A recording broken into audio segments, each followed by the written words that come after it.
Well, hello. Hello, everybody. We'll get rid of some of that so you can see. Wow, what's up with the vibration tonight? I don't know. Oh, how is everybody doing? Welcome to the drive. It's that time again. We're going to let the next adventure start. Yeah, we need to figure out why that's bouncing so much. I don't remember it bouncing that much the last time. No, I don't either. I remember it had a little bit of a bounce, but yeah. Anyway, so good evening, everybody. It is Thursday. Lisa and I are in. We'll turn that a little bit too so we can see more forward. We are just pulled through Central Florida. They're on I-4. Going to connect through Daytona, hit 95, and zoom. Up we go, north. Hope everybody's well. We have Lisa on the comments, so we'll be able to talk with you guys. Hi, Macrina. She says safe travels. Yes. Yeah, we're running about an hour-ish behind, 45 minutes, something like that. We really wanted to be on the road by 7, but had some troubles earlier in the day. Yes, we did. I wasn't exactly sure we were going to be driving tonight, to be honest. You know, I wasn't sure either. Hello, Bev. Welcome. Hi, Bev. How are you today? Happy Thursday. I'm sure we'll eventually see Tuesday for Thursday. Right. Hi, Mark. He says, sweet, safe travels, guys. Thank you, Mark. Yes. Macrina says, you're towing the RV? We are, yes. Don't leave home without it. It's like our American Express card. Right. Yeah, the only time we don't have the RV is when we go to Buffalo because it's still winter, and there actually are no RV parks open at that time anyway when we're up there. So other than that, we're always in the RV. Well, when we're working. We're on cruise ships, of course. We're not in the RV. We're on the cruise ship. Hi, Tom. He says hello, and look at that smooth driving. I think he's giving us a little shit there. Yeah. Safe travels. Thank you. Our bumpy for some reason today. I don't know why. Yeah. I got another, but I didn't have time today to get it mounted. I'm going to try something a little different. But no. Anyway, it's a truck. And not like a semi-truck. It's just, Ford F-350 in it. It bounces. It feels the road. Yes, it does. Especially with the RV behind it. Mark says, you getting on a cruise? We're going to see the O's for about 4 months. No, we sure won't. So, we are back to work. So, this is the adventure part of Cruise Adventures, the adventure of drive to Virginia to our next location, which will be there for a few weeks, and then we go to another location, be there for a few weeks, and then another location. It's going to kind of be that way from now until the end of October. But not to worry, because we have videoed lots of stuff that we're going to be releasing. Oh my gosh, yes. Yeah, so we still have all the tech tours to put out. We put out shorts for the cabins. Plus we have a bunch of tips and tricks type videos coming out. Lots of fun things. Just other industry thing. We're still going to be streaming. The goal is to stream every Sunday night and do our weekly cruise wrap up, right? Wrap up with the news for the week. Maybe, entitlement segments and maybe a little weather, right? So we'll be doing that on Sundays. So just because we're not on a ship doesn't mean cruise stuff stops. Heck, the Icon caught on fire a couple days ago. Sure did. Good Lord. Yep. Is that thing cursed? Somebody said they thought it was. I don't know. They've had a lot of things happen to it already. Yeah. Macrina says, and may have some entitlement lives. Yeah. Oh yeah. Oh yeah. That's right.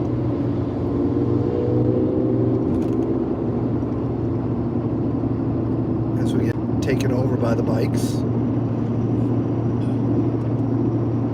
Well, that was close. Yeah. We tried to get over and the bikes We're in the way. zipped in real fast, as bikes tend to do. Yeah, so yes, we would love to be getting on another cruise, but you know, we've mentioned it. We're pretty open with you guys, and we still work for a living. We're not retired. We're not travel agents, right? So we don't get any specialness there. So back to work, make some money, pay the bills, and November, December, knock on wood, be nonstop cruising again. Macrina says you two are on the same wavelength because she was just about to talk about the Icon fire. Yeah. Well, it's had it caught fire during its construction in the shipyard. That was the first fire. I don't think it's another one since, but it's had some power issues. A lot of power issues, from what I understand. So, not sure which is causing that. So, Yeah. I mean, here's a revolutionary new ship. It's Royal Caribbean's first LNG ship.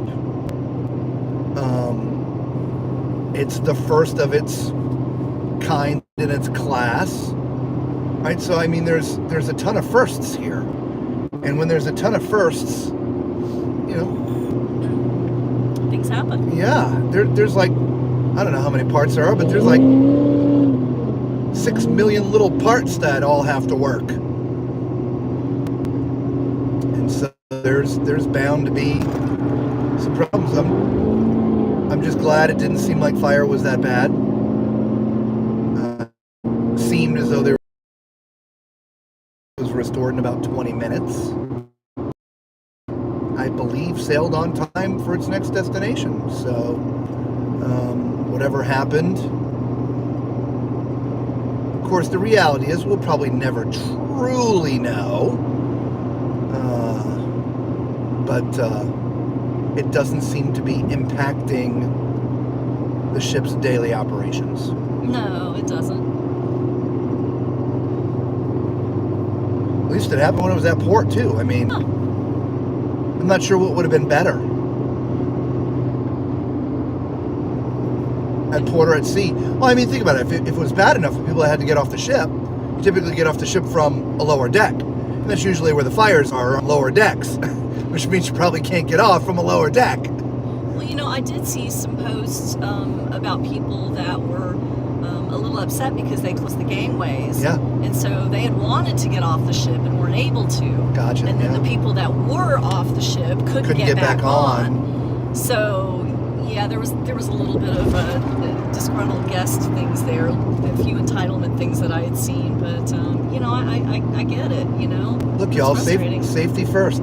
Yeah. They had to close it down because the gangways are on the lower decks and the fire's on the lower deck, and they kind of cut it off, man.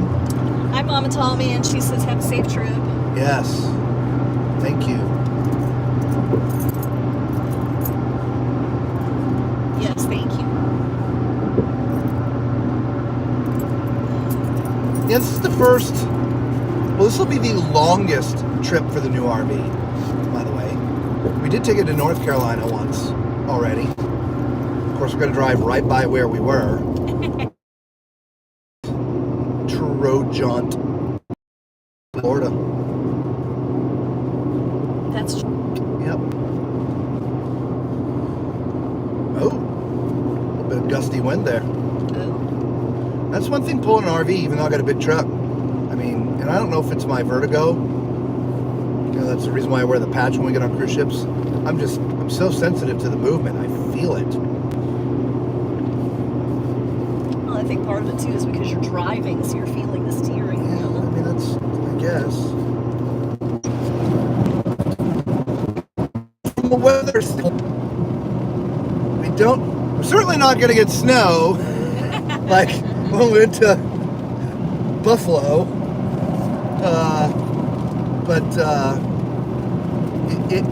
We're chasing the rain. The rain is literally sort of all through the coast, all sort of around 95. But according to the time lapse, it seems as though it'll be dissipating before we get, to each of the areas. So hopefully that's the case. Good evening, cruising is fun anytime. Hey, cruising is fun anytime. That's a new name. Yeah, welcome to the channel. Welcome to the channel.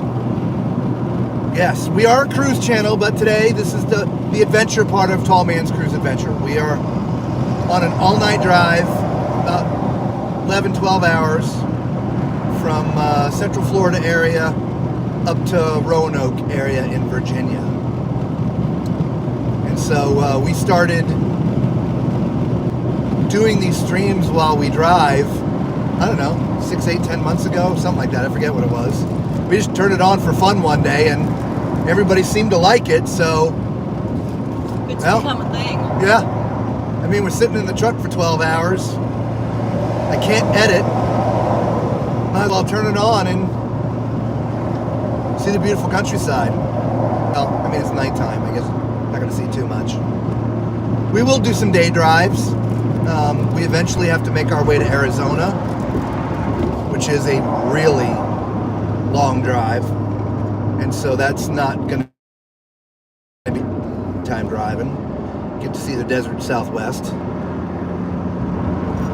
Macrina says, are you on 95 or the Turnpike? We're on neither. We're on I-4 currently. Why didn't I see any of the comments pop up? Oh, there's one. Okay. Macrina says, you stream it and people will come. Yeah. We'll see. Yeah, no, we're on I-4 right now, heading towards Daytona. And when we get to Daytona, we'll obviously go left. Go left. Heading off. Going off. Yeah, we got about, I think, about 23 miles-ish, something like that, till the to the turn. So.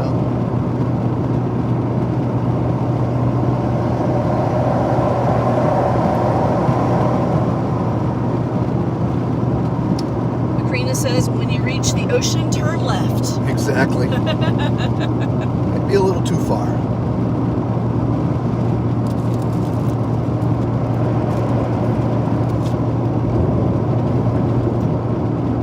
There's Tuesday. Road trip. Tuesday. What's up? Tuesday is Thursday.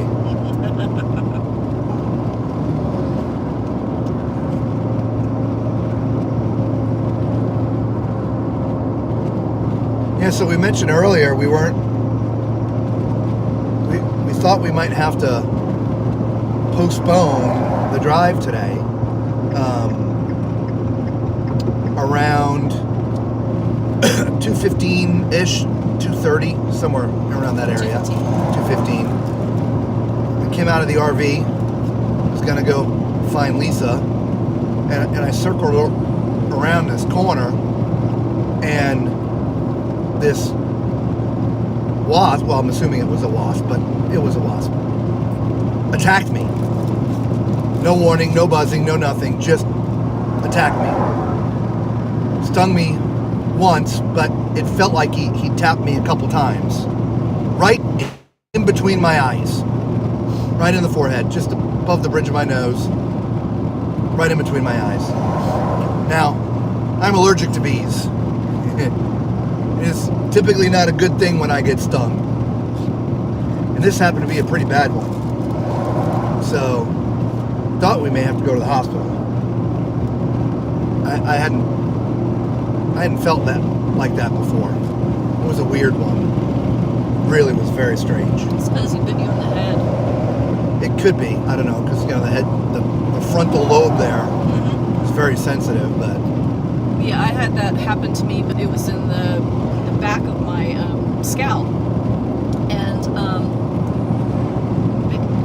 it was a honeybee.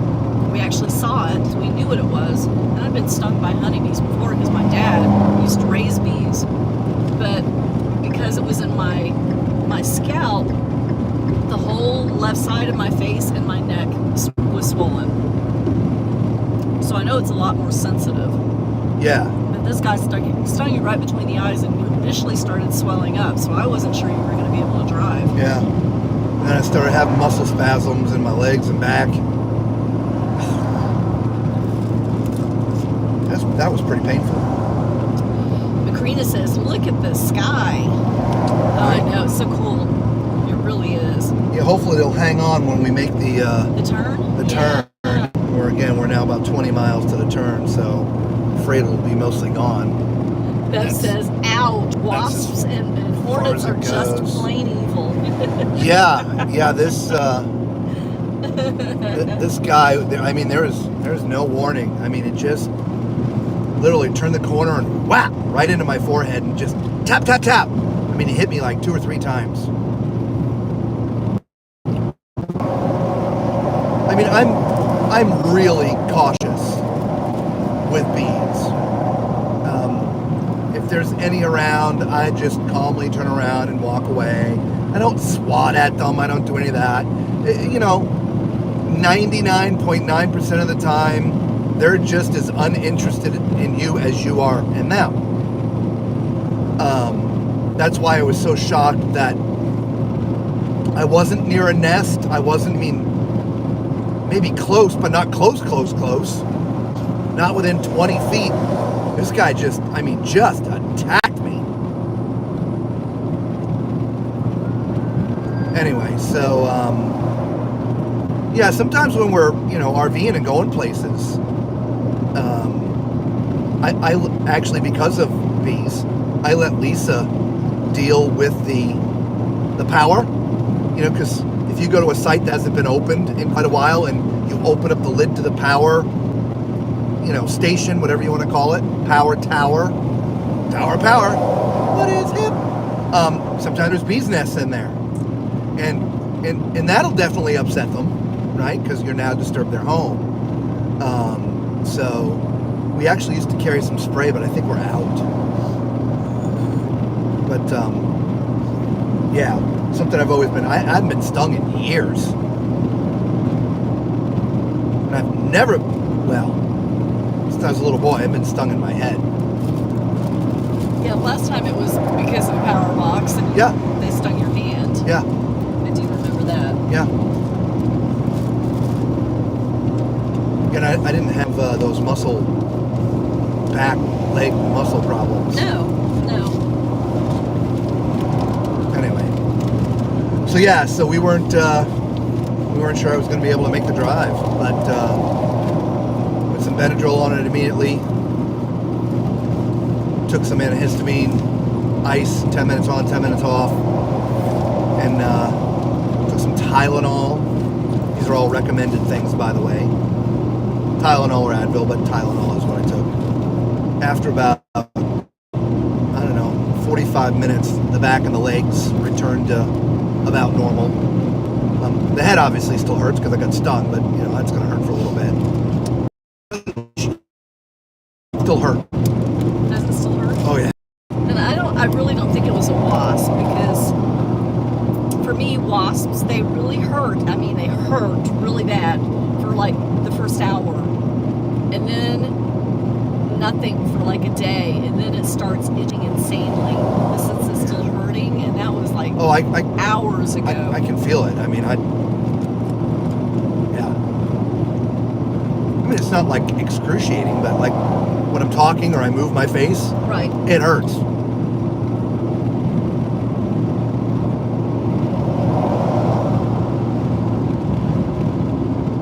It hurts. Anyway. Well, whatever he was determined. Yeah.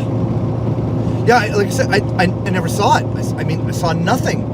Normally, you see something or hear something, right? It was nothing. It was like, bam! What the heck was that?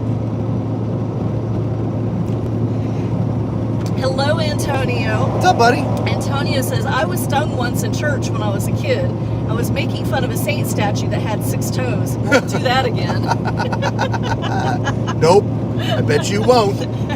Shame on you, Antonio. Shame. You deserve a stinging. Right? That's the karma train. Of course, I hadn't done anything. I didn't deserve to get stung. He was just telling me to come and lay down a little bit and get some rest before we drove. And yeah, oh my goodness. Yeah, we set a schedule. We wanted to lay down around 2, sleep for a couple hours. Because the goal is to drive straight, drive all night. So we'll be there in the morning. So we need to get a little rest here during the day. So anyway, you know, lay down around 2. Set the alarm for 4, get up, have a little snack, a little food, and then start the packing. Because, you know, we haven't moved in a while, and this is the first, like I said, really long trip with the RV, so a lot of extra stuff, you know, to pack up and stuff. So, and we wanted to not rush, and anyway, well, that didn't work.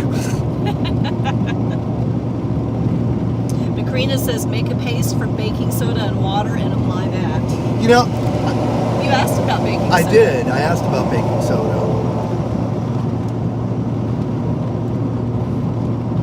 My dad used to smoke cigars, and he would always put tobacco, a little bit of tobacco and water, and put that on top of it. And that always worked. It always draws out the poison.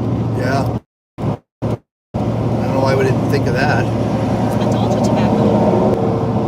I don't remember. I was in pain. Yeah, you were.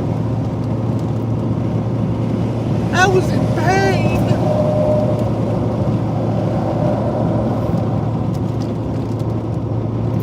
There was an article Lisa read today. You know, back to cruise industry.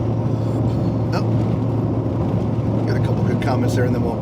Yeah, we did. We got a couple of comments. Antonio says it was a Florida bed, and it didn't want to go to Virginia. Yeah, right? Maybe. Beanie. It was Beanie, Florida Beanie. Yeah, I gotcha.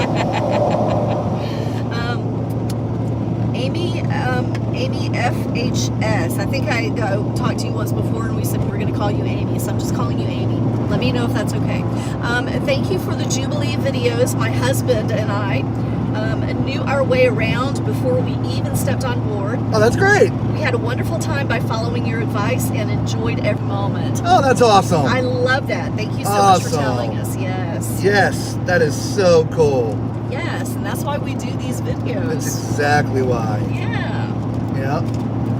Do us a huge favor, Amy. Go back to one of those Jubilee videos, like the final review video or something, and put that comment up there for us if you don't mind. Let everybody else read that and see that. That's awesome. Yeah, thank you so much. Like Lisa said, that's why we do this. You know, it's funny. We started cruising. I don't think we've said this, but we started cruising a long time ago, and we loved cruising so much. We wanted to be in and around the industry all the time, so we decided to open up a travel agency booking cruises for people. So we just talk cruises all day long because we just love cruising so much. In the end, after a handful of years, decided to close that agency down. But of course, our love and passion for the industry hasn't stopped. And so now we bring that same passion, if you will, to this YouTube channel. Which is why we do the reviews the way that we do them. And look, I know there's people out there. We in our last entitlement segment, there was somebody that, you know, said, you know, I don't want to watch all these videos and know everything before I get there. I don't want to be surprised, and I don't want to know every show and every meal and every menu. And of course, okay, that's great. Don't watch the videos then. Nobody put a gun to your head.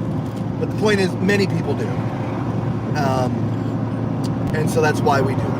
And the way we do them, as opposed to just highlights from around the ship in random order.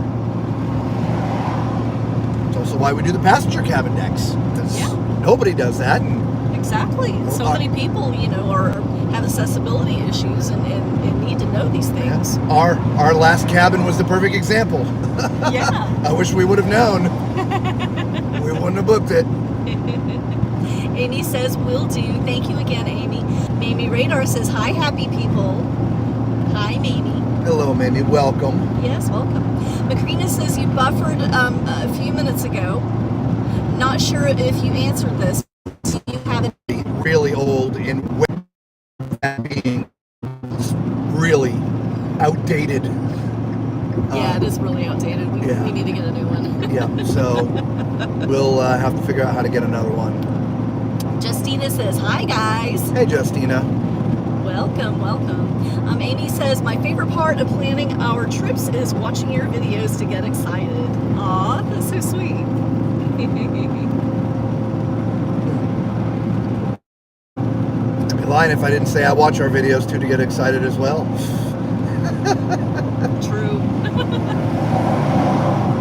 Cruise news. We watch other reviews of other ships sometimes. The only time we went on to see the first. True. We wanted to go there just completely cold, right? I mean, we had an idea because we heard so many people complaining that they didn't like it for different reasons. But we didn't want to see anything. We want to go in with a fresh opinion and not have our ideas skewed potentially by others at that point. I'm glad we did it that way because we had a fantastic time. Right? Heck, we've been on 4 of their ships now. Yeah. Actually, I who wrote credit, but it was an article about MSC, and they're coming after Carnival and Royal. I mean, we've been talking about it for a couple of months now in our streams. Yeah, the article was from John Fenwick. John Fenwick. Yes. Okay, give him credit, right? Yep. And MSC currently, they're about 11,000 behind Royal and about 7,500 behind Carnival. And the biggest thing is they're private. They're not publicly traded like Carnival Corporation or Royal Caribbean International is, right? So it's a privately held family corporation, right? Most people know MSCs, they started in the shipping industry, not cruise ships, like shipping containers. And so that's been the fundamental of their business is massive container ships. And don't they also have the largest fleet of container ships in the world, I think, too? Anyway, so yeah, we're on a major highway. You would think there'd be strong enough signals. Sorry about the buffering, guys. If you're a Tall Man Clan fan, I guess you get used to the buffering. I guess so. I'm gonna have to. I think mine didn't pop back up, so I think I'm gonna go back in.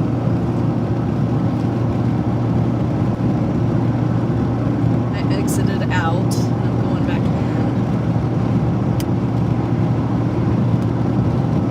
Well, if you are joining us, we are about to turn onto 95, heading north. I see Macrina just put a comment in, so I know we're back live. So what was the last thing y'all heard me say? We were talking about an article that this gentleman John Fenwick released today. Everybody's saying hello to each other, and then Macrina says we're used to the B word. Yeah. Patricia says hello. Do you have enough seats for all of us? Yeah, come along. Yeah, it's what's great about streaming. There's seats for everybody. Millions. Everybody, come on. And DMV Foodie Foodie. I don't think I've seen you before. Welcome to the channel. Welcome, buddy. The DMV Foodie says, let's go, Virginia family. Yes. We're heading up to the Roanoke area. Yes, we are. So before we lost you guys, I started talking about an article that was posted for Cruise News today about MSC, written by John Fenwick. And it was a little bit about MSC as a company and their goals and different things. And most of it, oddly enough, Lisa and I have been talking about for months. So we found it interesting that there was this article written about it today. And I've been telling you, I said, y'all watch it. They're coming. They're coming for Carnival and for Royal, I'm telling you. And I know Chris thinks they can never compare to Royal, but okay, everybody's got their opinion. It's all good. There's no haters here. But the article was very well written.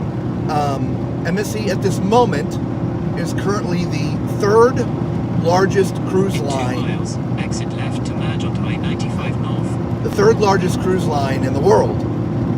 And their goal is to be the largest cruise line.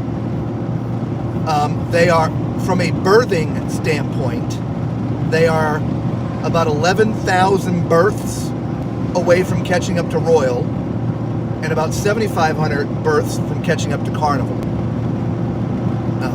With the release of the World America next April, they should be close to tying Carnival, but they've got many more ships under construction. The biggest thing they have going for them is they're a privately held company. They're not in debt.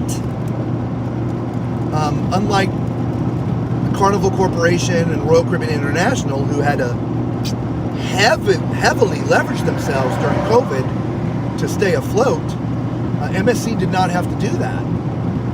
And so they're on a massive expansion.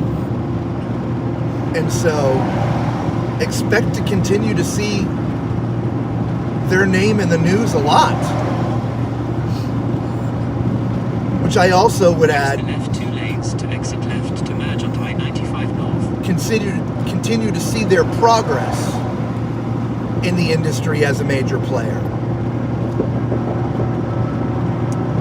Macrina says she heard the EpiPen. Okay, cool. DMV Foodie says, Mike and Maryland,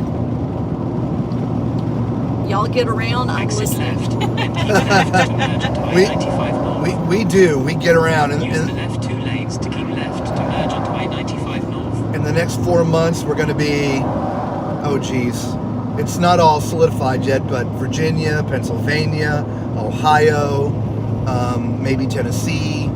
I know our end destination is Arizona. Left to merge onto I-95 North. We'll be there through the end of October and then make our way back to Florida. So, yes, we do get around, which is why we full-time RV, because it's hard to do the traveling that we do and constantly be in and out of hotels. Oh, the big bumps. Let's see if we can get some of that sky. I'm going to turn the... No. No? That. Okay. There we go. Look at that. There's a sunset. Right? It's not the sunset off of the back of a ship, but it's still a sunset. All right, let's see. Antonio says, I can't Use believe the I'm left watching 2 you lanes to drive. keep left to merge I onto just I-95 drove North. 1,200 miles the last few days. I'm finally in Texas. Welcome Hey, to Texas. Welcome to Texas. Mamie Radar says, Antonio, I'm glad you made it safely to Texas. Me too.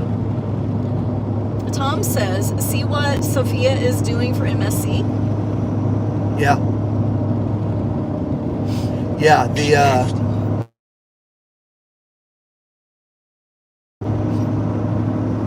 it's coming, guys, I'm telling you. Macrina says, competition is good. It can drive costs down and specials for budget-conscious travelers. I agree. Yeah. I agree. DMV Foodie says, Florida tall man, Rob on the boat. Hey, wifey. Hey, what? Hey, wifey. Oh. Hello. And Antonio, I said thank you to Maybe Radar.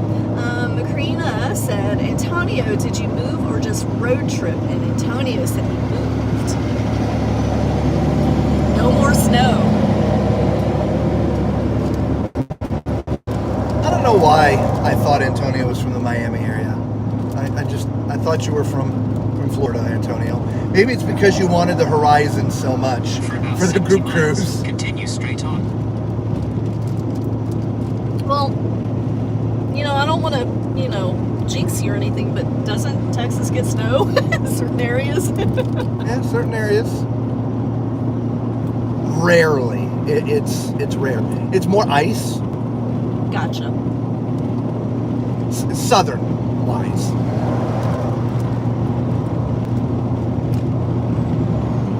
But when I was stationed in El Paso, we got snow there because it's pretty high up.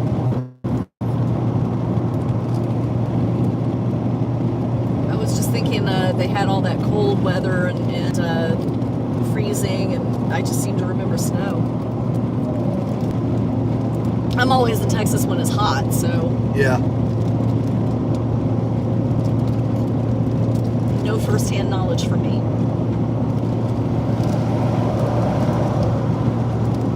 Karina says, Antonio, glad you're safe. Miss you in the north. Yeah, I think the competition for the industry is really good, right? I mean, I would love to really see the prices level out again. Right? I had made a comment a couple streams ago about MSC and their prices right now, and somebody had replied about, well, they're probably taking a loss to gain the market share. I don't think that's the case. I really don't. I just think that the others, because of supply and demand, are taking advantage of the supply and demand and raising their price. And I mean, they have the right to do so. I mean, it's not illegal. I just don't think it's right. Danny, if you're on, there's Buc-ee's. right over there. Look at that, Buc-ee's. There you go, Danny Mac. Ashley says, hello, I'm here. Hi, Hey, Ashley. Antonio says, hey, that wasn't the brochure, snow. No, guess not, sorry. That said, my friend in Mississippi gets snow every couple of years. And Ashley says North Texas gets it, but she's in South Central Texas, and they've had snow a few snowstorms. Yeah, it's rare. It's not like, Wisconsin, but, it does happen. Ashley says, love me some Buc-ee's. Danny Mac always tries to get us to stop, but it's never when we need to stop, so we always pass by it. Macrina says, never seen or been to a Buc-ee's. Any in the South Florida area yet? You know what? I don't know. I don't think I've seen any in South Florida. Central Florida, yes. Outside of going to Miami and or Fort Lauderdale to go on a cruise, we don't go to South Florida. No, we don't. We used to, but we haven't in a long time. Again, only just to get on a cruise ship. And we're typically riding the turnpike down there, and there's no Buc-ee's on the turnpike. No. I don't think there are Buc-ee's down there. I don't know. I don't think there's enough land available for them down there. I mean, think about it. They're huge. Buc-ee's, yeah, they are huge. It's pretty congested down there. At least on the east coast of Florida. There you go, y'all. Somebody looked that up online. Of course, we've looked up Buc-ee's before while we were driving, and there's so much conflicting information out there. There is conflicting information. So it's best, You go right just to Buc-ee's side. Buc-ee's side, yeah. That's one thing, Buc-ee isn't on any of the fuel apps. No, they're not. That's a little frustrating. It is. Because we actually have searched for Buc-ee's before when we Yeah. were ready to stop and just Yeah. couldn't find them. We actually did find one source that said there was a Buc-ee's, but when we got there was no Buc-ee's there, so we had to go look elsewhere. That was when I think we figured out there was a lot of conflicting information. Bev says only 2 Buc-ee's in Florida, northeast coast. They're building one in Ocala, I believe. Ashley says I live 5 minutes. Sorry, got some bumps here. I live 5 minutes from the Buc-ee's and go all the time. It's a gas station. You know, it cracks me up though how many times we see Buc-ee's t-shirts, neck pillow thingies, and matching pajamas. Yeah, there's 2 ladies in full costumes. Yeah, that was on the Venezia. Yeah. Literally full Onesie pajamas that had, the Buc-ee's head.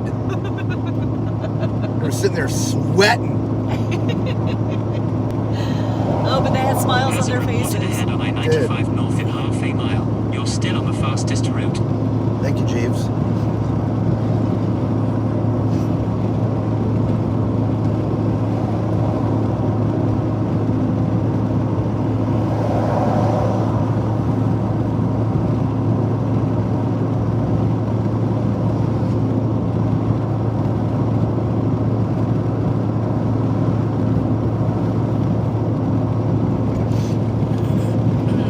Yeah, we've been to Buc-ee's a couple of times, and wow, it's impressive. Yes, we didn't have the RV on. That's true. Ashley says, no, it's more than a gas station. It's like the angels sing when you walk in. At my Buc-ee's, there's 120 gas pumps. 120. That's just... That's ridiculous. That's just insane. I love it. The angels sing when you walk in.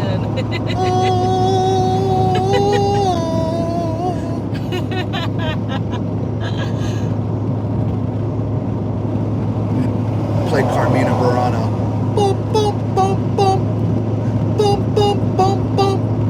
Boom, boom, boom, boom. Boom, boom, boom. Oh, it's a gas station. With 120 pumps. Imagine the fuel capacity. I wonder how many trucks a day have to come to fill their fuel tanks. True. Oh my goodness. Bev says, Ashley, are there any electric car hookups? And Antonio says, I have 2 Buc-ee's a half an hour from me. Wow. 2 of them. Nice. Didn't they start in Texas? Yeah. Antonio, you're in luck. You've moved to the home state of Buc-ee's. You did.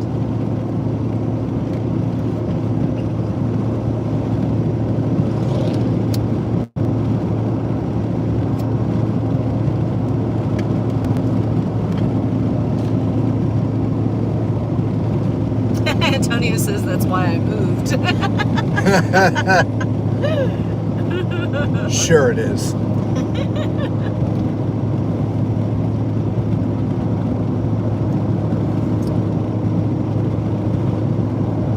Bev says, Antonio, are you telling us you moved to Texas for Buc-ee's?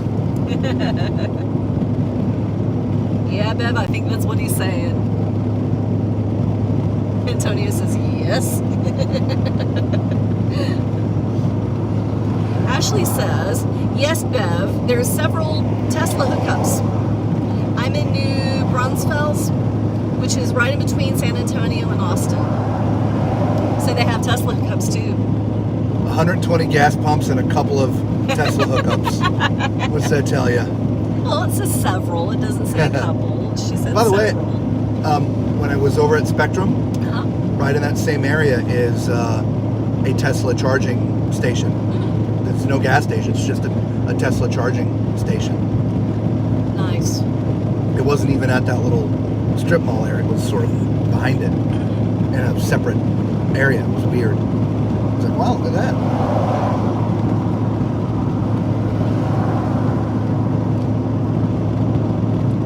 Elon Musk's domination of the world continues. Right. Of the universe, I should say. True.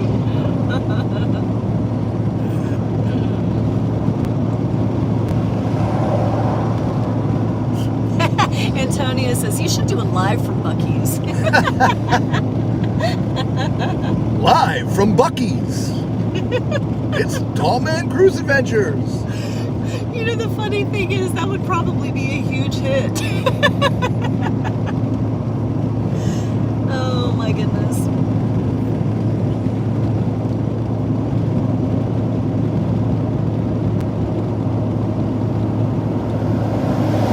Yeah, did anybody hear about the Tesla trucks Oh, yeah. in the car wash? You can't take a Tesla truck in the car wash without putting it in car wash mode or it stops running. And you voided your warranty. And you voided your warranty. It becomes a big brick. That was something else I read. Man, that would aggravate me. Oh. Yeah. Oh my goodness. Remember how aggravated we were? We used to have I forget what year it was, but we had a Ford Explorer. And for whatever reason, and I don't know how many years they did it, but when you changed the battery in the Ford Explorer, you have to hook it up to a computer to reset it. If you don't, it won't go any faster than 15 miles per hour. Oh yeah, I forgot about that. The first time we had to replace the battery, we were at a Advanced Auto Parts. yeah, an advanced actual auto parts store. Yeah. Hooked it up, pulled out onto the road, and it wouldn't go. And we're like, what is going on? We turned right around and went back and like, yeah, you got to hook it up and we can't do it and blah, blah, blah, and blah, blah, blah. And this one guy's like, I'll take care of it for you. And boop, he reset it.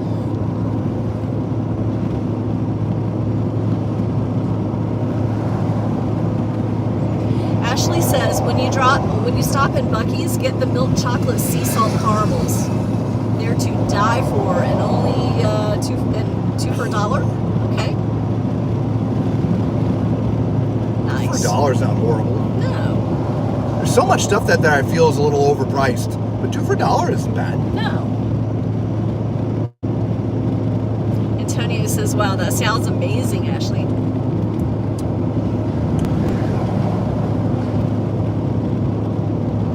No, we've got a couple sandwiches from there. Yeah. Yeah, the food's good. Yeah, food is good.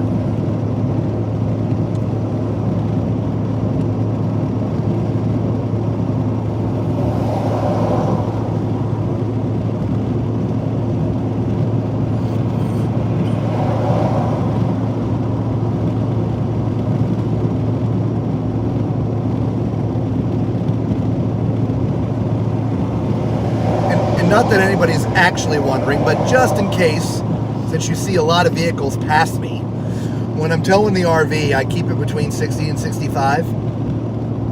And so we get passed a lot. Yes, we do. But that's only when we have the RV on. Any other time we're passing. Yeah. The roles are reversed. Yeah, it's always a bit of an adjustment. Deer to the right. Oh, I see it too. See them? Yeah. One was a buck. I thought so, unless it was just the ears. No, I think it was. Did y'all see the deer?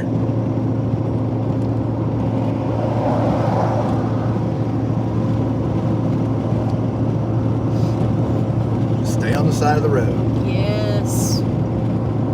Off the pavement. Anyway, yeah, it's always a bit of an adjustment because usually I'm in the far left lane. But even still, I don't take the truck over 75.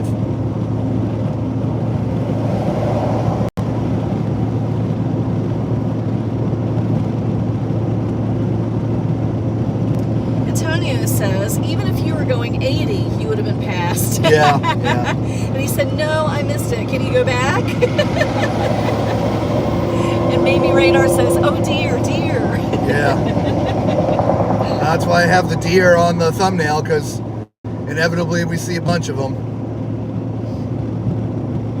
As long as they're Off the pavement. road, yes. Yeah, I know this is a cruise channel, so we don't talk a lot of RV stuff, but part of the reason is, even though we have some I don't want to say oversized, we have tires that are put on RVs, travel trailers, what we have, or even fifth wheels. They have a speed rating, and most of them aren't good past 65 miles per hour. There's a rating on the tires. The tires that come on RVs, depending on the make and model, a lot of them are garbage, so you got to replace them pretty quick. I hadn't gotten 5 miles down the road from the dealer we bought this from, and we had a whole new set of tires put on here, and we had overrated tires put on here.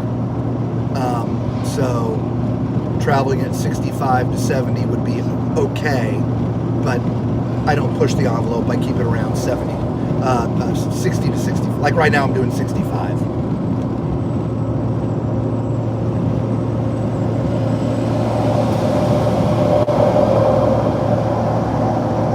But we make the trips we do and others are passing me, RVs, right?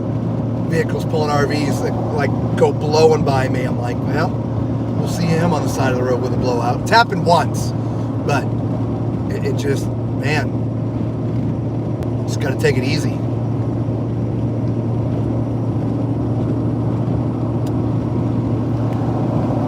There's 2 more over there. I missed those. Yeah, they were in the shade, the shadows. So even the camera wouldn't have picked it up.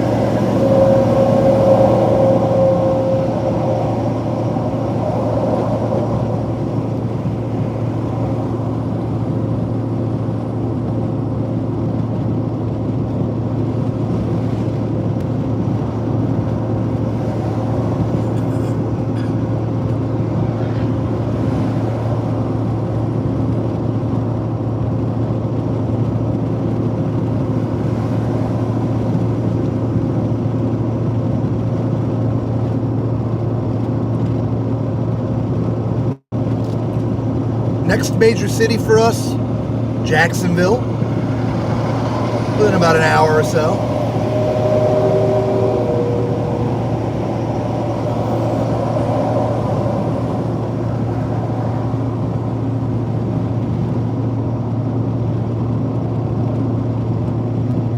First city we have to go through on this trip is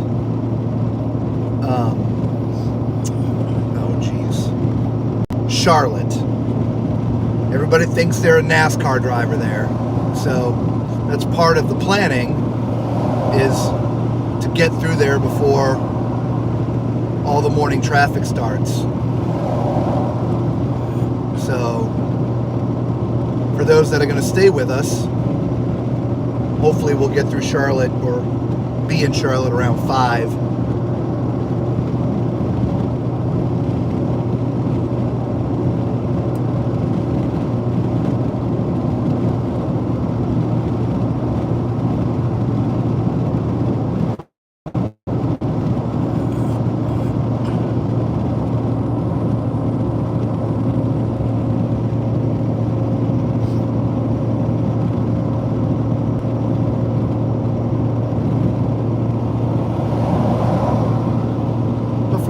Standpoint, Charlotte's not too bad. I think everything we have to do is on the right-hand side. That's the one. It's a bypass. Yeah. That's the one thing that sucks about some of the bigger cities that we have to go through is there's a lot of left and right kind of things that you have to do. And of course, GPS doesn't tell you with a lot of notice. And when you're as long as a semi and driving in pretty thick traffic, sometimes it's hard to get over. Nashville is one of those cities that comes to mind. Oh, Nashville's crazy with the left, right stuff. Houston lane or changes and it's either Houston or San Antonio. I can't remember. They're the same way. They've got a bunch of lift rides, but Nashville's worse. Traffic there sucks too. Though the traffic going through Atlanta is absolutely brutal. It's pretty much to the right. oh, Atlanta is the one place that I avoid at all costs. Yeah.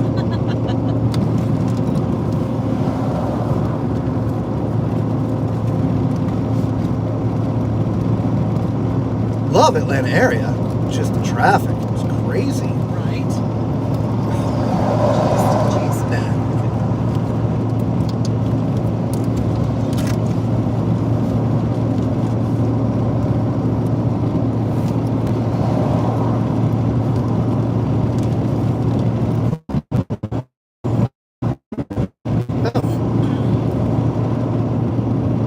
Do we have the mascot?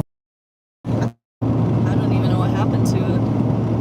Why did you bring it? I don't know. Uh-oh. Speaking of bringing, is my computer in here? Hey, your backpack's in here. Okay, then the computer's in Amy Radar says there was a truck pulling an RV going about 85. here. It's crazy. Don't ask how I know. The other day, and just about when he was passing me, boom, blowout. Oh my gosh. Oh yeah.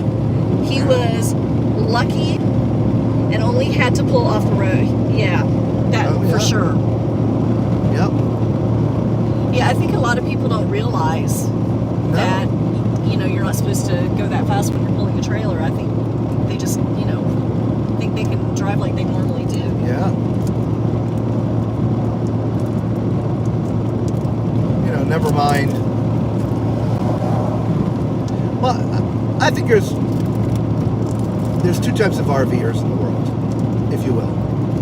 There's, you know, folks like us that full time and or do it a lot and learn and understand.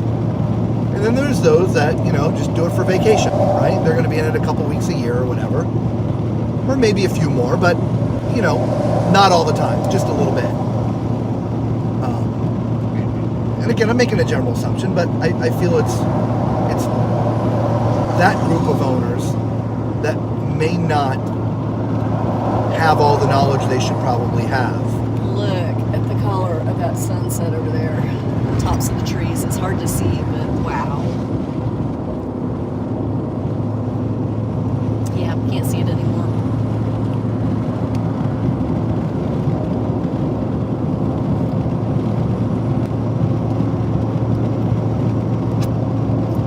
Sorry, didn't mean to interrupt. I was That's all just right. fascinated by Yeah, that you that's see all the right. sunset over the trees.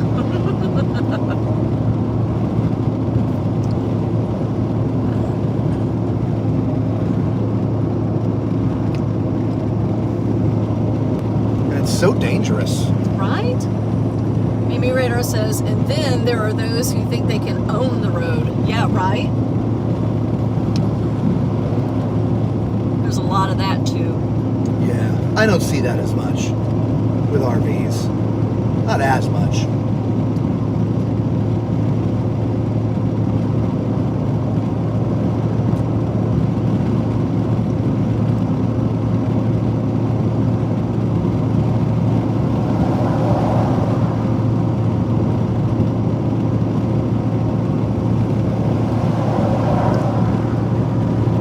Bev says, you mean they don't? We have these systems called TPSMs, which stands for Tire Pressure Monitoring Systems. It's a little thing you put on the stem of the tire, and a little monitor goes up inside your vehicle, and it monitors the pressure and the temperature of the tires. And the tire pressure, the temperature is going to spike before it blows. And so we don't have one. I feel we should, but knowing the things that I know, no, it's not a stretch. No, I see. And the fact that we have overrated tires, we drive no more than 65. I feel fairly comfortable, and of course, it's all about the tires. But that being said, I almost feel like the TPSMs should almost be required and sold with each unit. Because Speed check reported ahead on I-95 North. I feel that would potentially solve a lot of blowouts, because the alarm would go off, forcing them to pull over before the tire blows up.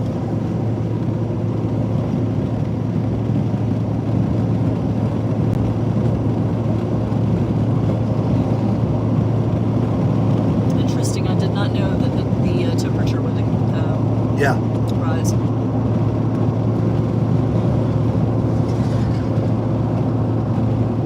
Pressure increases, the temperature goes up, and boom.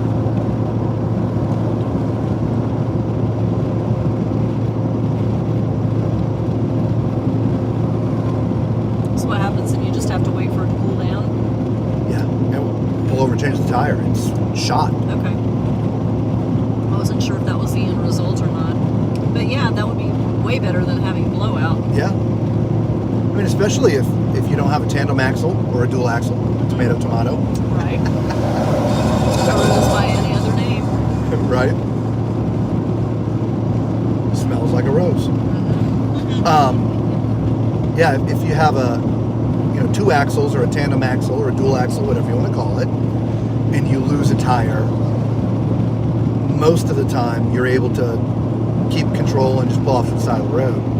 But if you just have one axle and lose a tire, it could potentially wreck you.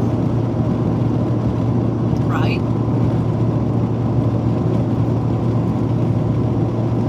Anyway, we need to get off into RVs, so we should be talking about some cruise stuff. Right. How many days to the group cruise, everybody? We can't have a countdown on this because we don't have the computer. We under 500? I think we might be under 500. I think we're under 500. Yeah. Woohoo! If not, we're at 500. When was the last time we streamed? I don't remember. I think it was Sunday. So that's the case. I think we're, 498? That sounds about right.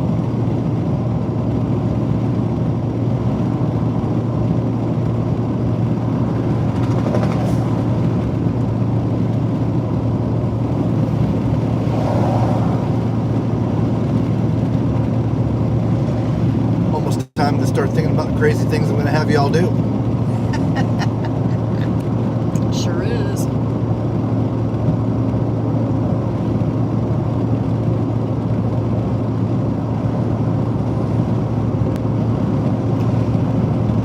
Well, we already know Macrina and Antonio are walking the plank. Right? Tom, if you're still going on, when's your next cruise? Don't you cruise a bunch? I feel like Tom and Macrina are on the same cruise coming up. Is it Tom and Macrina? That's right, they are. 58 days or 50-something days or Yeah. something. That's right. Yeah. Coming up soon. That's right. Amy Radar says, I think it was 5:03-ish on Sunday. Yeah. Yeah, that sounds about right. So today's Thursday, so then, Yeah. yeah, we should be, Under 500. yeah, woohoo! I like it. Makes me happy and sad at the same time. Right? It's still so far away. Beth says correct. 498 days and a few hours. There you go. Yeah. I like it.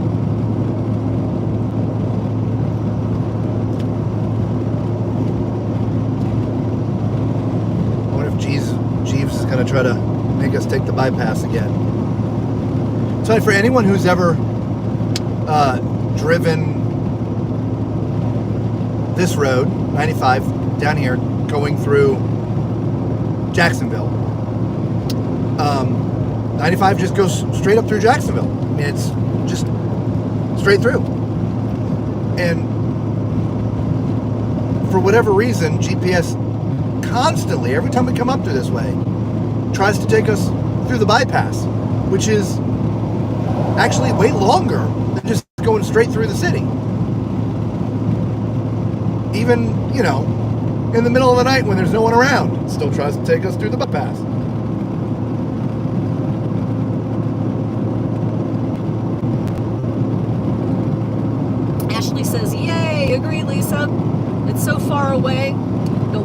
fast. I'm Yes, it so will. excited to meet everyone. Me too.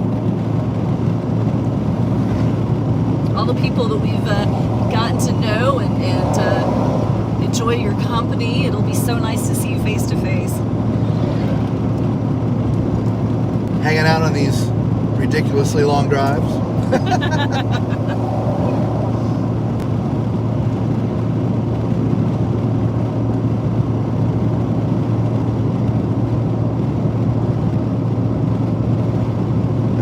Here comes my least favorite vehicle. The car Maybe? carrier. No, it's not. No, it's not. It looked like it was. It's just a flatbed. Or it is, but it's empty.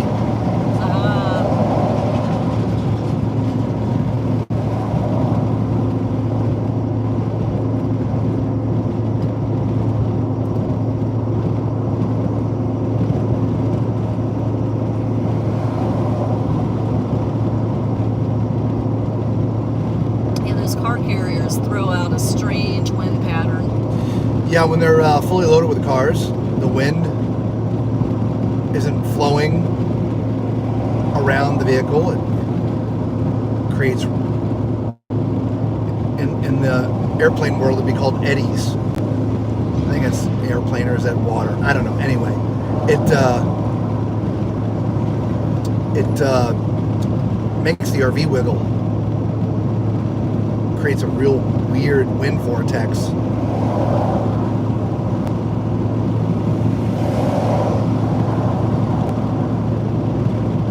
Things you learn from driving the tens of thousands, hundreds of thousands of miles we've driven.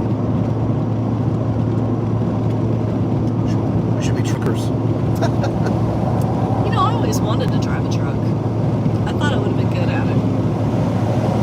Until I can't see anymore and my reflexes aren't what they used to be. Don't think I'd be so good at it anymore, but when I was younger, I think I could have been good at it. You want me to let you drive this? Heck no! Macrina says we can maybe the day before the cruise, maybe get a group rate at a hotel. Ooh, that's a thought. Trisha. Trisha met on a cruise. I guess I thought you were like lifelong friends or something. I don't know. Patricia says lifelong friend because of a cruise. Okay, perfect.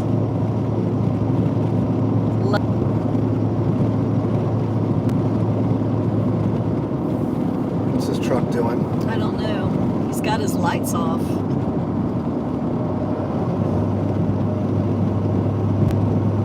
Does he know his lights are off? I'm sure he's probably having problems because he just slowed down. Yeah. His headlights are on, just not his tail lights. Interesting. Well, Yeah. we're by him. That's all that matters. Ashley says, yes, Macrina, that would be fun. I definitely plan to fly in the day before.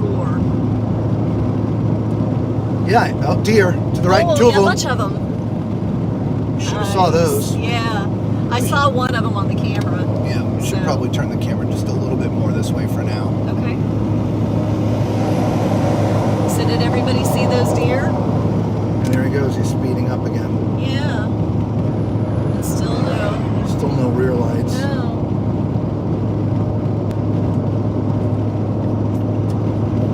I don't think he knows.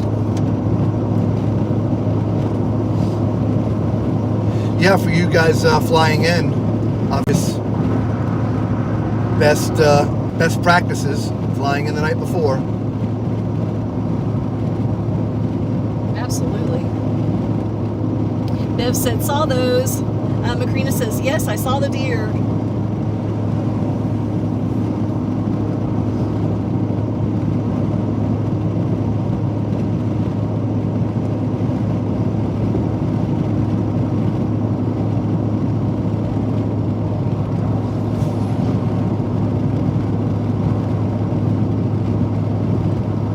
Man, lots of bug splats. Let me see if I can clean this up for you guys. 'Cause I'm looking at the monitor there and it looks funky. Patricia helps. says Bev will plan the trip in. Macrina says, can you deer hunt in Florida? Yeah, there's a season in Florida like anywhere else. I don't know when it is. That's never been my thing. So, but yes, there is deer hunting here.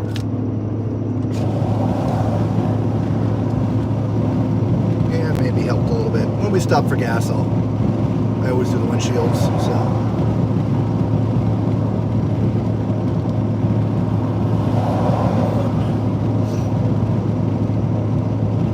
Wow, look at that truck. Oh, wow. Jeez. Lit up like a Christmas tree. I'm telling you.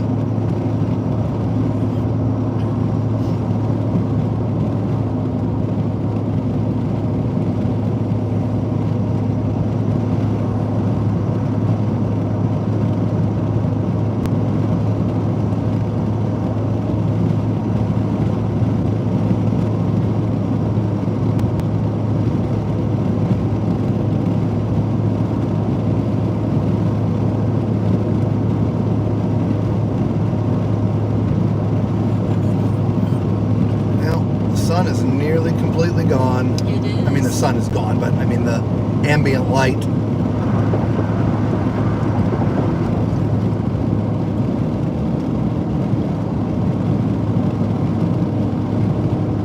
Macrina says, assume you will fuel up more with the RV compared to when we drove to New York. Oh yeah, without a doubt.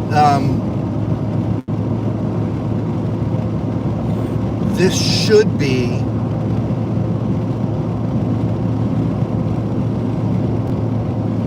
a 2-stop trip.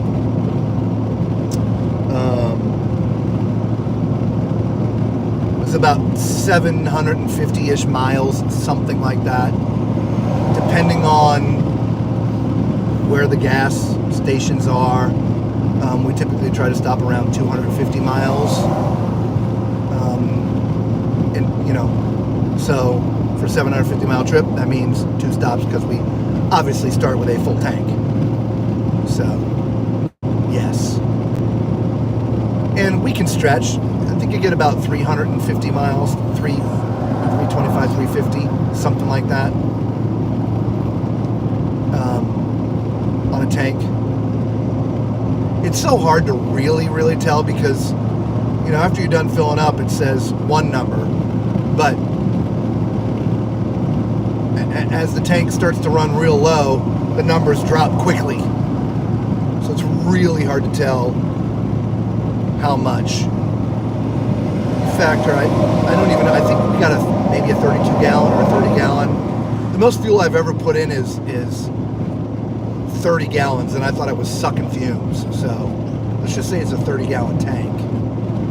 And I average about 12 miles to the gallon. Somewhere around there, 11 to 12. Let's just say 11. So that's, do the math. 333 miles, right? 300 and whatever.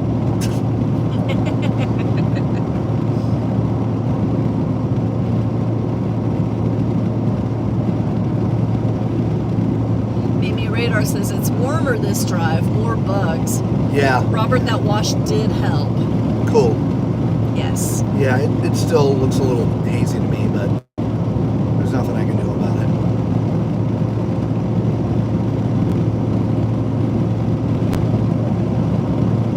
We have these bugs down here in Florida called love bugs. It's usually around mid-April into May, but they pretty much die off beginning of June. Thank God, because excuse me, when it's love bug season, you're driving, it's like it's raining bugs. It's the craziest thing you've ever seen. When you're on the turnpike, you literally end up having to pull into every one of the rest areas to wash the windshield because you can't see out of it anymore. They have these large... It's like lawn sprinklers almost, but pressure. Yeah, it's just a huge pipe coming out of the ground. Yeah. And you pull up and, like I said, the pressure of the car sets it off the water, shoots out the pipe onto your windshield, and you're able to just put it on high, and it washes them off after about a minute. And back on the road. During love bug season, there's usually a line for that thing. Macrina says, the love bug. Yes. Yeah.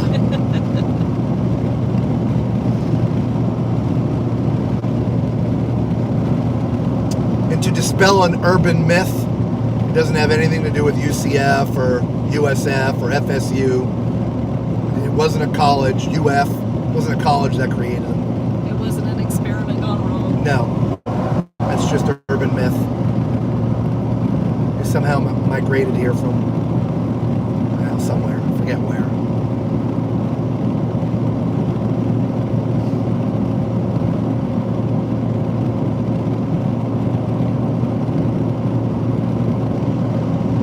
Yeah, they definitely like it here.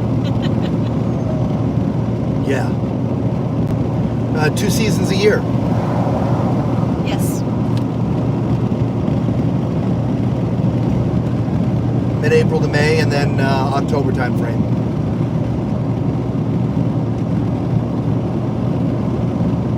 It's such a weird thing. You'd think they'd be able to get control of them because they basically hatch, they mate, they lay their eggs somewhere, and then they die. And their eggs hatch, next October or whatever the time frame is. Can they find their mate, which is why they're called love bugs, because a lot of times when you see them, there's 2 of them together.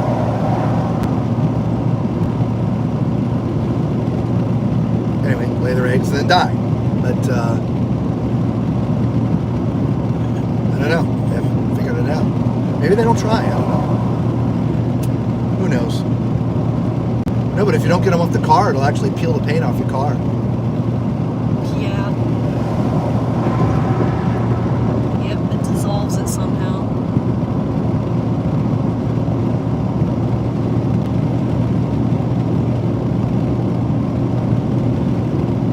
So speaking of weather, I talked about the weather on our trip.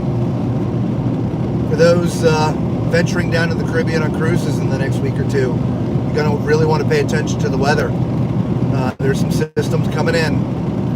There's one now. It won't develop into anything, but it's creating a lot of rain, heavy rain and stuff. Jamaica, Cozumel, Mexico, and that sort of area.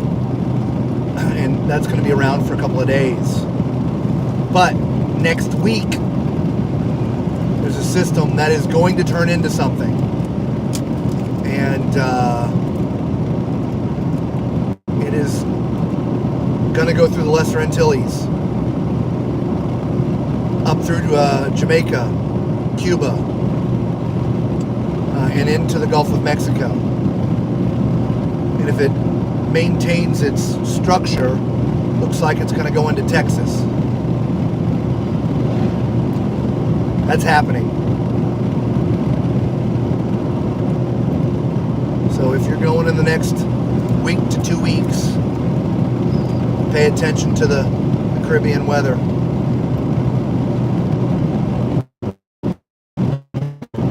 We'll try to give you a more detailed update on Sunday. We'll do our stream.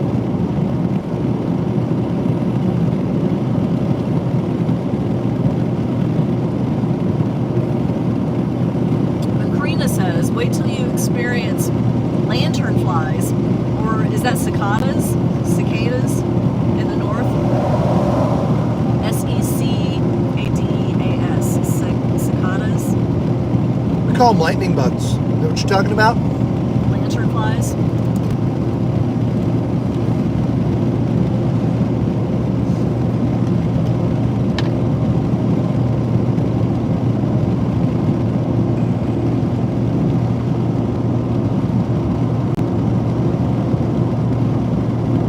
Mama Tall Man, you still watching?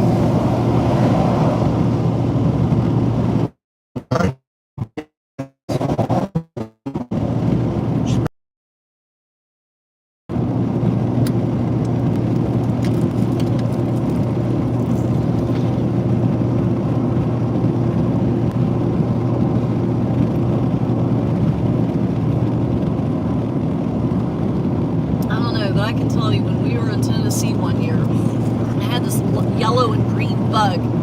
Decided it wanted to make my ear its home. I was not happy.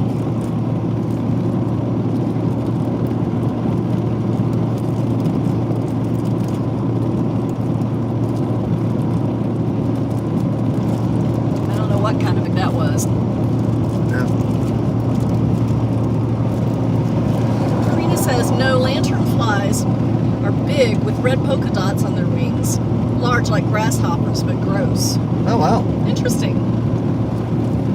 Yeah, no, I've never seen those. Grasshopper. With big red polka dots.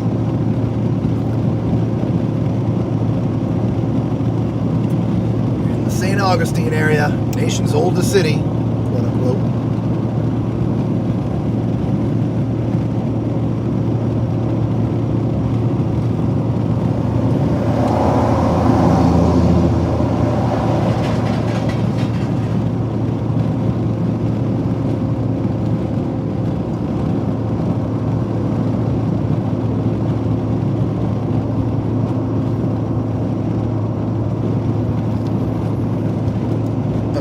There was a drum corps show on tonight. Oh. The first one was last night. I think it was the first one of the season. Right. Boston Crusaders won.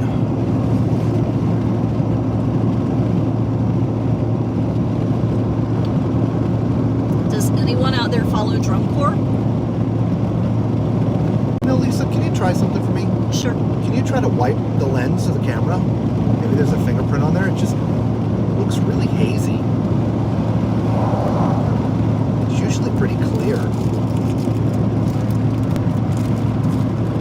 not sure what I have to wipe it with. You can use a Kleenex or...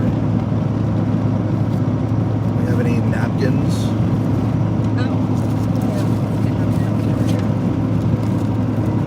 There are paper towels in the back somewhere. Yeah, somewhere. Should be in the back window. Are we losing our lane? We are losing our lane. Sorry, guys.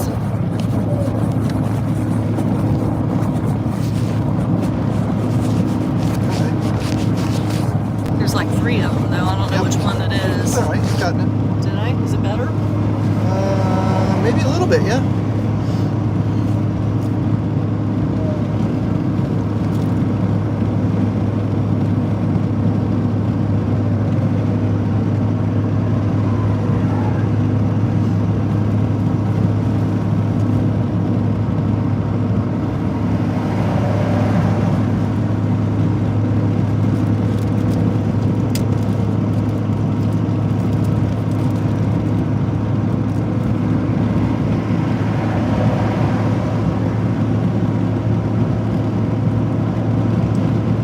Says yes, that's better, Lisa. Good, glad to hear it. Must have been one of my big fingerprints.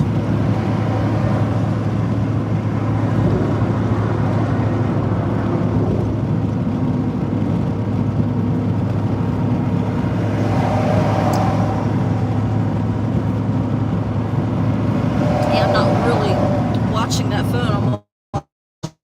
I'm online for comments. So Yeah. I don't notice a difference, but I'm glad you guys do. Yeah. I can only gaze at it for a quick second.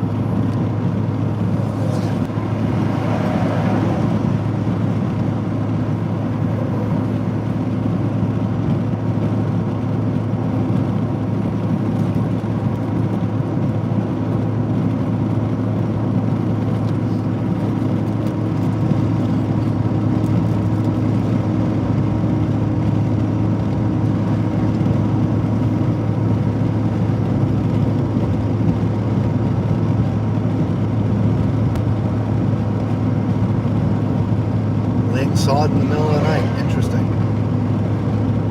Maybe they're just dropping it off. Yeah, I'm not sure. I saw several bundles of it, but Yeah. That whole truck was full of it.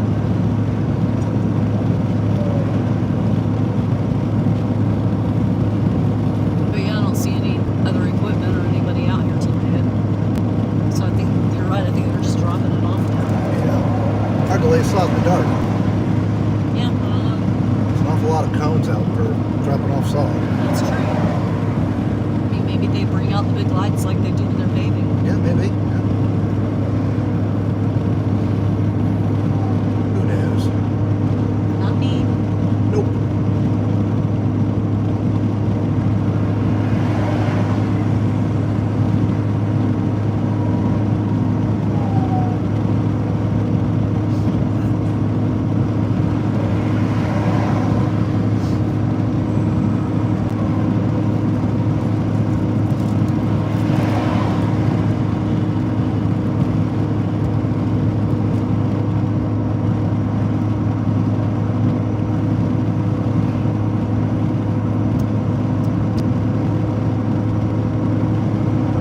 That's that. Yeah.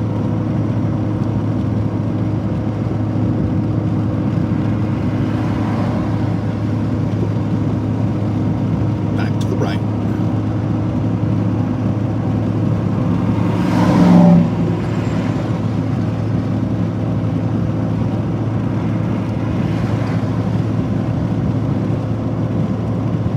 All right, here's a good question.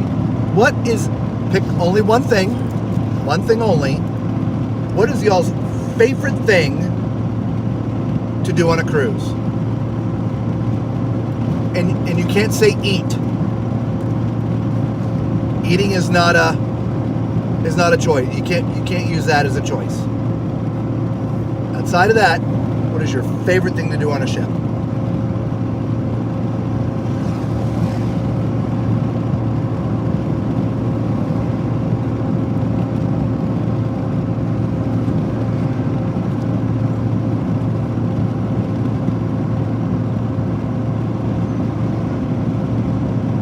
There you go.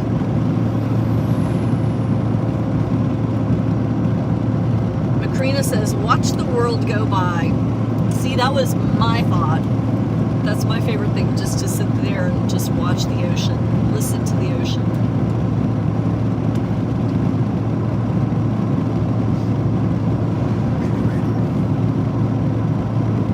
Maybe Radar says, sit on the balcony and listen to the ocean. Okay.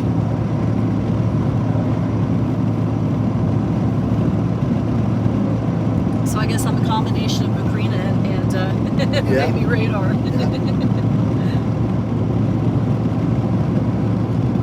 I love to go see the production shows. That's my favorite thing.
Macrina says she also enjoys getting in and out of port, like the slow movement into or out of an exotic port.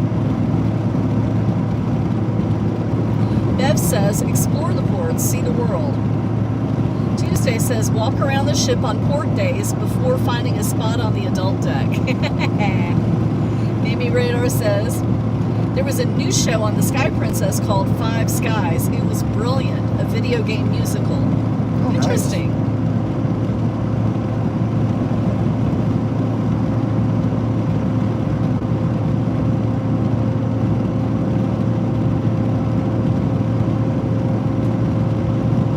What was the one with the airplane in it?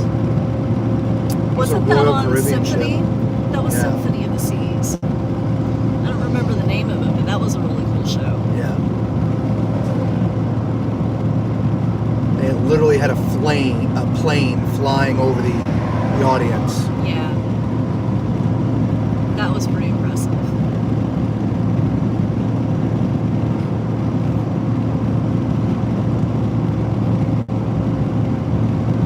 And I liked that one show on Celebrity Ascent. Yeah. I don't remember what it was called either. And of course we raved about the circus whenever that thing was on MSC. Yeah. Yeah, the other two were. Yeah. That last one was great. Suzanne Fagan, welcome to the channel. She says, explore the ship. Best.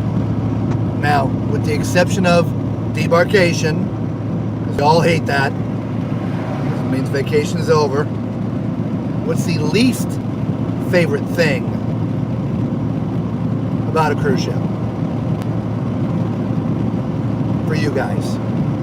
What is y'all's least favorite thing?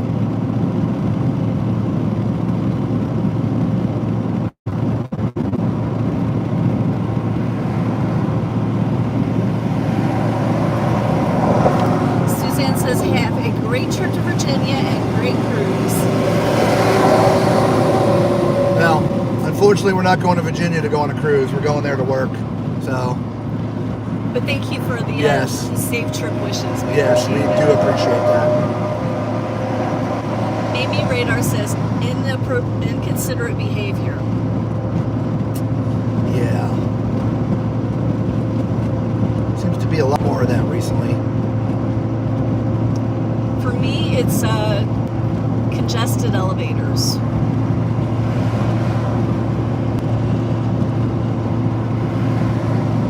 But yeah, I agree. There's a lot of inconsiderate behavior these days.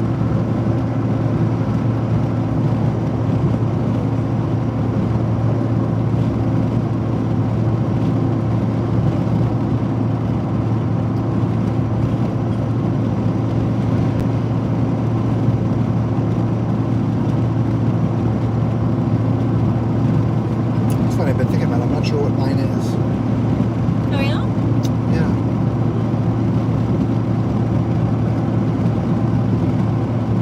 Tendering. Tendering. I was thinking about the comment, Mamie's comment about the inconsiderate behavior. Remember the last day we were sitting out on the pool deck just enjoying, and all of a sudden that music was just blaring. Somebody had turned on a radio at full volume at the table right behind us. I was like, Yeah. really? Come on. They had like a little Bluetooth speaker, Yes. and it was loud. It was very loud. Holy cow.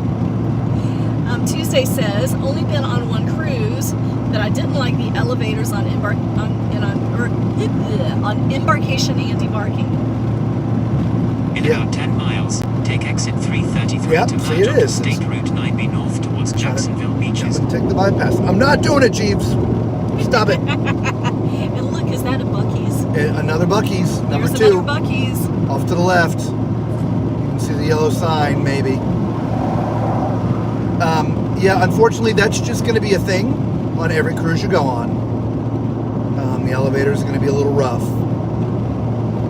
on day one, and embarkation and debarkation. A tip, maybe. Typically, you're always coming onto the ship from the middle of the ship.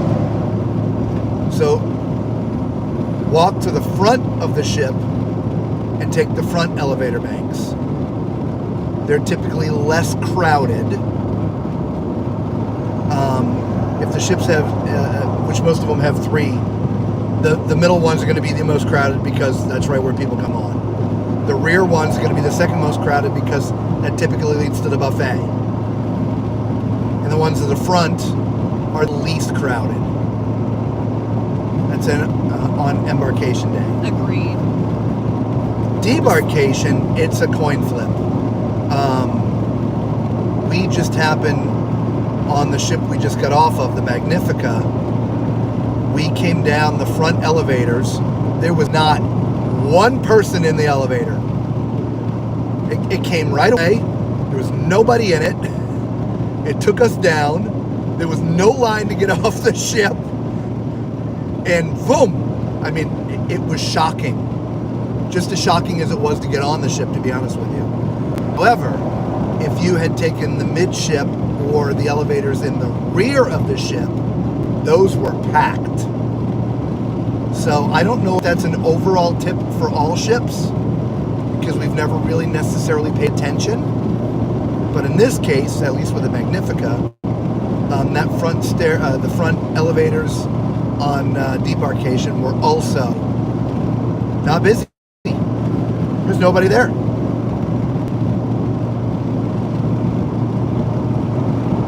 Yeah, that was crazy. Totally unexpected. Yeah. Jay says, I'm going to try that getting on the next one. Yeah. Absolutely. Just to get crowd. Correct. We do that. We come in and we make a beeline front elevators. It doesn't matter.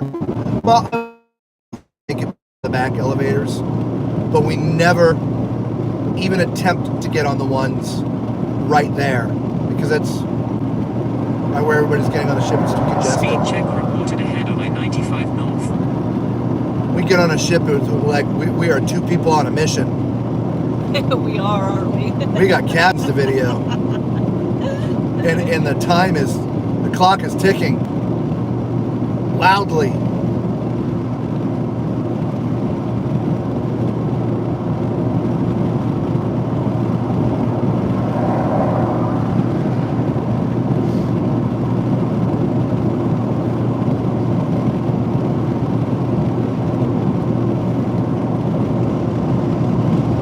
Bev says weather, too hot, too cold, rain, though I haven't had a lot to complain about really.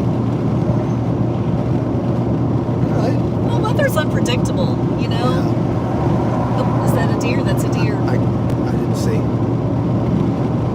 Is it deer? Yeah, it's funny. Personally, me, regardless of my history of ships, meaning my first cruise, I feel so safe on a ship, right? The crews are highly trained. The technology that's on there, right? And as Lisa said, the weather's unpredictable. There's nothing you can do about it. But while on the ship, even if it's crappy weather with rough seas, this, that, or whatever, there's still so much fun stuff to do inside the ship that the bad weather has never really bothered me that way. Like, there's a lot of people that go on a cruise, their big thing is to hang out at the pool and party and drink and get sun, this, that, or whatever. That's never been my big thing. So if the weather's crappy, that doesn't affect the outcome of my trip. Also, I think for some of the trips that, or a lot of the trips that Lisa and I take, since we've been to these Caribbean islands and countries so many times, that 95% of the time we're not doing shore excursions either. And getting off the ship is just to get off the ship, walk around the port a little bit, you know, just to get out and stretch a little bit. If it was bad weather and we didn't get to do that, that wouldn't bother me either. Yeah. But, you know, that's why I asked the question, because everybody's got something they love and everybody's got something they hate, and it's different for everybody. Hello, Dr. Sister Cherie, she says hello TMC and everyone in chat, and safe travels. Thank you. Thank you. Yeah, welcome everybody. We got a nice group going here tonight. We've got about 18 people on right now. We haven't said it, but we're just about to pull into the Jacksonville area. We started off in Central Florida, a little north of Orlando. Went through Daytona already. Weather's been okay so far. We are on our way. We're going to drive all night. Final destination is the Roanoke area in Virginia. And so we'll be going up through North Carolina, through Charlotte, and then we'll clip a little of West Virginia, and then end up in the western part of Virginia, where Roanoke is. Again, as long as I don't get too tired and I feel okay, the goal is to go all night. We'll be pulling in there tomorrow morning. Thank you all for the thumbs up. We really appreciate it, you guys. Yes.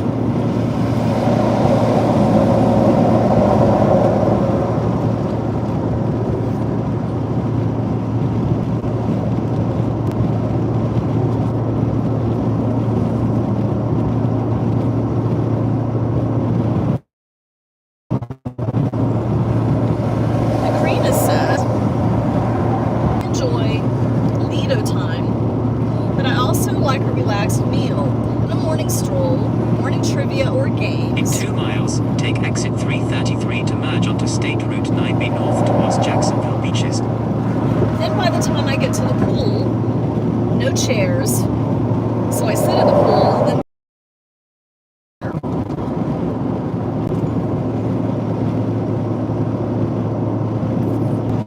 there we are. Hopefully we're back. Everybody.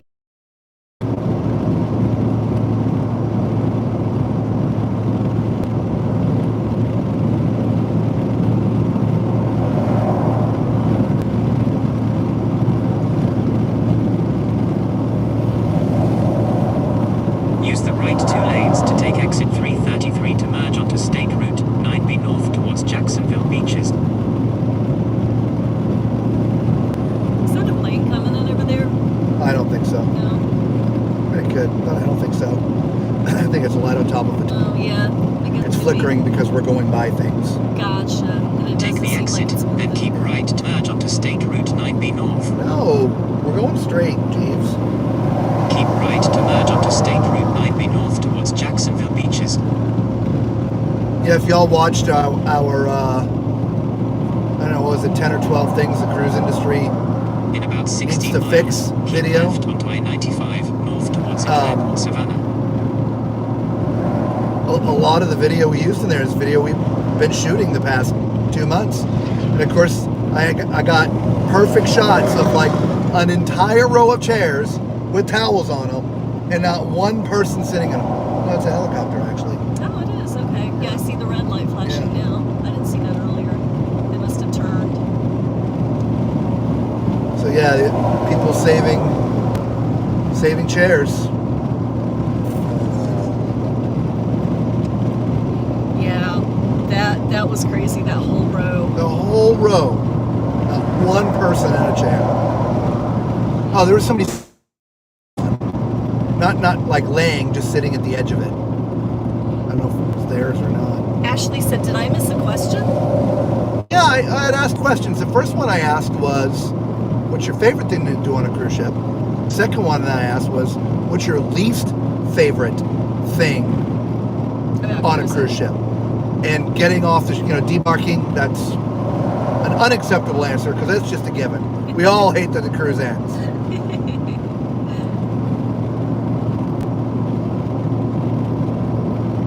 Though I would say having a smooth debarkation does make that pain so minimal, right? Like, we again just got off of MSC and there was no problem at all whatsoever. I mean, there was nothing. There was no line, no nothing. It was great. Yes, it sucks our cruise was over, but the fact that the process was really smooth, it took away a lot of the pain and suffering.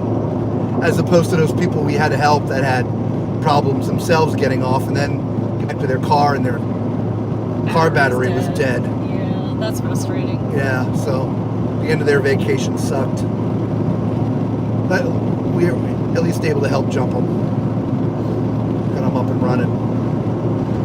Macrina says least favorite are complaints and upset people ranting where all can hear. Yeah, I get that. Yeah. And they want to drag everybody into it. Yeah. I'm right, you know I'm right. Come argue or come complain with me. Yeah. Every once in a while, somebody will post something in, on one of the Facebook groups, whether it's, John Heald's site or one of the entitlement, wherever it is. And they always will say, and I'm sure if you ask people, they'll all agree with me. Don't you know what I mean? Or something like that. Yeah, they're trying to get people on their side. Like, I don't think so. Like, I remember one of them was the first time we talked about the singing in the restaurants. Oh. On Carnival ships. Yeah. Yeah, the one where the guy actually went to Fiverr and got, spent $60 to get that was the last one. Was that the last one? That was the last one. There was one we had done a few months ago. And he had made a comment about, and I'm sure if you ask, you're going to find more people agree with me than don't. No, I didn't read one comment that anybody agreed with him. Ashley says, I don't think I have a least favorite thing. I just love being on a cruise ship. Me too. I love being on a ship. However, I did mention the elevators. It can be a little frustrating sometimes. But yeah, I mean, if that's the least of my worries, then sheesh. I enjoy it. Yeah, I had a stretch to find when mine's tendering. And I totally get that because you have motion sickness and the tendering it's so much more movement than on a normal ship. The tendering really doesn't bother me. It's weird. Sometimes it's not bad because you get on the boat leaves and you dock and you get off the boat. Other times you get on the boat and you're sitting there for 30 minutes waiting. Yeah, that's true too. And you're, bumping around and I'm like, oh man, that's what's rough for me. Macrina was on a cruise where a petition was being circulated for someone's complaint, and this lady actually staged a protest in the atrium area. Wow. Security was high as she spoke. I walked directly away. Wow. What was she moaning and groaning about? Yeah. I'm surprised security let her do it. I am too.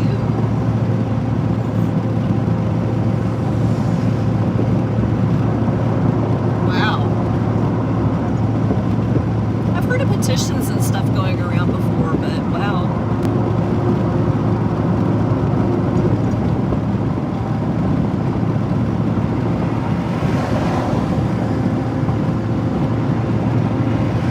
Sorry, I know us Americans are used to freedom of speech, and I fully believe in it, but when you're on a cruise ship, there's no such thing. It's captain's rules. End of story.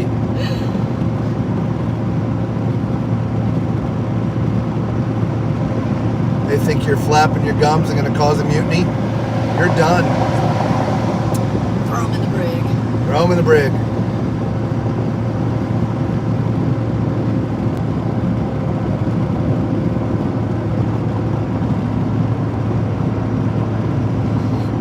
I can't remember. Maybe it was a missed port. Let me ask my son if he remembers. It was about a year ago.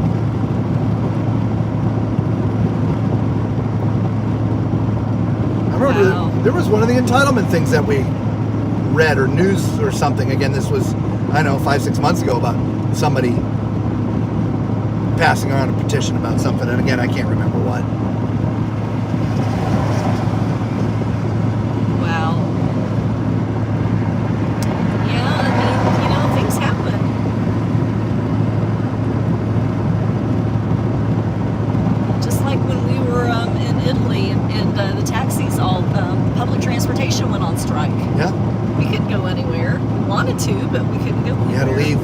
early, Yeah. like a half a day or a day before we were planning on. intended to, yeah. This wasn't a cruise-related thing. We were there for 5 days. I was there to play a gig as a musician, and they flew us there, and we had 5 days to just take in Italy on our own, which was great. And the event was in Florence, and we took the high-speed rail into Rome and planned to spend, I don't know, 2.5 days or something like that. But we got wind of a transportation strike, which turns out happens frequently in Italy, where all the trains and taxis and all stuff were literally going to shut down. Buses, everything. And so Friday, 5 o'clock, everybody's done. Yeah, so we had to get out of town before that happened, so we could get back to Florence, because I was there to play, and they can't play without me.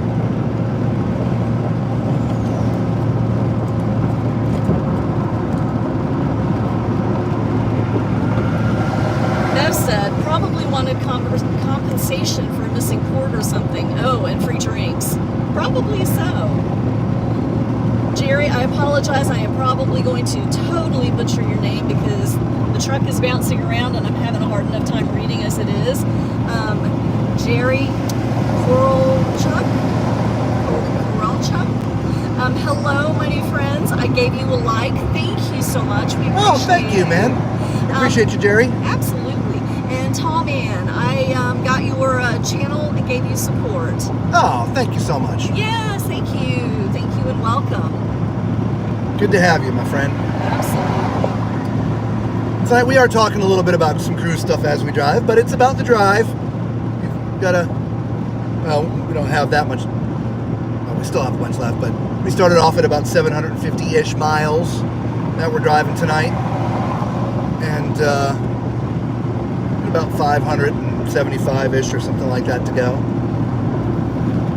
Jerry said, it's okay, I'm Ukrainian American. Oh, welcome. Yeah, absolutely.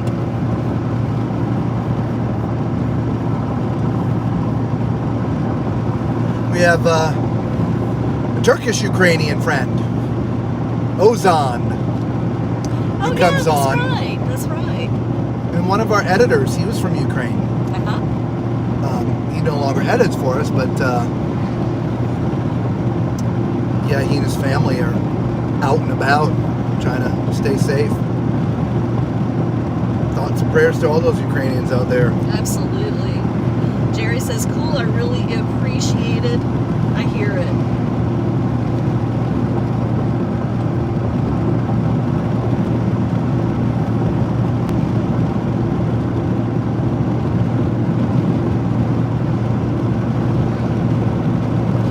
And Jerry says, where's this at? I have content too.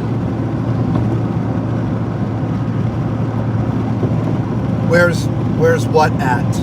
We're currently on 95, if that's what you're asking, heading north. We're just about to pull into downtown Jacksonville, or go through downtown Jacksonville, I should say, on our way to the Roanoke area in Virginia. So the goal, as long as I don't get too tired, is to go all night. We'll be there first thing in the morning.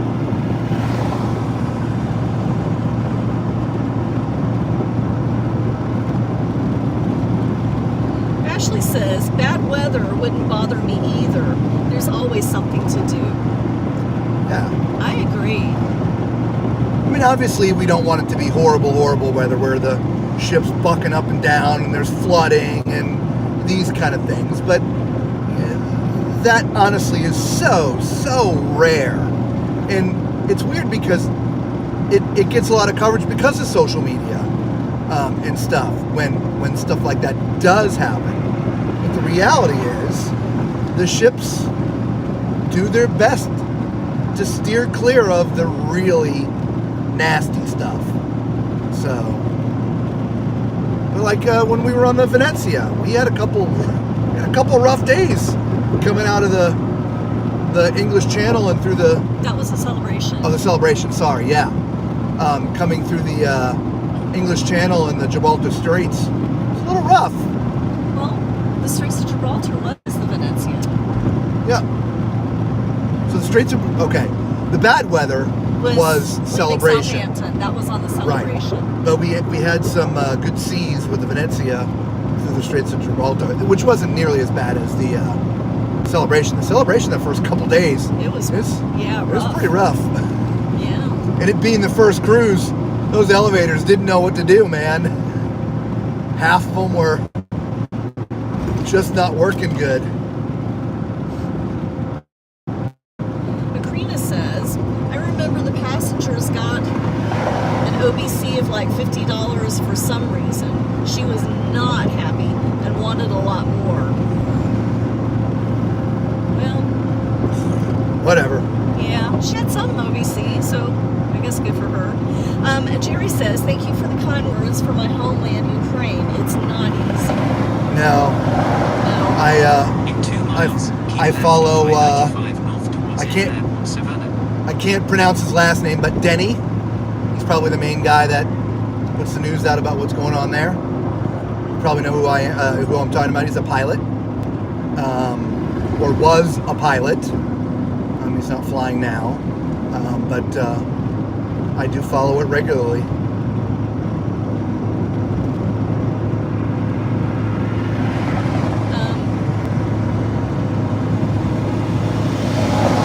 Jerry says, I currently live in Chicago, not in Ukraine. I understood since you said Ukrainian American. Yeah.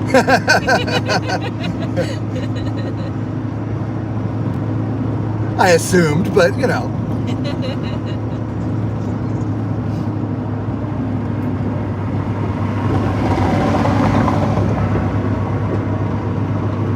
Well, thank God we're not going south. Right, traffic is backed up. That's not too bad. It's just started right there. Oh, gotcha.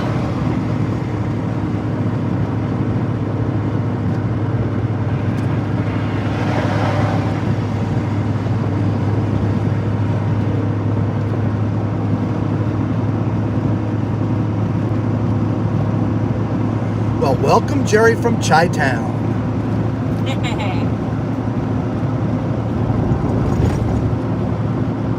Use the left 2 lanes to keep left onto I-95 north towards Airport Savannah. Okay, well, it says 3 lanes.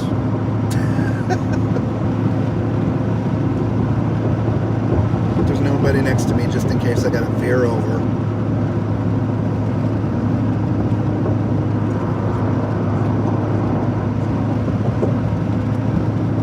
Actually, you know what? Keep I think I left. will.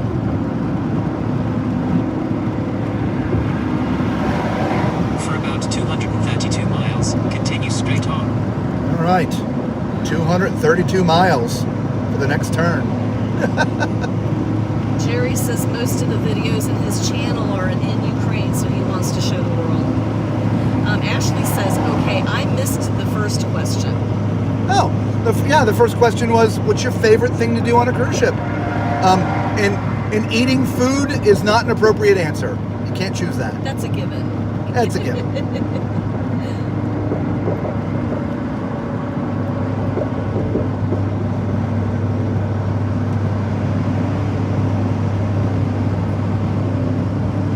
Yeah, see, I thought I went to 2 lanes right here.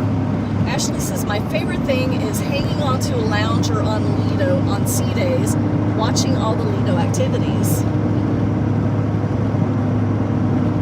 That can be pretty fun. It can definitely be entertaining. 2 right lanes blocked. Great.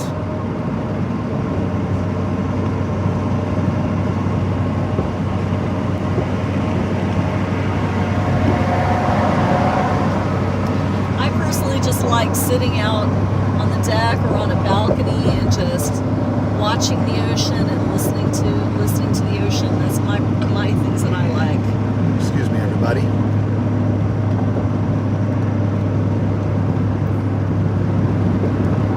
Florida, big truck lawyers. Sorry, reading billboards. Hello, downtown Jacksonville.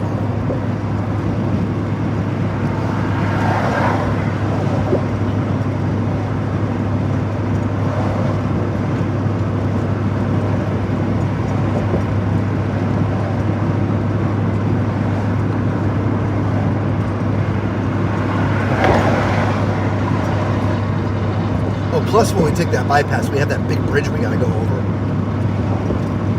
Jerry says, I hear cruising is such a fun thing. Oh my gosh, my friend. We love it. And so do everybody here, because obviously the channel's called Tall Man's Cruise Adventures. So that's the channel is about. But tonight is about the adventure part of Tall Man Cruise Adventures. Stay in the left 2 lanes. We are going to be, we're heading up to Virginia to do some work. But we have a cruise channel. We don't cruise full time. One day.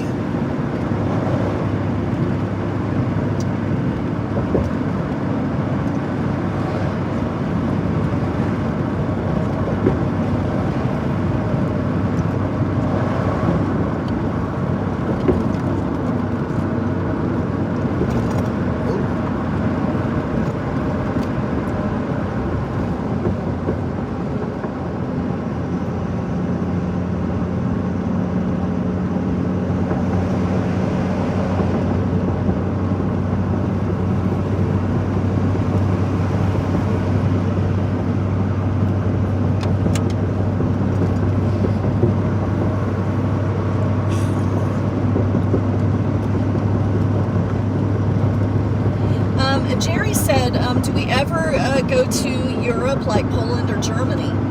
I spent 3.5 months touring Germany, Italy, Switzerland, Romania, a few other little places too. We've done a couple cruises out of there. We did a Greek Isles tour cruise out of Athens, and then we've sailed out of Southampton a couple times. Haven't done anything further north yet. Barcelona once. Yeah, Barcelona, yep. No, we didn't get to see much of Barcelona. No, we didn't.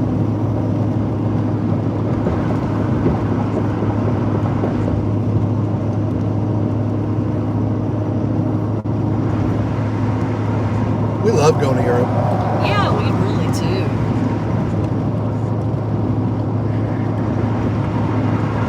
Things are so different over there than they are here in the States. Food is amazing. Yeah. In most cases. In Yeah. most places, I should say. Yeah. Jerry said, what do you do for a living as jobs? That is an ancient Chinese secret. It's one thing we don't talk about on the channel. We like to keep that a little private for now. We'll eventually tell everybody, but we keep that to ourselves. We do have to have a couple things we keep to ourselves. That's one of them. Just a couple. Just a couple.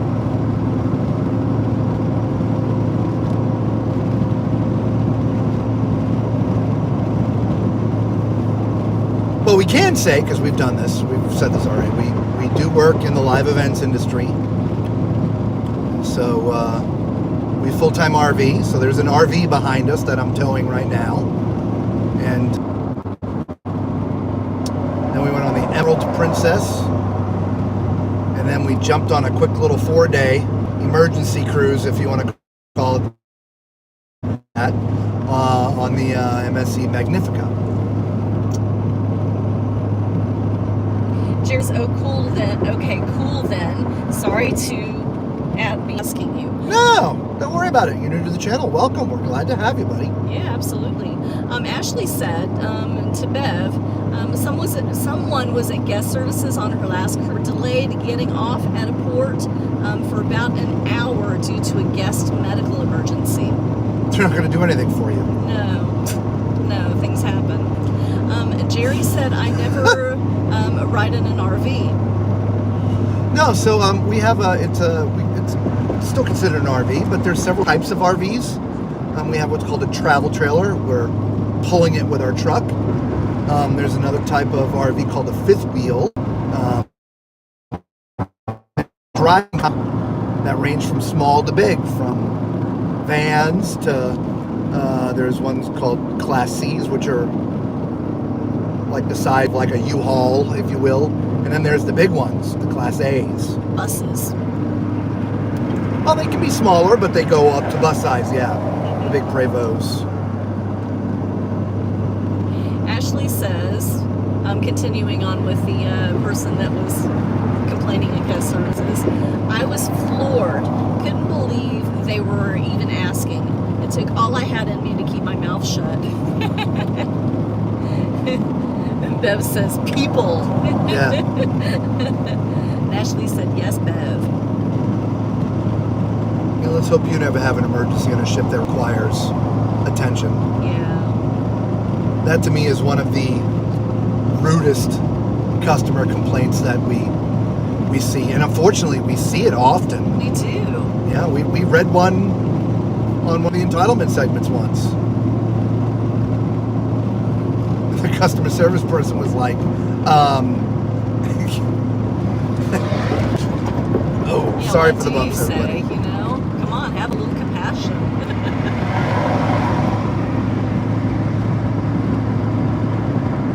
Jerry said he saw, I believe, those RVs, never rode in one.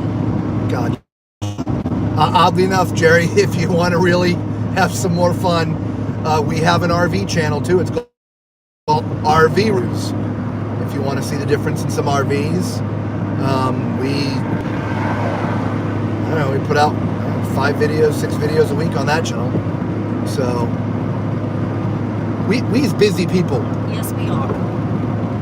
But yeah, you'll get a good idea of the difference in the RVs between travel trailers and fifth wheels. Again, Tall Man's RV Reviews. That's our 2 passions, RVing and cruising. Yeah. Since we are full-time RVers and we're not in an RV, we're on a cruise ship. Yep.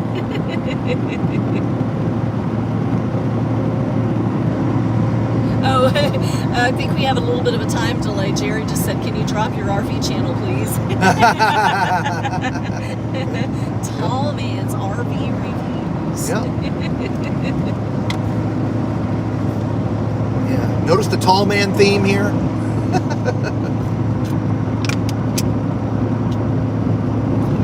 Jacksonville in the rear view mirror. Woohoo! We'll be in Georgia soon, everybody.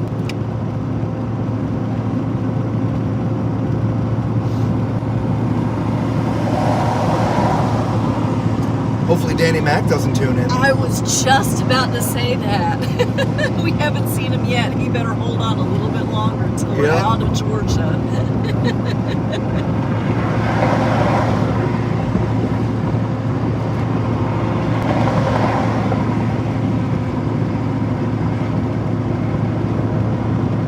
Macrina says, oh, Danny Mac, stay clear. Right? That's too funny. The things we remember.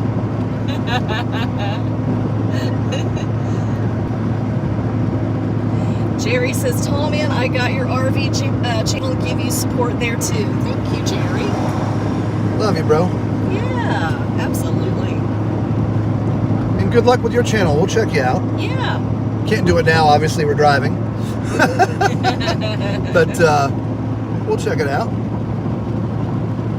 And just keep doing it, man. That's all you got to do.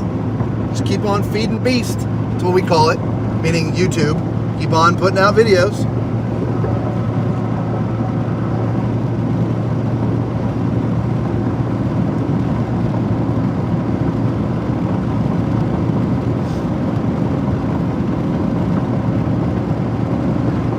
It's funny, I've thought about it a couple times. If I had to do it all over again, would I start a YouTube channel? And the funny thing is, I'm 50-50. 50% yes, 50% no. It's a lot of work, right? We just mentioned, we work full time. I mean, it is full time. When we're in our 4-month block, we're putting in, ridiculous 80, hours. 90, 100-hour weeks sometimes. Yeah, ridiculous hours. And that's at work. Never mind the channels. But the thing when you start a YouTube channel, you have to constantly be uploading. It doesn't have to be every day. It could be once a week. But whatever your channel is about. Whenever you upload, you just have to be consistent with that upload. So if it's going to be once a week on a Sunday, then you got to, come hell or high water on Sunday, you got to have that video up there, or whatever it is, because the YouTube algorithm learns your patterns, and it doesn't like it when you stop. We've learned the hard way.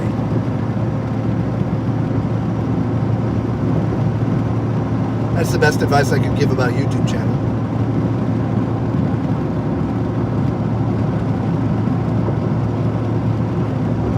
Jerry says, no problem, I really appreciate it too as well.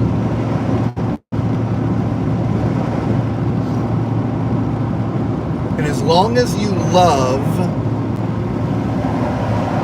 what it is your channel is about, like for us, our channel's cruising. We absolutely love cruising.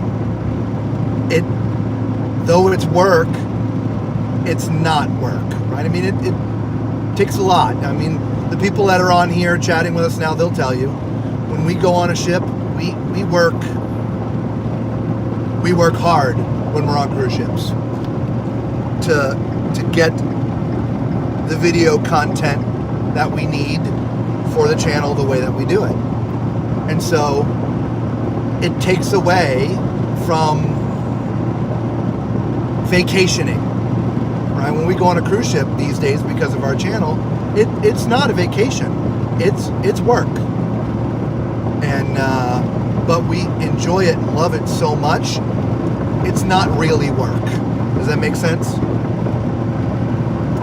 It's the same thing with the RVs and doing the RV reviews. We love it, but we have to find time to go to RV dealers or RV shows and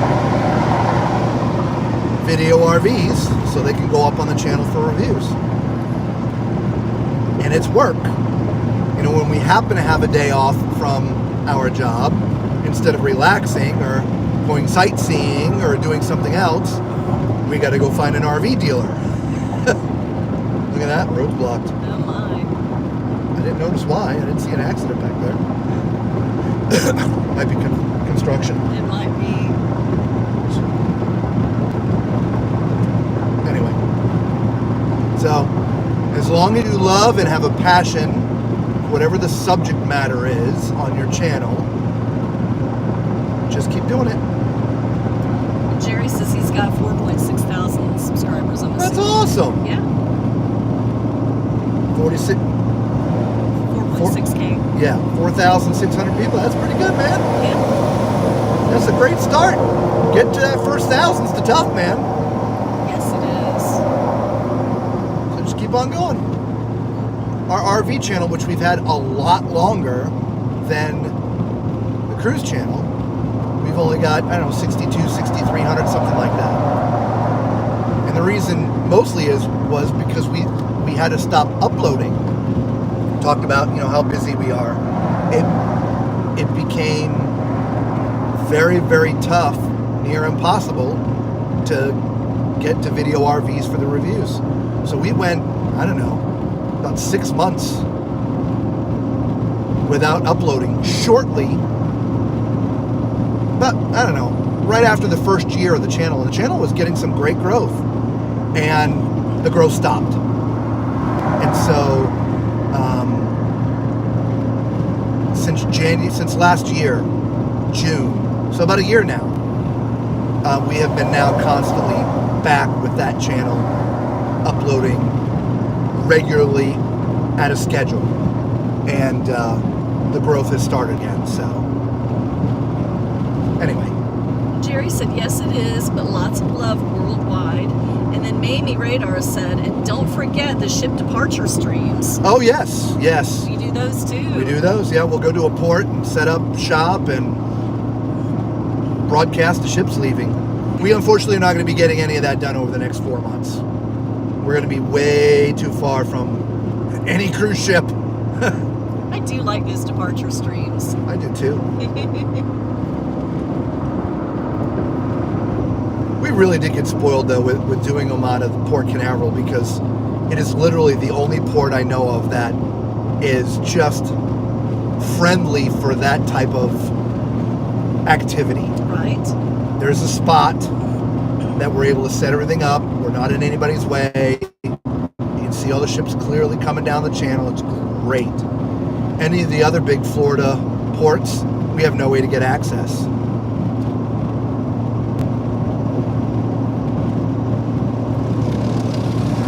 Yes, there might be other spots outside of the port, but a couple things to consider is, you know, we have computer equipment and cameras, and in the end, they don't like direct sunlight. So we need to set up a tent, and hard to set a tent up on a causeway or a sidewalk. Yeah, it's stuff we haven't talked about, even for those that have been watching us for a long time. Burning over there. Huh? They're burning. I smell the smoke. Yeah. Did you actually see flames? Yeah, there's like 3 separate piles. Oh. Yeah. Yeah, wow. Yeah, they're burning good. They sure are. Jerry says Florida has a big port. Yeah, they have many of them. The 3 biggest in the industry currently, I think. Miami, Fort Lauderdale, and Port Canaveral. And Macrina says you can take a drive to Norfolk, maybe. No, we don't have time. We'd like to, Yeah. but yeah, schedule's not going to allow. Jerry said, "What about grassy area? What about grass area you set up?"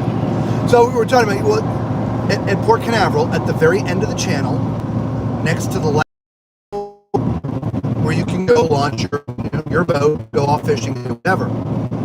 In that same little area is a flat area with a huge fish cleaning area. So you're out fishing and you want to clean your fish there, you can do that.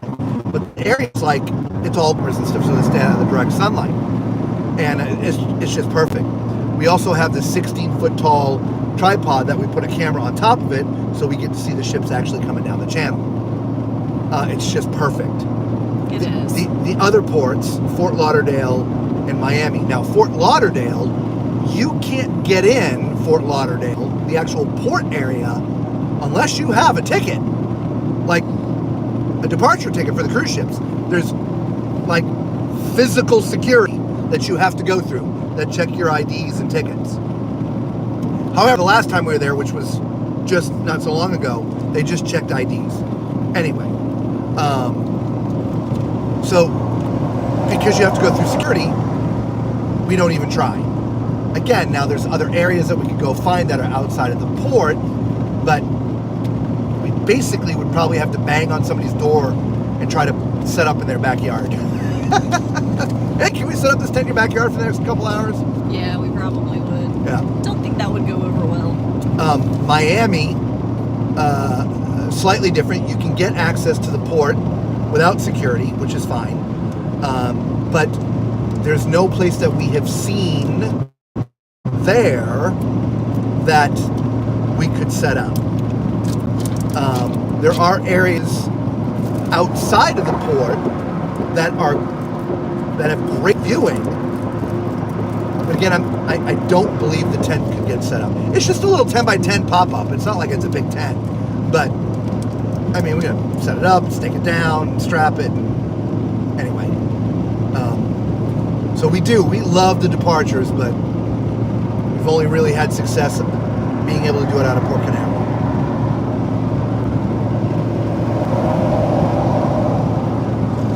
Ashley says, "Well, I gotta go. Y'all drive safe. Catch you on the next one." Yep. Thank you, Ashley. Thanks for stopping by. Absolutely. Nice talking to you, Ashley. Have a good night. Check in the morning. We may still be here. We might be.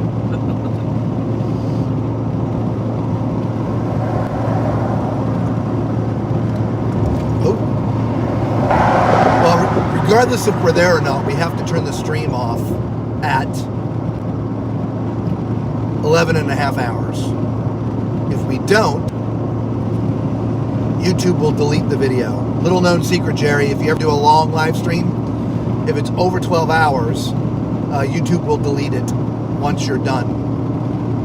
So we have to stop the stream one way or the other at 11 and a half hours. But to be honest, we should be really close.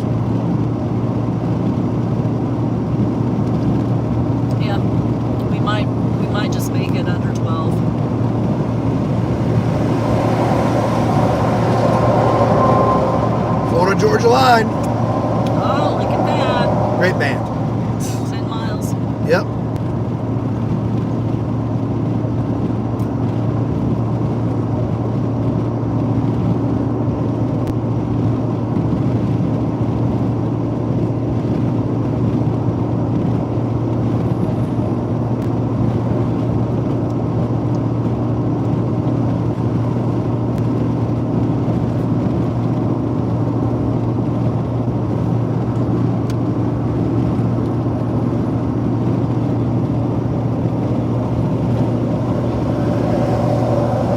Favor, Sure. take a break for just a second from the chat, pull up the radar, Okay. see how the plan is going, because I'm looking and the ground's pretty wet. Okay.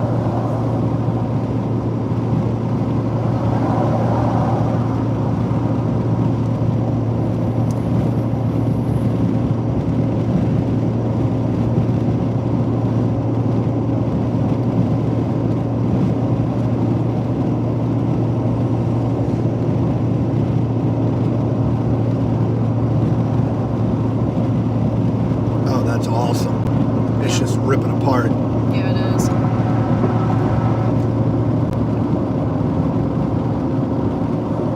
Are you playing it? Okay, let me see. Yeah, there's a bit of rain in front of us, guys, but it may have rained itself out before we get there. Again, when I was looking at the time-lapse future radar, it's not an exact science, but it did look like that it was going to have rained itself out before we get there. But we're looking at some rain just up the road in front of us. So, Savannah area. Let's hope that's the case.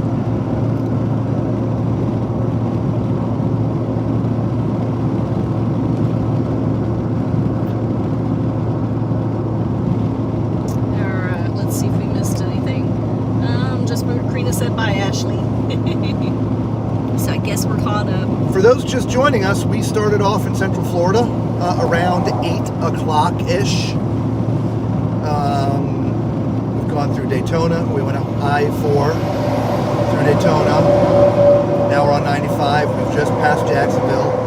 We're probably about 7-ish miles from the border to go into Georgia.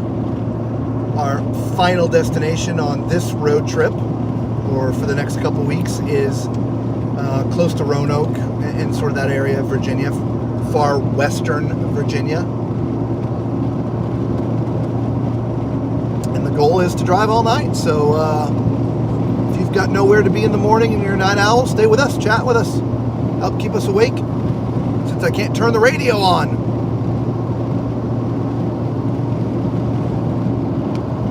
Not without YouTube slapping you. No.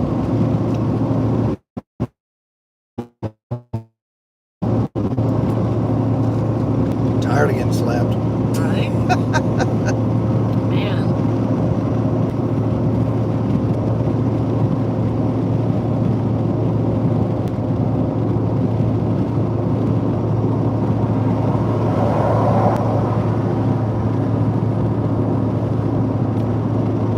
Thank you guys for all the thumbs up. We really appreciate it. Yes, we do. We appreciate y'all being with us as well. Macrina said she could sing the morning light. I was humming it a while ago. None of you caught it. I don't know the words by heart to sing it. I don't either. It's not melody. odd. Usually I pick up on the lyrics, but for whatever reason I can't do it. Great tune, though. You know what we didn't put in the truck? What did we not put in the truck? The snack bag. No, we didn't. Actually interesting. Yeah. I was thinking of like pretzels and crackers or something. Yeah, they're all in the RV. So whenever we make a stop, we'll have to grab that.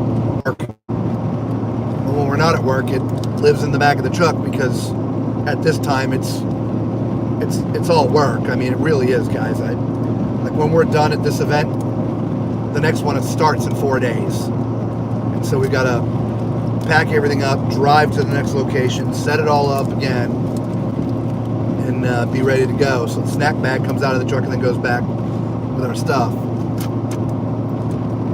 Is that good? I think so. Okay.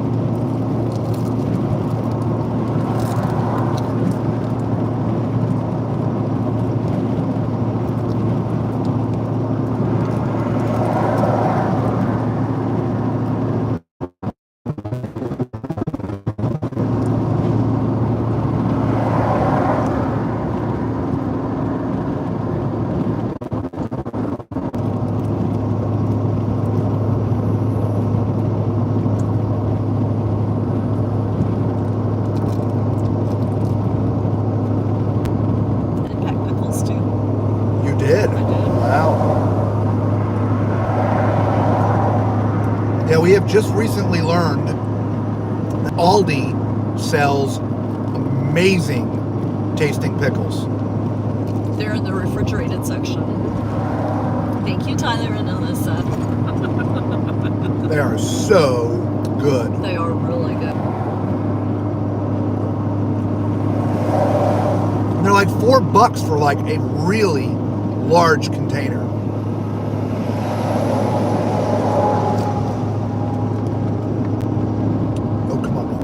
Over.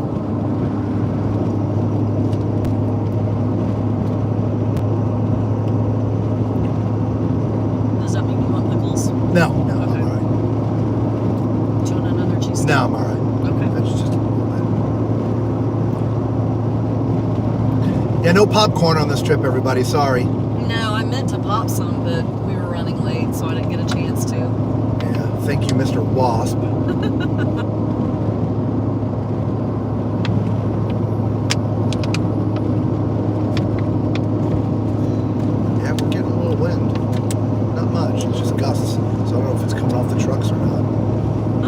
Because I'm still feeling it, and I wouldn't be feeling it if it was coming from the trucks. Let's go see if we can tell how windy it is from the radar.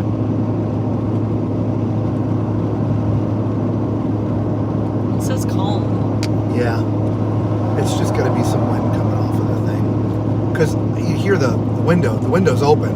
Yeah. Normally when it's windy, you hear that coming through the window. I don't. It's pretty calm, but it's just got to be coming off that truck. Oh, Florida Agriculture Station. Oh, getting closer.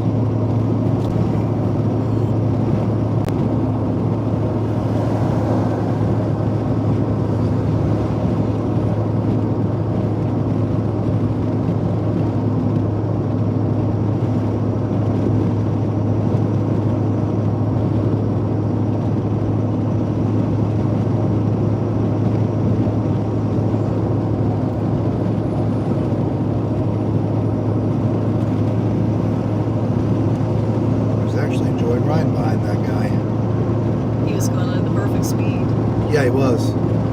I would have a couple miles a little faster because he was hovering right at 60, 59, 60. Gotcha.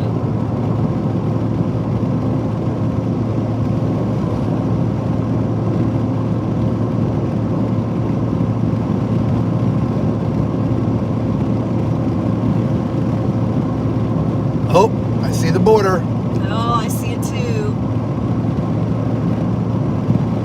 I see the big thank you for visiting Florida.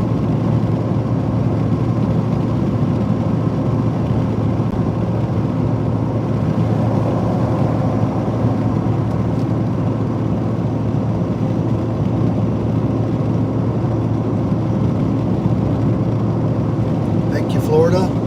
We will see you in about 4 months. Really 4 months and a week.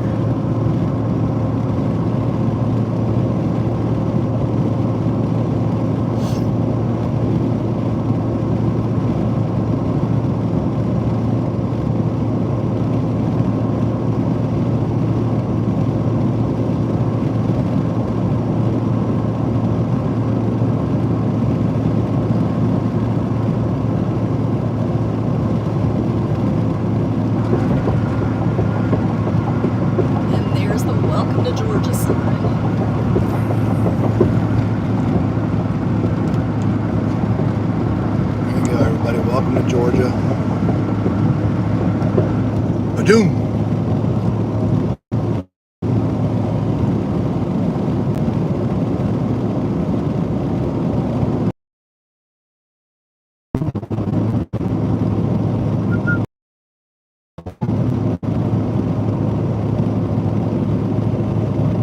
What other cruise news was interesting this week? I think outside the fire on the icon.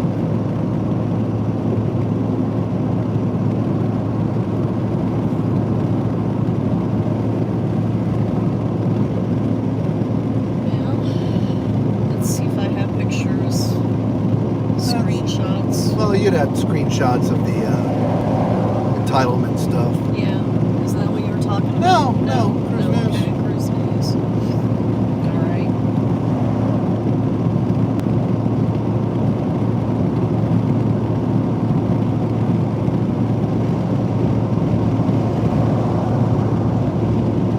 I didn't really pay attention to much of it because we've been working so hard to get on the road. Did V finally get out? Or Oh, you know what? I have no idea. I don't know either. Does anybody know? Did V actually get launched, or is it still in dry dock?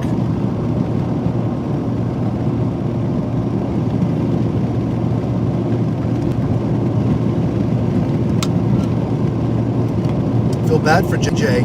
I haven't watched them in a while. What do you do when you know? Here we go. We're back. There's all your comments. We obviously were buffering. All right, let's try that again. Yeah, see, you can see the warning light. Okay.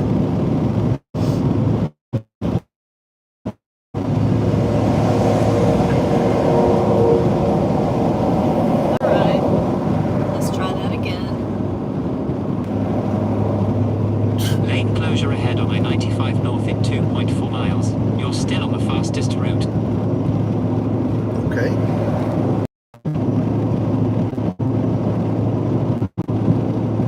Play it out for. Right.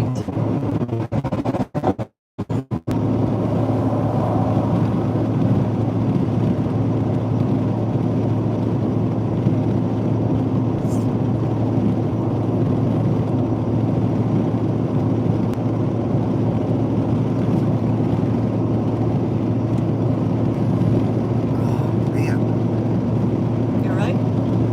Funny with my shoulder. You had the better than 10s if you wanted. I don't think that's probably a good thing while I'm driving. All right. 2 lanes closed, 1 mile ahead. 2 left lanes closed. Okay, so we're in the right place.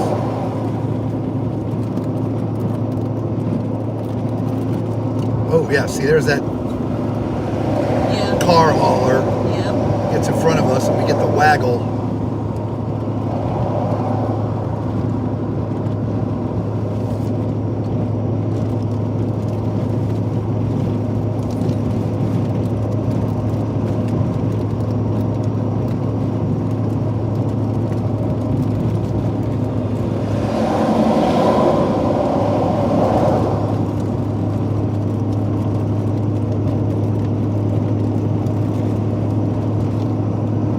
Dang it, man. Now I want the pickles and I can't find them.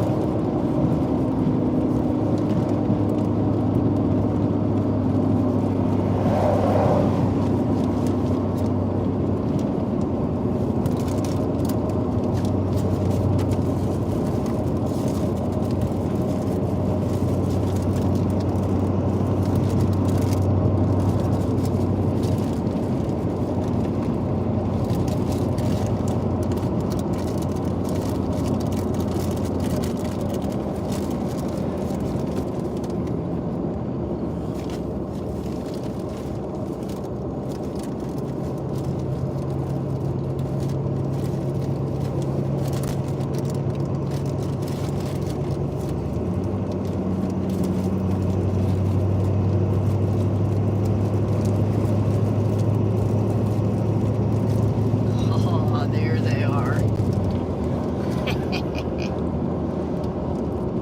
Did you bring the whole big thing? No. I just put some in the bag.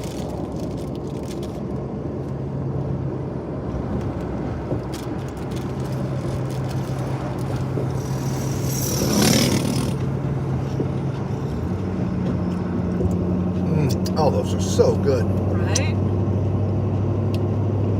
Yeah, for those who love pickles, got to go to Aldi. Apparently so. Want another? Yeah, Tell me when. I'm good. Is that it? Yeah, Okay. we'll save it for when I'm really hungry. Okay.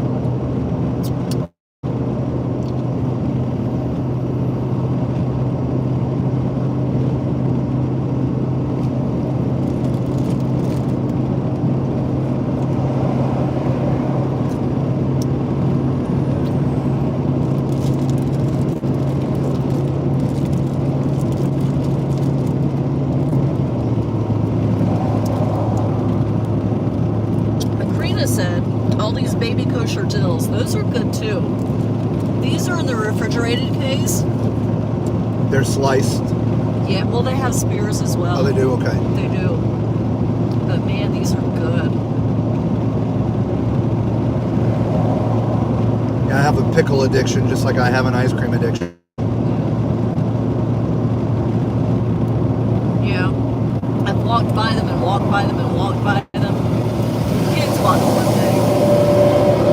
And let us try some. Oh my goodness. They're so good. So good. So good. So fine.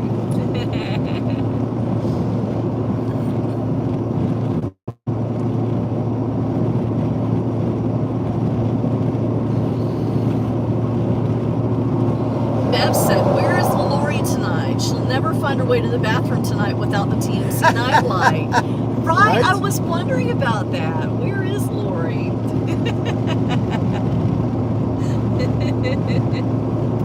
Mimi Radar says, pickles and ice cream. Robert. Well, I don't eat them at the same time. That's No. funny because that's what Macrina says to you. I know. Pickles and ice cream? No, You could not be- at the same time. You could be a billionaire in the Inquirer. Ew. No, not at the same time. You know, we've talked about that in streams before, like bacon flavored lemonade. It's just, Right. I love bacon, I love lemonade. I can't do the flavors together. Love pickles, love ice cream, can't do them together. It's just not right. Macrina said she'll have to message Lori.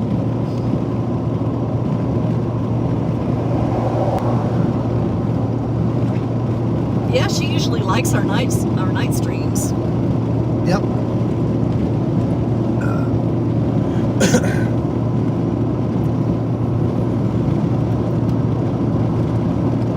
Pickles and ice cream.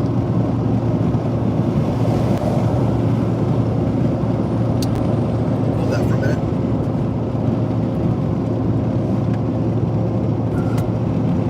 Thank you. Uh-huh.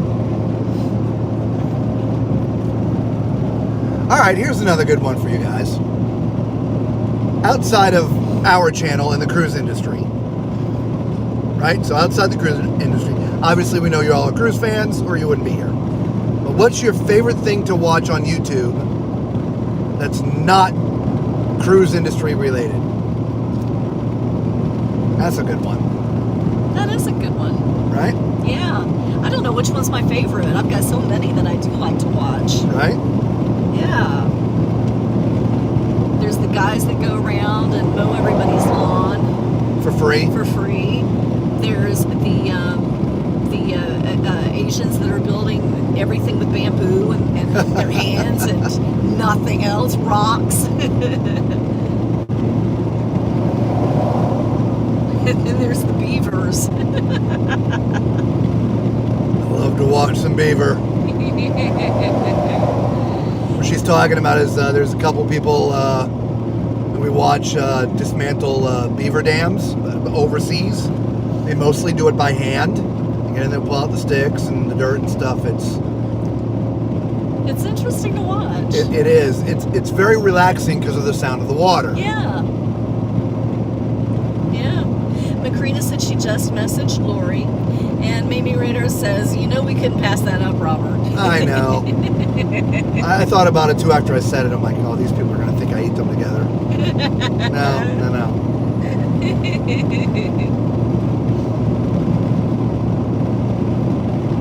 I wonder if anybody's ever made pickle ice cream. I'm sure they have. I couldn't do it. No, I don't couldn't think I could do it. either. The flavors just don't comprehend in the brain. Although I tried those pickled flavored potato chips and those weren't too bad. Yeah, no. Like even like fried pickles. Yeah. Not my favorite thing. Yeah. Oh, fried onions are so much better than fried Oh pickles. yeah, the fried onions. Onion rings. Oh, go on MSC and eat their onion rings. I know. Oh my gosh. I would love to have some of those right now. They're just perfect. Yeah. They really are good.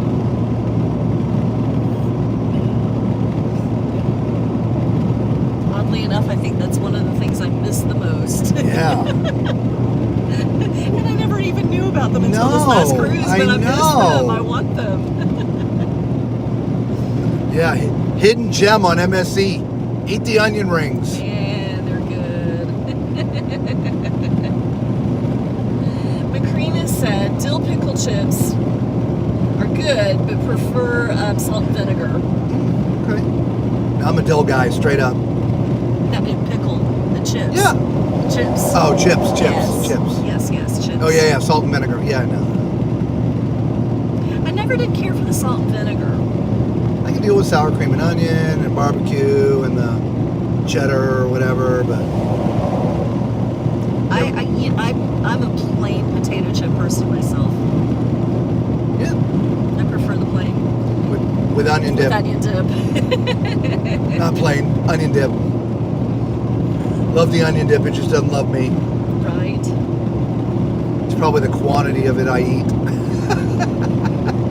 Mimi Radar says she likes to watch the old TV shows that are now on YouTube. Nice, okay. Yeah. We, in the RV, we have on the channel Grit, Grit, Grit. They have a lot of the older westerns and stuff playing. Oddly enough, I sleep great to it. Bev says dill pickle chips? Canadian here, we're all about the flavored chips. Ketchup, all dressed. Right now there's a KFC flavored one. Really? A KFC flavored potato chip? Wow. Interesting. I might would try try that. Yeah. that got our computes. attention. Yeah, that flavor computes in the brain. It does. It totally does. Maybe Radar said jalapeno Cheetos. I'm not a big jalapeno fan. Yeah, we're not But I do like all that Cheetos. into spicy. Yeah. Yeah, we're very mild. Oh, geez, excuse me. good Sorry about that, Lord. everybody. Sheesh. Fresh Coke. Manners, dang. Sorry. Macrina said plain chips or salt and vinegar on a whim, but no dip for me. Oh, I gotta have the onion dip. Well, I don't have to. I mean, I like it plain, but I like it with the dip too. The best onion dip. You just get a container of the sour cream and mix in a package of the Lipton onion soup mix. Oh, It's really good. better than Anything that pre-made you buy. that you could buy, It is. by far. Yeah. Bev said, "Yep, they are Ruffles." Oh yeah, Ruffles. You know the Ruffle type potato chips at Aldi are also pretty good. Yeah, they are. Yeah. And they're like half price. They are. Half the price of Ruffles. I told you we're cheap guys. Yeah, we are. Excuse me, frugal. Tuesday said 2 things. One is a lady that goes down memory lane with laughter, and the other one is a lady that relates true teacher stories throughout laughter. Laughter is the best medicine, It is. right? Mama Tall Man likes to watch this gambling guy. I forget his name. Oh yeah. Tony or something, or Yeah, I don't remember his name either. Melissa watches him too, I think. slots and stuff. Yeah. Yeah. Tuesday said, yes, the Ruffles potato chips are so delicious. Yes, they are. Like I said, the Aldi ones are, man, you'd have a hard time telling the difference between the Ruffles and the Aldi ones. Ruffles, yeah. They're pretty good. The Aldi flavored ones aren't the best, But the plain. But the plain and their Ruffles, Yeah. they're good. Yeah. Let's see. Bev says, actually, hang on. Macrina says, love the original Ruffled potato chips from the 80s in the twin bag. Twin bag? Do you remember twin bag? Not sure. It sounds let out of my head, to be honest. Bev says Lay's have a cucumber flavored chip. Scary how much they actually taste like cucumber, but I had to have dip to finish the bag. That makes sense. Macrina says, TMC, I'm cheap. I mean frugal too. I love it.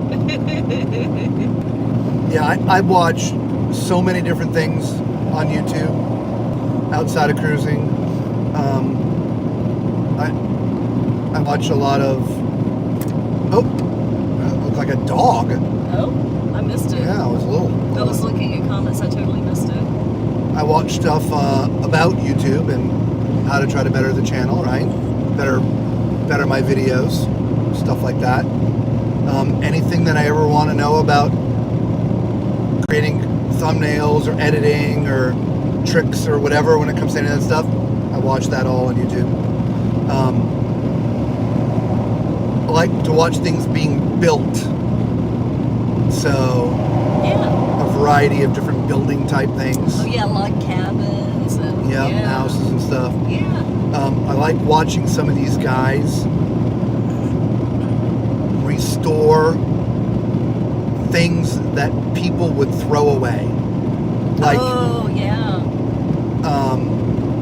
cars and tractors. I mean, just all kinds of different That things. PlayStation one was really cool. They completely dismantle it and fix it and put it back together again, and you would swear it was brand new. It's crazy. Yeah. I have, within the past 6 or 8 months, found this series of videos. I think it's from Vietnam.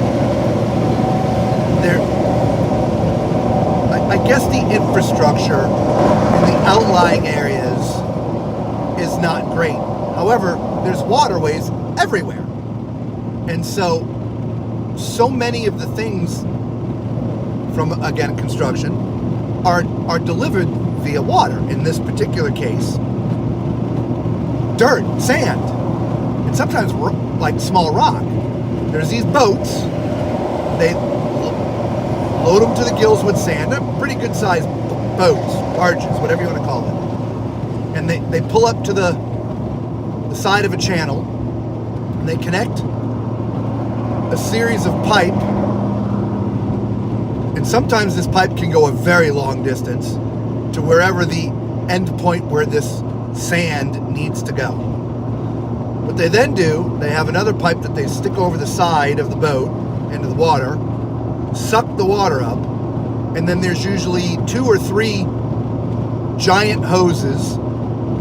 One that's usually just sitting there, the other 2 are manned by 2 guys, and they wet down the sand and turn it into a slurry that gets sucked up and pumped through that pipe and delivered to where, the end destination. I don't know why I find that so fascinating, but it's just interesting to watch them suck all this sand out of the boat and send it through this pipe wherever. And sometimes they show where they go. A lot of times it's typically for construction, like when they're building a house, they got to have dirt for the foundation or sand or whatever. And I guess trucks can't get it there because of the infrastructure.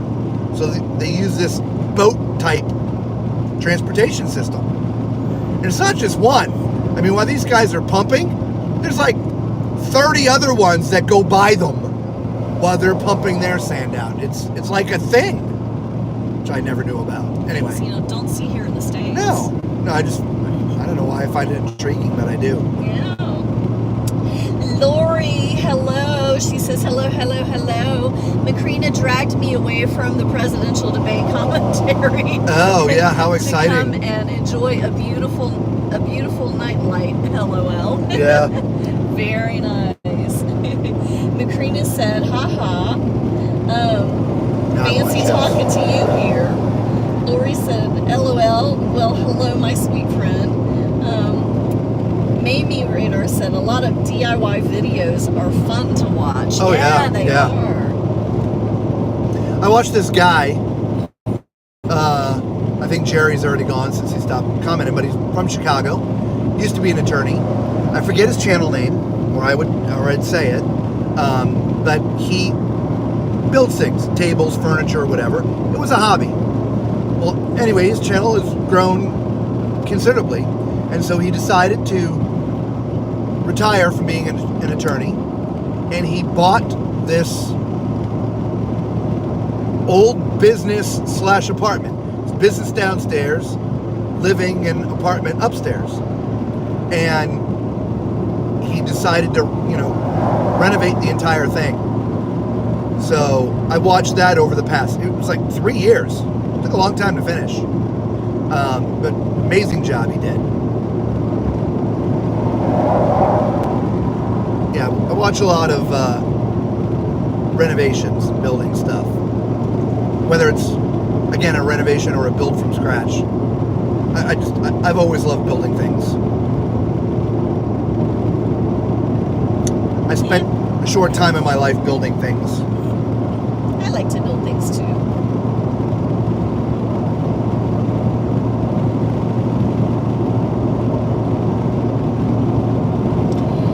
My dad was pretty much a carpenter, a jack of all trades. I mean, he built our house that I grew up in. He built a couple of the houses surrounding us, and did all the cabinetry work and all of that stuff. But he always had, a saw, table saw, and he had a planer and joiners and all these kinds of things. I used to go out and help him with it, so I enjoy building things too.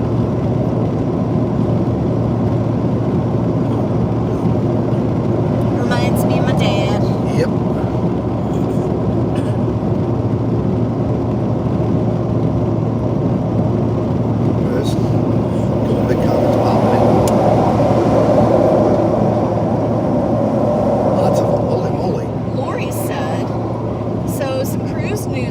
Today, a 4-year-old on a Carnival cruise somehow got a hold of maybe LSD. Oh, geez. What? And problems with medical staff maybe not helping appropriately. A kid was taken off the ship. Oh my gosh. Yeah, I saw... by a helicopter. Oh my gosh. Yeah, the Travel Scouts thumbnail, but again, getting ready to pack up and get on the road and getting stung by a wasp and about sending me to the hospital. I didn't have a chance to watch it, so. Oh my goodness, I didn't hear about that myself. Yeah. Well, it was like, child drugged. I'm like, oh, that doesn't sound good. No, sheesh. Bev said, introduce myself to my first cruise table as the cheap Canadian. Travel companion was not impressed because we took the city bus to our hotel in Miami, $150, and we only had to walk a block. Oh man. Well, when we were in Barcelona to get on the Venezia, all the hotels in town, like $300, $400, $500, $600. I mean, it was a lot of money. Actually, Bev, I think it's $1.50. I think I did see the decimal in there, so I think it's $1.50. Anyway, so we decided to take a hotel just outside of town. And that still was like $150, $60, $70. But it was the least expensive that we could find. Anyway, but we wanted to go see some of Barcelona. So there was a bus stop right in front of the hotel. And so the people, they're like, okay, get on this bus, take it here. The hop on, hop off. Well, that wasn't the hop on, hop off. That was just a regular bus. Oh, you're right. Get on the regular bus, to the hop on, hop off. Take it down here. Then we did one of those hop on, hop off bus things, which we had never done that before. Our friend in Athens, Fotis, our guy, he calls it the barbecue bus. The barbecue bus. Because when you sit up on top, you get a sunburn. Anyway, but That's how we saw a little bit of Barcelona, was on the hop-on, hop-off bus.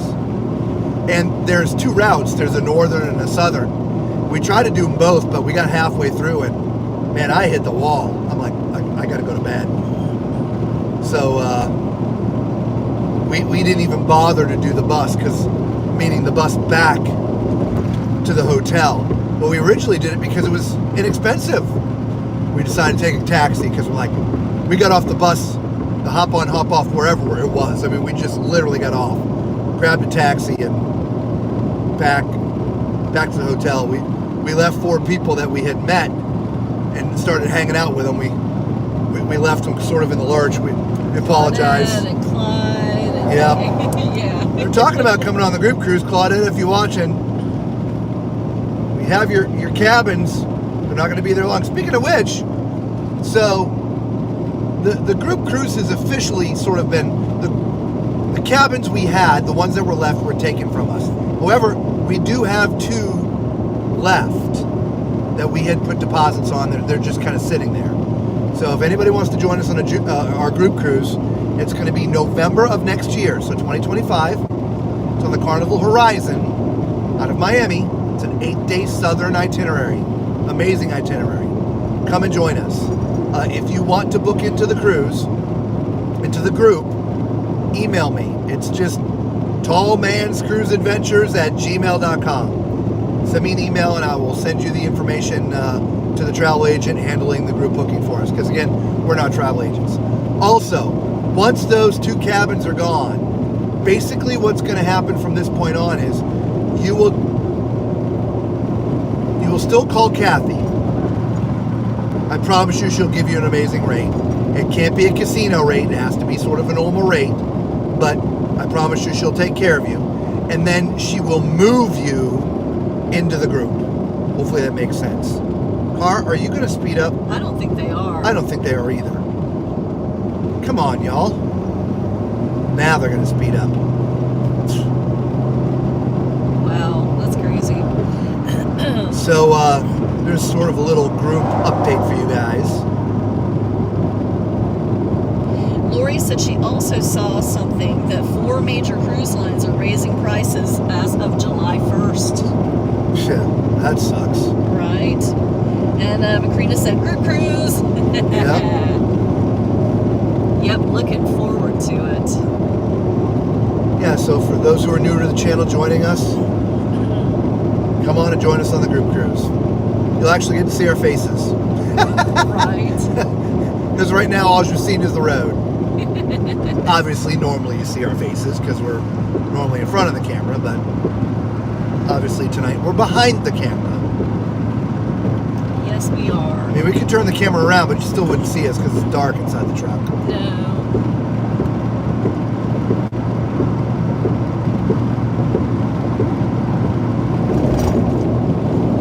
Yeah, I'm not surprised that the prices are going up. I'm just not. You know, the cruises they're selling out. I mean, people are booking cruises like crazy. Supply and demand. Supply and demand.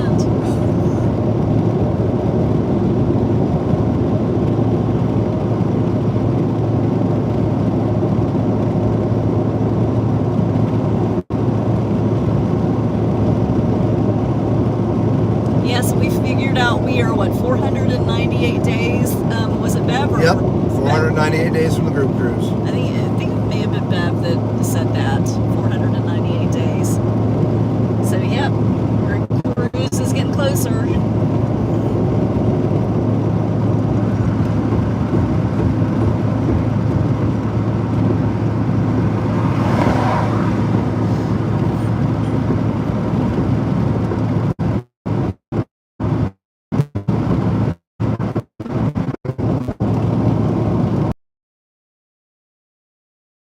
Fuel. Okay. We needed about a from here. We could probably go 110, but more between 100 and 120.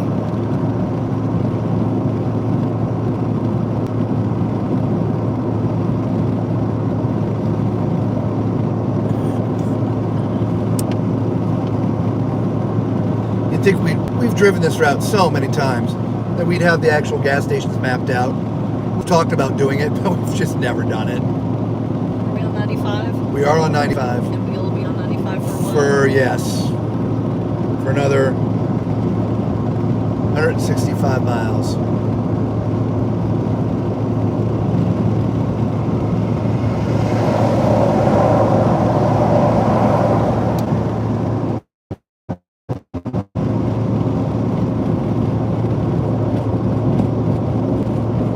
Stop the threat, distracted drive, kill. Okay.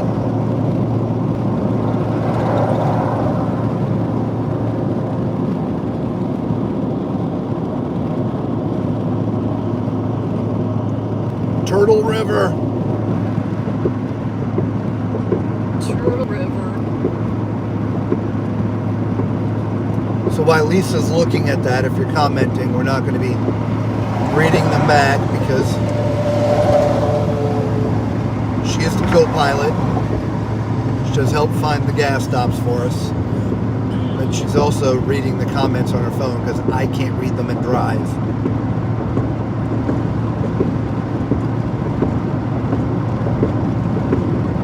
Do you know what mile mark we're at?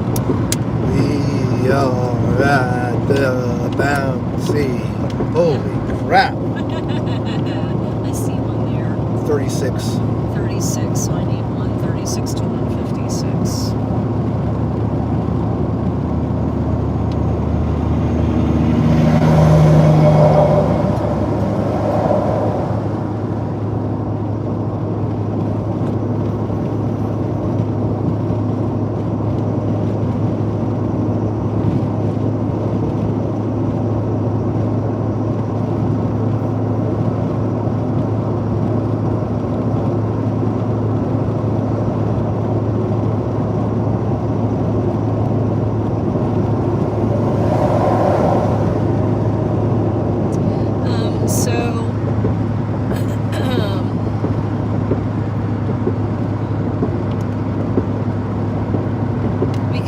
Exit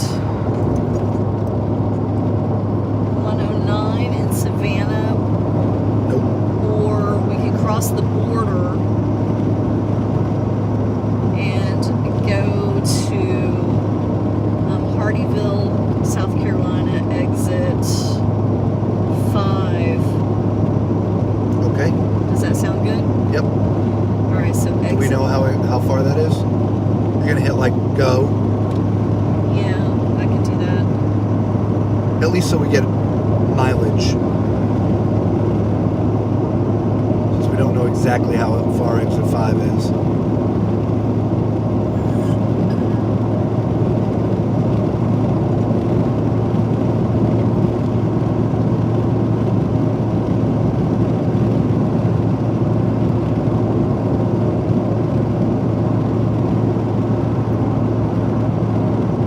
Who likes to stop and eat at Cracker Barrel when you're on a long trip? Anybody like Cracker Barrel?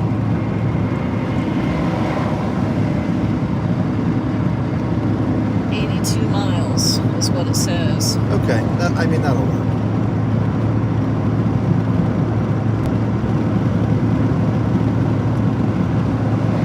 Because something tells me it's going to drop fast. Okay. I mean, we're at a half a tank, and it says 200 miles to empty. But, you know how it goes.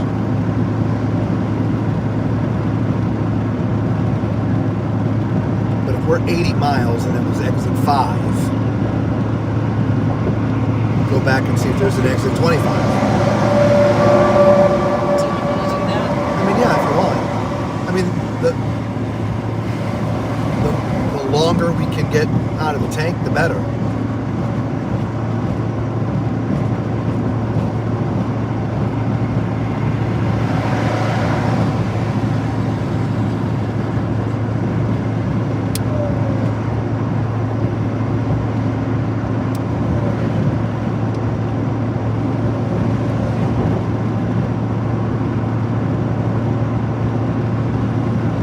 We can finally stop and try to clean the windshield for you guys.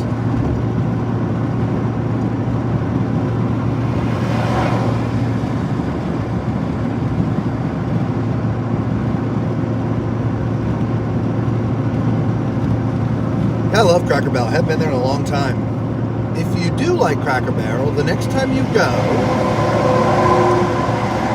usually there's some sort of bread that comes with the meals or whatever. Ask for grilled sourdough. Not toasted. Get it grilled. It's really good.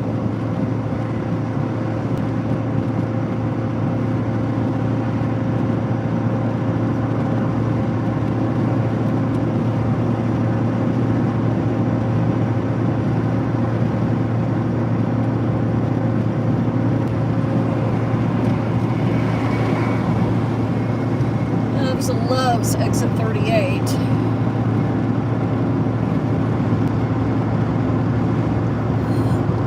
Okay, that'll be the backup. So exit 5 or exit 38. So you don't have to keep GPS on, we just know it's exit 5 or exit 38. You just gotta remember. It's all about what the tank looks like when we get there. Truck stop. Speedway's a truck stop. Okay. We've talked about it before. Okay. Where we tend to have a little bit of buffering. So just hang in there with us. We'll continually reconnect. There's a couple areas of the trip that happens.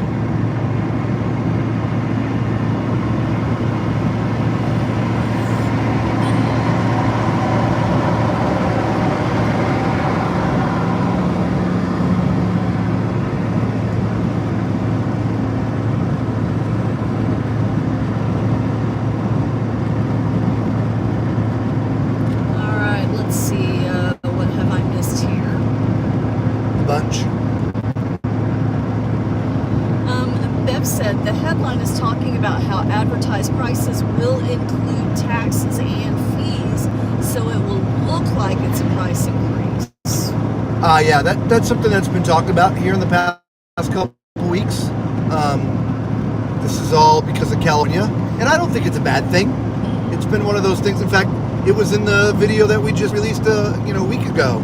The 12 things cruise lines should fix is more transparent pricing. And so by having it sort of an all-included price, except tips and gratuity, there's nothing really hidden. Exactly. However, they're still pretty sneaky, because once you sign on to the site and click, that's for like rooms that don't exist. It's weird. The one that does exist is $200 more. Macrina says, I like Cracker Barrel in winter and I sit next to the fireplace. Oh yeah, isn't that nice? Yes. Love the fireplace. Bev said, I've never been. We'll have to try it one day. Oh, it's really good. Oh yeah. Yeah. It's home cooking. Yeah, country cooking. Yeah, I mean, meatloafs and pot roasts and chicken and dumplings and chicken fried steak and decent sized portions. At least it was the last time we were there. Yeah. But it's been a long time. Very good value, at least it used to be. Tuesday said, I can pass on Cracker Barrel. Food is good, but I had an uncomfortable experience at my local restaurant. Oh no. Sounds like there's a story there, but I'm not sure what you want to get into it. Macrina says, I like their breakfast chicken strips and French toast. I don't think we've ever eaten there for breakfast. No, it's always lunch or dinner for us. Lori says, okay, I have to get back up at 3 a.m., so going to sleep. What? Keeping the night light on so I can say funny things at times or maybe laugh in my sleep. Yes. LOL, nighty night. Well, say good morning when you wake up. Yes, we'll probably still be around. Yes, we Good night, will. Lori. Thanks for tuning in. And Bev said, LOL, night Lori, and Macrina said, night Lori.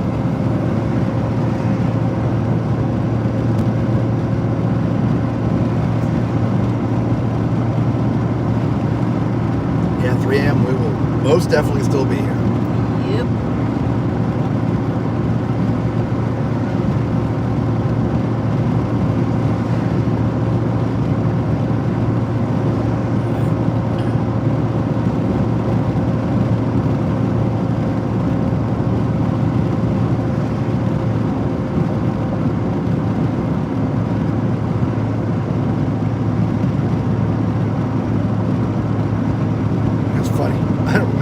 being 4 lanes this long.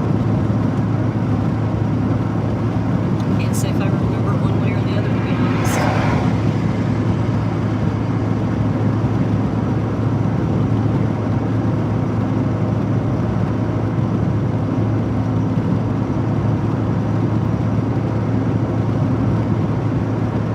Oh, back to YouTube watching. Also like to watch all the SpaceX stuff. Oh, yeah. I heard a Russian satellite exploded, and the people on the International Space Station had to seek shelter. Oh, didn't hear that. Did anybody else hear that? I don't think I dreamt that. I think I actually read it.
Lori says, oh, hang on, bouncy road, can't read. Lori says, okay, we were going to sleep until Robert mentioned SpaceX, and then my husband turned over and started watching. LOL. Thanks, Robert. Oh yeah, man. How amazing is it that they can actually land a rocket? I'm not talking like on the moon like they've done before, but blast satellites off to space, and the booster comes back and lands itself either on land or on a ship. This is a cruise channel. We might as well have the ships in there. Well, heck yeah. I mean, when we leave from Port Canaveral, we drive. The ships. The boosters. The boosters are on. Sometimes they're right there on it. Yeah. It's crazy. Yeah. It's crazy. I can't wait to see them catch the super heavy booster with the chopsticks. Oh yeah. Which Elon's been claiming the next test flight. That's what they're gonna do. Nice. That's landing on anything Tesla. See how hubby is answering Robert out loud? LOL. We went down to Starbase in Texas, down there in Boca Chica. We did. I don't know. Ago. Yeah, a couple years ago now. Year and a half. Maybe. I was thinking maybe 3. I don't think it was that far. No. No, it was. 2. Yeah, I guess 2 years. It's been at least 2 years. Yeah. We were amazed at Boca Chica how everything, you were, an arm's length away from some of the rockets and stuff. We couldn't believe it.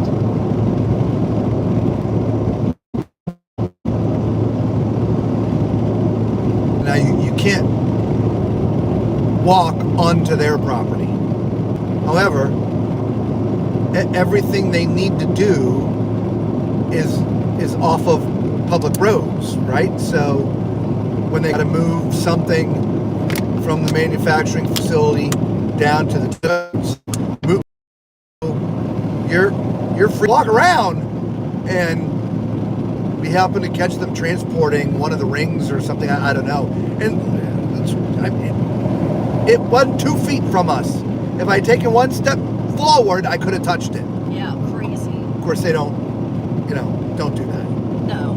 But now, of course, they've got 3 mega bays. They only had the one when we were there. They're in the process of building the second launch tower. The first part of it is in the ground. They've just finished assembling the crane to assemble the second tower. But they've also got their mega factory, which was there when we were there. Parking garage wasn't there. Heck, I hope they at least built some bathrooms for the public. True. Because I'm telling you, there's a ton of people that hang out down there. Yeah. And there's not a public anything for Anywhere. many miles. Yeah. Boca Chica is down this road, and it's, I don't know, 15, 20 miles before a bathroom. And we went down there to hang out for a bit. Fortunately, we got lucky and didn't need one, but there's guys that work for some of the channels that cover the SpaceX stuff that, I mean, they're from morning until night. Some of them are staying out through the night because they really seem to be working 24 hours over there now. It's unbelievable of the speed of which they do things there. It really is. Crazy. Yeah. Heck, they were just working on widening the road when we were there to make it more solid for the heavy stuff they transport down there. Because the road wasn't solid enough. Yeah, they were pouring some pretty thick concrete. Yeah.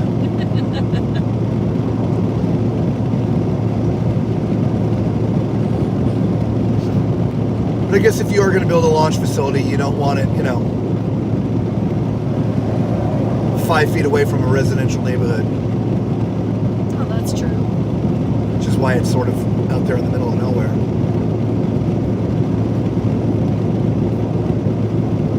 Of course, it was a residential neighborhood there, but they bought it.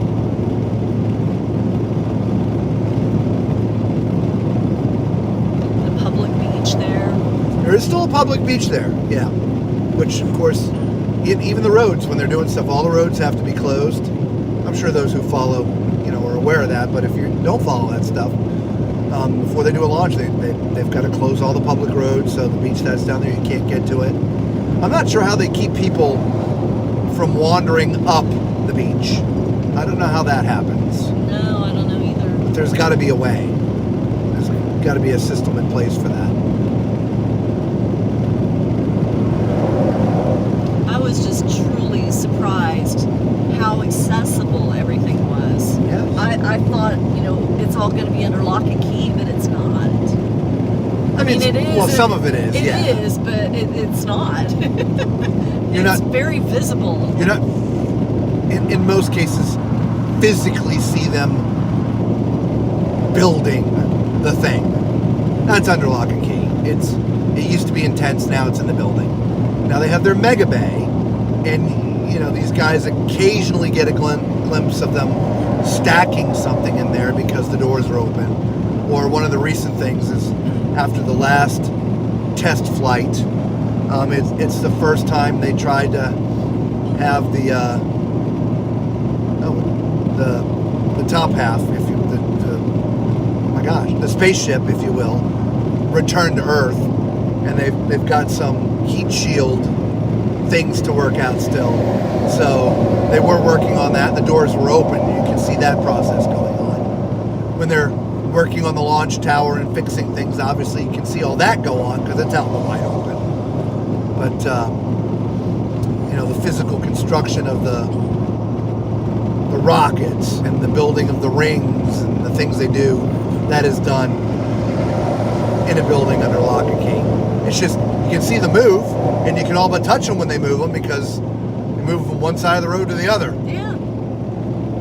Crazy. It's so cool. Yeah.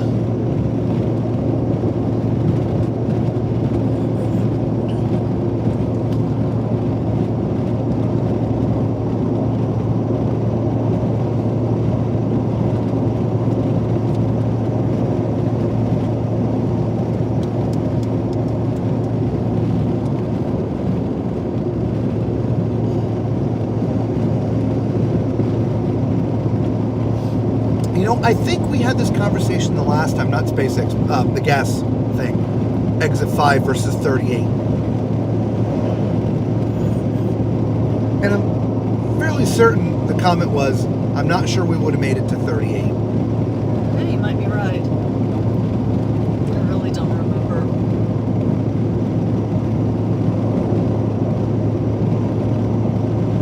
Yeah, because that was 2 trips ago. Because the last trip, we were on our way to New York, and we would not have had to stop here. Plus, we've got a bigger RV too, so it may. Well, we were up here in Mr. Cruiser Fever. Hey, Hello. what's up, Mr. Cruiser He Fever? says hello, everyone. Welcome to the drive. Yeah. We are just discussing refueling. We're in Georgia. We are south of Savannah. Probably, I don't know, 50, 60 miles south of Savannah. Something like that. Get a mile marker here.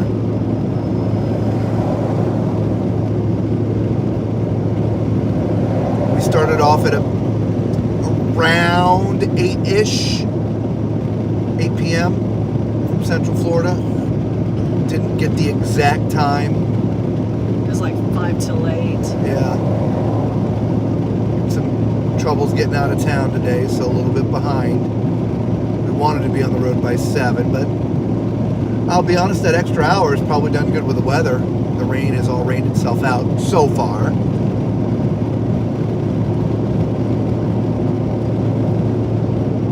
Amy Radar says, I was fortunate to get to stand on top on the runway at Spaceport America. The sonic booms from those launches are spectacular. Wow. Nice. Nice. Spaceport. You talking about down in Boca Chica? Because that's what they call it. Spaceport. Or you talking about somewhere else?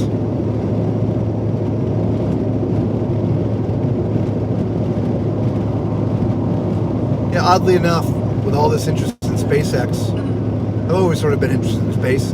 I never once went and watched a shuttle go off. No, I never did either.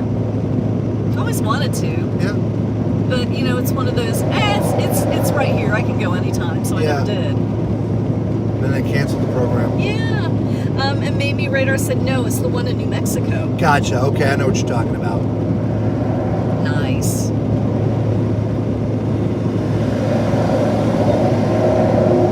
That's where Virgin Atlantic now sends their stuff off from, right?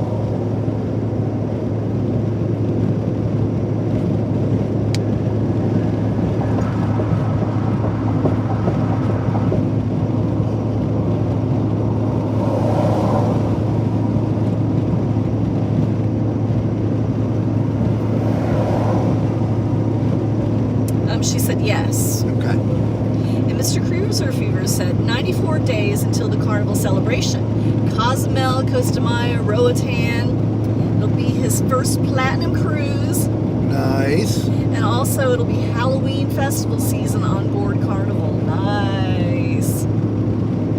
94 days. 94 days. Yeah, we were just earlier talking about the group cruise. We're 498 days. So we're under 500 now. Love that countdown clock. And hopefully we have a bunch more cruises in between now and then, but we gotta wait to book some more up first. Yep. Well, you're gonna have so much fun on the celebration. But we can say this, a little tease for those with us right now. We have 11 different possibilities we're looking at for the fall. I think it's 11. It's 11 or 12. 11 or 12 different possibilities for our fall cruising.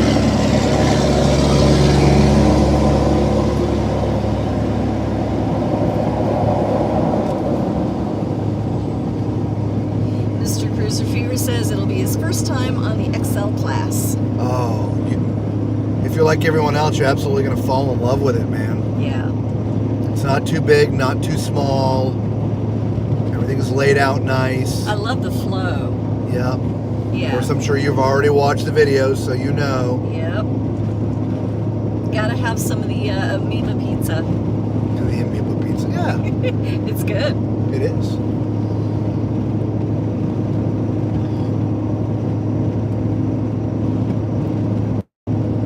Pig and Anchor is good. Oh yeah, Pig and Anchor for sure. Street Eats, like the offerings there. Oh yeah. Which changes daily. It does. Was it which one of the fries was it that I got that we liked so much? Was it the carne asada fries? Yep. Yeah, those are really good. Well, it's just recently stopped raining here. It Ground did, is yeah, the really roads are all wet.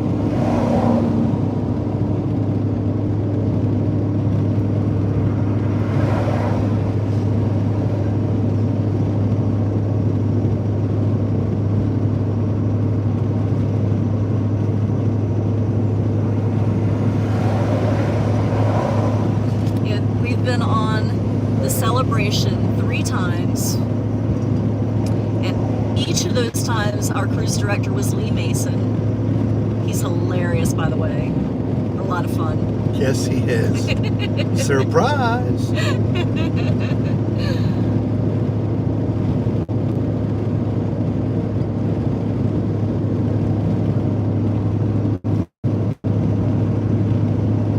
Yeah, and my favorite pool deck on the Celebration was right outside Pig and Anchor on Deck A there. Yeah. Yeah, love that pool deck. Yeah, for the most part, it's like the same thing on speaking of barbecue, smoking pig, the barbecue joint.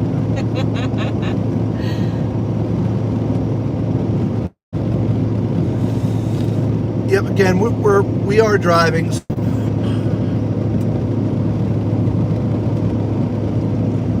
Again, I'm not sure if you heard the last thing I said because it keeps on buffering on us, but we're on 95, somewhere in Georgia, south of Savannah, and we don't remember it buffering this much last time we came through here, but just hang in there, it'll reconnect, okay?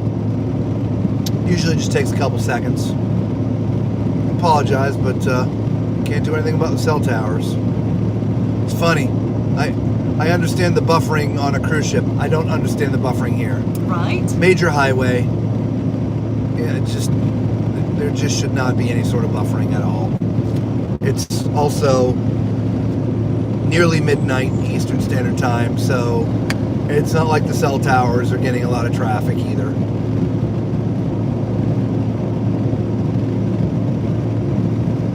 To me, that's much more frustrating than buffering on a cruise ship. Well, it's always frustrating. It is. Buffering's not fun. It's not fun for us, not fun for people watching. No.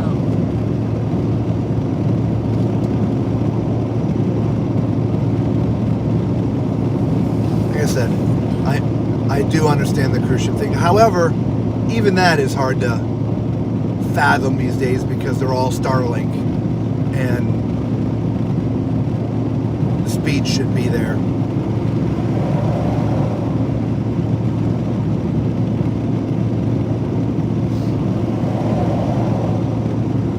Mr. Cruiser Fever said they have a lot of included food options, like at have Blue, Pig and Anchor, Brew House, Breakfast Time, Chi-Bang, Italy Restaurant, Shack's Chicken, Guy's Burger Joint. Oh yeah. Some other places, yeah. It's There's a lot. all of but selections. endless. It is. Oh, Yeah, and Shack's Chicken's really good too. I like his potato salad. yeah. French fries are good. Yeah. All the French fries at the different venues are all good. They're all different. Yeah, and they're all different. And they're Yeah. all good. I think I like Guy's Burgers fries better than the other fries. but they're good.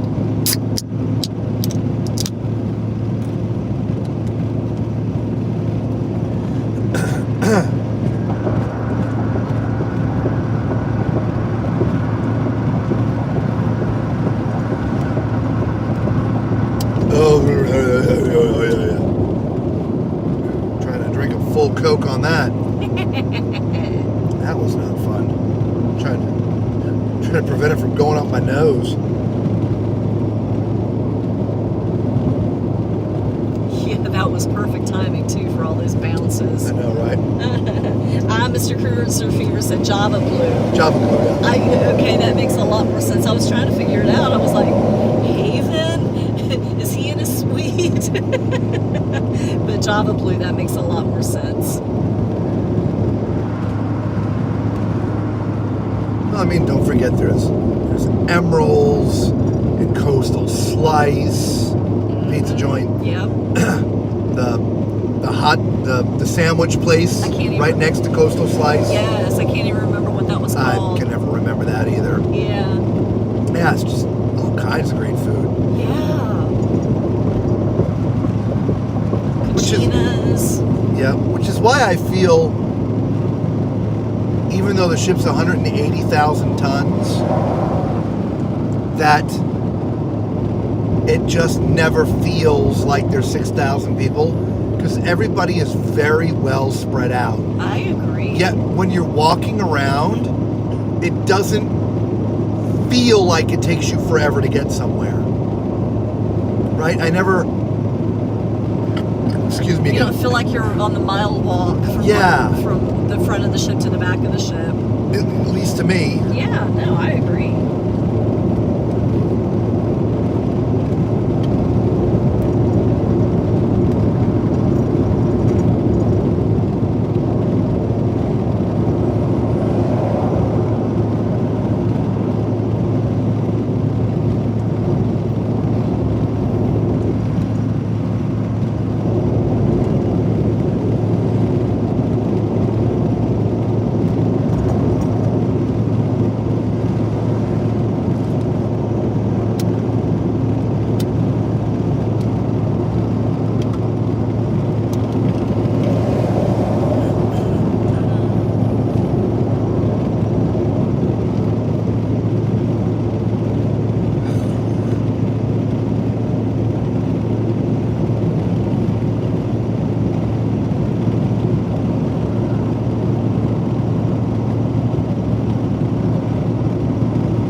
Figure.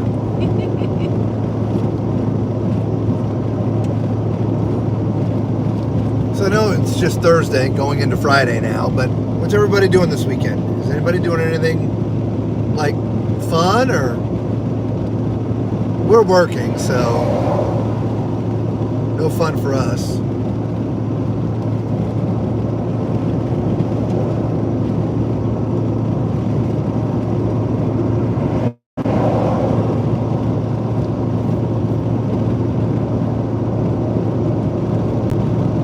Depending on how the last half of the schedule finishes out for us, we may have a little downtime for fun. I don't think enough to squeeze a what's the word I want, a surprise cruise in, but maybe a few days off where we can go find something cool to see and do.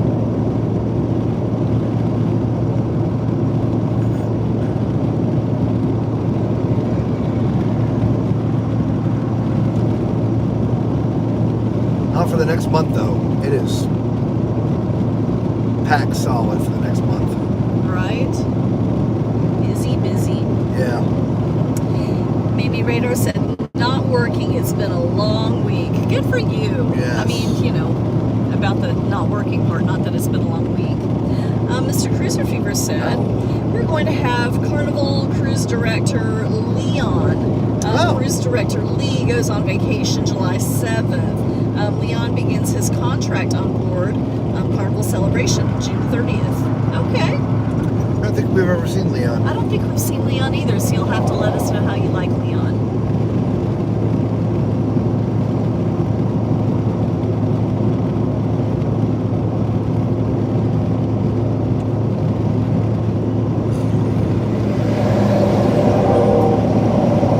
I don't think these days any of the Carnival cruise directors suck. Right. I think there's just several of them that excel, Agreed. that are a little better at it. Yeah, because all the ones that we've had, they've always been great. Yeah. I mean, we love Mark Q, we love Lee. However, the sail away party that Kindle Fire did was better than them both. Yeah, it was. I feel. Yeah. Oh my gosh, that girl worked the crowd. Yeah.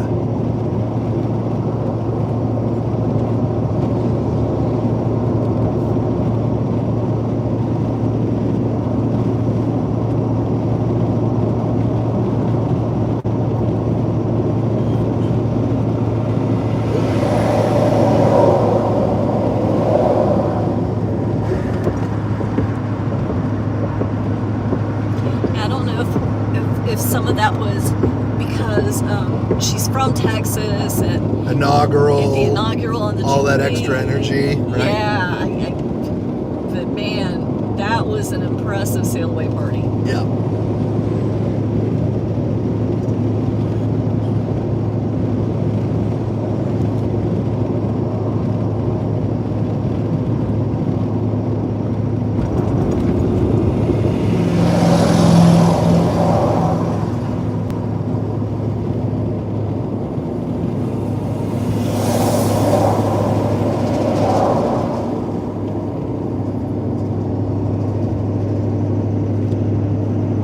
Mr. Cruiser Fever said okay.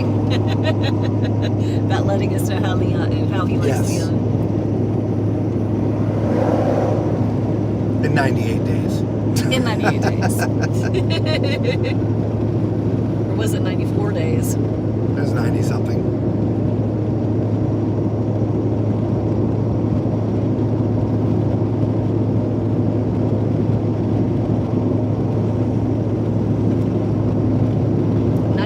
Days. 94 days. There you go.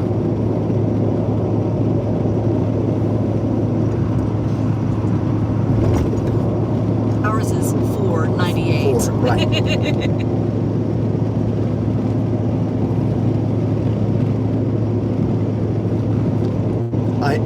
I came up with my first idea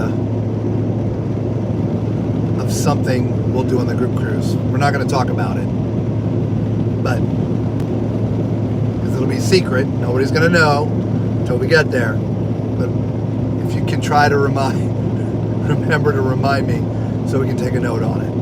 Okay, alrighty. Mr. Cruiser Fever said he knows Donkey, the Flying Dutchman, Mike Peck, who got promoted.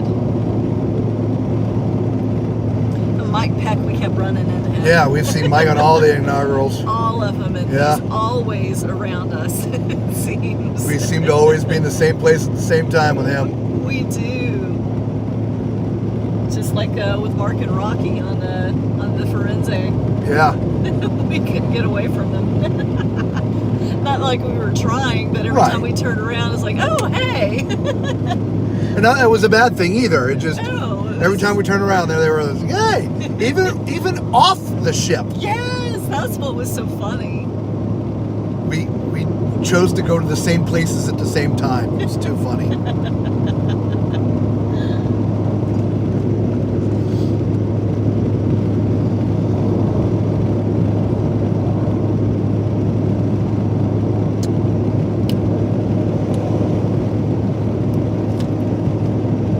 It's funny, now that we get back to work in the middle of the night, I get to catch up on my cruise videos because we just did all the cruising, so we were doing our own thing. And then when we got back, it was just a mad dash to get prepped to get on the road. Now that we're on the road, though we work a lot, that's when I actually watch a lot of the cruise videos. I haven't seen any of the actual videos from Margaritaville at sea. Heard reports, right, and different things, but not watched any of the videos yet. No, neither one of us. Oh, have watched nobody reported back, or maybe it got lost in a buffer. Can somebody look up? Did the Via V Resident at Sea ship, the Villa V, did it actually launch, or is it still in dry dock? It's been delayed now multiple times.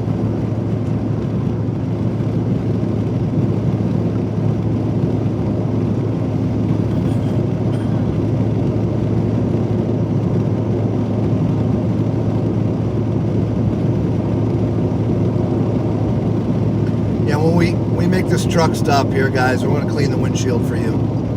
Sorry it's so buggy and hazy. We'll see if we can get that all cleaned up. Need one of those like NASCAR camera filter thingies. Mr. Cruiser Fever has a question. Oh, nice. Do you think change out Fun Squad also when they change cruise directors on board Carnival? Do they change out the Fun Squad? I don't think so. I don't think they do either. Not in like an all-on, all-off thing. There's always rotation that goes on. And so people are always coming and going. But it's not, Lee takes vacation and everybody takes vacation and a whole new Fun Squad comes on. It's not like that. No. Yeah, I agree. Mr. Cruiser Fever also said that ship is still in dry dock. Yeah, okay, thanks. Yeah, thank you for checking on that for us. Unbelievable. Yeah. I don't know what, it's every time they think, okay, yeah, we're ready to go, then somebody else comes back and says something else needs to be repaired first. So I don't know what's going on with that. Well, they're not passing their inspections. No, I guess. And that's why the inspections are there, right? It is. Make sure the ship is ship shape, all puns intended. And Macrina said, Google said Via V has not set sail yet, no departure yet. Okay. So the last I heard it was going to be, a few days, but I guess that's been postponed yet again from the last time I heard. Wow. Well, I thought it was weird, like the last problem that I saw, and I don't know if there's been more that have been developed, was the rudder post had to be replaced. But they only delayed it by a handful of days. That's not a quick thing to fix. So I was shocked that they had only delayed it by another 3-4 days or whatever it was. So maybe they're just being way too optimistic.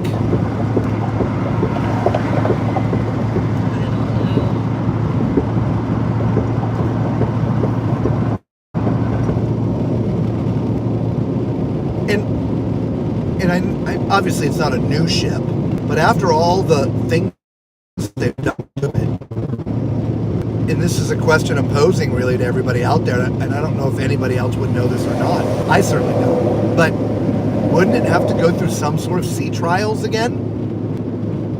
And test everything out before you put all these people on there? I don't know. I don't know either.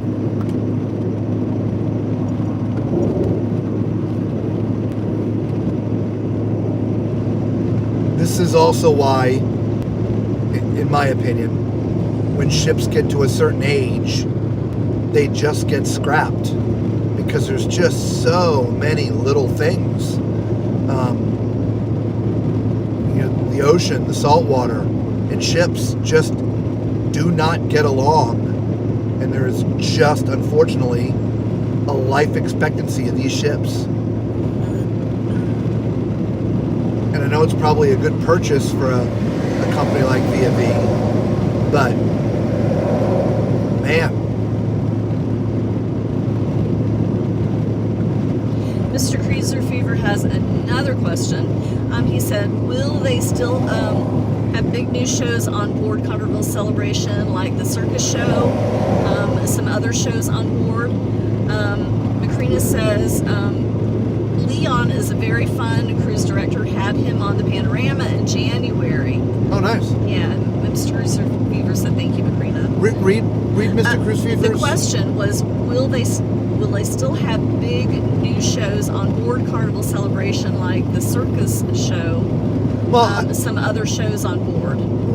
Well, the answer is yes, but obviously they're not new now because they've been doing them for a year or so.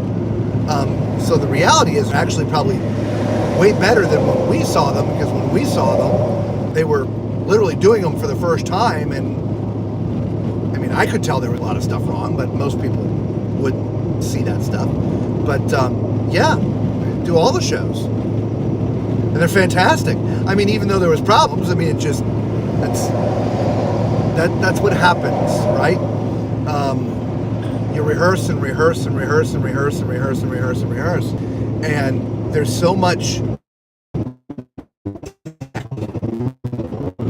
like, not the physical performance of the performers, like the singing and the dancing. That stuff was great. Movement of this screen, that screen, this whatever.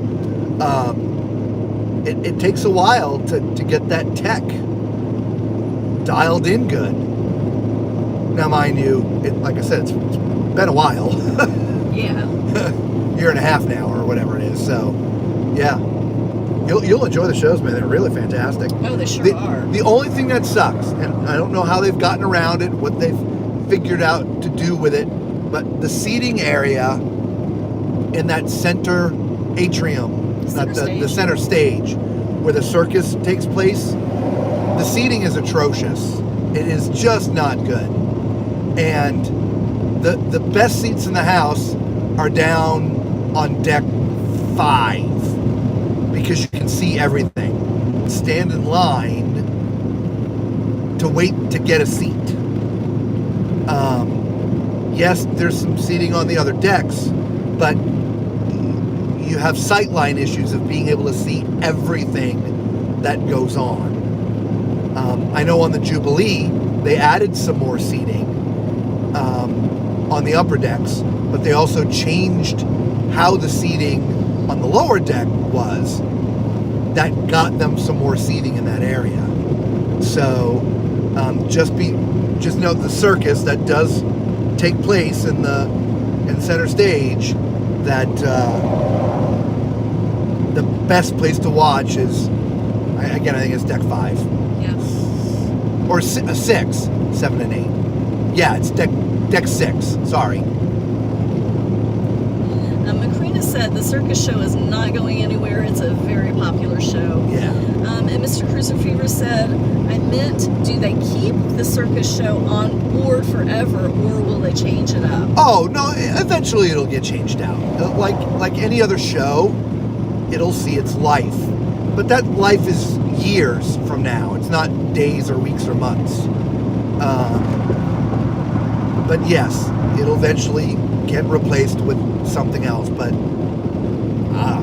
again, I don't see it in the near future. Yeah, I don't think that's going to happen in the near future. No. Again, it'll be years. And Mr. Cruiser Fever said thanks. Yeah. You're very welcome. Yeah, it's sort of if you take what I was talking about with the tech and everything else, the amount of money invested into putting a show like that together, rehearsal time, the cast, the costumes, the tech development and programming of it all, it takes a long time and a lot of effort and a lot of money.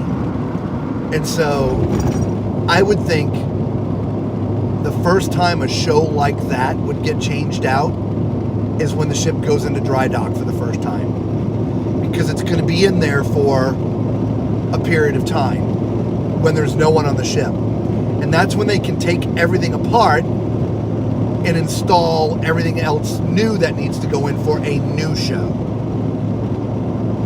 It's very, very hard to install a new show when the ship is full of passengers, especially with what we're talking about with these XL class ships, with center stage being out in the public. It's not like a theater where they can close the doors. I mean, everything is seen 24/7 in center stage. The rehearsals, the prep, I mean everything. So I would think you're not going to see a show change for center stage until it hits its first major dry dock, which again is years from now. Mr. Cruiser Fever said hopefully they put the new Family Feud game show fleet-wide. Yeah. And by the way, that's just an educated guess. I have no idea about the shows. It's just from knowing what I know about the entertainment industry and the works and efforts and things that it takes to produce and install a show. They need uninterrupted time without eyes prying on them. And the only time that happens is dry dock. Pretty much. At least at center stage. There's Yeah. no But even with the theater has to open daily for other things. Whether That's it's true. bingos or the other shows and stuff. So, to pull lighting grids down and changing out the lighting and the programming, and it's rough to do when there's always an audience.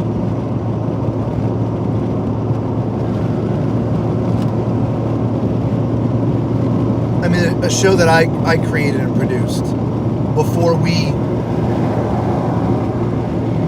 put it out in public for the first time. It was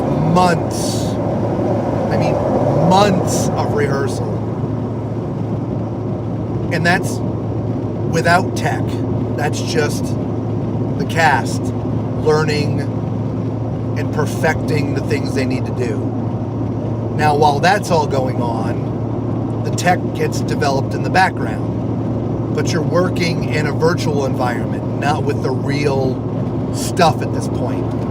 But eventually, you have to go work with this stuff. And so, we spent a week behind closed doors with the tech, getting it all dialed in before we ever let the public see it. So again, getting back to center stage, imagine trying to do, and mind you, we're working 8, 10, 12-hour days of rehearsal through the tech process. For the castaway, so the techs could make adjustments. Then we bring the cast back, do some more stuff, and then send them away. And then, there was a couple of my guys that worked into the wee early hours in the morning trying to fix stuff. So, yeah, dry dock. Mr. Cruiser Fever said, I'm glad they have a section for non-smoking on board the XL class and other ships. Are you talking about the casino? Because obviously, ships these days outside of MSC are pretty much all non-smoking, except for 2 little areas typically. On the XL class ships, it's outside of the pizza area on deck 8, and up top somewhere, deck 17, 18, something like that. Yeah. We haven't talked about it in a long time, but I haven't seen a picture of a flagpole in a long time on our Facebook group. Tall Man Clan, you're letting me down. What are you people going on the Jubilee or the celebration? You're supposed to be going to the flagpole and taking a picture, darn it. And Mr. Cruiser Fever said yes. That's funny. No, I totally forgot all about that, to be honest. I guess everybody else did too. Right? We're down to 125 miles to empty. Okay. Sitting at a quarter of a tank. Okay. What mile marker are we at?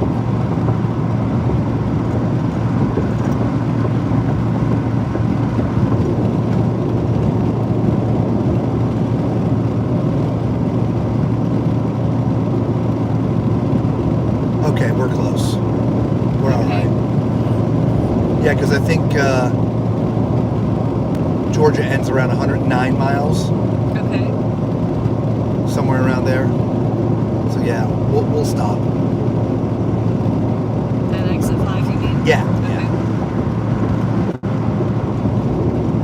More comments.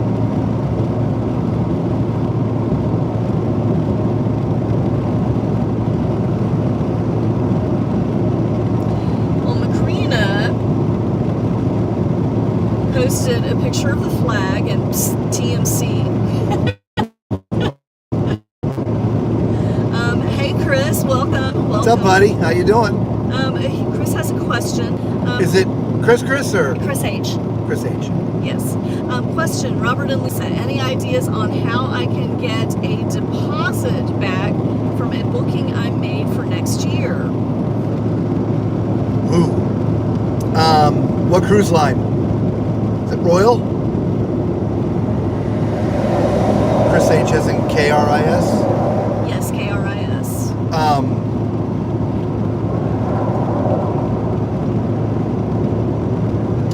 I mean, there's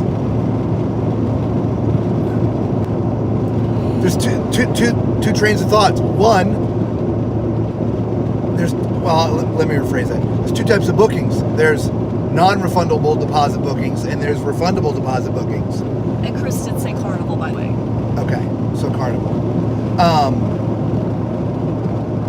Yes. And You just, if you book through a travel agent, just call them. If you book through the cruise line, then call them directly.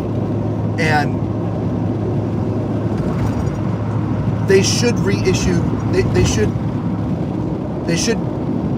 issue you a credit back for your deposit. based upon the booking, if it's a non-refundable booking, then obviously they're not going to give you a refund. But if it's not a non-refundable, Carnival has a lot of their bookings are non-refundable. That's how they give you a lower price. So I think that's going to be your biggest hurdle, is whether your booking is non-refundable or not. And Chris said Jubilee for March 1st. I mean, you're nearly a year out. So as long as it was a refundable deposit, you just call Carnival and say, hey, I need to cancel. I'm going to get a refund on my deposit. I've heard of a couple of things. If it's not a refundable deposit, one, if you find someone who's in a good mood, they may, through a supervisor, actually still issue you a deposit.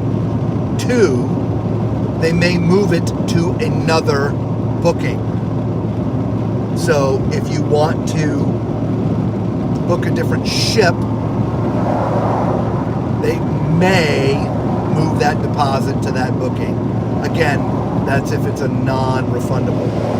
Yeah, and it would be, someplace out in the future, further than a year out. Yeah. So, I mean, generally speaking, the cruise lines aren't out to screw anybody. They're just not.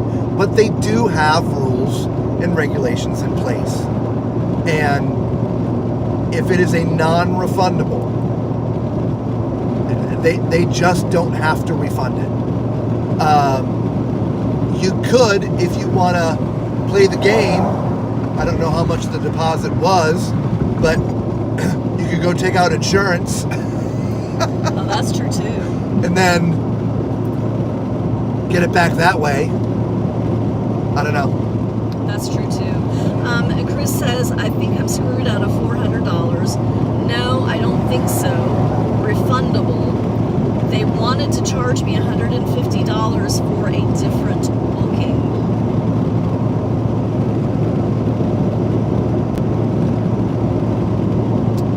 Yeah. So I'm a little bit on the, I don't want to say opinionated side of this, but Lisa and I have always been huge fans and firm believers of using travel agents.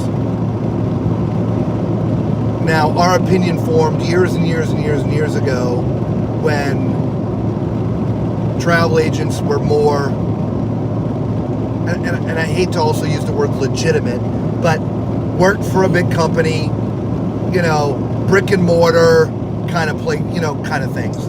Now, these days, there's all kinds of, and again, I hate to use the term fly by night, but, you know, you can pay for access to become a travel agent, but you still really don't know much.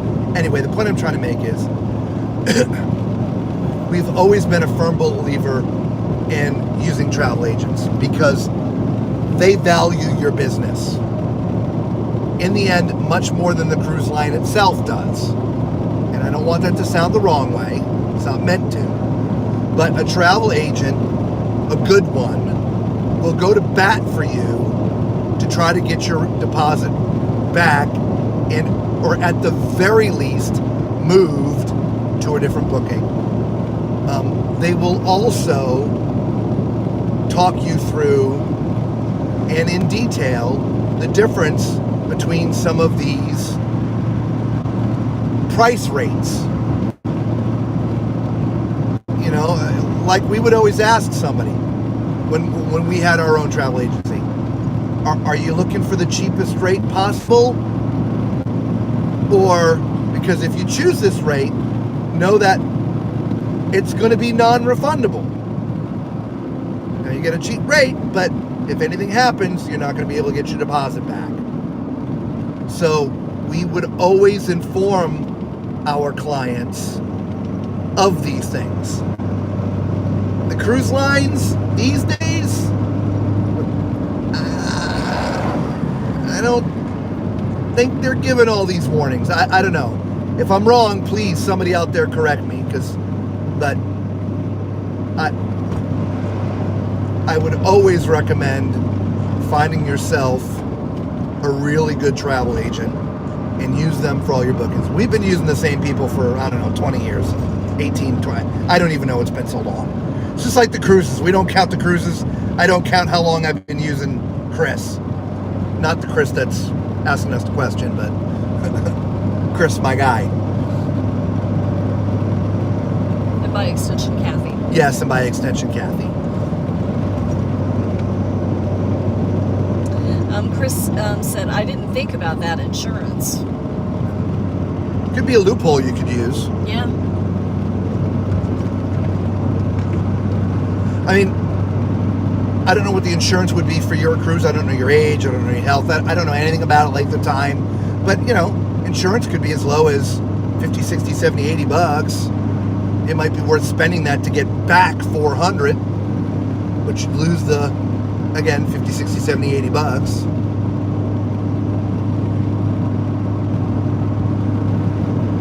Yeah, just definitely before you go out and purchase insurance, make sure that it's going to cover cancellation for A deposit. any reason. Yeah. And that the deposit will be refundable. Yes. And if you do that route, wait a couple months before you do the claim. Yeah. Yes. Because it'll be kind of fishy if you take insurance and then 1 week later cancel. Exactly. Chris said, I don't feel $4,200 was a cheap deal. I booked a family suite on deck 4. Okay. Oh, those are nice. Yeah. You did say it was the XL class, right? Yep, Carnival. Jubilee, Yep. yeah. The family harbor, those are nice.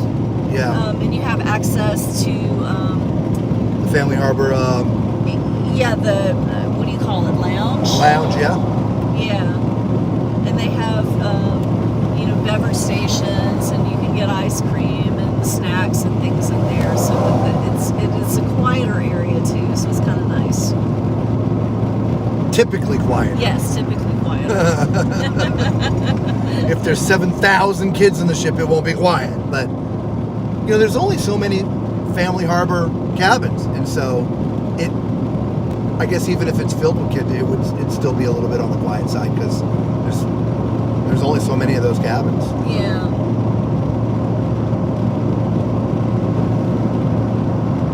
Oh, and he said gotcha. Yeah. Well, good luck with that. Let us know what transpires. But the first part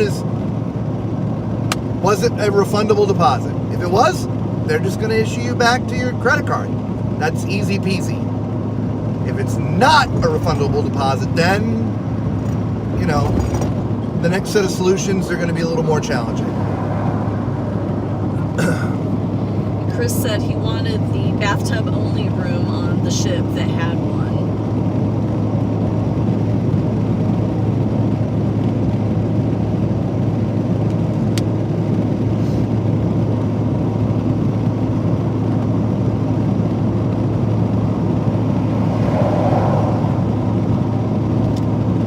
If you don't mind me asking, Chris, why are you having to cancel? And are you just canceling because you need to move it to a different time? Because again, we're quite a ways away, so it's not like it's happening in 3 weeks and something has popped up as an emergency. Because sometimes that, with the right person on the phone, that the reason could play into a potential refund.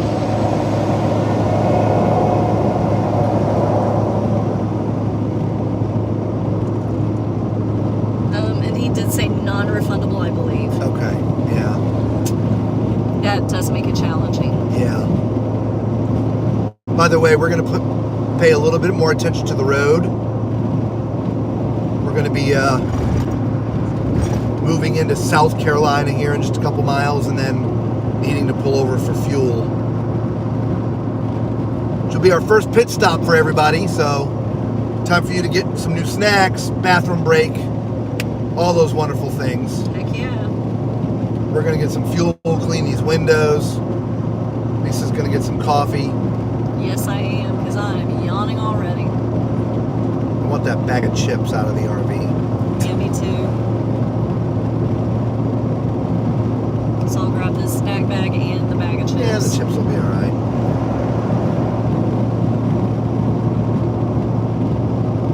It's nice having the back seat not completely loaded up with stuff. Yeah, that's true.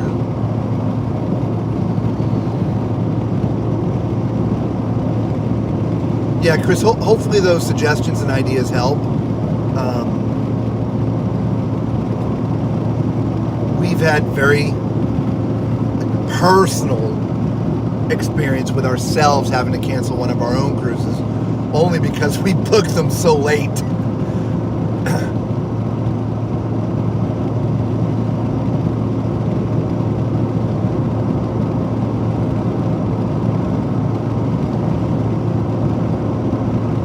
Usually no more than a couple months out. Yeah, that's true. We do. Heck, the last one we went, we booked 36 hours out. We did. Chris said no. A buddy of mine just came back from the Jubilee, and he kind of told me it was just okay, so I don't want to dump 3,800 more into it. And then Gotcha. he said it does help. It gives me some ideas. Gotcha. Okay, cool. Yeah.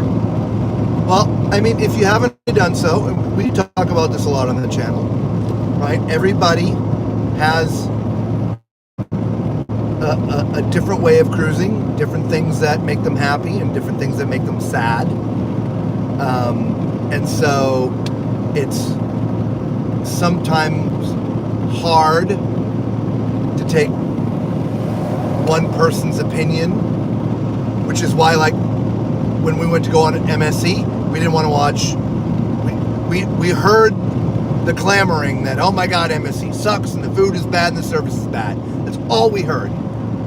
We didn't watch any videos. We just heard it from people. And if we had listened to those people, we would have never gone on MSC. Ever. Oh my God, it is borderline our favorite cruise line right now. Yeah. And so, I'm not saying distrust your friend. Obviously, he's your friend. You know them and you have a relationship. That's all good. But go check out some videos. If you already haven't done so, you probably already have, but check out a few and see what you think. From just looking at the ship and things. I don't know what he didn't like about it, but obviously that's playing into your decision not to, sink another $3,800 into it. So now for us, the Jubilee and the Carnival and the Celebration, right? Sister ships. We love them both. However, we did like the Celebration a little bit more. I like the decor just a little bit better. And some of it could also be a little bit slanted because we've been on that one 3 times as opposed to the Jubilee just once. And 2, our daughter got married on the Celebration. There's a few other things for us that happened on the Celebration that I think also helps lead us to call that our favorite of the XL classes that we've been on so far. But from a layout standpoint and all the offerings, both ships are the same. Yes. All right, we're mile marker 109. Chris says, I think I need to speak to the right person. Yep. And Chris said he said the food for one. Interesting. Well, I know they were talking about infusing more Texas flavors and stuff into the menu, but we didn't notice a whole lot of that when we were on the Jubilee. We didn't notice any difference between the food of that and the Celebration. No. And Chris said Celebration is special to me because I went on her for our honeymoon 25 years ago. Oh, wow. The name, yeah. Yeah, very nice.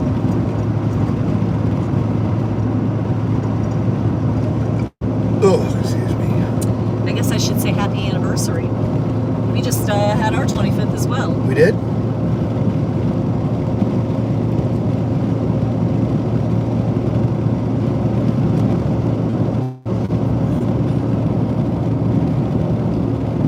Seems like yesterday until I look at the pictures and I go, who the hell are those 2? That's what I see in the mirror. What happened?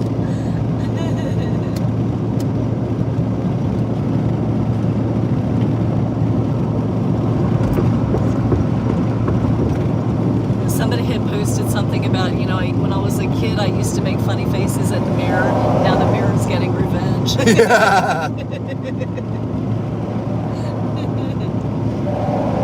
That's why I'll go weeks without looking in the mirror and I'll be looking and I go, oh crap, I haven't shaved in 2 weeks. I look like Sasquatch. Chris said thank you, and same to you guys. Thank you.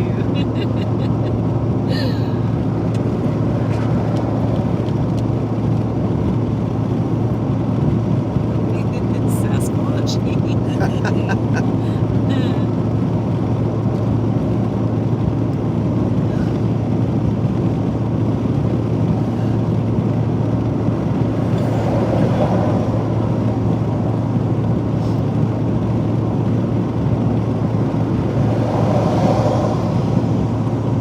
Okay, border. You can come up anytime now. I thought it was 109, but we've passed 109. Oh, Yeah, there's that the was Welcome just Center. 110. Yeah. Oh yeah, we're there. Okay. Thank the Lord. Thank you, Lord. We're just under quarter now and 98 miles to empty. Like I said, it starts getting fast. It does. Plus, the truck is shifting from non-trailer to trailer, so the miles aren't right either. Nurse Tara says hello, everyone. Hi, Nurse Tara, welcome. Yeah. By the way, this is where are we going to? This is a speedway. This is a speedway. Speedway, okay.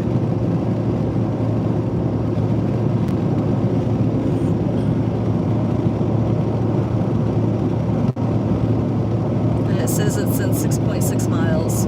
Oh, okay. You kept it going. I did. Perfect. Yeah, we'll be all right. But yes, I don't want to go another 30 miles because that's Okay. going to be really iffy. Alrighty. And there's no need to. We're within our limits. Well, we're about to finish our second state. Oh, lane ends.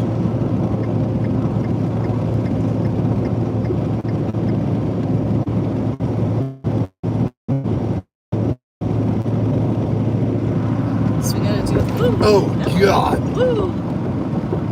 We gotta do a little loop-de-doop to get to it. Okay.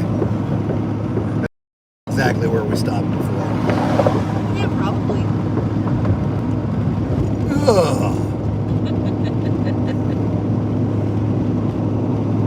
Thank you, Georgia, for one last little bump. That was quite the bump. Right? Oh, yeah. I mean, not horribly far, but... Yeah, we're going to the Roanoke area, Roanoke, Virginia area. So closer, at least. Yep. Hello, South Carolina.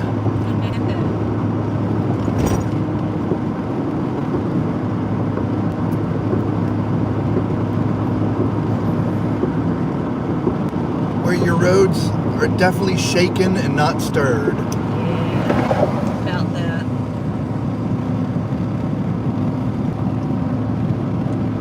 For you martini lovers, yes. Driving South Carolina Road, at least 95, is shaken, not stirred.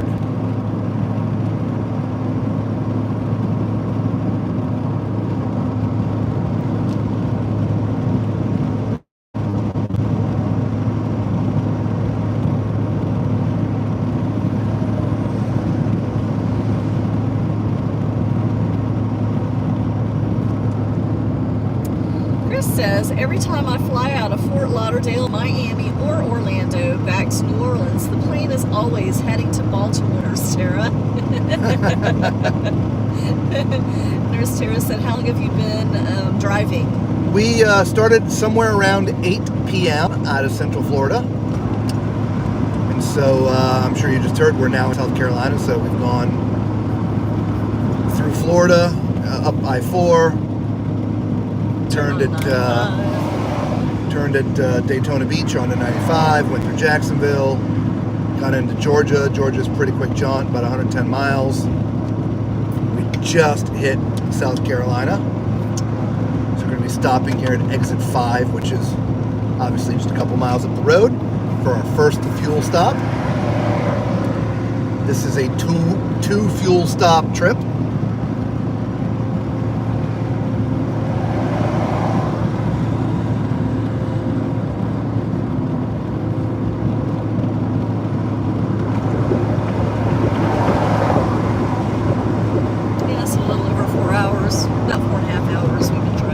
Yep. Yeah.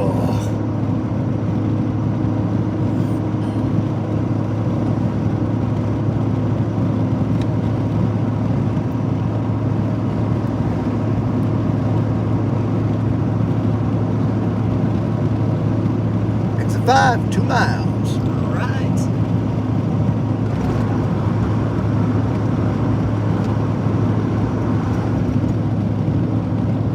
Nurse Tara wants to know if we take turns. Driving? No. No, I do all the driving. I'm not a good passenger. No, he's not. I've got vertigo. It has nothing to do with Lisa's driving. Lisa's a great driver. Oh, thank you. You're welcome. I don't do well in a passenger seat. So, I drive. Actually enjoy the drive. So, long drives can suck, but they don't bother me too much. Nurse Tara says, I do all the drives. Yeah, mine has nothing to do with anxiety. I have vertigo, so it's a motion sickness, thing. Yeah. He'll pass out cold. Chris says, I have 3 good cruises left for the year. How about you, Lisa and Robert? We don't know yet. So, I'll tell you what, hang with us to our stop, because we're 1 mile from getting off the road. This will take more than that to talk about. And we'll start off with that when we pick up on segment 2. Sounds good.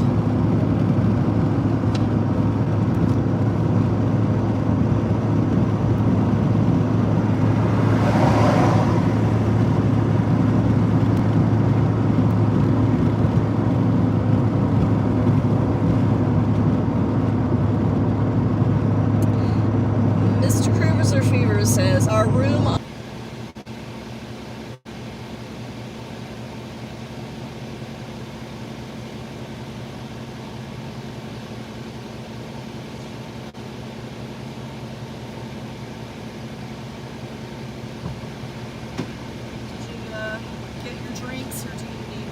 I'm good. Good.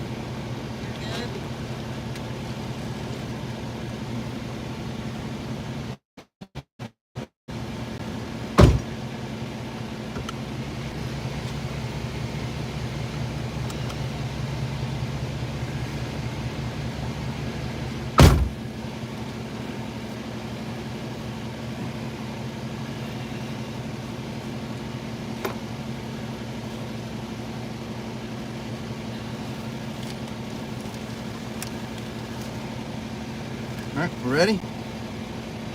Yeah.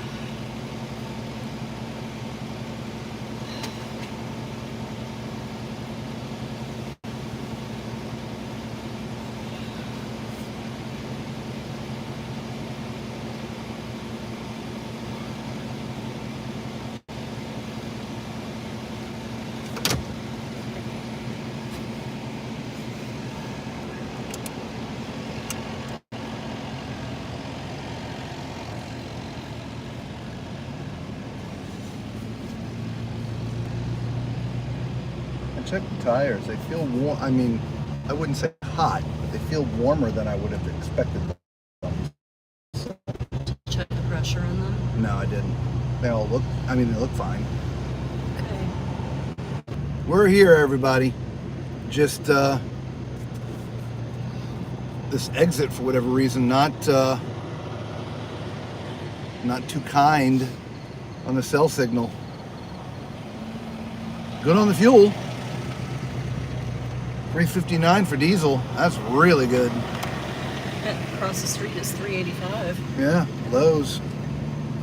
Loves. Loves Lowe's. One of these days I'll freaking remember that. Actually, it's Pilot. Oh, and the picture looks so much better. Oh, it does, doesn't it? Yeah. Nice.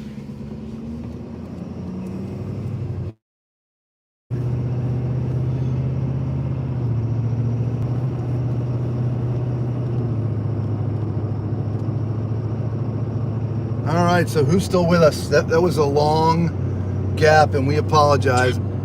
We tried to reconnect multiple times, but man, as soon as we veered off of 95, we didn't have to go far. It was right here, but it just cut us off.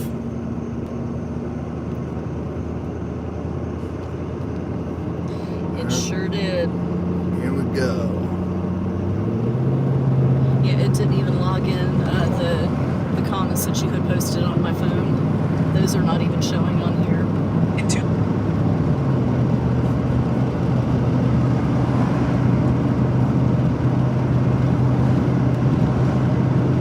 All right.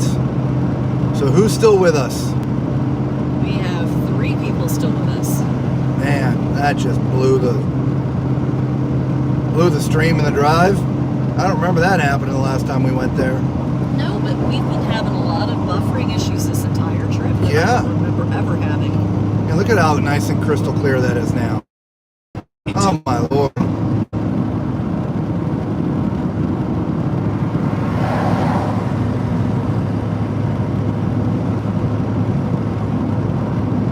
Hey guys, I see the chat coming back in. You may have to reset yourself, Lisa. Yeah, I got the people death right now. Yeah, go ahead and restart the stream. Lisa will be back with the comments in just a minute. Hers is still frozen.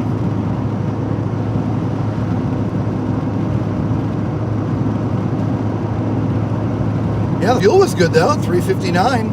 That's the least expensive we've done in a long time. So at least Right. appreciate the price of diesel.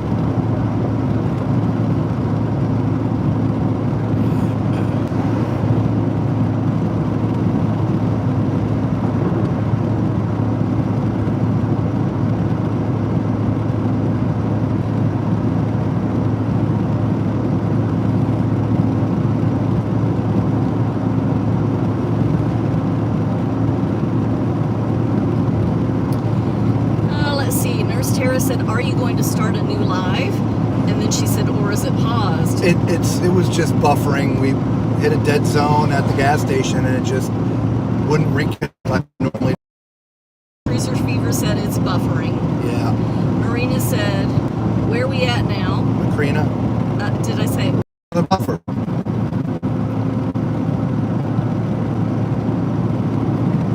What is it? Are we driving in the video? No. No, we're frozen. Frozen from the post gas or pre Actually, I'm gas? driving now. Okay. We're here, everybody. Yeah, we are Just- here. Wouldn't be a Tall Man Clan live show if there weren't some kind of technical glitches. Right. This time it's not us. Not at all.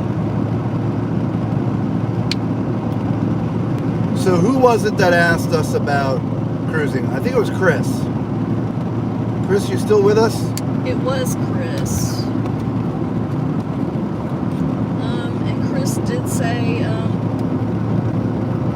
think that we were buffering. Hang on.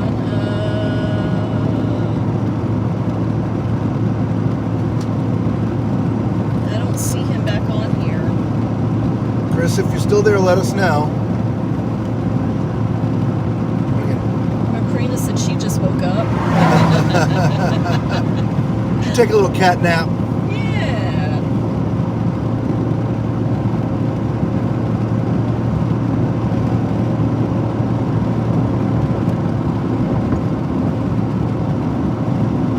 Where'd you put those chips? Oh, yeah. We got snackage. Yeah. I'm about to get into this. And I do not see Chris back, so I guess we lost Chris. Yeah, it sucks. If you joined us, sorry, really. I wish,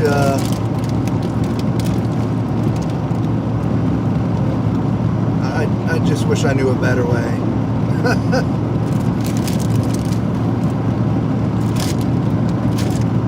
Macrina said, what state is this? We just got into South Carolina. We are probably about 10 miles into South Carolina now. We stopped at exit 5, which is the same place that we stopped before. However, this time, I don't know why, but the cell signal tonight has been really bad. A ton of buffering. The other couple times we've come up this way, we lost you a few times. This time, it's been brutal. I don't know if there's solar flares. I don't know if there's towers out. I don't know what is going on. It's that Russian satellite. It's that Russian satellite. But yeah, we are in South Carolina. We are 75 miles from the turn, which is either 24 or 26 or something like that. 79, I don't know. Macrina said, oh, snacks. Yeah. Well,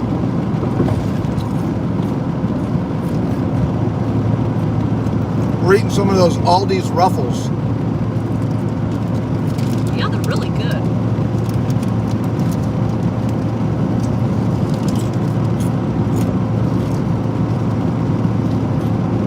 Yeah.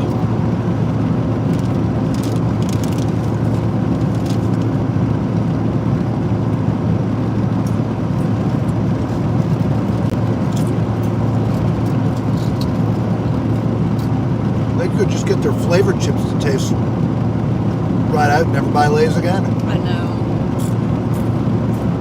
Their flavors are a little off. Yeah. Macrina said, okay, I missed the entire state of Georgia. Danny maybe did too. LOL. You didn't miss much. It buffered probably half the way. It did a lot. I know Danny must have gotten the notification that we were in Georgia because he didn't pop in.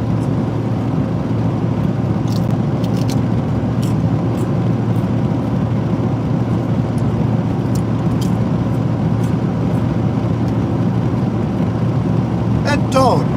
Antonio said, this is my 5th different hotel in 5 nights. Can't get to their beds. I'll be up for a while. Oh, Yeah, that sorry. sucks. I know exactly what you're talking about. 5 hotels and 5 nights.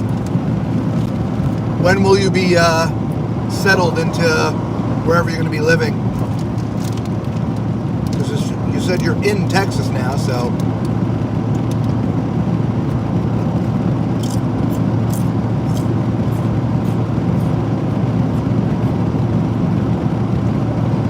Saturday. Now, so a couple more days. Yeah. I know So you'll know, I cleaned the windows at the stop. What you're now seeing is fog. So it's gotten pretty foggy.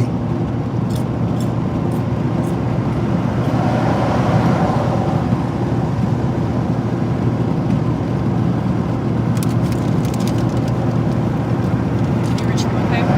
Yeah.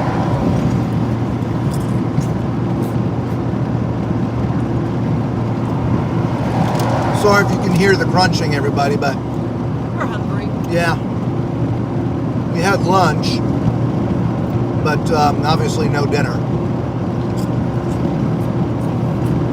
Normally I don't eat and drive anyway, but I can have a couple of chips.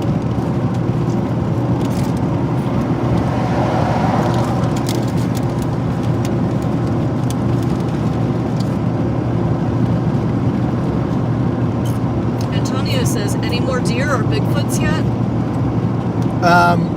No, not since you disappeared.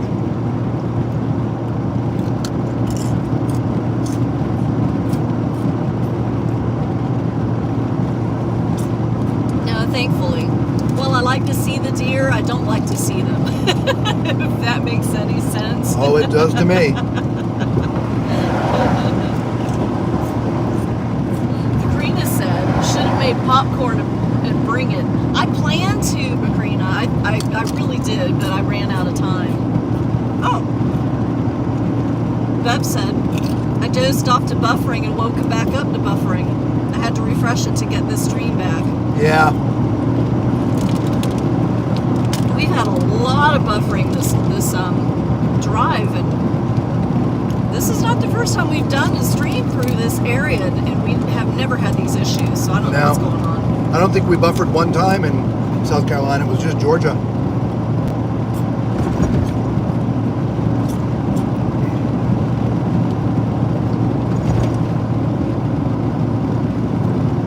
Oh, sorry. It's going to be my last.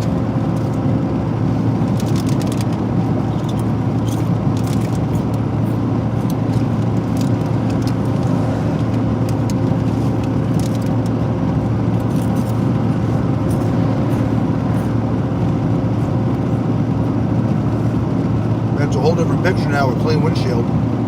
Yeah, it is. Nicely done. Thank you. I cleaned the inside and the outside just for you guys.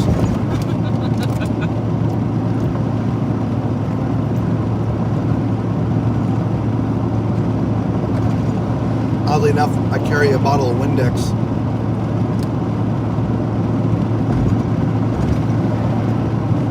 Macrina says, still not as bad as the Emerald Princess. Yeah. That was so VSS disappointing. Mother Buffer. Yeah. That was so disappointing. I don't know.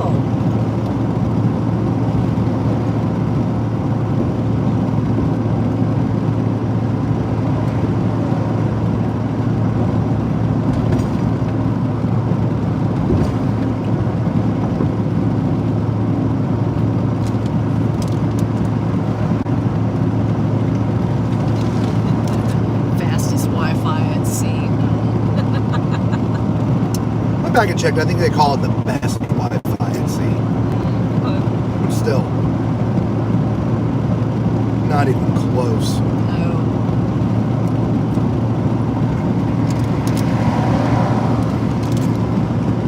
No. So far, Carnival has the best Wi-Fi at sea.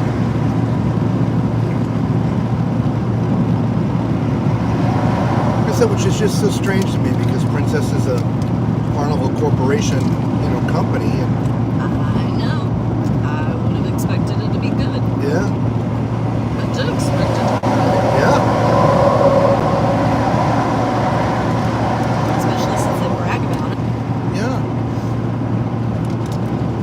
thing with MSC on the Magnifica, where the other MSC ships inside our cabin, the speed was fine. Outside the cabin, it was in and out. Where on the Magnifica, it wasn't even good inside the cabin. Yeah, it could have just been our cabin, but wasn't there like a router right outside the door? I don't know. Nurse Tara says, I'm back. Welcome back. I have to rewind to hear your future cruise plans. we hadn't talked about them yet. No, because it was Chris Chris the one that asked for it, and Chris hasn't popped back in Yeah, yet. when he refreshes like everybody else did. Yeah. We'll give him a few more minutes to see if he pops back in. I mean, even if we did like housekeeping notes at the beginning of the stream. All right, guys, there's going to be buffering. There's going to be whatever. If it just stalls, refresh. We'll be right back. But so many people, it wouldn't even matter. Yeah. And I don't want to repeat that every 4 minutes.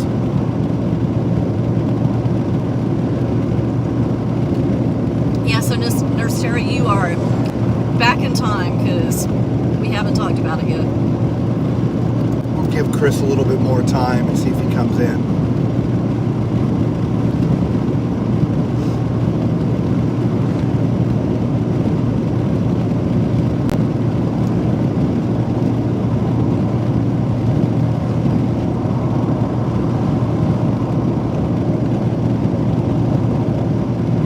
Nurse Tara said, "Oh, great."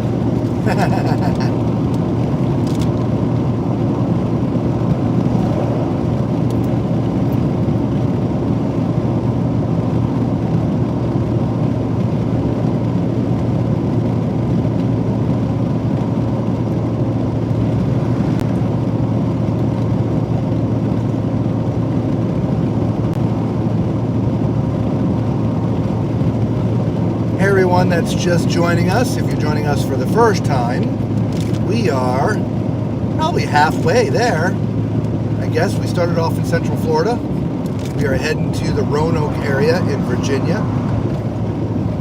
We are currently in South Carolina on 95, about 65 miles from our turn on whatever that road is. I can't remember, 24, 26.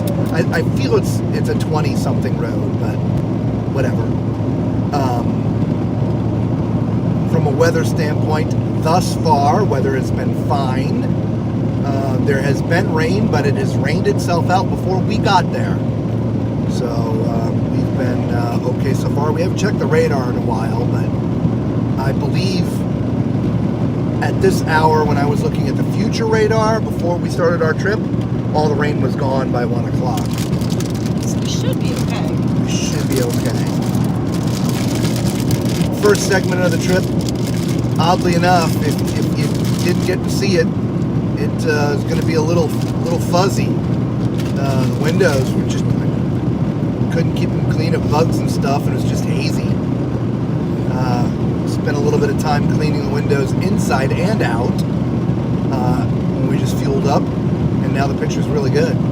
If it is hazy, it's because we're going in and out of fog right now. Right now we're out of it, so it's clear. But we have definitely hit several patches of fog. Yeah.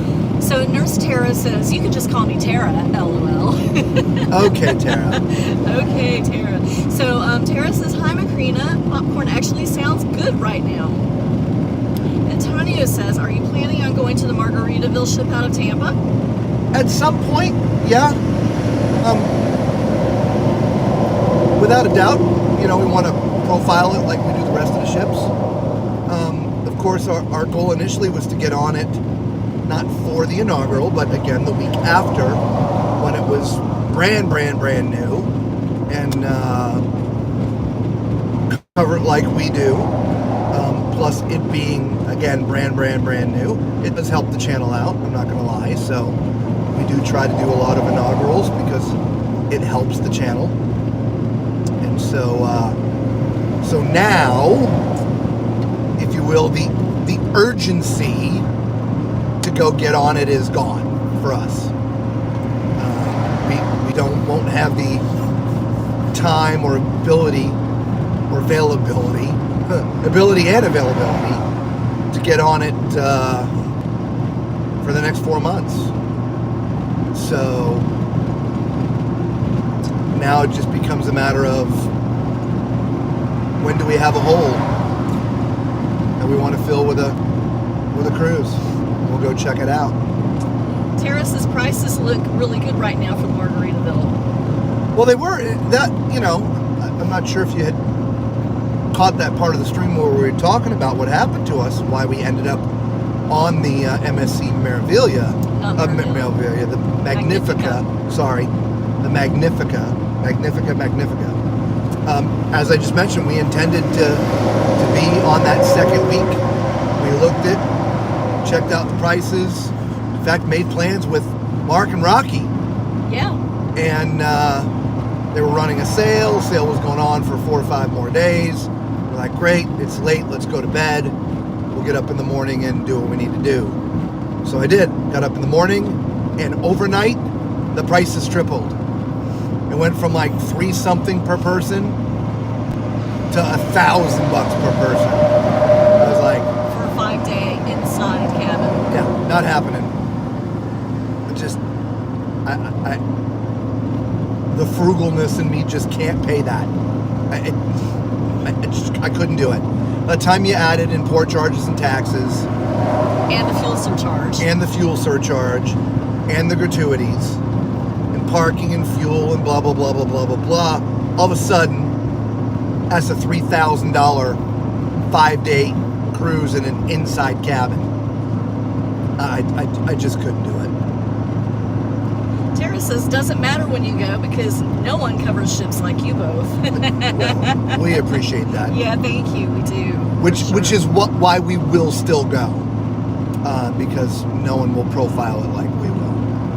But it won't be for at least 4 months, unless we find a strange hole in our schedule that allows us to leave the RV somewhere, fly back to Florida, get on the ship, and then fly back to the RV and continue our work schedule. But I don't see that happen, because that's going to mean a complete free week, day of flying, 5 days of cruising, day of flying, back to work. We don't have those holes. No, we don't. Tara says, I really enjoy how you run through ships and give us a true look of them. No way. Oh, yeah, she said no way. That's too much. Thank you, Tara. Thank you. Yeah, the channel's growing. At some point, YouTube channels do make some money, but not now. No. And so we're not at that point yet. No, and so all of these things come out of our pockets. 100%. Cruise lines don't help. They throw. The only thing that we've gotten on any cruise ship at all, period, was we got a bottle of champagne from somebody. That was it. Yeah. Well, I mean, Dad and John Heald got us on to the naming ceremony. Yeah. Okay. I'm talking about paying for the cruises, paying for gratuities, paying for taxes, paying for flights. I mean, nobody comps us anything. That's true. And not for nothing. And we hold no ill will at all whatsoever. But respectfully, to someone from the cruise line that gets an email from us, we at this point are just another dime a dozen. Yeah. There are hundreds, if not thousands, of people trying to do cruise channels and cruise reviews and things. To your point, Tara, I agree, and I don't mean it in a cocky or conceited. It's like it knows. It does, doesn't it? Nurse Tara, please, when it reconnects, tell me the last thing you heard. I don't want to have to repeat the whole thing. Bore you guys to death with it. But that's what happens when it buffers. I don't know when it started. So, Tara, let us know what was the last thing you heard me say. don't type in the last thing you heard me say.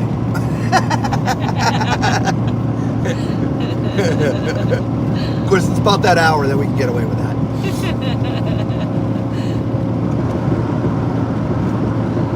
Tara said, you said, oh, bouncy, I can't read. Kooky or conceited? Oh, cocky or conceited. Okay. So you heard almost all of it, yeah. So, to your point, because you had mentioned it, we also do feel that we cover ships differently than anyone else does, and that our channel is unique. But on the other end of the email is someone from, a cruise line marketing department or somebody that probably gets hundreds of emails from folks just like us. And I don't imagine they spend any time clicking on our channel and going and looking at anything. I just don't imagine it. And so until the channel gets probably 50, 60,000 subscribers, I don't think we'll get any attention from anybody in that way. I would agree. Plus, on a side note to that, even if somebody comped us a cruise line, we still really need to be able to speak the truth, right? I feel a lot of times that's sort of a handshake, wink, wink kind of thing. Okay, we'll let you on the ship, but make sure you talk it up good. Well, if it's good, we're going to say so. But if there are things that are not so good, we're going to say so. And we're not rude I don't think we're rude or disrespectful about it. I mean, personally, we try not to be. We try to be as constructive as possible about stuff.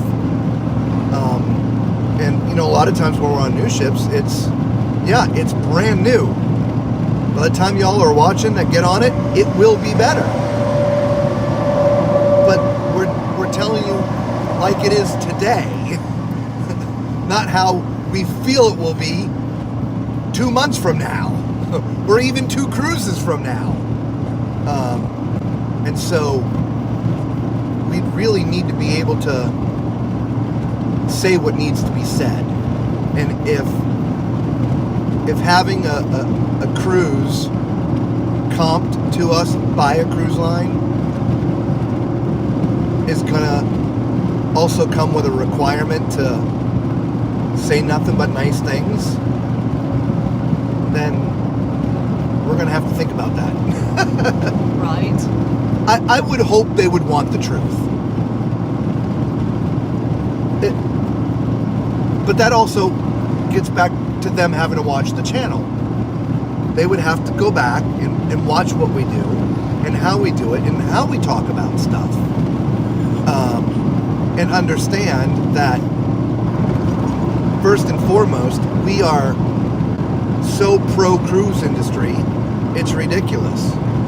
And we are so pro the cruise lines all doing the right thing and all being uniquely different. That if we find something that's wrong, it should be taken as a constructive criticism moment to make a fix. Look, it's no different than every time you get off a cruise ship, they send you a survey to fill out. Well, give me a survey in form of a video. I'm not going to lie to you in a survey. How many times have you filled out the surveys with a link to the video and watch our full review? Every time.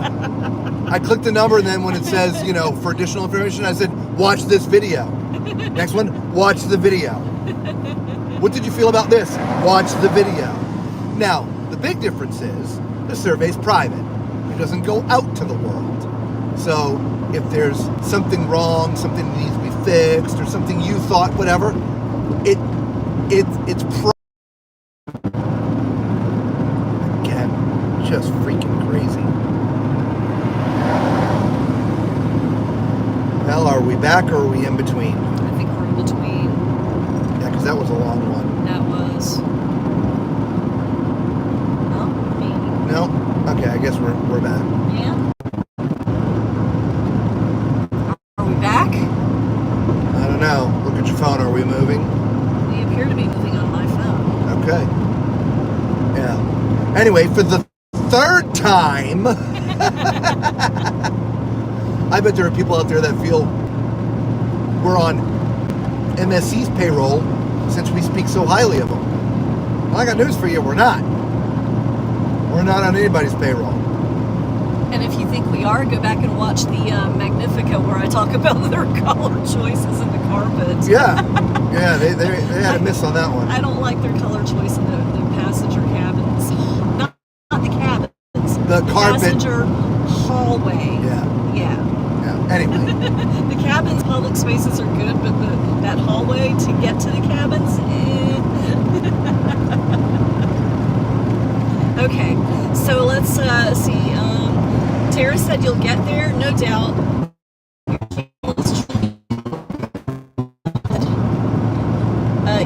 You said cookie or conceited. Okay. Yeah, we're backing up. Yeah. Okay. Antonio said you don't want to be cocky. No. And then Antonio said, Robert, you're forgetting you're platinum. Yeah. They're lucky that you're... Sorry, you guys, it's bouncing. They're lucky that you're lowering yourself to email them. Tara said... Hang on, y'all. Yeah, I got some bumps here, sorry. Yeah, this next 49 miles is going to be painful from bumps. Yeah, so you're sorry that my reading is going to be horrible, too. Tara said... I'll get me in the lane when I can here. Well, you have our attention, and we'll be here when you do get 50,000. So don't forget about us. Oh, God, no. Definitely not. And then she said, I appreciate when people keep it real. And then Beb said, maybe. All right, well, Chris hasn't come back. Future plans. Yeah. So the short answer is there's nothing planned. That's the short answer. And oddly enough, a lot of it is because what we were just talking about. We have to pay for all of our cruises. And even inside cabins, I mean, it adds up. We just went on 6 cruises in the course of 6 or 7 weeks or something like that.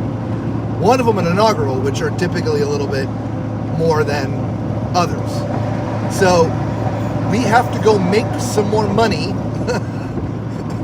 through our work, which is where we're on our way to go do now, to be able to afford to go take some more cruises, to pay for them, because we got to pay for everything. That being said, we won't tell you because we don't want to ruin any surprises that we have in the plans of cooking up. But we do have our eye on it's either 12 or 13 different cruises that we're considering for the November-December time frame. None over Christmas and New Year's. We're going to stop this year before then because the prices just get, they just get way too much. Way too much. Though we truly enjoy Christmas at sea and New Year's at sea, the fact that we're taking so many, we just can't do it. We would do that if we were going to do like one cruise a year. Because New Year's Eve cruises are like 3 times the price. So, but the fact that we're taking, 5 and 6 cruises within 6-7 weeks time frame, something's got to give. That is not going at Christmas or New Year's. So, but yeah, we're looking at 11 or 12, I forget the number, different cruises for the fall.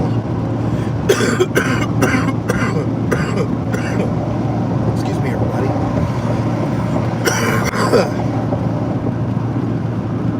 right there? Yeah, need a drink here. Of course, bouncing. Right. Nothing like squirting that Coke up your nose. I know, right? A beverage Coke. Right? Yeah, be careful, please. Soda, Soda. Coca-Cola. Now, when we do figure it out, and hopefully within the next month, we'll have the first few under wraps. But when we do, of course, we'll tell you guys, so you know. So for anybody else that likes to book last minute and wants to come with us, you can. Terry said, I would love to do a Christmas and New Year's back to back. Oh yeah, that would be amazing. Yeah. Or one long one. Well, with Christmas this past year, On the Jubilee. yeah, and that was it. We weren't on for New Year's. No. We got home for New Year's. We did. Yeah. But the previous year, weren't we on for New Year's the previous year? I feel like we were. I'm not sure. Yeah, I can't remember. Yeah, I don't remember. The only one I remember is on the reflection when the 2020 went dumping in the pool. Should have been a sign of things to come. It definitely should have been. Oh, that was a mess. Tara said, but I'd have to cut back on my 4 cruises throughout the year. Yeah. Well, that was our point exactly. It's they're so expensive that you got to give something else up. And so anyway. Oh yeah, we love the holiday cruises, but is it worth the extra money? Maybe, maybe not. I don't know. Not in our current situation, because our goal is to sail all of the ships and document all of the ships and have all of the videos for all of the ships. And so yeah, we're trying to definitely do it as inexpensively as possible. Yeah. Interestingly enough, I mean, obviously New Year's Eve is a big party for people, and getting rid of the old, bringing in the new, this, that, whatever. New Year's Eve has always had a different feeling for me, because being an entertainer, I've always been playing on New Year's Eve. So New Year's Eve is a work day for me. It always has. I mean, for 18, 20 years or longer. And so I never had it off. And probably 75, 80% of the time, Lisa wasn't with me either, because I was out of town somewhere. So, and when you're working, at least at the level that I perform at and do what I do, you're not drinking. You're not partying. And of course, most of you know we don't really drink anyway. So let's add this all up. We're going to get on a ship that's going to be the same 7-day cruise as it is 3 weeks prior, when it's a third of the price. The only difference is the countdown party at midnight for New Year's Eve. Really. And all the Christmas decorations too. Well, but the Christmas decorations would be up 3 weeks before, when the price is 3/4 of the price, or a third of the price. I guess the point I'm trying to get at is, though it's cool and fun to be on there with all the revelry and the party and stuff, it's not that significant to me, even though I enjoy it. Does that make sense? Well, at this point in our growth, our YouTube channel growth, it's... I was not taking that into consideration, because I heard you say that before. That's the other side of things. That's the business side of things, right? We need to go and be on as many ships as we can to get and profile them the way that we do, to create this library for the people out there to see. Yes. And so if that means staying in inside cabins and not going on the holidays, then that's absolutely what we're going to do. Throw that all aside. If we had plenty of money, it wasn't the case. Then I'd love to do the holiday cruises. I would, but I could either take it or leave it. Yeah. Yeah, I could take it or leave it. Yeah, I can see that. Because unlike most people who have always celebrated the New Year's Eve, if you will, I've always worked it. I was the one providing the entertainment and the party.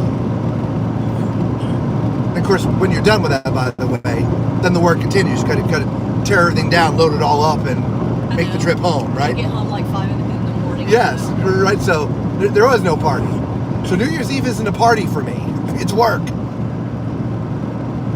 Oddly enough, that's why I don't necessarily always like to go to beaches either. Yeah, I know. But when was the last time you had a beach gig? Oh, it's been forever. Yeah, but you it's gotta get ingrained in over there. that.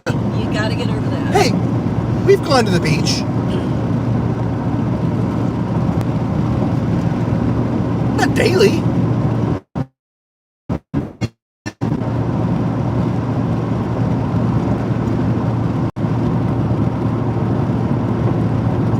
On the cruise one day? Went to Ocean Key like 6 months ago. Or whenever it was. Last year, I don't know. I went and swam with the stingrays. Yeah, you did. Not exactly beachy. Well, Tara says every holiday is a work day for me too. Yeah. You know, being a nurse and all, LOL. No, really?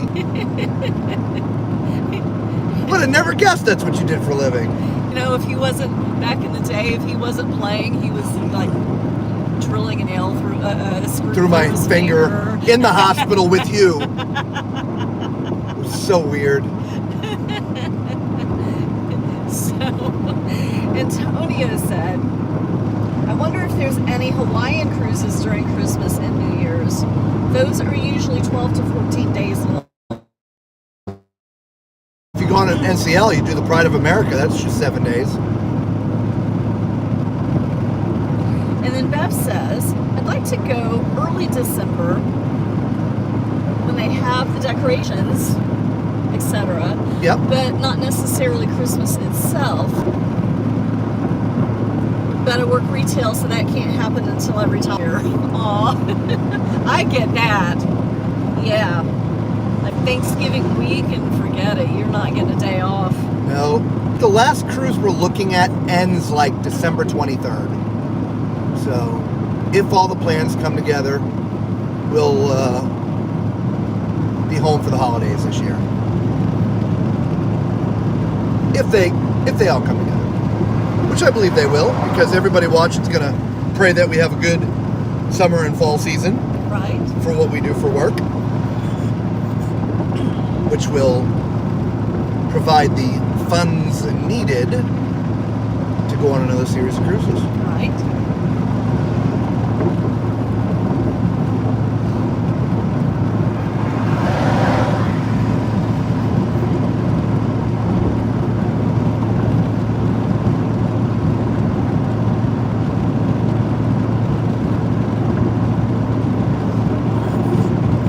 Oh, get back here.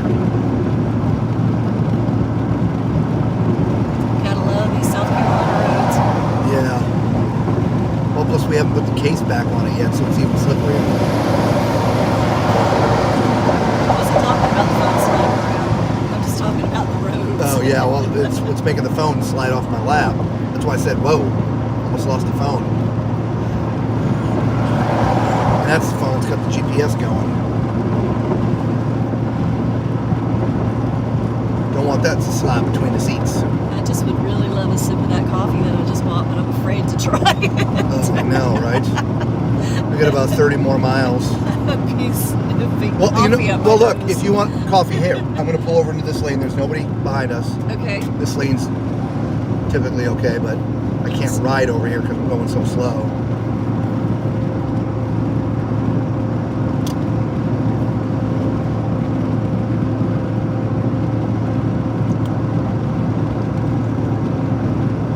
Thank you.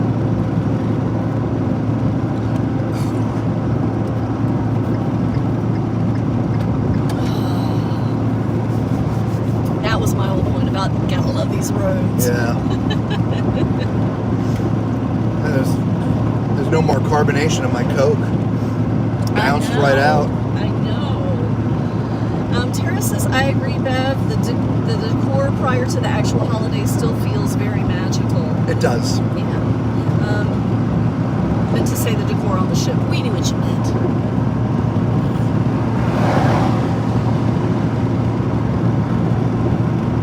And it really is.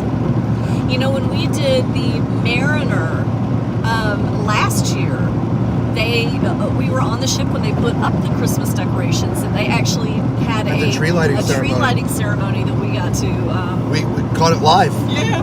We the Wi-Fi on the Mariner was pretty good, and there's this little half circle alcove at one end of the promenade, the inside area, whatever that is on the Mariner. I forget what it's called.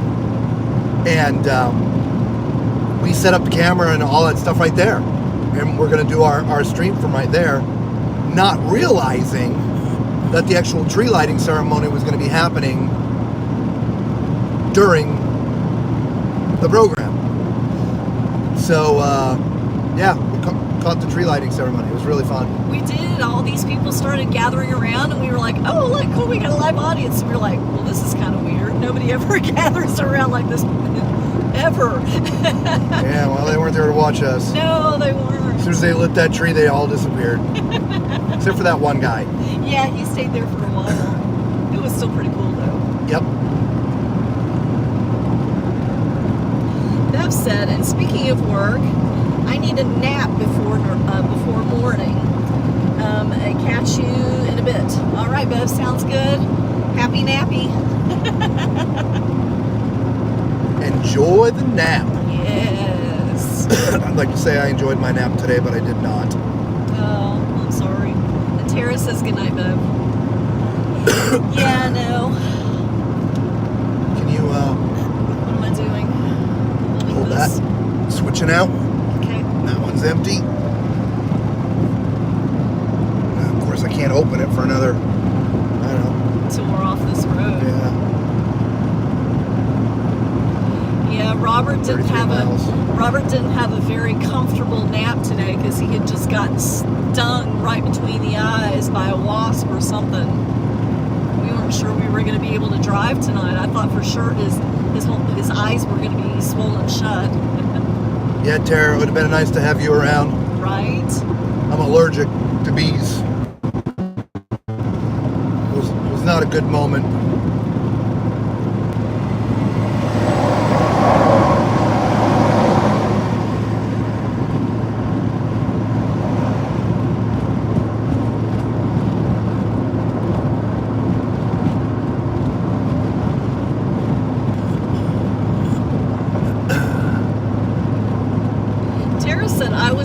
NCL Sun in December and love the decor and especially the gingerbread houses everywhere. Yeah, you know, they usually will have the various members of the crew make the gingerbread houses, and yeah, there's some really nicely decorated ones. I seem to remember on the Mariner they had a couple of little villages. Actually, they weren't little, they were pretty big. Villages and gingerbread houses all over the place.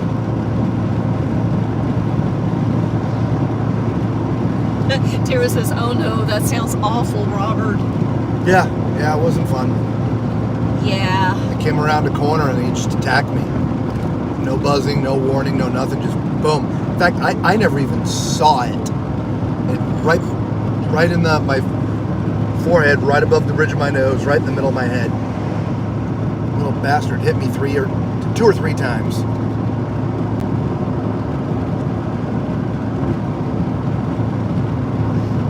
Yes, we had a little excitement this afternoon.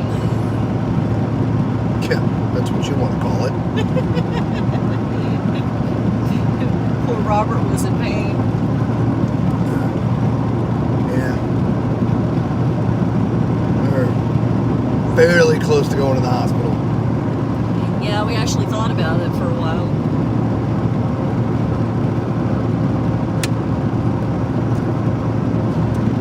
They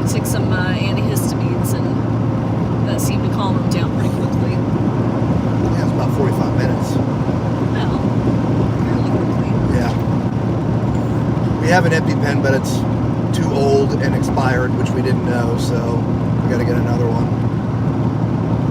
Antonio says a ninja bee. Oh my gosh. Yeah, this man just... Wow. Terry says, so disrespectful, that wasp. Yeah, we're assuming that it was a wasp because they really are like little ninjas. You never see them, you only feel them. But the interesting thing is the way I react to wasps is it hurts for about an hour and then nothing for a day or so. And then it starts to itch insanely. And not only does it itch, but I get this, wherever the poison spread, it turns like blood red. And so I'm kind of hoping that it wasn't a wasp because, you know, if he gets that red mark all over his face. People are going to think I'm Indian. Because literally, right, that, you know, people in that faith that put the red dot right there and there, that's right where he stung me. Yeah, my muscles started in my back and legs started cramping, and yeah, it wasn't good. That's the worst I've had it.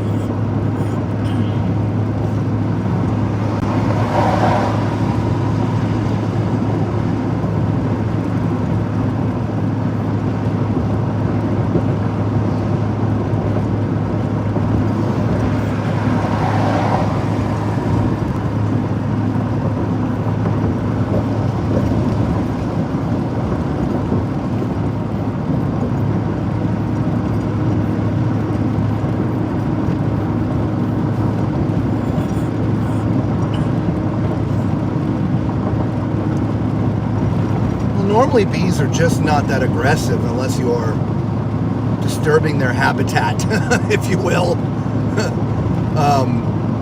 I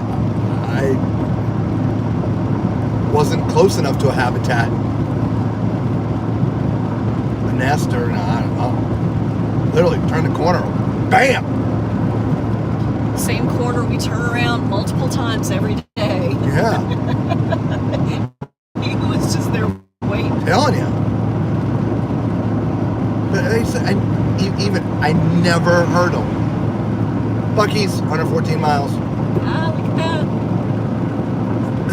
I-26. I knew it was a 20-something. 24, 26. It's 26.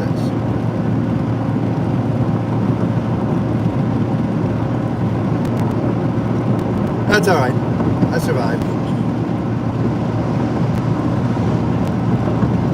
And no, it's not pain from the bite. It's the pain from the poison and the fact that I'm allergic to it.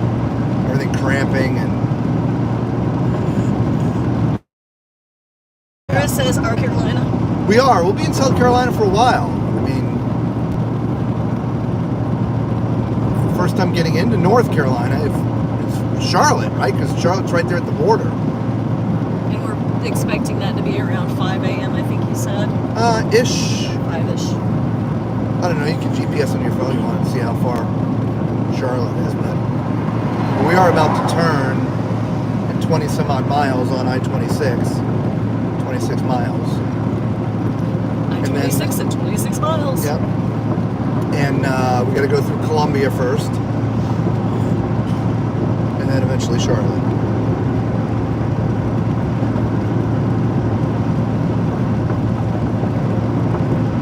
Yeah, the whole. We wanted to leave around 7, but honestly, because of the bee sting, it delayed us by an hour. Anyway, the whole purpose of leaving at the time we did was to be through Charlotte before morning traffic. We're going to drive at night and do it one shot. I do not want to be at Charlotte at 9 o'clock in the morning or 8 o'clock in the morning or 7 o'clock in the morning. Be there in the middle of the night when everybody's still sleeping.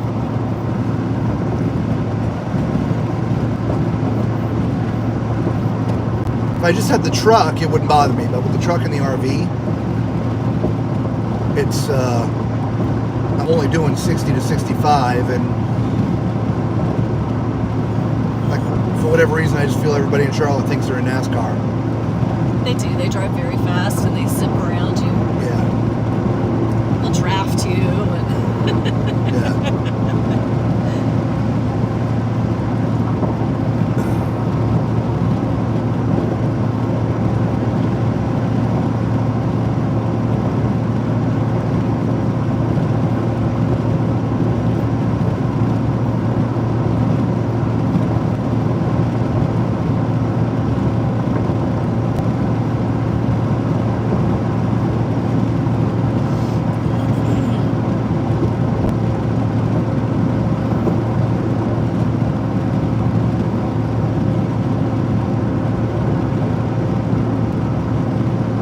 Antonio says, you're not far from Orangeburg.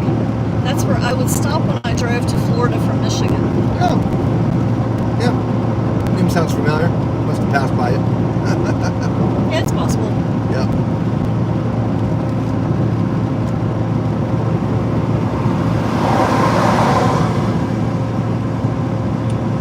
Yeah, I don't think we see Michigan on any of our trip.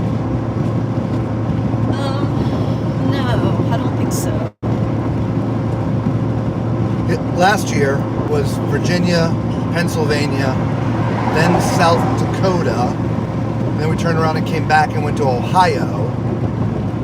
But this year we gave up South Dakota for another event in Ohio, so we don't have to make that zigzag trip. So we're enjoying that. Yeah. Even though we eventually have to end up in Phoenix, it'd be nice if we could find something between Ohio and Phoenix to do. So it's not just a long drive. But at least it's not a long drive over there, then a long drive back, and then a long drive over there again. Yes, yes.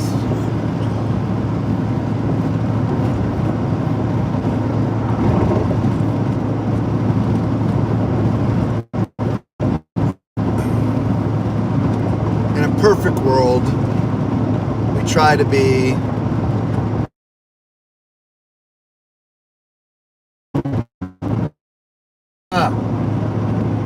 another buffer. Mother buffer. Right? What in the world? I actually got a spray from that. Did you? Yeah.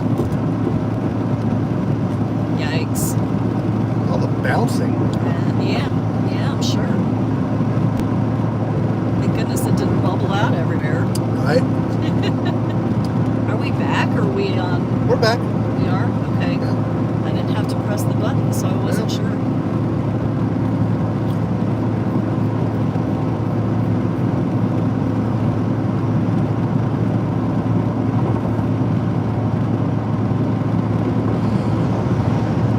Tara says, I have a love-hate relationship with driving at night. I love that there aren't many cars, but hate that I have to struggle to see far ahead of me. And Antonio says, you have to one day, and check out the west side of Michigan. Very beautiful. Oh, we've been through Michigan multiple times. It's just not on this trip or in the past few years. Not post-COVID.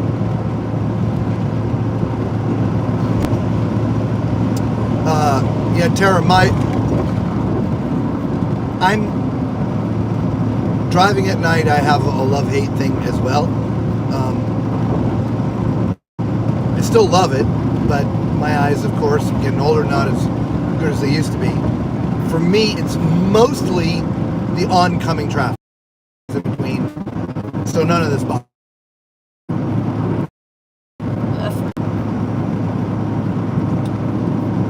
But when we get into bigger towns and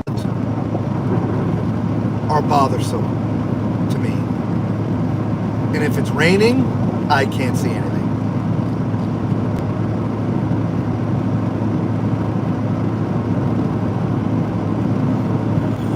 Which becomes the second part of our planning when driving. We work our route out as long as we have the time to do it, and we will make adjustments last minute because of weather. Tara says, yes, I agree the lights from other cars bother me. Yeah.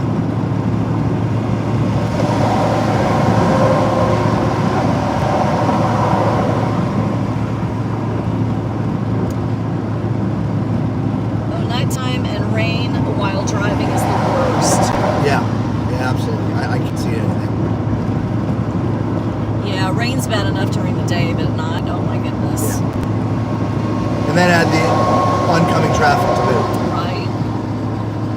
Inevitably. Oh, look at that. Wow. Oh, that's kind of scary. I don't even think they got the door closed. Oh, wow. That is scary. Yeah. Inevitably, I don't know why, but we always end up in rain, where some sort of road construction is going on. Oh, yeah. And they don't have the streets lined with the reflectors. Yes. Or anything reflective at all whatsoever. And I can see nothing. You can't even see the road. No, it's just black. Pitch black. Yeah, that's happened more than once. Yes. Almost every time. Yeah. Like I said, inevitably.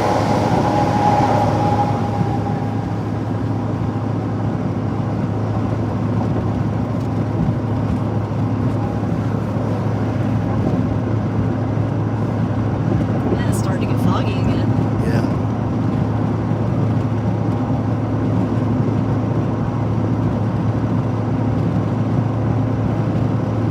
It's funny, one thing that I didn't consider with my current attire is the nighttime temperature of where we're heading and going through. Should be okay. Yeah, you should be fine. But remember, we start going up in elevation a little bit.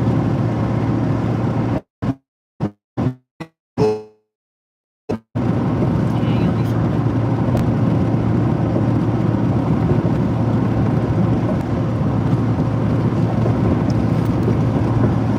Antonio, I see you said something, but I can't read it just yet. Yeah, hang on, we're on a bouncy bridge. And then a bouncy road after the bouncy bridge. Right? Here you go, a little stretch here.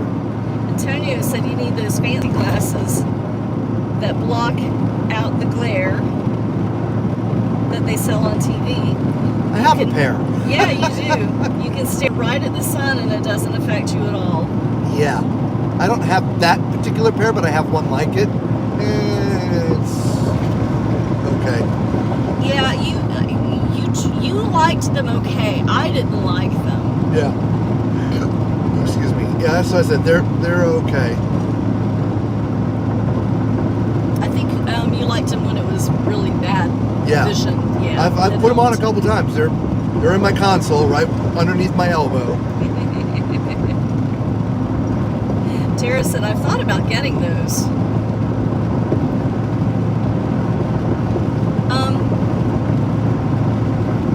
I think we got like a $10 knockoff somewhere I or think something. we did. I think ours are knockoffs. I don't think they're the real ones.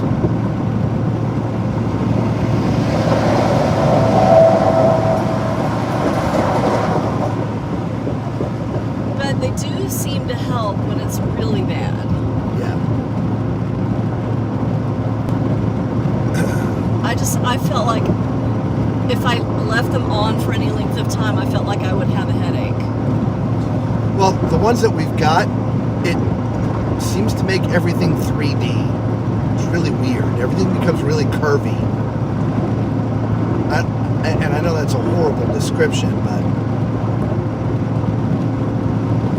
it's not magnifying everything. It's deer. Oh.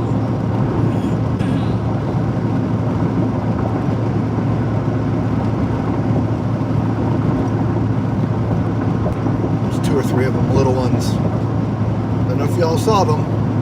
I had stopped looking. I guess I need to Yeah. look for them again. Yeah, getting into that territory right now, aren't we? I'm gonna move the camera back over there a little bit for you guys. I know it's hard because you're not gonna sit there and stare completely at your screens nonstop, but typically I'll try to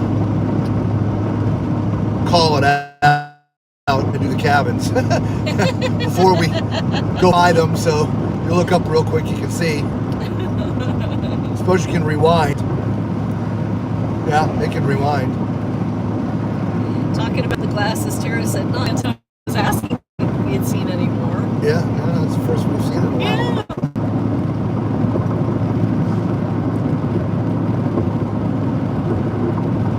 I don't know how patch jobs can be so bad. I know. It's crazy. Every time we come up.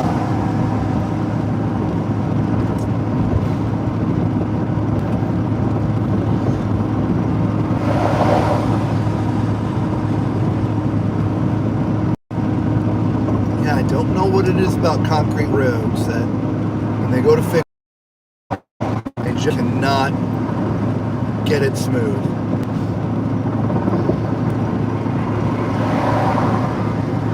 Antonio says, speaking of cheap stuff on TV, do you remember microphone?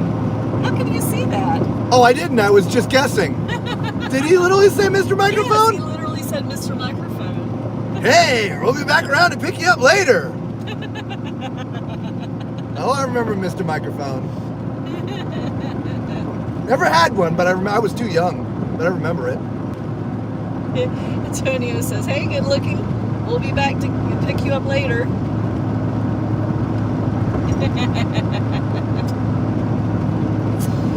Yep. Ron Popeil, set it and forget it. I feel like I've seen that recently. Ron Popeil? No. The hey, good looking. We'll be back to pick you up later. Really? I feel like I've seen that recently. It had to have been like some Facebook something somebody posted. It had to have Why been, is everything red looking up here? Wow, that's kind of eerie. It's just from the gas station sign. Yeah. Wow, that's crazy. If y'all are staring at the screen, you can tell how bumpy the road is from the jiggling camera. Well, heck, you can literally see the patches on the camera Yeah. video. Every single patch is bumps. Yeah, that's bad.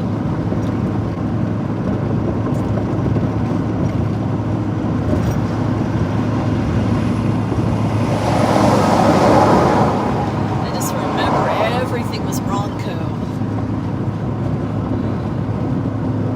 Yeah, Ronco was big. They were the Ronco knives, the Ronco. I don't even remember what all they had now.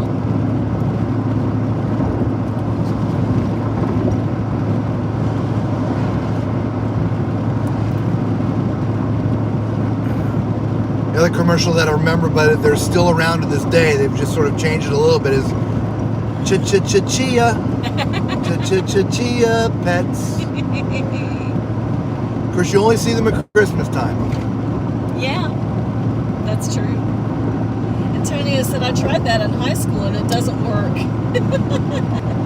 She In wasn't about there 10 when we miles, got back. take exit 86B to merge onto I-26 west towards Columbia. She left you, Antonio.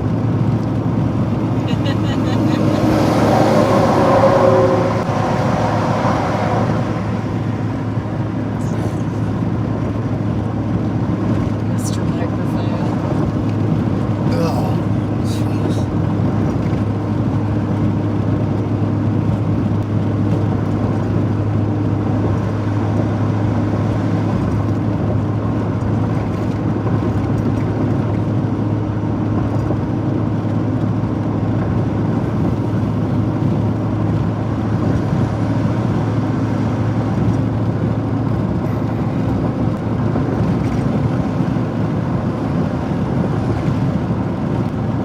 All right.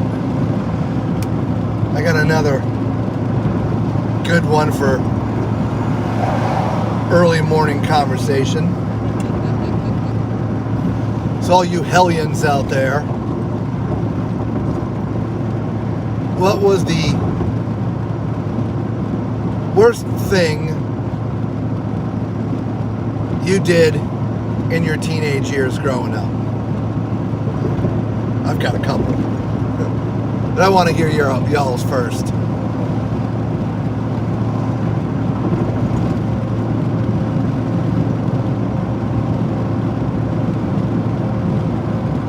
The worst, maybe potentially illegal. Oh my.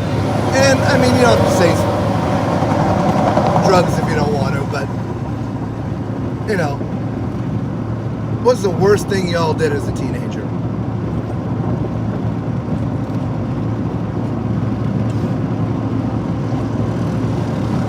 I was a good kid.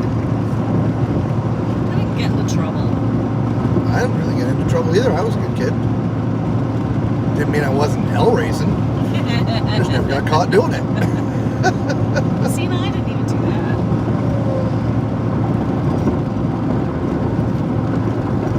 Oh my Lord. Right?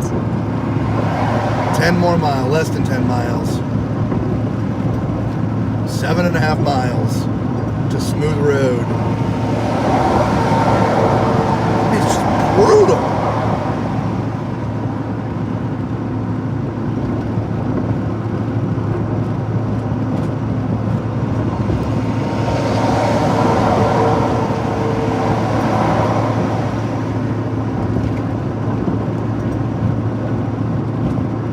People get paid to do that. Come in here and make our roads worse. Here's some money. Right?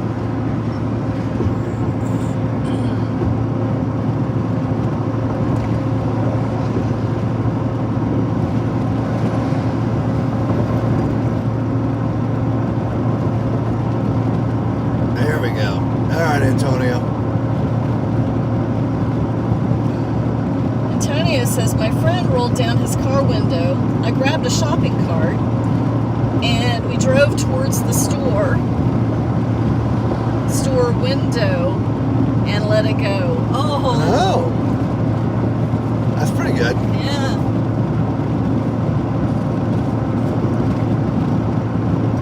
Oh. We used to go out mailbox smashing.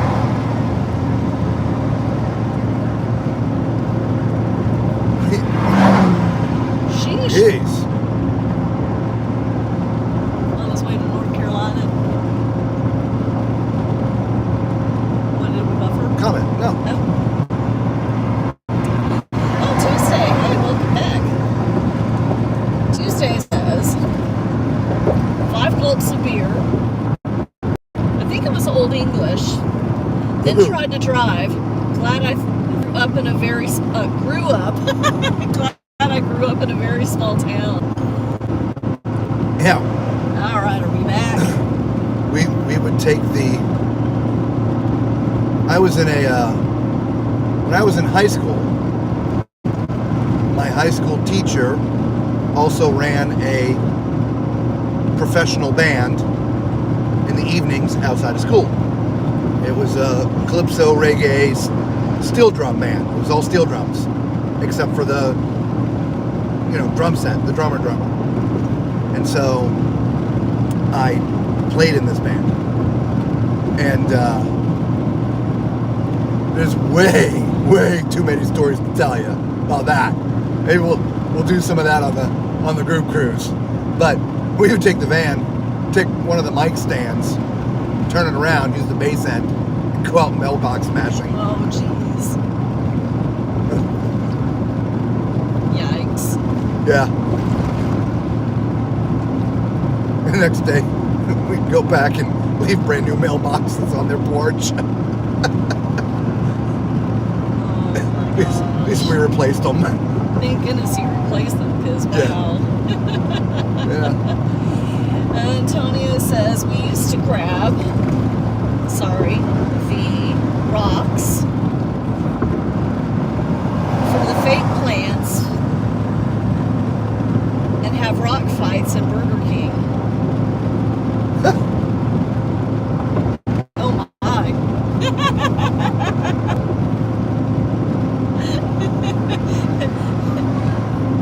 So here's a good one. This is a good story. I think Lisa's heard this story before.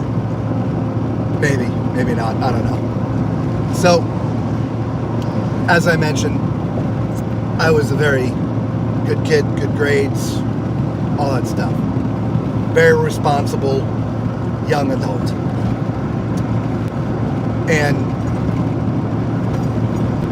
when I got to my later years of high school, sometimes my parents would dip away for the weekend. Leave me home alone with one simple instruction. Do not have any parties in the house. Okay? Fine, not a problem. But as you will learn, I am also a very literal person. So I didn't have any parties in the house. I had it the outside of the house. So, anyway, in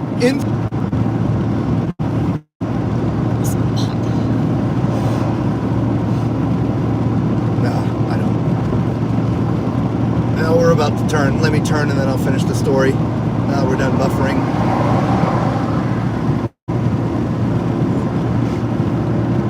One mile.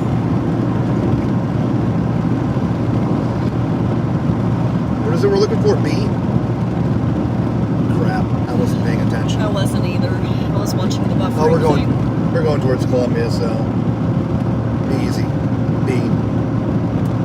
Okay. Columbia. Anyway, I guess I can continue. Pay attention at the same time. So, we have these things in Florida called drainage ditches. Because our soil down here is so sandy, you know, they don't have a lot of really developed drainage where they have to take the water anywhere because it just goes into the ground and goes away. Anyway, so... Stay in the middle lane. Oh my God!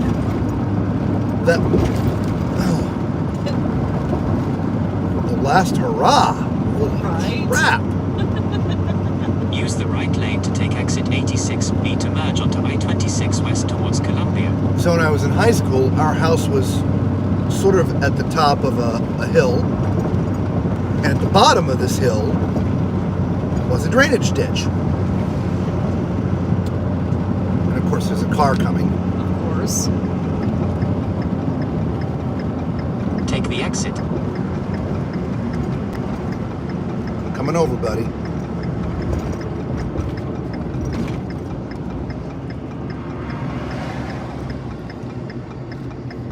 Yeah, it's foggy, and we're in a tight turn, so I'm going to concentrate on driving, guys.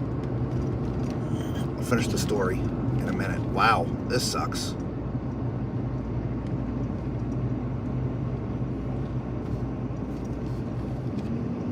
I know the camera doesn't catch it, but... No.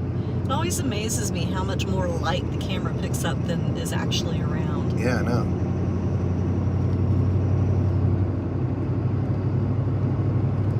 Even with the sunsets.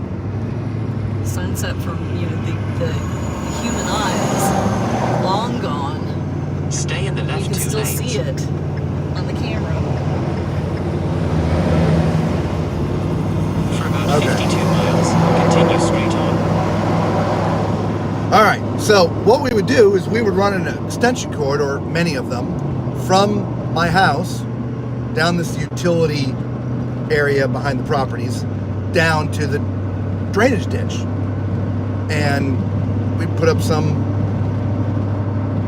like Christmas tree lights and stuff and have a little fire and bring down some music.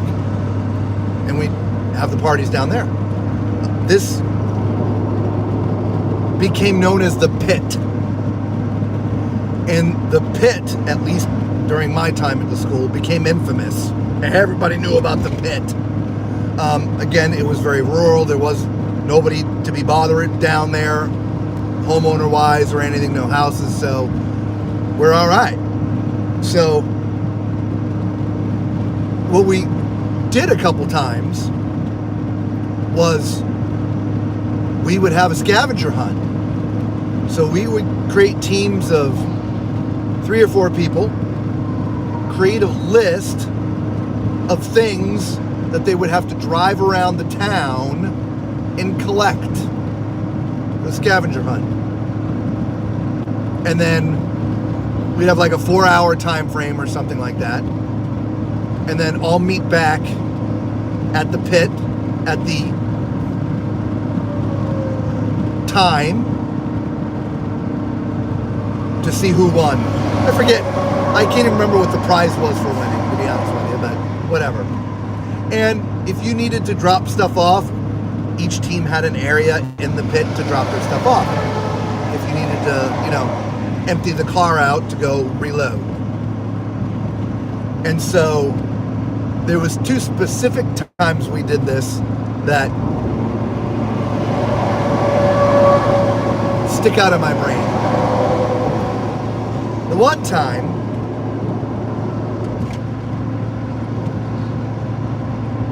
we had gathered a lot of stuff. And, well, we didn't remove it. And it did catch the attention of the local, cops. Because, they come down to mow it eventually and couldn't completely mow it because there was all this stuff down in there. And so I started canvassing the neighborhood, trying to figure out who put all that stuff in there. They never did figure it out. That was one. The more funny story was, as I mentioned, the pit became infamous at the school. And it would get around when I was going to have a party there. I don't know how, because it wasn't like I put up notices everywhere.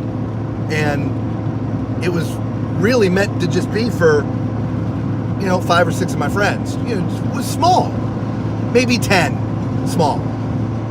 Anyway, so this one particular weekend, there must have been 50 people there. It got huge. And I got a little freaked out about it. And started drinking a lot. Way too much. Of course, back then I was drinking in high school when I shouldn't have been to begin with. But anyway, so I got absolutely schnockered.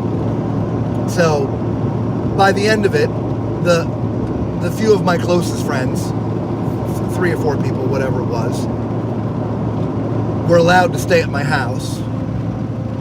Everybody else, when the party busted up, I guess they left. Anyway, when I got up in the morning, there was about 40 for sale signs from different realtors all over the front of my property.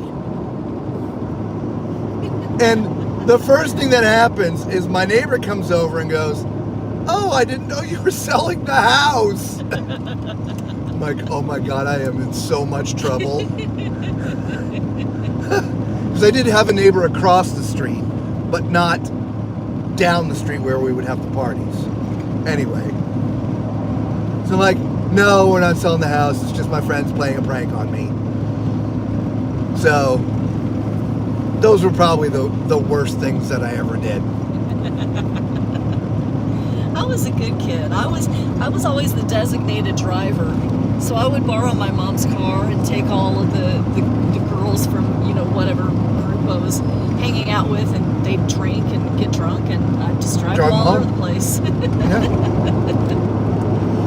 Oh my goodness. Antonio says, I was like you. I took what my stepmom would say literally. She would say, I'll knock you to the middle of next week. And I told her, can she make it Tuesday? Because I had a test on Wednesday. Tuesday said, I stayed on a narrow path. Everyone knew my parents. Seems like I was related to half the town, and the other half grew up with my mom. Yeah. Yeah, I can't get away with anything there. No, you sure can't. No, my town wasn't that small. Yeah, it was, the pit became so infamous that the very last party we threw there was actually a goodbye and send-off to our band director, the one that I played with professionally on the side. He eventually, in short, overstayed his welcome to school and had to leave. It's a long story. We won't get into that. But it was nothing bad. He was blackmailed anyway. And so we threw a massive send-off for him in the pit. And there were literally hundreds of people there. People from around the community. This particular band director, he was the first band director of the school when it opened, and had been there, I don't know, 20 years. Been there a long time. He was really a figure in the community. And so we went around to some of the local businesses and asked for some donations, and they gladly gave some money up. And we built a stage down in there. We ended up having the band perform, and it was a huge party. Now, of course, we did pick up after the end. I mean, the fire department came there, and the police were there. I mean, this was all legitimate. It was all great. But when we were done, we, of course, did pick up after that particular event. But I don't think anyone else ever threw another event in the pit after that send-off to the band director. Tuesday said, Lisa, I was designated driver and purse watcher. Mama Tall Man says, what an interesting story, Rob. You knew all about those. I've told you those stories a long time ago. Antonio says, uh-oh, you're in trouble now, Robert. Perfect time to peek your head in, Mom. Yeah, right? Nothing was ever broken in the house, and we never had any parties in the house. And you know the 3 or 4 people I was talking about. There was Brian, Carl, Tommy. No, I don't think Tommy was there. It was Brian, by the way, who did all of that. All the for sale signs. We'll leave last names out of this. But Brian, if you ever watch my channel and watch this, you know who I'm talking about. Too funny.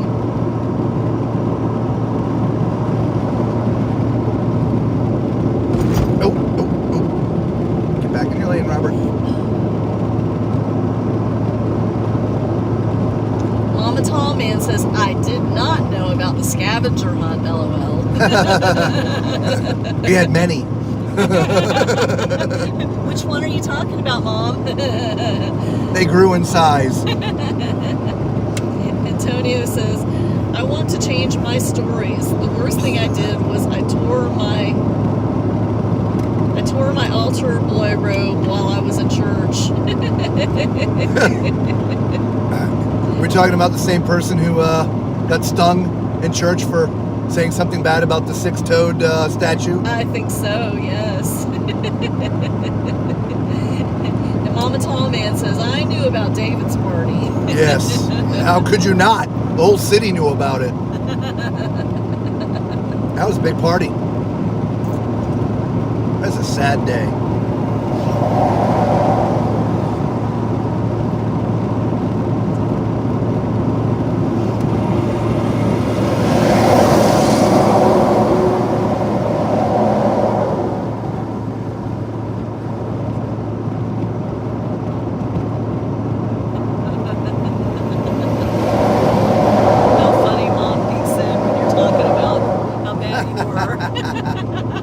She knew the stories. Still, timing is everything. Oddly enough, the last scavenger hunt we had was the one where all that stuff had gotten left behind. We chose to not do it anymore after that. You were wanting to ask Mom about drum corps anyway. Oh, was there a drum corps show on tonight, Mom? doing awake? Go to bed. I know, right? There must have been a show on because she's still up. And it's still, that show would have ended at 10 o'clock. Yeah. 2:30, 2:40. By the way, if you're seeing stuff on the windshield with the lights, it's not raining. That's just from the fog. Just a very heavy mist. Yeah. If it was cold, it'd be snow.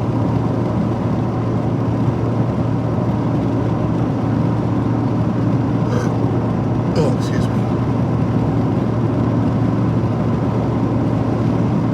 I think Mom went back to bed. Yeah, maybe.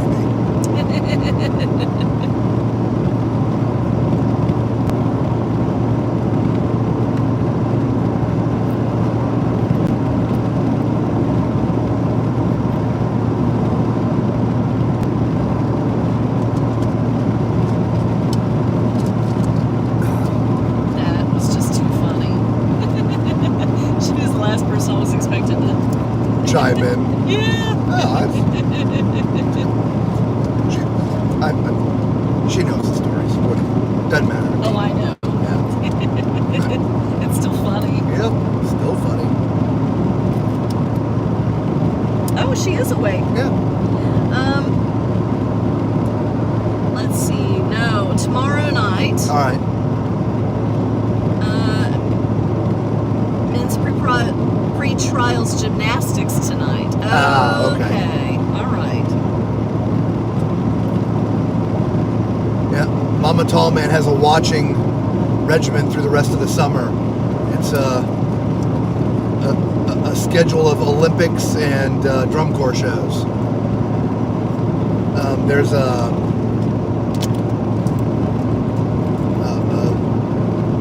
website, a company, I don't know what you want to call it. It's called Flow, FLO, Flow Marching.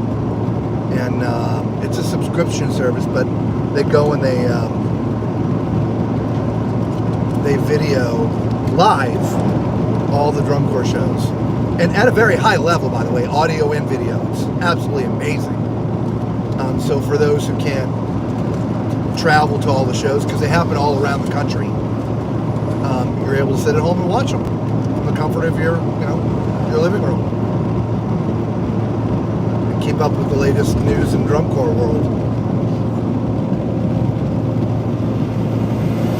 Yeah, if you've never watched drum corps, just go to YouTube and type in, drum corps 2023. Don't type in this year because the season literally just started last night or the night before. Talking about Olympics,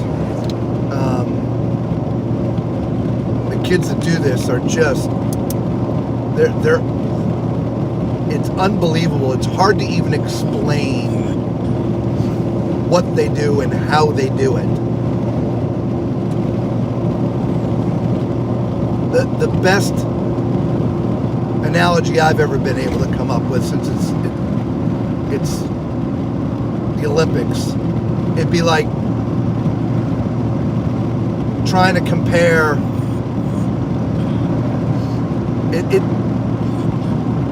it's like marching band but on steroids. That's the best way for me, at least to start. Okay, now in marching band you got clarinets and flutes and all the other stuff. Drum corps don't have any of that. It's all brass, horns, right, trumpets and trombones. well, not even trombones. They're mellophones and baritones and tubas, but they're contrabasses. But anyway, and drums and of course color guard. Anyway, but essentially they're on the field marching to very complex things. The analogy would be like thinking of your favorite sport. I'll use football as an analogy. If high school band was pee-wee football, drum corps would be like the NFL. Okay? It is unbelievable what they're able to teach these kids and what they accomplish. And it's not a quick process. There's a very rigorous audition process, and you already have to be at a certain level from a performing standpoint to even make the cut. Each corps is allowed 128 people on the field. Maybe 135 now. I think they upped it. Anyway, let's just say 128. And their shows are around 11 minutes long, 11 and a half minutes. So after the auditions, it starts with weekend camps where the kids will come in to whatever city the camps are being held in, and they'll be there Friday night, Saturday, and through Sunday afternoon, early evening, and then go home. And they have a series of these. Also, whatever section you're with, the horn lines may do their own thing, the drum lines will do their own thing, the color guard will do their own thing. Anyway, they do this all the way until about the beginning of June. Then they all get together these days, it seems like probably for the first time. Because I believe these days, most everything happens in their little segments or sections. But they get together and have a 2-week all-inclusive camp. 12-hour days. They're locked into some facility somewhere, usually a college or a high school. They're sleeping on the gymnasium floors, right? I mean, it just, all of this stuff. And then once the camp is done, they're in tour buses and traveling all over the country competing. Where it culminates in the finals, like, you know, the Olympics would be, in mid-August, where they compete for the championship.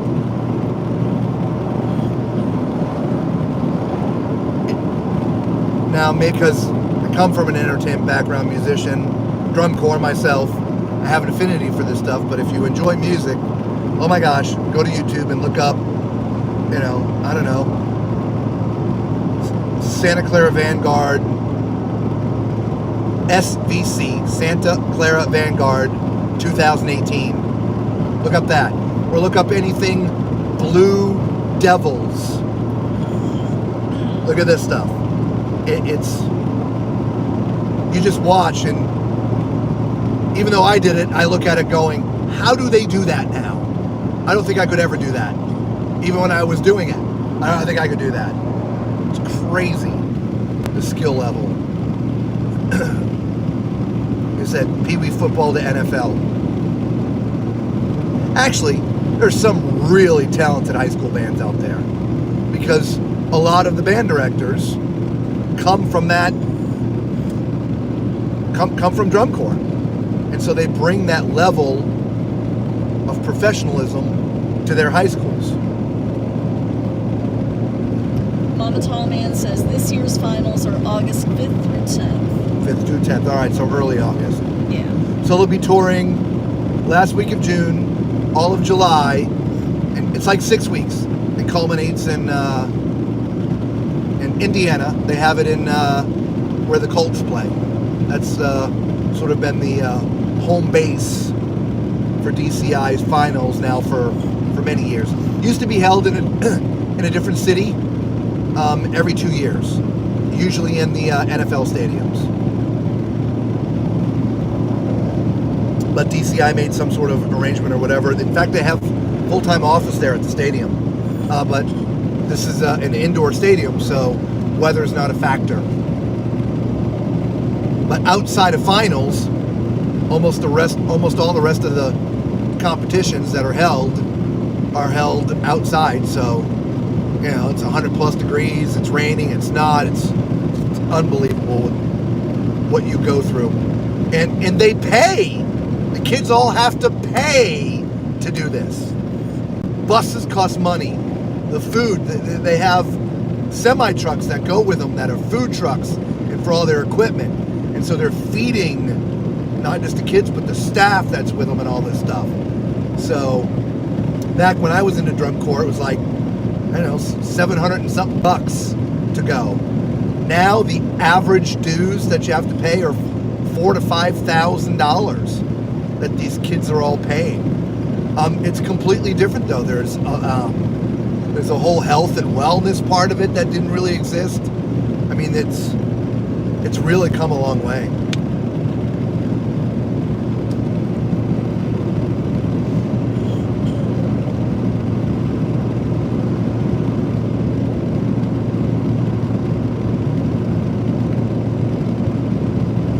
Trainers, like fitness trainers. It's crazy.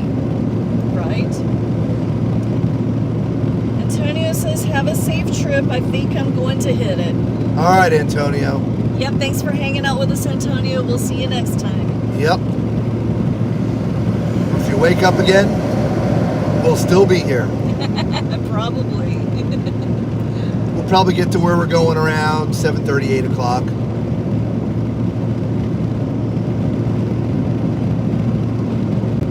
Mama Tallman says, remember when we went to the finals in Olympic Stadium in Montreal? Absolutely. Speaking of bad things, that's where I got in trouble for scalping tickets.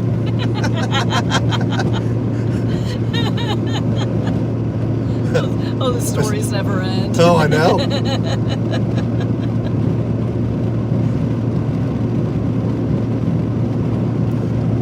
I started my delinquency early.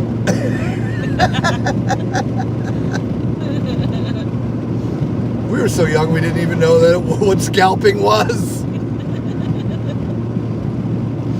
Mom and Dad took me and a friend of mine that I was growing up with to DC finals, and again it was in Montreal, and we would go. It's a whole, I don't know how it is now, but back then it was really a week-long event. You have all the prelims and then quarterfinals and semifinals and eventually the finals. Anyway, during the prelims, I mean, they start at 9 or 10 o'clock in the morning, and they go all day, all night.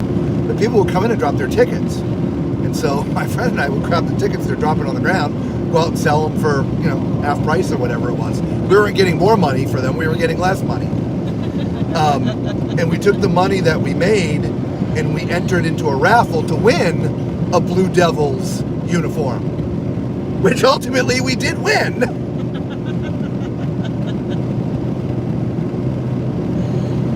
Oh my goodness. Mom just said something else. Did she? Yeah. Yeah, she said, yep. You and Doug were about 12 years old. Yeah.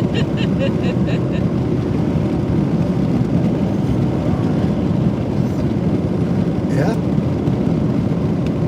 12 years old scalping tickets. I did it for like 2 or 3 days. I mean, we got away with it for a long time. Bev said our high school band leader slash music teacher was a retired Canadian Armed Forces band member. Oh, nice. I was in the Army band myself, U.S. Army band.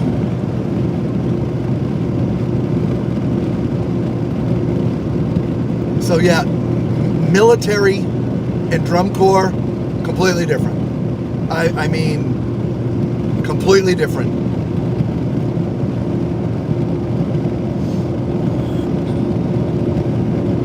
Not that there isn't precision in what they're doing, but military type marching is much more about precision, stiffness. It's a completely different form of marching, to include the music they're playing on top of it.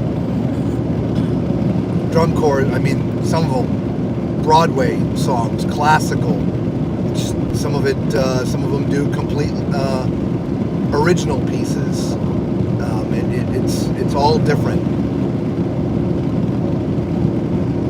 If you choose to go and watch one of the videos, I think you'll probably understand after the first 60 seconds. There's a lot of visualization. Usually the shows have a theme and a story behind it that is told throughout the process.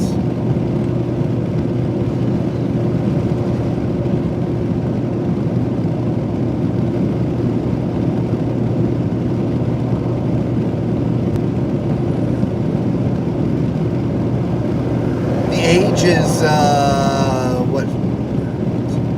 15 15 to 21 or 16 to 21. I can't 100% remember now. But so high school age and college age. And then it's called aging out. The Corps, you cannot be marching. If you turn 21 after finals, you're okay. But if you happen to turn 21 during the season, you cannot march. So. Mom said years ago drum corps was more military. Now it's showtime. It was. Well, that's how it started. Yeah. I mean, it was originally called drum and bugle corps, and now they've dropped the bugle. It's just called drum corps.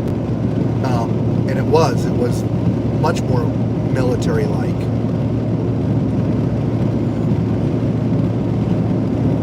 Yeah, what they do now is, wow, it's just crazy. Dancing and acrobats. Yeah. Set pieces. Yeah.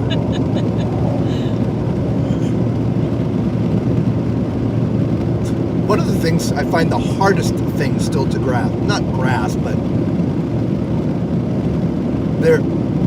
the uniforms they used to wear used to be very similar from year to year.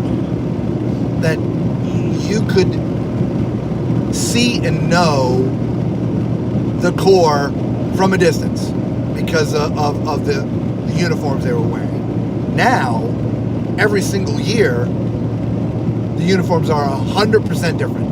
Nothing is the same. And so, it's hard to tell who's who. I mean, obviously, when they take the field, you know who it is. But if they were all hanging out and they weren't next to their trucks or their buses with their names all over it, it'd be hard to tell who they are.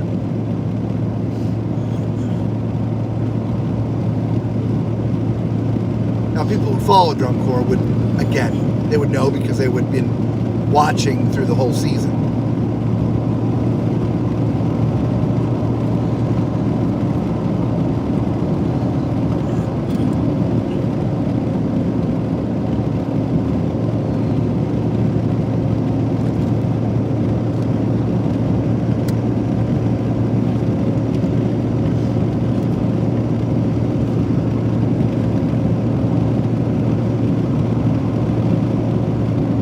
Yeah, the finals is like the Super Bowl, right? So all season long, they've competed against one another, honed their craft even further, perfected the shows even more.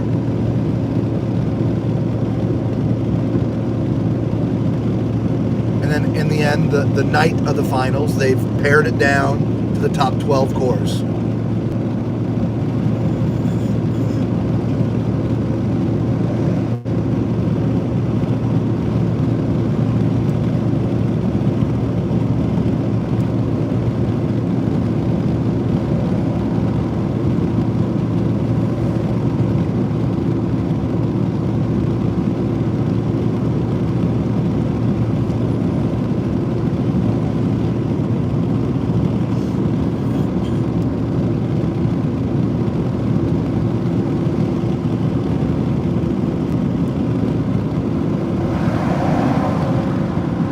Still wet up here too. Yeah. Not completely, but you can still see the wet spots. Yep.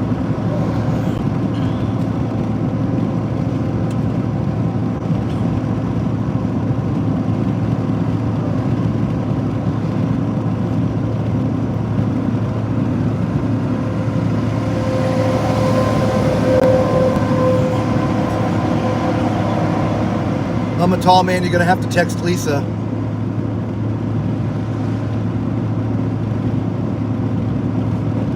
We can't read it on my phone because it's broadcasting the stream. So if you could retext Lisa, if it was important. And for gosh sakes, go to bed.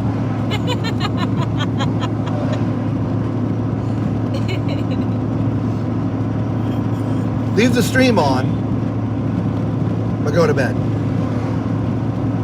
I think she said okay. Again, I can't.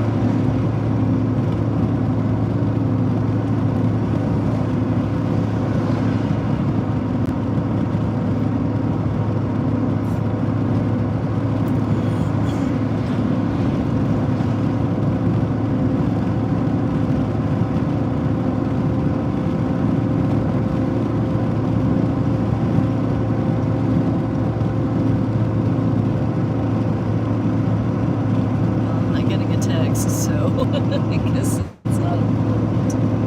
That's all right. Okay. Road work ahead. Right lane closed. Well, we are approaching Columbia. Oh, look at that. About 27 miles.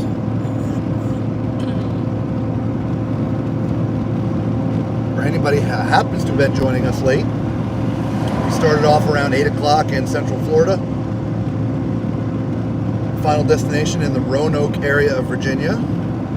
Our intentions are to drive through the night to get there. We have about 5 hours left. Ish, something like that. So we'll see how we do through the next few hours. These are the toughest ones for me. We've been driving about 7 hours now. Yep. Weirdly enough, it doesn't seem like it to me. No, it doesn't. Do you want some grapes or anything? Jeez. You what? Do you want grapes or Nah, cheese I or don't want anything. Thanks.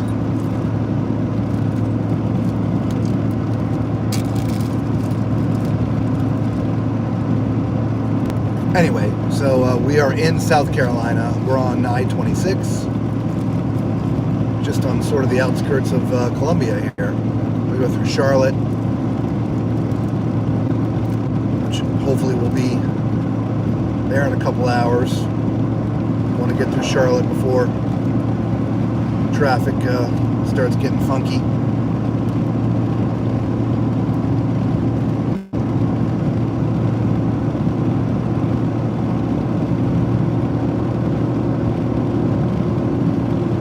Caution, slow traffic, 2 miles ahead.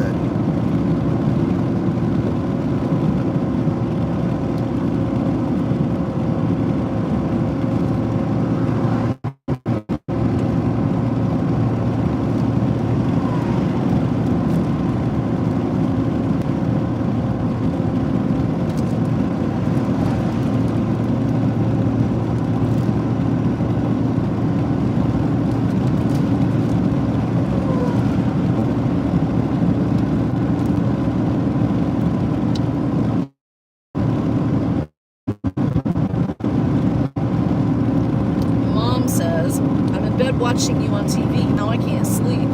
I'm learning some interesting information from the past. Yeah, whatever.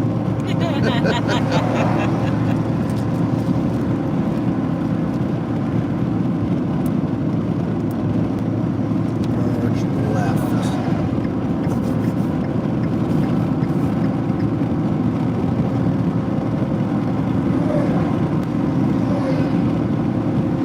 That guy went to the right.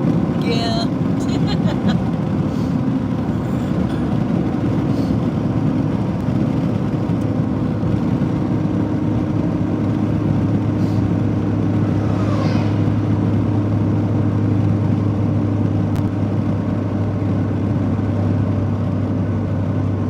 Foggy. I know, that's the other thing that sucks about the fog. It's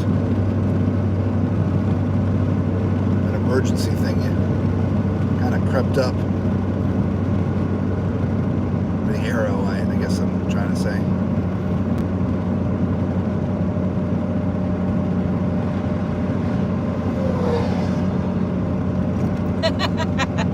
Mom says, whatever happened to that missing report card? That I don't know.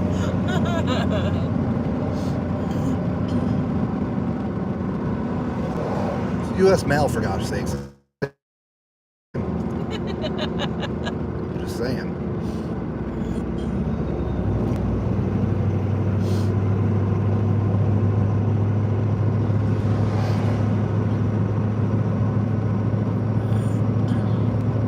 Okay, this is interesting. Yeah. Very strange.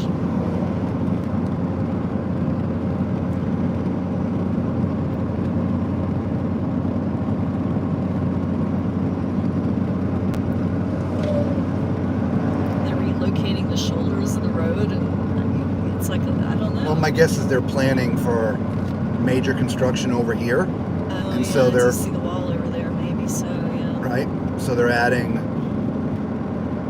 asphalt on the right and moving the lanes over. Yeah.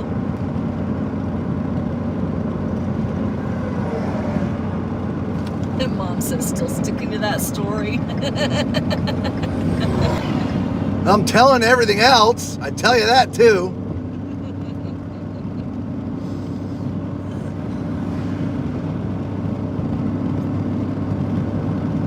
I got good grades in high school anyway.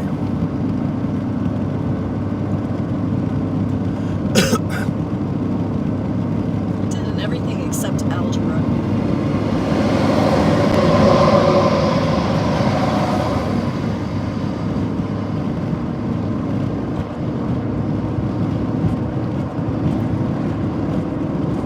For whatever reason, I had pre-algebra, and the next year they put me in pre-algebra again. And I told them, hey, I've already had this class. And they're like, well, sorry, you gotta stay in it. And then 2 weeks into the class, they're like, oh, you've already had this class, you need to go into the next one. Well, Now you're 2 weeks behind. now I'm 2 weeks behind, and I just never caught up. I never grasped whatever that transition that I needed was. That happened to me in Spanish, but they never moved me. I took Spanish 1 3 times. Man, I can count like a mother. Like a mother buffer. I was just gonna say, is that a mother buffer or not? That's a mother buffer. That's about all I can do.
Charlotte.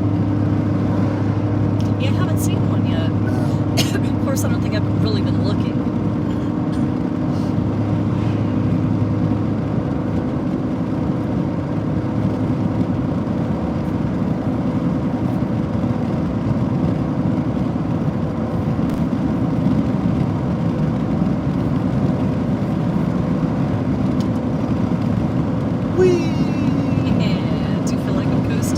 We are coasting.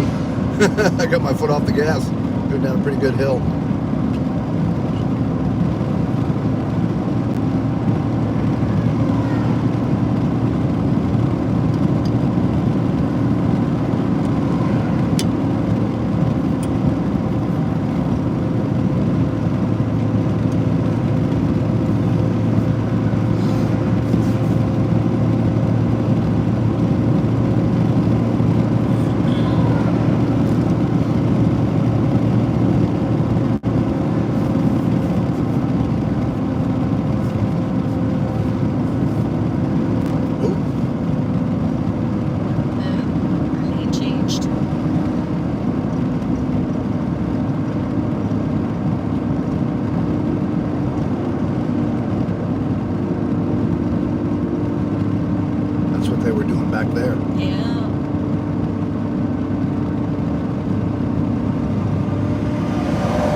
10 miles. Exit 116, everybody. Alrighty. If we can see it. I know.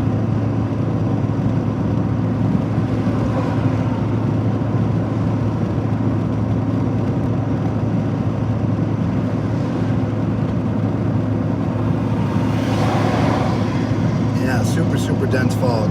Yeah, it is.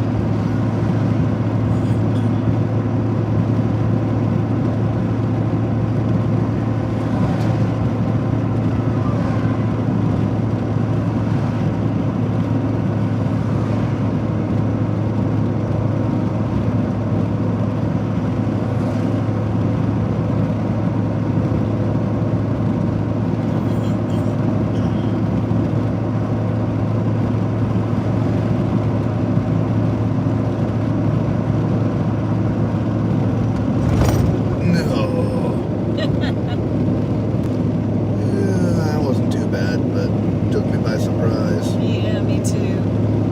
I was enjoying the nice road. Then all of a sudden, boom. Yeah.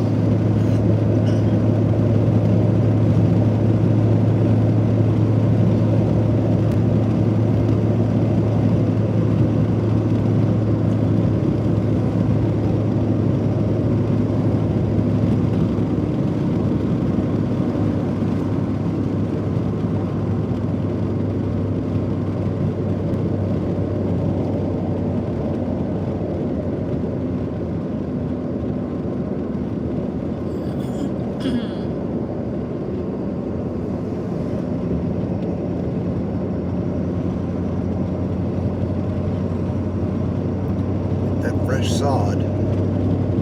Is that what that is? Yep.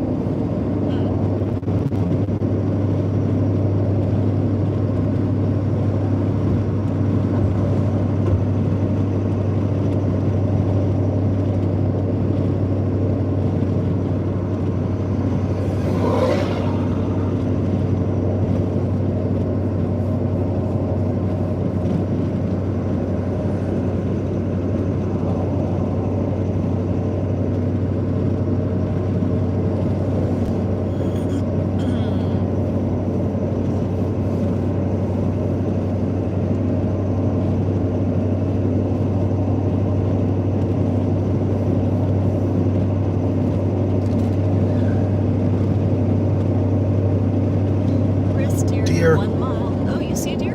There's several of them on the right. They're gone now, obviously. Yeah. Totally missed him. I was looking in the rest area, so thinking haven't seen one of those in a while.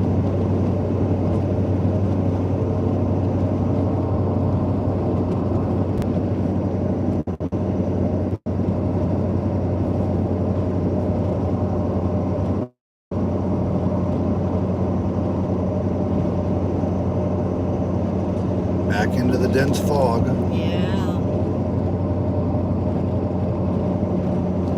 If you're joining us, the camera's not blurry. It's just the fog.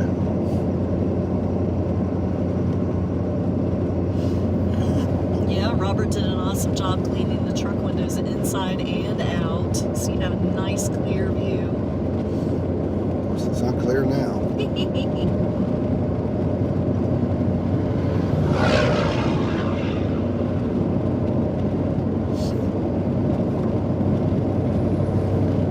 Oh wow, look at all the trucks pulled over. Oh, yeah.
that Zeus? Yep.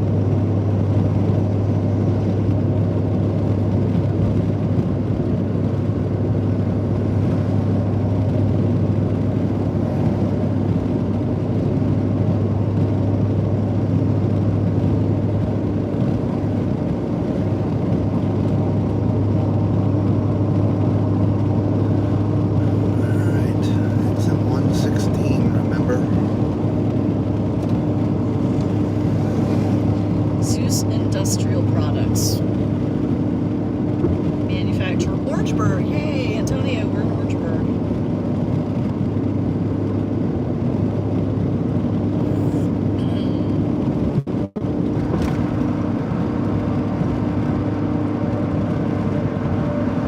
Zeus Industrial Products, headquartered in Orangeburg, South Carolina, is the world's leading polymer extrusion manufacturer and material science innovator. More than 50 years of experience in medical, aerospace, energy, automotive, fiber optics, and more allows us to set the bar high. Okay. They have several buildings and they're huge. Yeah, I didn't notice them. I wouldn't expect you to. You're driving. Yes.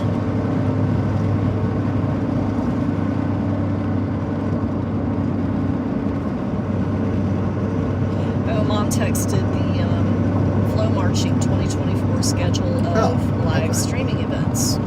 Okay.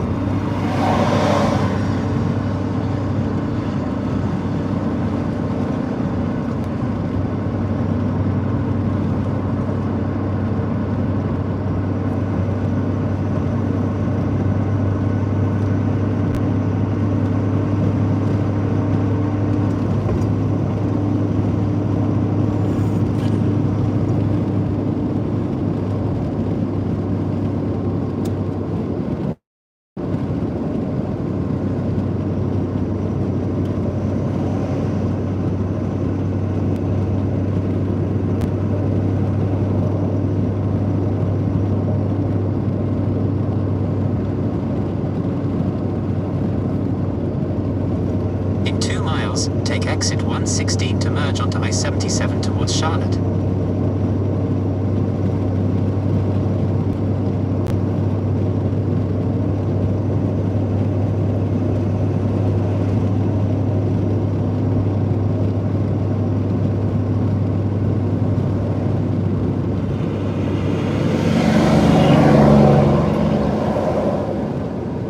Just like that, the fog is gone.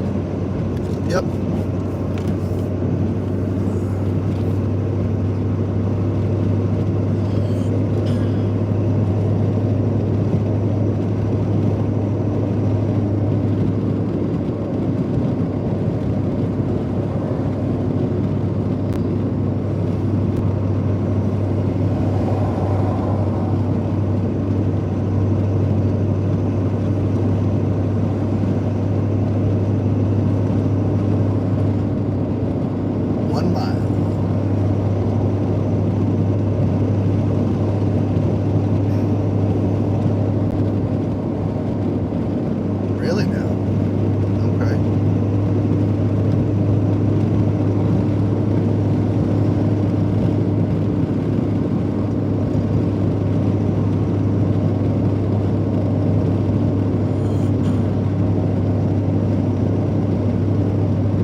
Use the right lane to take exit 116 to merge onto I-77 towards Charlotte.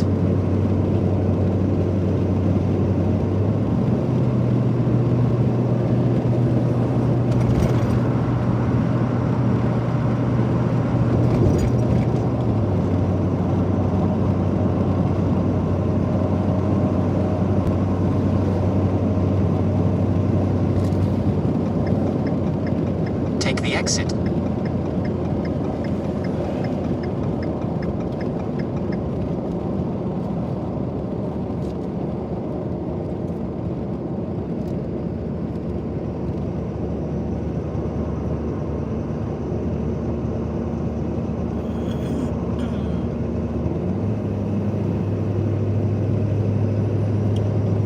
the other night that said they were going to try to stay up with us. I thought it was Lori. No. No? Tuesday? No. No? No. I don't remember if it was Bev or Justina. I don't remember. It was Macrina. Yeah, I don't remember. I don't remember. And I said, no, I have off. Yeah, it may have been Justina.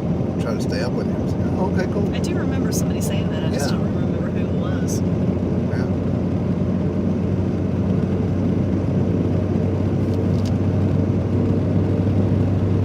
Nice on-ramp. Nice on-ramp. We're able to come on up to speed. For about 108 miles, continue straight on. Alright, let's try to find a sign for Charlotte.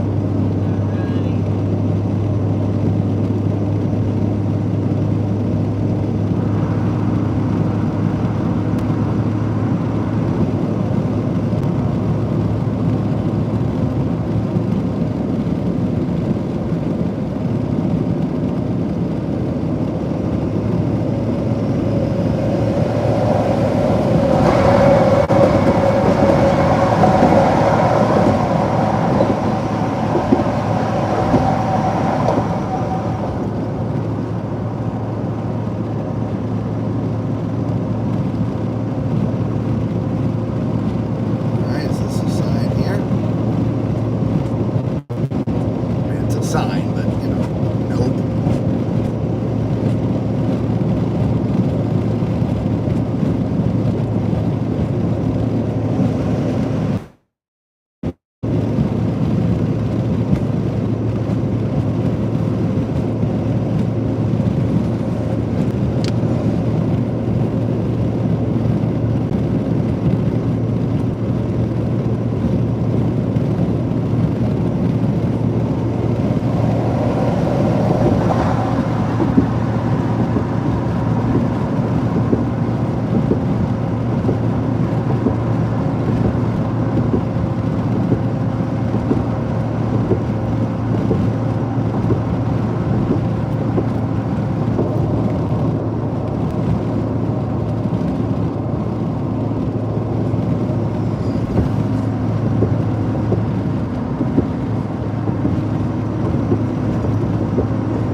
Sign, but not the sign.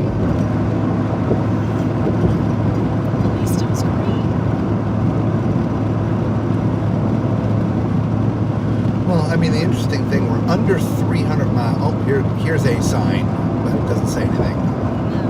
No. We are under 300 miles to final destination. Oh, okay. But what I don't know is how far is Charlotte from that.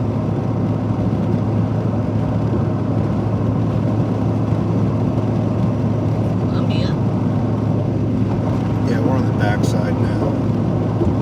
Or actually, I think Columbia's to our left. Right, I would agree. We're going around it. Come on, Robert. Stay in the lane.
gas station with a bowling alley? Yeah.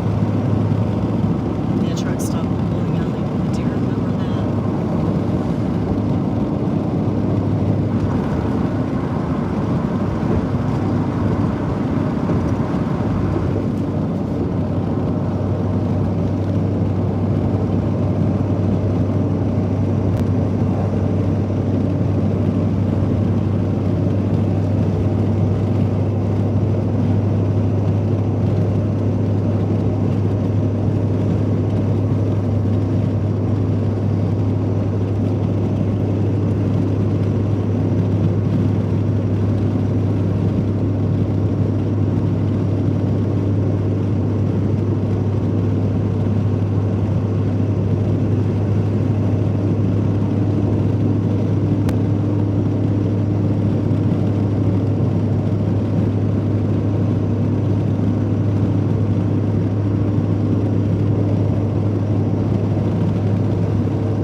How you doing over there? All right, I'm tired, but I'm all right. Oh man, I'm fighting it. The lack of comments and conversation made it a little hard right now. Yeah, it is. Everybody's dozed off to sleep. I think so.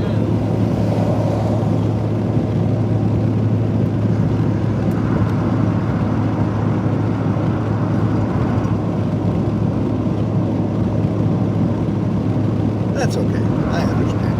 Yeah, me too.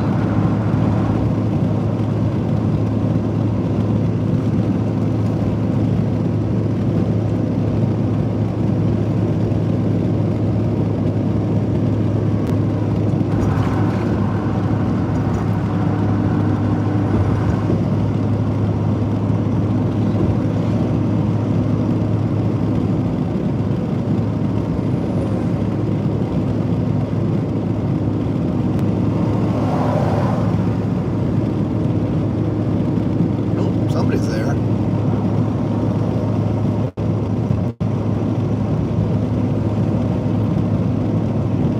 Ah, it's Tuesday. She said, although I'm still listening, it wasn't me. Enjoying the hitchhiker's listening journey while doing household chores. Wow, household chores. Sound like my mother. She does her chores in the middle of the night. I used to. Used to. Yeah, it was nothing for me to be up, 2 o'clock in the morning mopping the floor.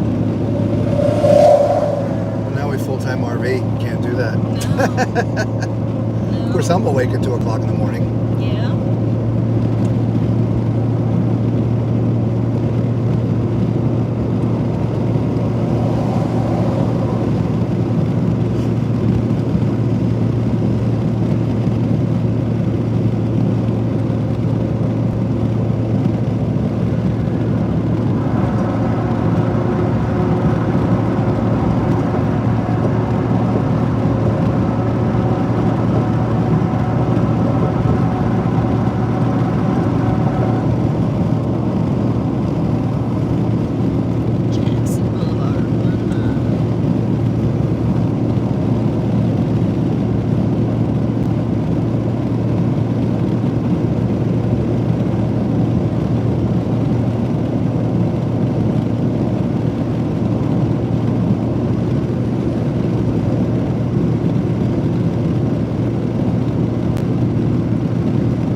day we actually arrived last year, and I can't remember.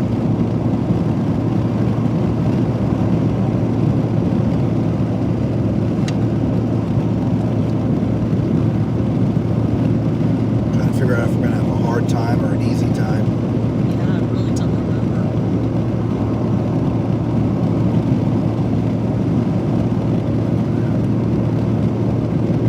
And before you completely doze off here, I'm going to need a drink. Okay. We need to see this into the trash here. That I can do because the trash is. Well, Tuesday said I'm still here. I'm dozing Tuesday.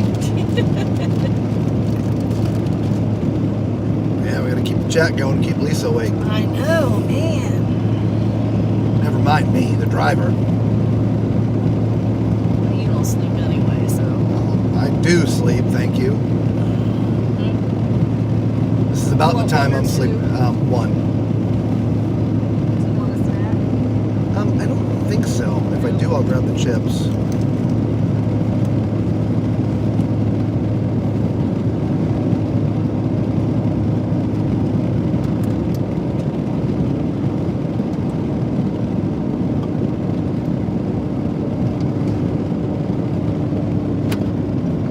Oh.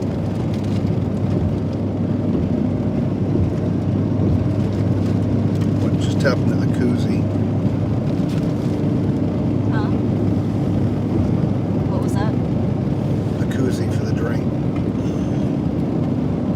Alright, give me a minute, hang on.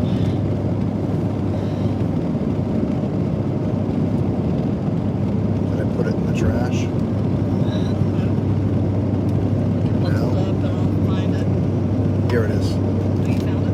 Yeah, it's in my lap. Alright.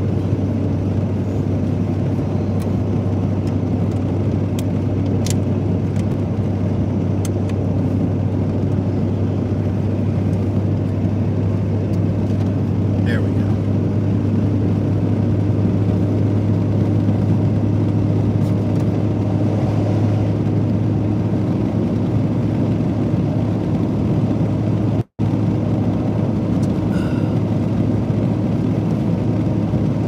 Yeah, maybe a couple chips. Find it. Yep.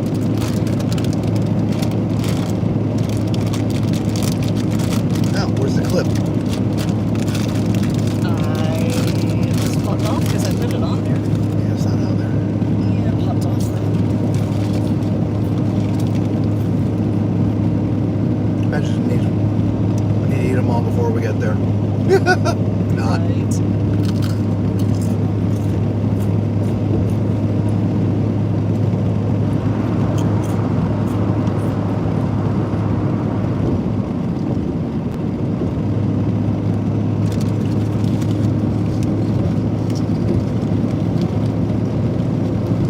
Really do need to see a sign at some point for Charlotte because I haven't seen one yet. we need to figure out if we need gas before or after. Gotcha.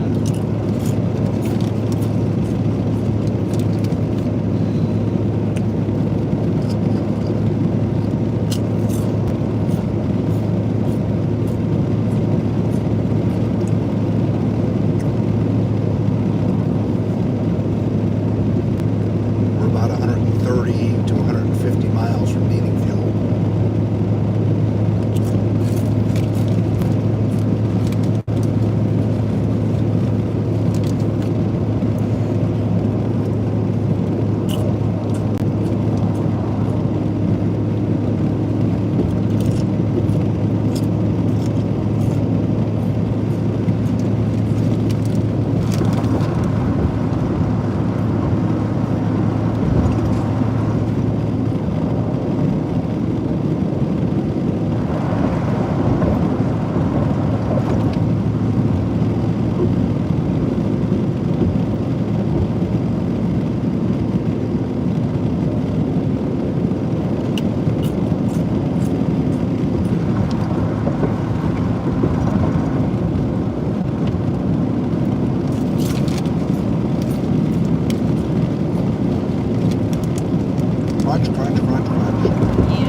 Yeah, I do that.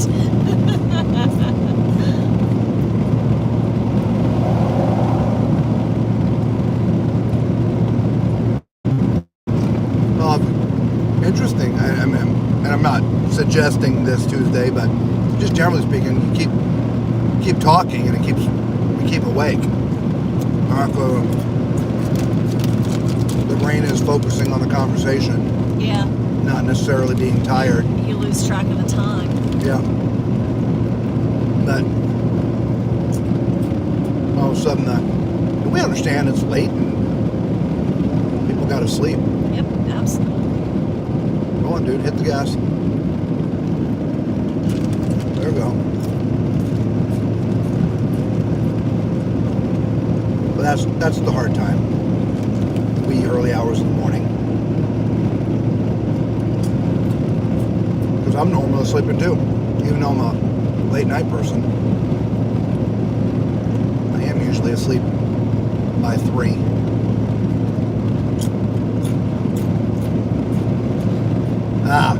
Charlotte, 85 miles. All right. Perfect. So we get gas. We get gas after. After Charlotte. Yeah. Okay. But I don't know what road we're going to be on. That's the crappy part. Tuesday said, "Be safe and get the gas now." No, we need to go as far as possible, so we only have to stop one more time. So how many miles am I looking at? 80, 90 something.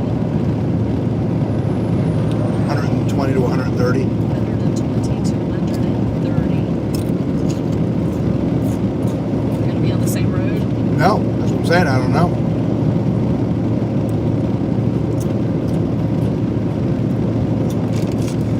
Hang on. We're supposed to be making some kind of turn in 88 miles. I don't know what road that is.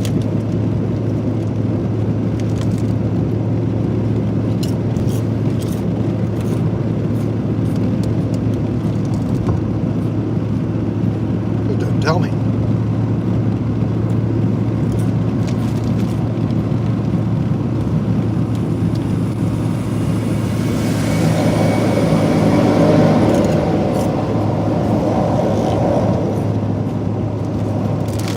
Alright, we'll do something with those.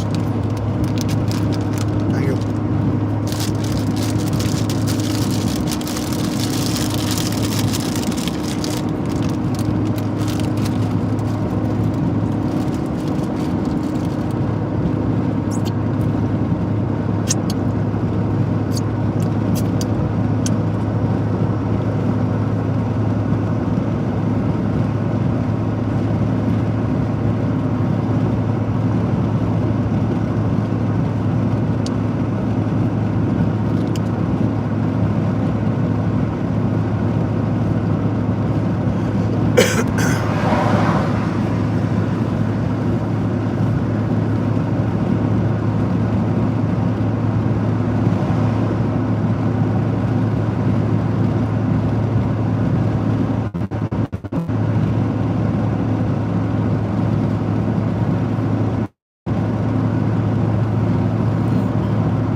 should be hitting Charlotte at about 5.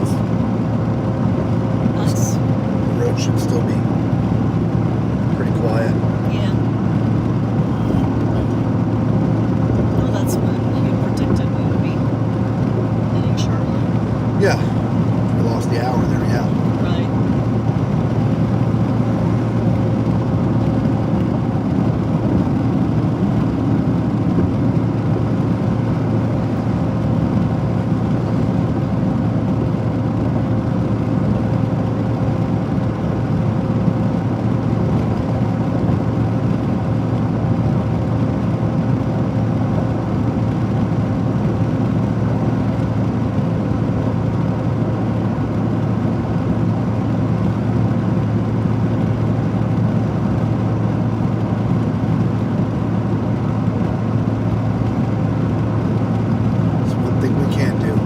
Faster and make up time. No. Back Charlotte 77. 77. Yeah. Back we go slower and lose time. Yeah. GPS time, that is.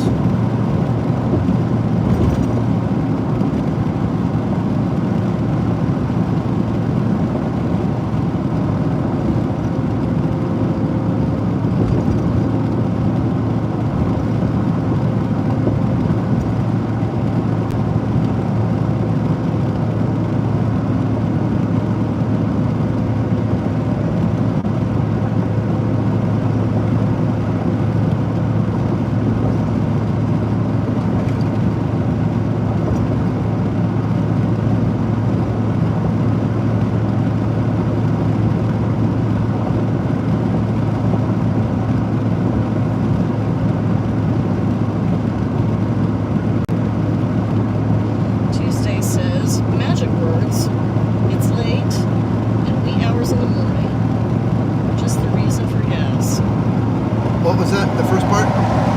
Magic words. Magic words. It's late in the wee hours of the morning. Just the reason for gas. Yep.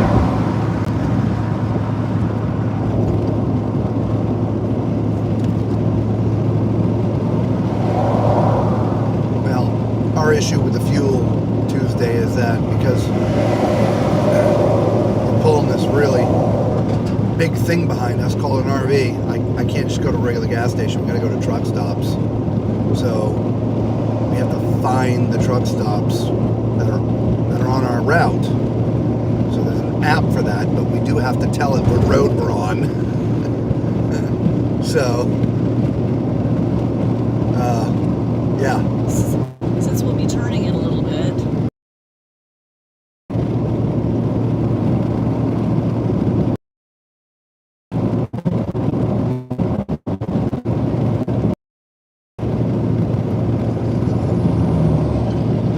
She made another comment, buddy. Thanks.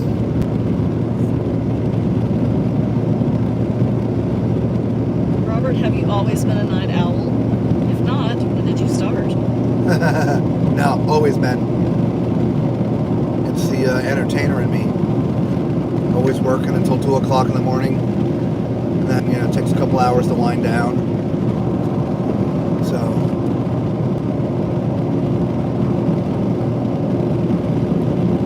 what I've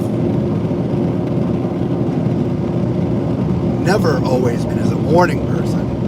Don't like getting up in the morning. Of course, because I don't go to bed till 3 or 4 o'clock in the morning. So I don't want to get up at 6 or 7. But now, unfortunately, I'm both. Go to bed late, get up early. Not all the time. We can sleep in, we do it. Lisa more than me. I wake up, I'm up, and that's that. I can roll over and go back to sleep most times. Yeah, oh geez, 70, slow down, Robert. Thought things sounded funny.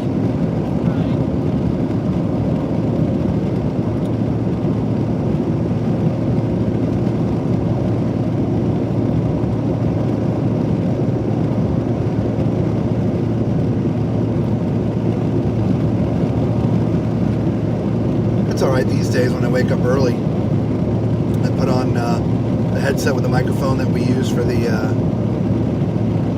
streams that you see us with, and I'll record voiceovers early in the morning. You kind of remember the full-time RV.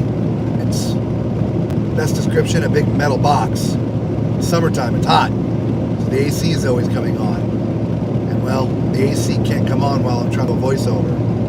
So I tend to do those early in the morning, and when it's still cooler outside. And I do the voiceovers in between air conditioning cycles. Yep.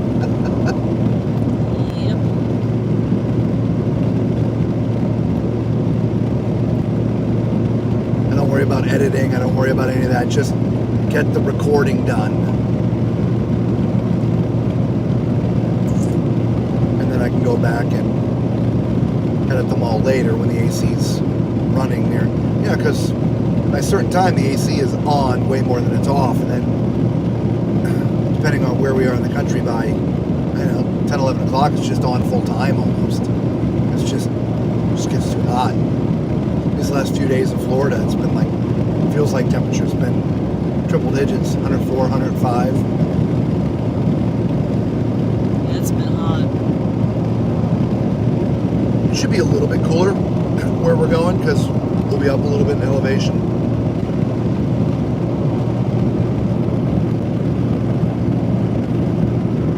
Well, at least in the evenings, at nighttime, overnight. It still gets pretty warm during the day.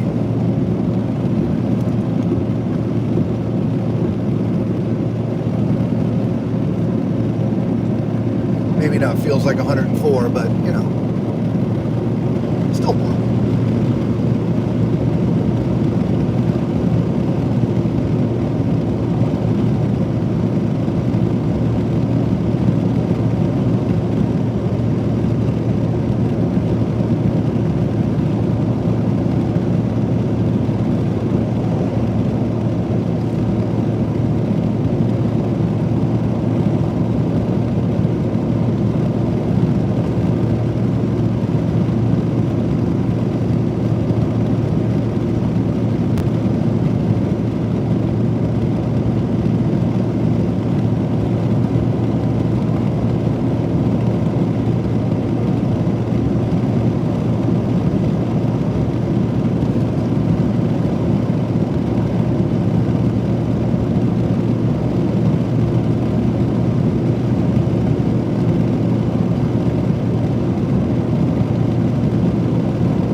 How about you, Tuesday? You're up cleaning your house in the middle of the night. Have you always been a night owl?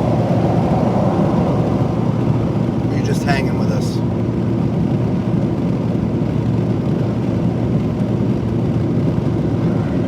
Practicing for the 3 a.m. conga line when we're on the horizon.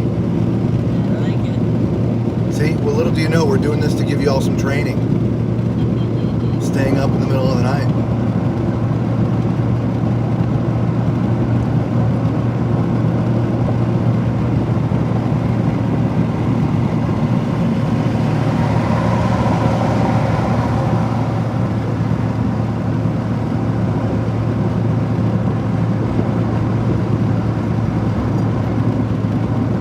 Got to think about it, like for us, what we do on the ships, it's not just about being up. We're going to be up and lucid. I mean, Makes sense while we're talking. yeah, the brain has to function since we're actually creating video. And me trying to count the numbers when they're not in order, and skip numbers because this number's bad luck, that number's bad luck.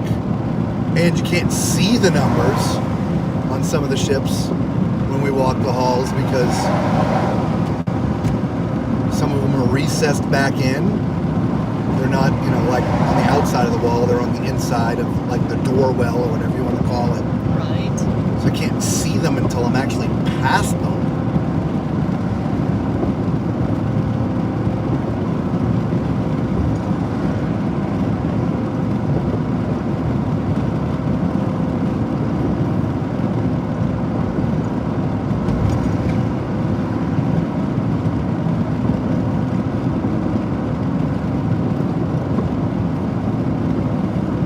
think that's what made me mad the most about the cabin on the Magnifica is, the day we got up early, go and have breakfast. When we're done, go back to the cabin. It's, 7, 7:15, 7:30, something like that.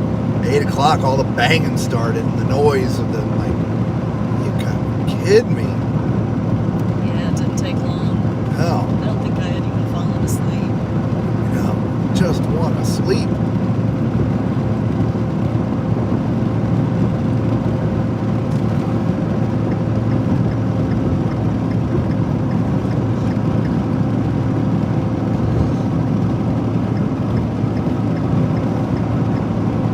Much to ask for. I just want to sleep.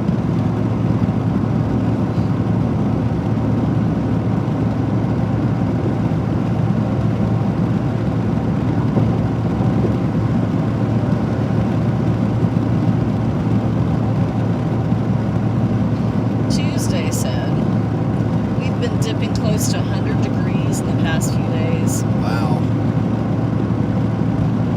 Yeah, I haven't checked any of the weather or where we're going, so I have no idea. It's got to be cooler than Florida. No, not necessarily. Yeah, no. Maybe the feels like because of the humidity. That wasn't a statement of fact. That was a statement of wishful thinking. Yeah. It's got to be cooler than Florida.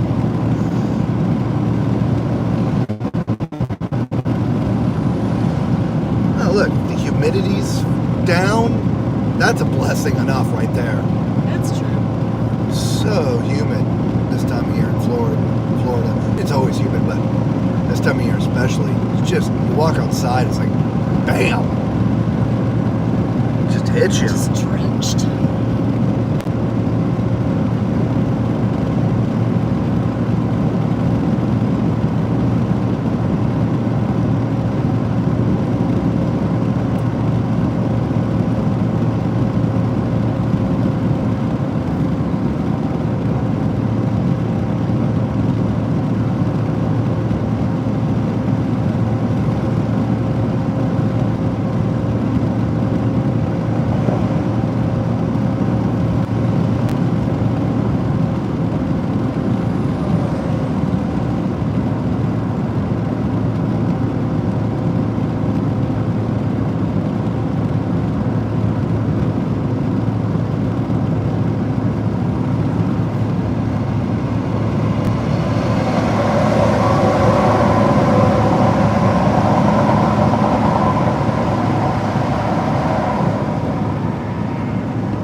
Favorite shipping company. It is.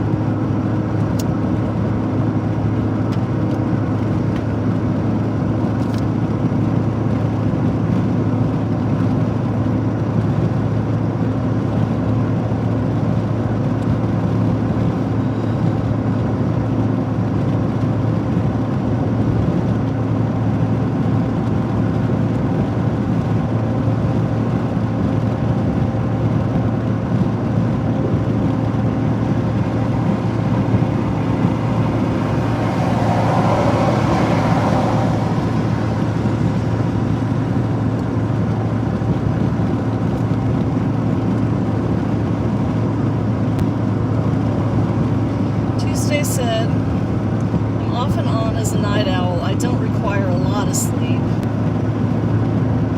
See a few on your video where the room number was covered.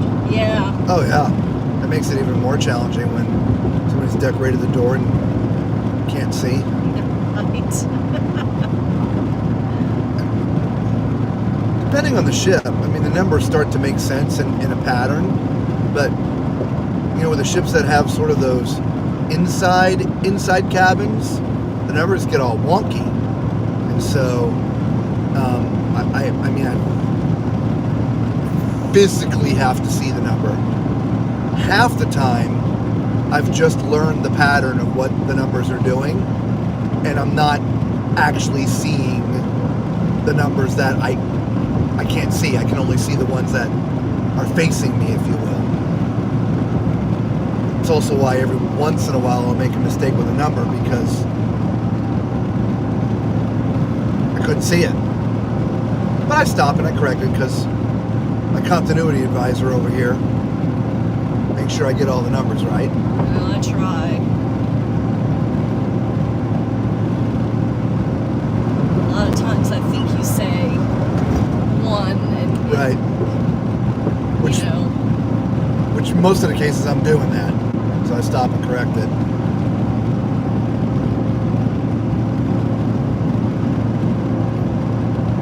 Yeah, I usually only stop you on the ones that I totally know are wrong.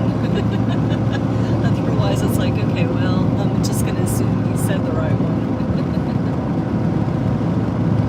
A lot of times 15 and 16 can sound a lot alike, you know? Fortunately, they're on opposite sides of the ship. Yeah.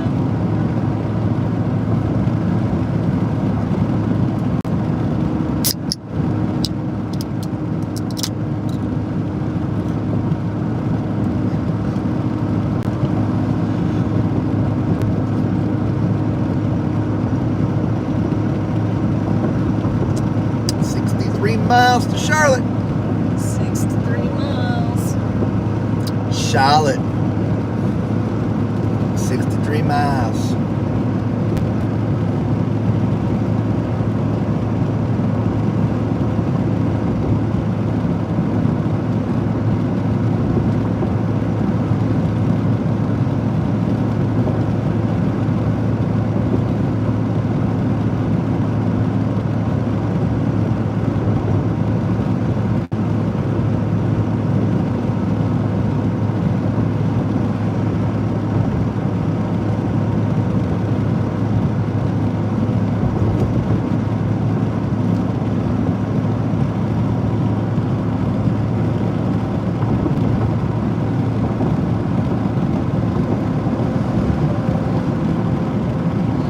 Said I think my chats are being delayed. Must be the 67 or 60 5G network. Oh. Yeah, you know, I've never had good speed with the 5G. 4G was great. 4G I never had any problems with, but 5G has been nothing but problems.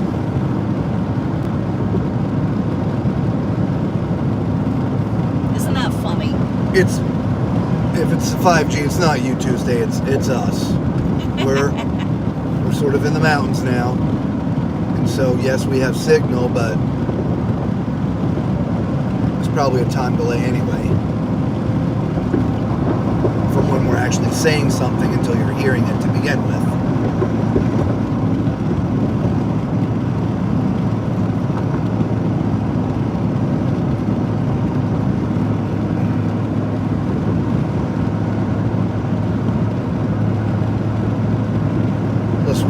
Buffering on this trip like absolute crazy. Yeah, we sure have.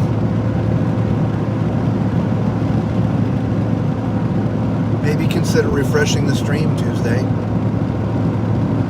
And log out, log in. Or that little red line. If you just drag your finger to the right over That's on that true. red line, it usually gets you within like 30 seconds.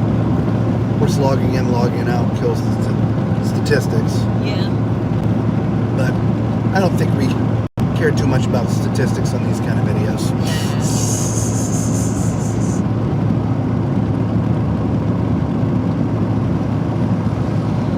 There's so certainly nobody watching the entire video after the fact. I can't imagine. Right?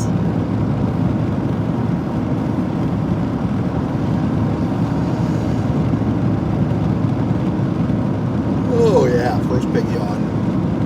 Yep, right after 4 o'clock. Right on time. No, I started at 3. Yeah, so the next couple hours will be the tough ones. As I try to find a lane to stay in.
Yeah, she said almost.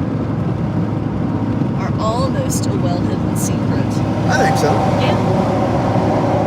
There are certainly some of them.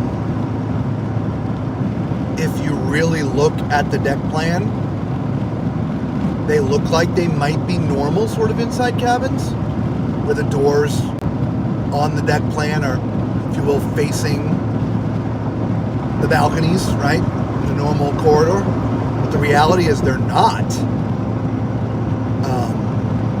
And they're only accessible through an inside hallway. We found that a bunch the last couple ships we were on. Yeah. More so, I think.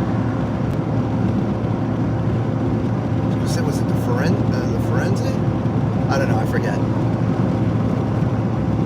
Yeah, the Firenze had, and the Venezia did as well, cabins behind what looked like corridors.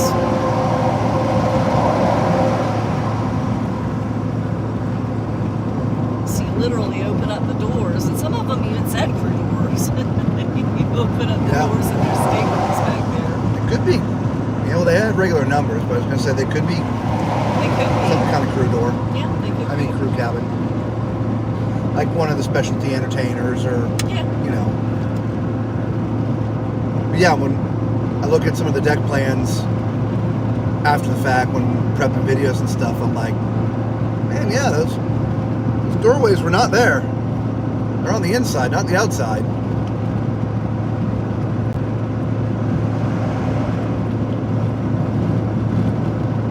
To me also means it would be way more quiet.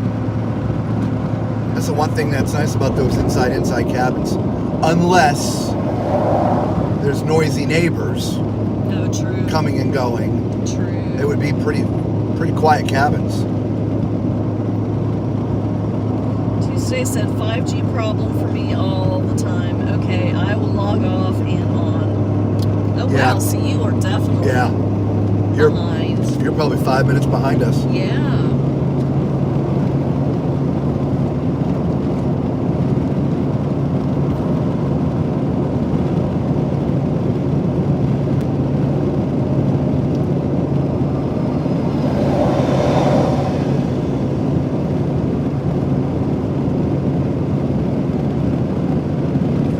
Miles to Charlotte. 56 miles.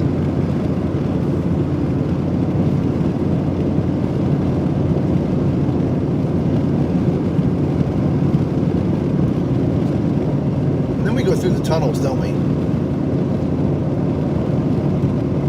I think that's when we're going to Pennsylvania. After. Yeah. Pretty sure. Could be right. Yeah, I think you're right.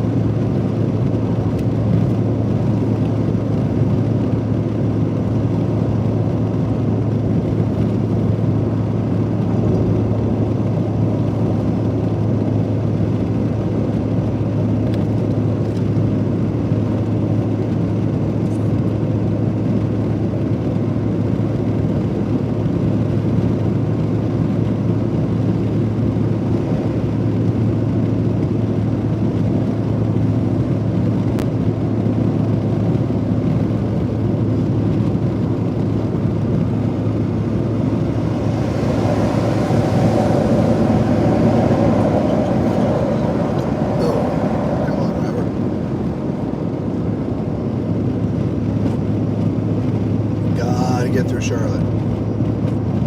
Wake up.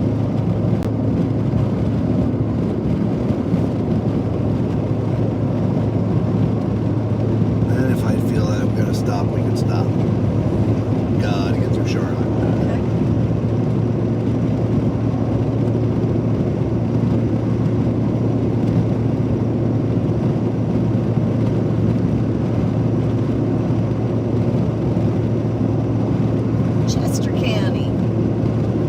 Chester the Molester.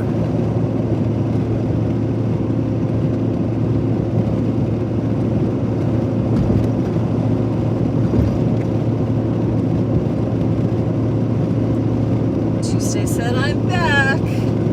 Welcome back. Long time no see.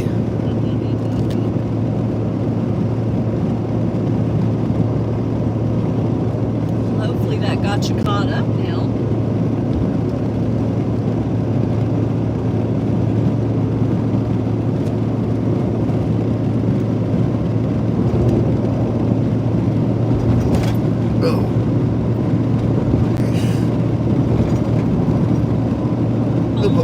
The bumps are so worse at this time of night.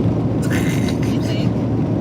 Oh, everything. I'm tired, right? The body's tired, the head's tired, the brain's tired. Yeah, that's true. The bumps are like, oh, God, that hurts. That's true.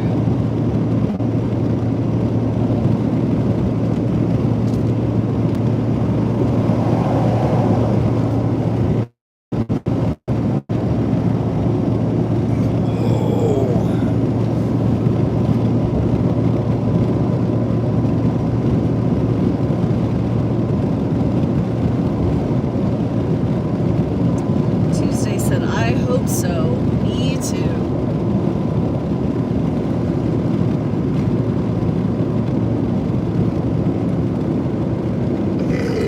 Oh, excuse me. Sorry, Tuesday, since you're the only one that seems to be chatting and awake. Which again is fine. Yep. Or those watching that don't want to comment. That's fine too.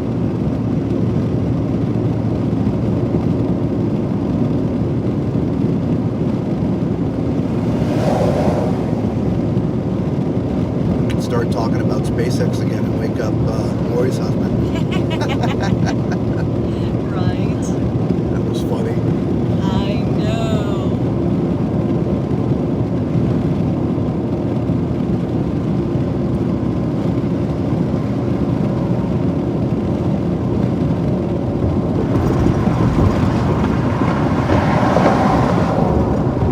Starship. That's what I was trying to think of. Super heavy and Starship. Yeah.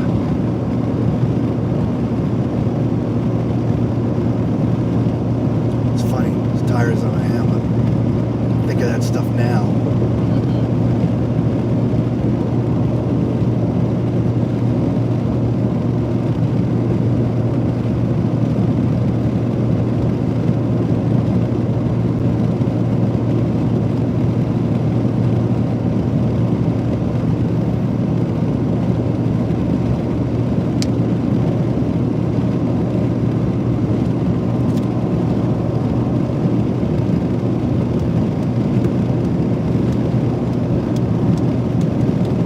Tuesday said, better to get that out than leave it in.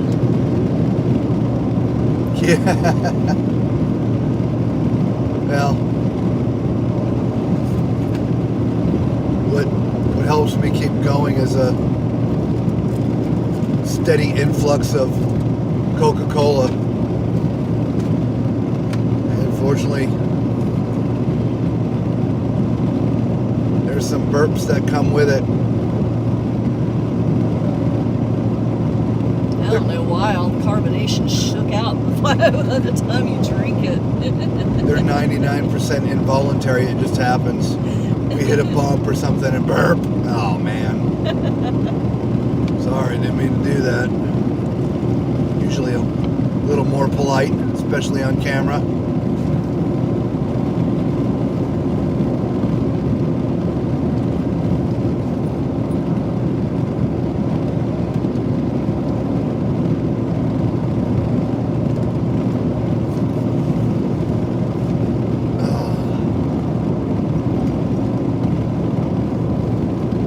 God, I hate to put on cruise control, but I gotta stretch.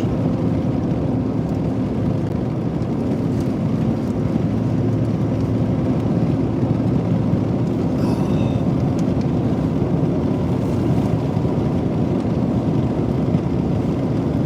49 miles. 49 miles.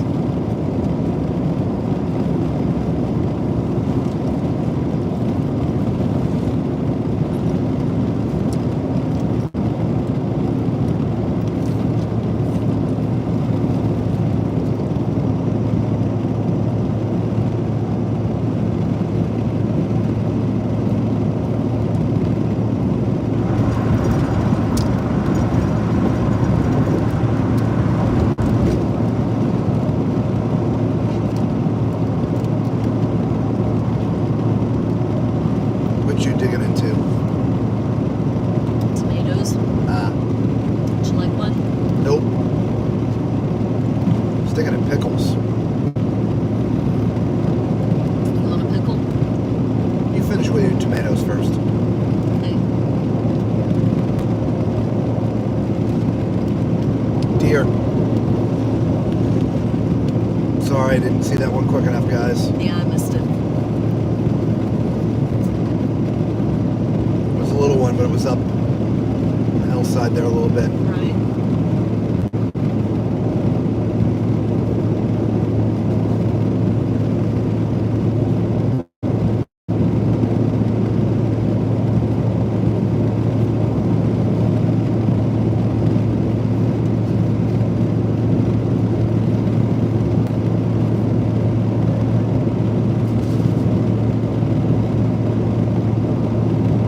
Tuesday said, before I forget, I too thank you for the videos on the Jubilee. Aw, thank Oh. you. You're welcome.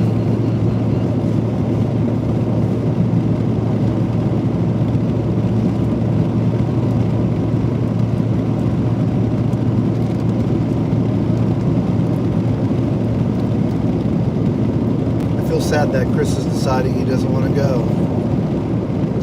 Hopefully we can get his deposit back if he ends up deciding not to go. Right. That's not your royal guy, Chris. No. That's another Chris with a K. Yes. Yeah, because Chris with a K, royal guy, wouldn't go on the Jubilee. He won't even come on our group cruise with us. I know.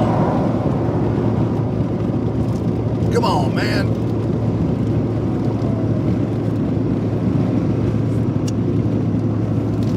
Oh, man.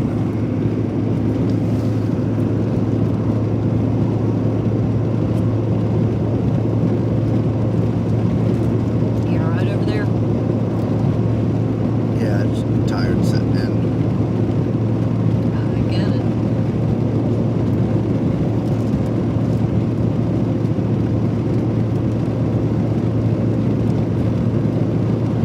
But I'm mostly staying in our lane, so that's all that matters. It's when I can't stay in the lane that it's time to pull over. Tuesday said, gonna miss y'all next week. What do you mean? Where are you going? I mean, we're still going to be doing our Sunday streams. So, not this week, yes. Next week, yes. The week after, no. Because it's the final day of our event.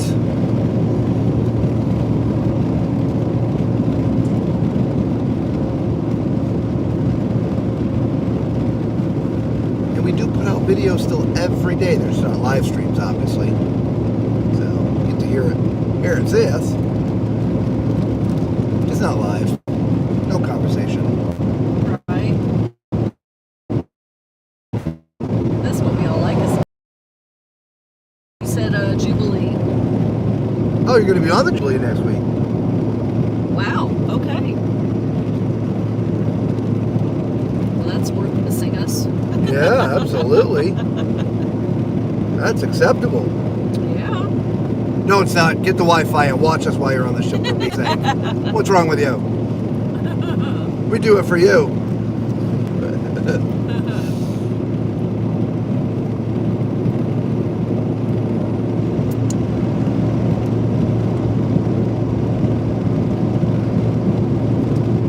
So exciting.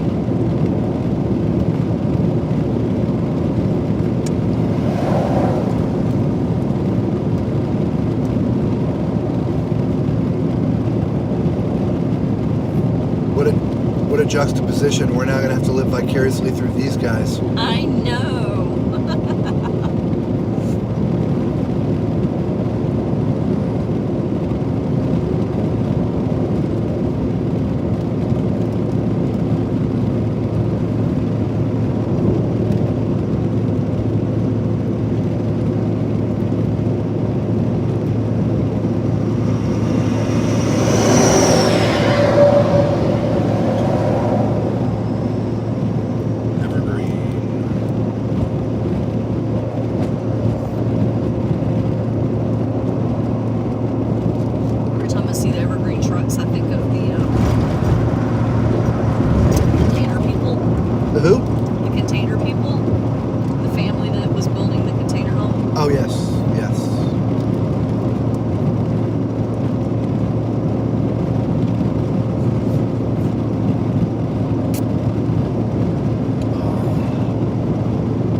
your Wi-Fi. Yeah, there you go. You can do that. Yeah.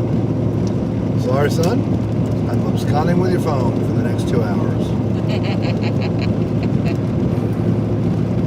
And no, you don't have a choice.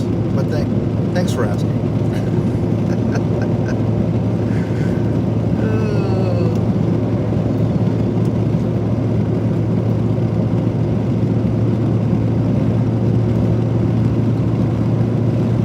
That's what Marina was talking about doing when she and Tom go on their cruise together. Oh, that's right. Yeah.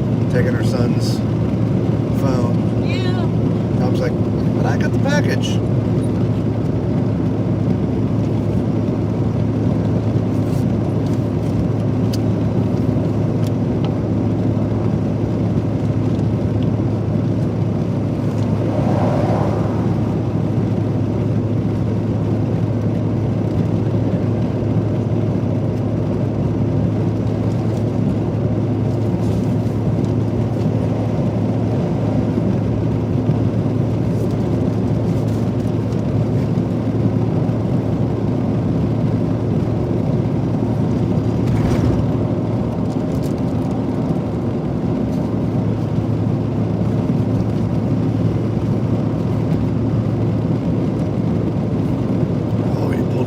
Smell them. I smell them too. It's funny, you smell them with it closed. Or had you already opened the bag? No, I didn't open the bag. Is it leaking? I hope not. I don't think so, because I wiped it and I don't smell it on the paper towel.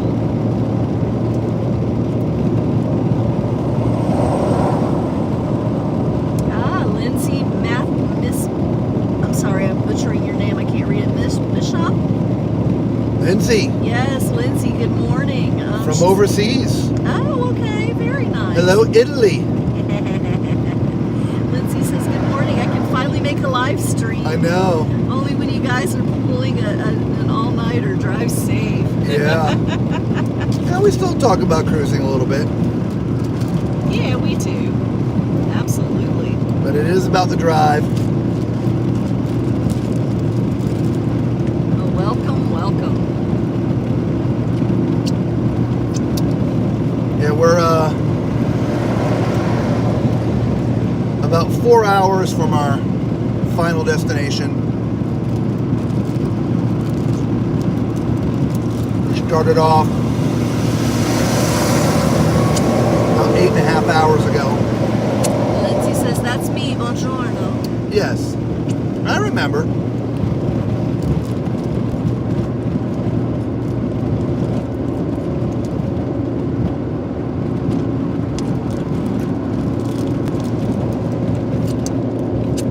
American who married an Italian and now lives in Italy. It's so beautiful over there. Yep.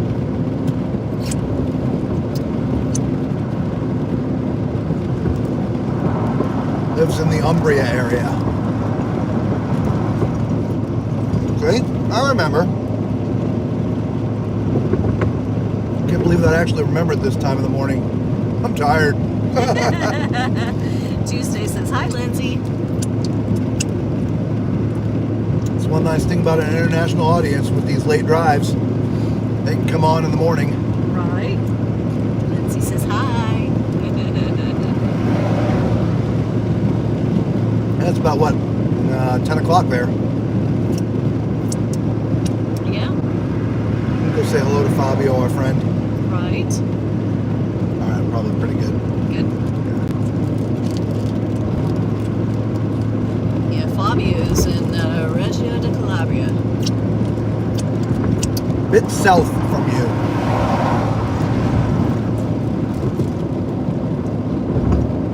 Lindsay says, Lisa, you pronounced my last name beautifully. It's a weird one. Awesome. And she says, yep, 10:30. It's been a lazy morning. That's good. Yeah. Nothing wrong with a lazy morning. I'd say it's been a lazy morning for us too, but sort of. I mean, we're just sitting here driving.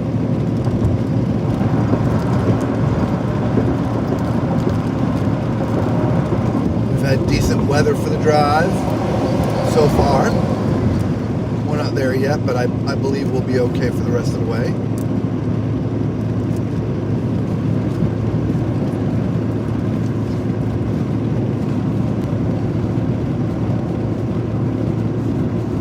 We're about 40-ish, so somewhere around there, miles from Charlotte. So we're about to exit South Carolina and get into North Carolina. And Charlotte's really the biggest city that we need to go through on this trip. And of course, we're hitting it at a perfect time because there will be very little traffic. Or there should be very little traffic at this hour. Macrina said, I just woke up to check in. Where are you at? We're about 40-ish miles south of Charlotte. So I was just saying we're about to leave South Carolina and get into North Carolina for a little bit.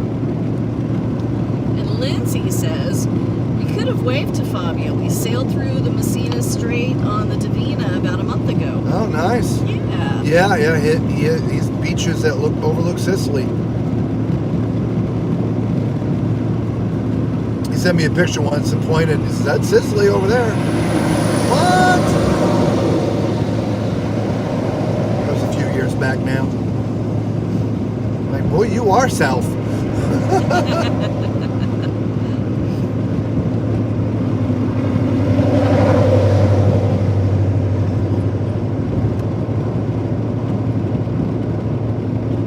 How was the Divina?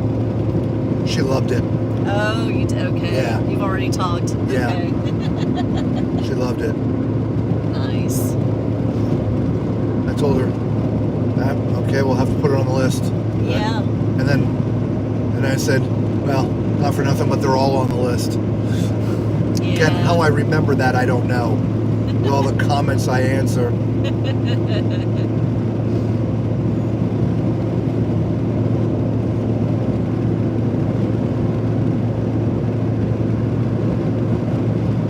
I can remember that, but I can't remember if I put deodorant on today, right?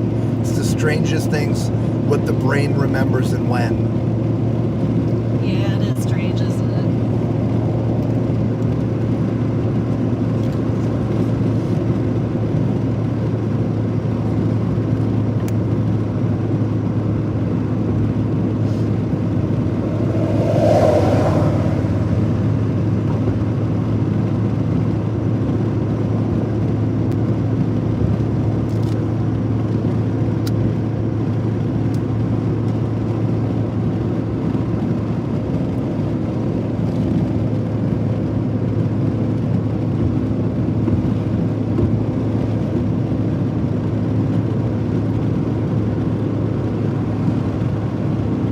It's all so funny.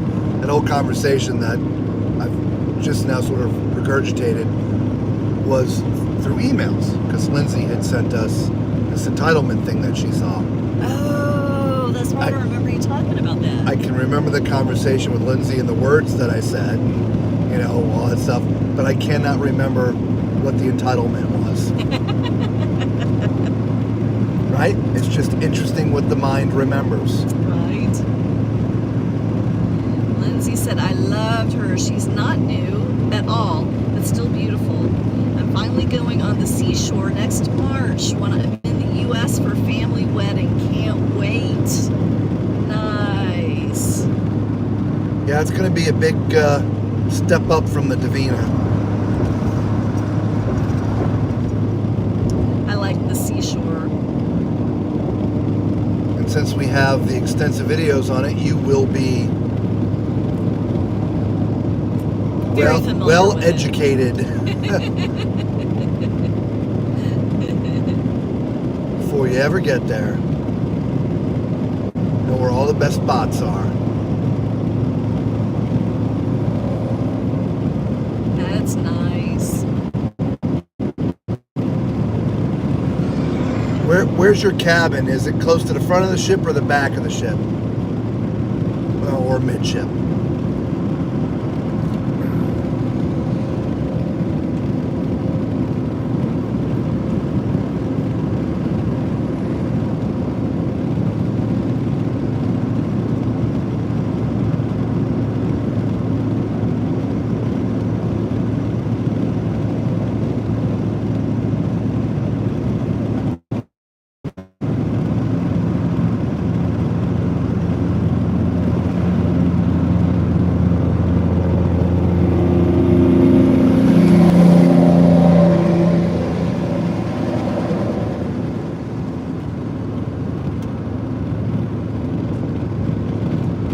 Lindsay says, yeah, we booked an accessible ocean view cabin based on your room tour of the seascape.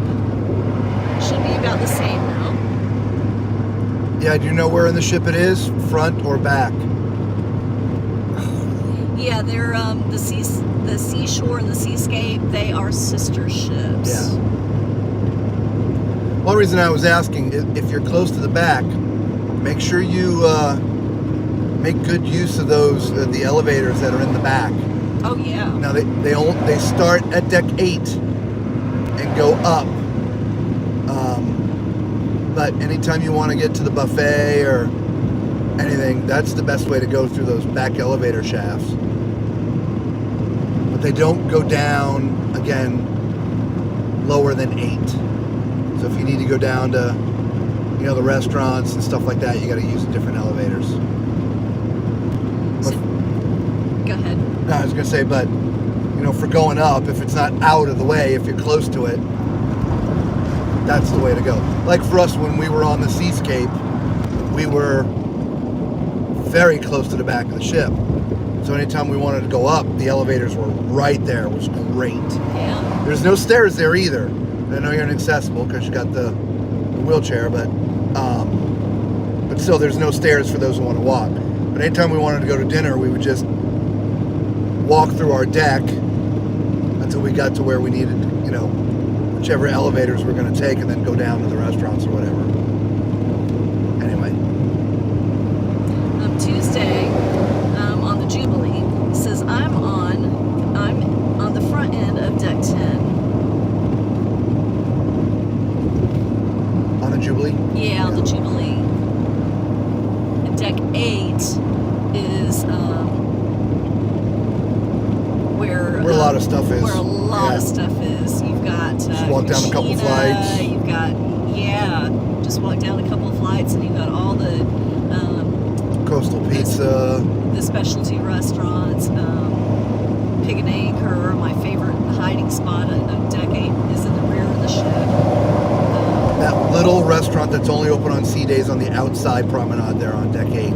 I can't remember the name of it. Oh, yeah. The heck is it? I can't remember the name of it either. So few people know it's there. Yeah. Great little lunch spot. I think it's starboard side, right side.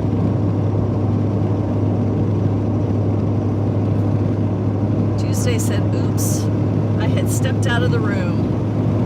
Don't worry about it. Yeah. Lindsay said, are those panoramic elevators? Yeah. Yes, they look out over the back of the ship. So you can see the water, and if you're going all the way up to 16, you can see that bridge, the Infinite Bridge. Is that what it's called? Infinite? I think that's what it's called, yeah. Yeah. And those back elevators only go down to deck 8, right? Yep, on the seashore, seaside, and the seascape. Seascape. And Lindsay said... But yes, they are panoramic. She said, I'm fairly midship, but on deck 5. Right Okay. where the atrium part ends and the cabin part begins. Yes. I also booked on the starboard side of the Ocean Key. Ah, good. Or because of Ocean Key. Yeah, so you should be able to see a little bit. Yeah, because they back the ships in. Yeah, tug pulls them in. Yeah, sure. We didn't know that. Well, on the Magnifica, the tug pulled them in because it doesn't have the SE pods. Yeah, maybe. Yeah. So I'm not sure if a tug is going to pull in the Seascape and Seashore or not. I don't remember. We didn't see it happen, so I don't know. Lindsay said we're not close to them. Okay. But I'm sure we'll take a ride or two. Yeah, definitely do that. Yeah, the adult swim area is in the back of deck 8. So if you wanted to go back there, I would definitely use those elevators. Well, just to get up to 16, because you can't take them from deck 5 to get up there. That's right. You said deck 5. Okay. Yeah, never mind.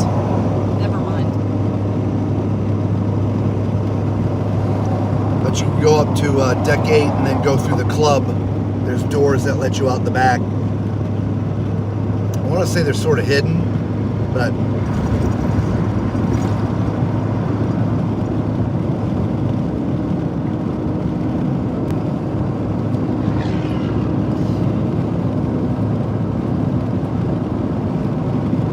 or you can just go out any of the other access doors on deck 8 and take the outside deck back there.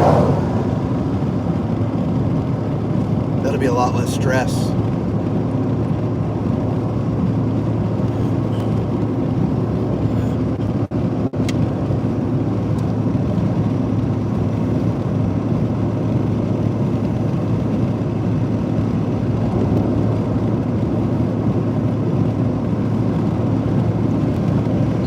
Oh yes, the infinity pool area. Yes. It will for sure be there. Based on the photos, that pool looks like the one that Simone, her husband, can walk into.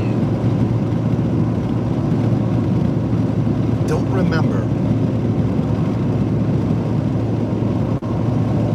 There's some stairs to get up to it. There are stairs to get up to it. And then you gotta walk down into it. But it's not very deep. We see people standing there at the edge all the time, like by the infinite part overlooking the back of the ship. Yeah. It's a great view. Yeah, it really is.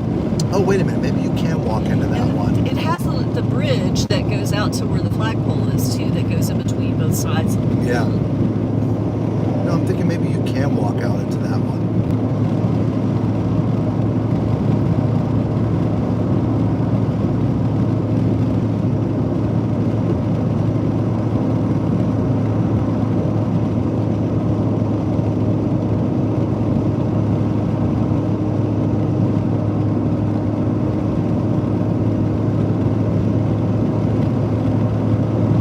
Civilization means we're getting close to Charlotte. Yeah. Rock Hill, I think we're in. Now 4 lanes of traffic.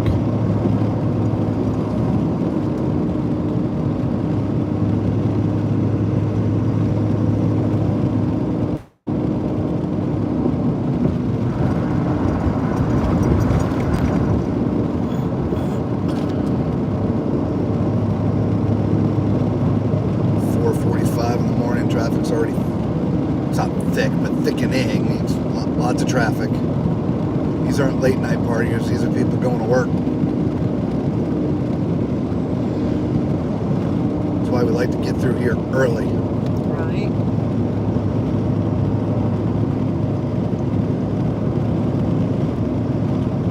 So I'd really love to have that hour back. Thank you, bee. And wasp.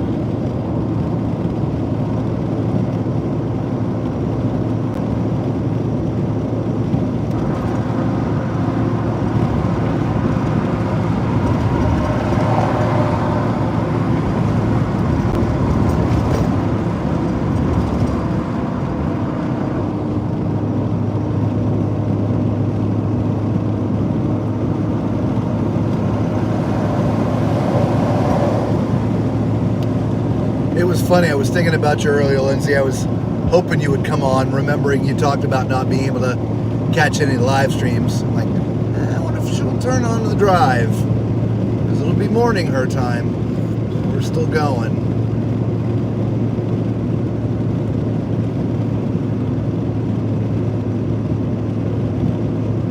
Four, 444. 444. At least by the clock on the car truck. clock, yeah. I think it's off. No, I'm sure it is. Lindsay said, and my help wouldn't be able to with a ladder to get out. He definitely doesn't like using the disabled entrance thing if there are people around. Yeah, the chairlift. Yeah, the chairlift. Well, if you can walk up a few stairs, then you should be fine. Yeah. Because it's not even a flight. No, just it's raised. I think 2 steps, maybe 3. I was thinking 3. No. Maybe 4. No. Only a couple. I'm just trying to picture when we were trying to do our stream back there, how many steps we had. Just a couple. Is it just a couple?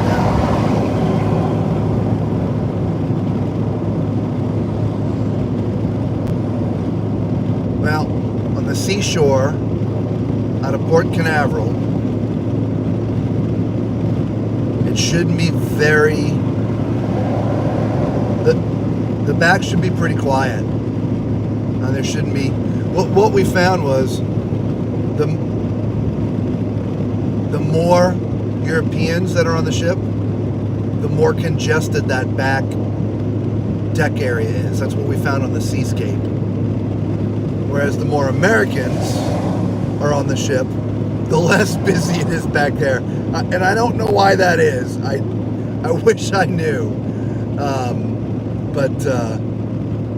Ooh, there's a wall. That is a wall. Of course, a big truck coming up next to us. Oh, great. Isn't that always the darn wall. case? Yep.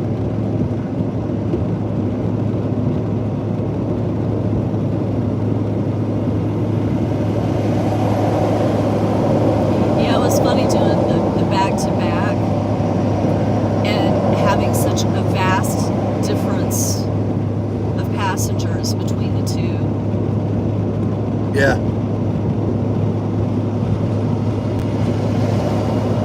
Well, one was Eastern, one was Western, and Correct. The one that was Western was mostly Europeans, and the one that was Eastern was mostly people from the U.S.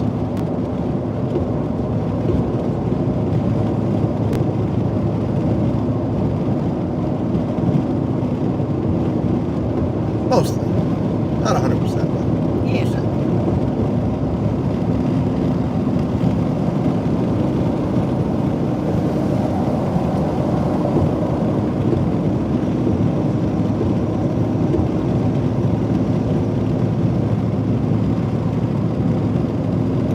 Shutterfly.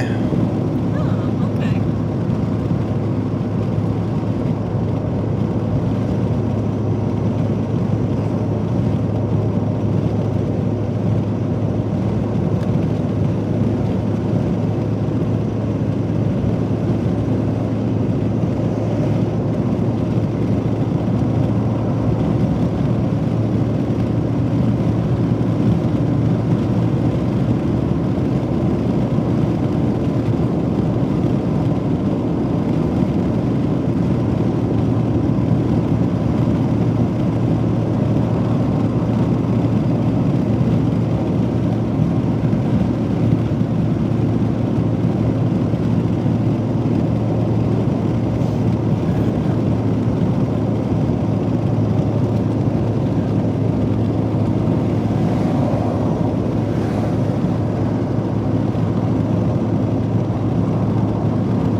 Lindsay says, I really want to take him on a carnival ship. Based on his personality, I think he'd love a more American style cruise.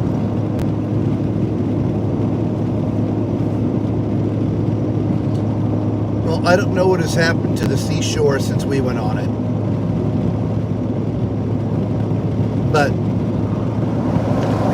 we know they're Americanizing their experiences on the ships they have home ported here in the United States. We saw it on the Magnificent. Each ship that we've gotten on, we've seen further advancements. The last one obviously was just the Magnifica, which we just got off of. And they actually have an ex-Carnival cruise director on there. Reverend Dr. E. And it was like Carnival. It was like Carnival.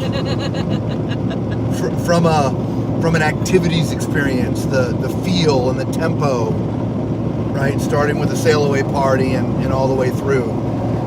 On the seashore, when we went on it was not like that. But as I said, they're implementing. So I don't know what's on the seashore yet, from cruise director and activities, if you will, from their entertainment staff. Lindsay says she hasn't been on a Carnival ship in 10 years.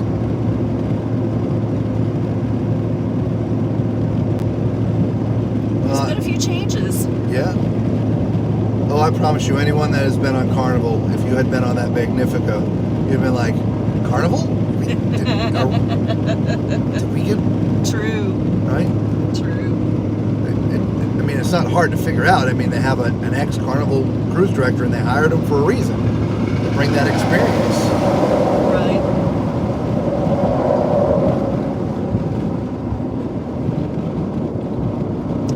Yeah, they're pushing hard into the American market. Yeah, and they are trying to overtake Carnival and Royal Caribbean. Their goal is to be the largest. There was an article that came out yesterday that we read earlier in the stream, or at least talked about it earlier. Yeah.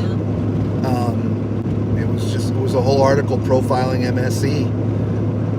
A lot of it we knew, but interestingly enough, this guy who wrote the article, really pinpointed and talked a lot about the stuff that Lisa and I have actually been talking about for months.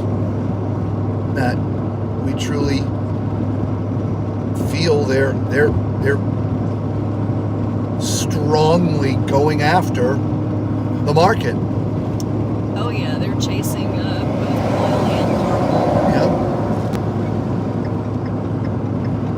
Yep. And this article was talking about exactly that. It's a privately held company. It's not public like the Carnival Corporation with all their brands and the Royal Caribbean International brands. They have no major debt like everybody else incurred during the pandemic, and so they're building and expanding. Stay in the left 3 lanes. Up North Carolina, boom. North Carolina. Lindsay said, I've been eyeing that Mardi Gras transatlantic next October. Oh yeah. But I can't fit in another long trip in 2025, so I hope it's a success for Carnival and they redo class transatlantic in 2026. When was it doing it? And then she said, yay, North Carolina. October 2025. Man, I think you got to figure that out. Come on over here so you can jump off of that and get on the horizon with us. Right. Yep, we'll be sailing November 2025. Yeah, group cruise. Yeah. Come on.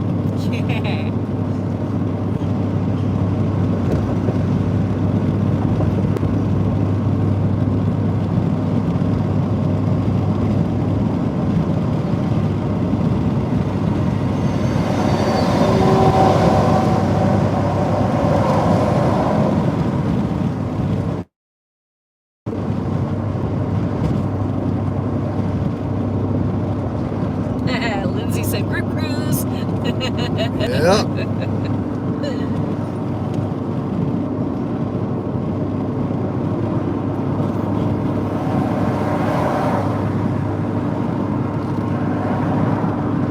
It's funny you talk about you and your husband, you being American, your husband Italian. There's this other couple that I haven't watched them in a while. I'm pretty sure it's the same thing. Husband's Italian, wife is American, and they're remodeling a chateau or a house, or some large structure. Their home. It's got gardens and stuff. Anyway, wish I could remember that channel name. The funny thing is, that's where the husband's name's Simone. When you said that, it just hit me. Is that you, Lindsay, or are you remodeling?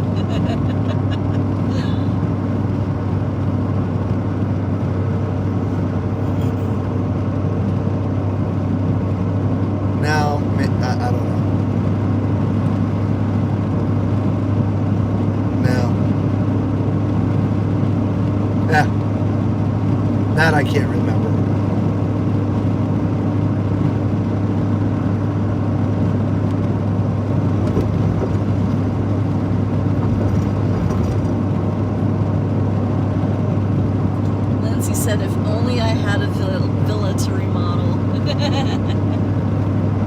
Villa, thank you. That's probably the word I was looking to. Chateau is more French. Yeah, it is.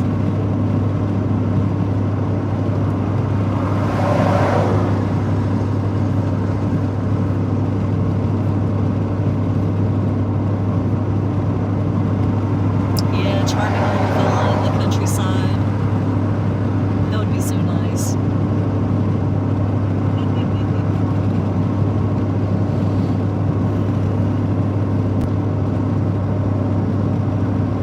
See something weird? The road ends on my GPS. Oh, interesting.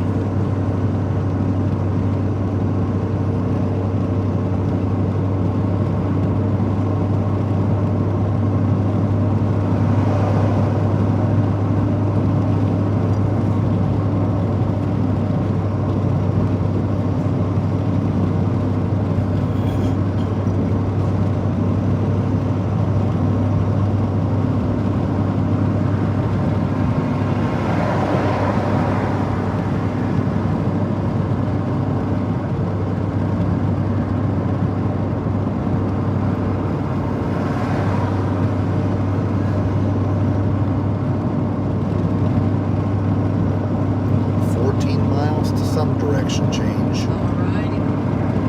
Then I suppose then I can look for Yeah, we're gonna need fuel. Just gotta get to the northern side of Charlotte.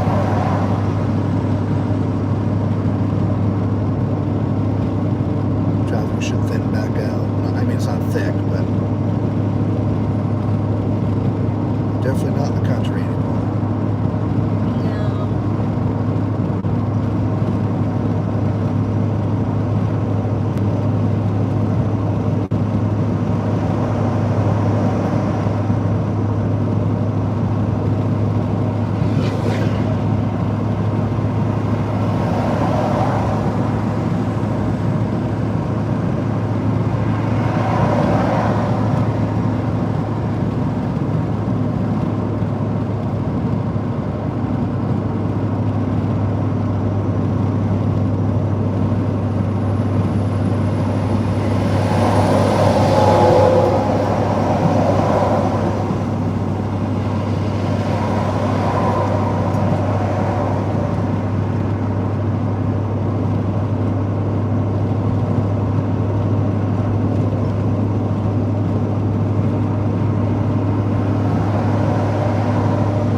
Jug. It means he's out of fuel. Yeah, there's his car. I'm thinking.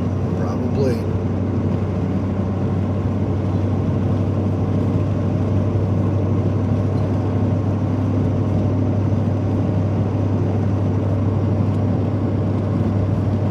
We always see somebody walking around here. Right. Every time we come through here. At least he seemed to have a good reason to be walking here. Right? As opposed to just random person. Yeah. Staggering next to the road.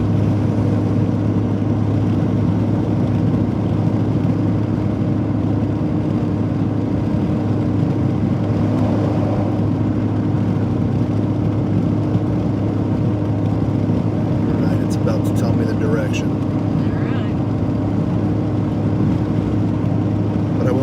long we're supposed to be on that next road until we get to that road.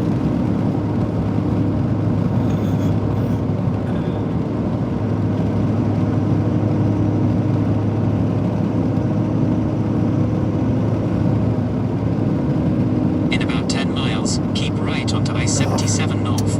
Same damn road.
Says, keep traveling safe, Tom and fans.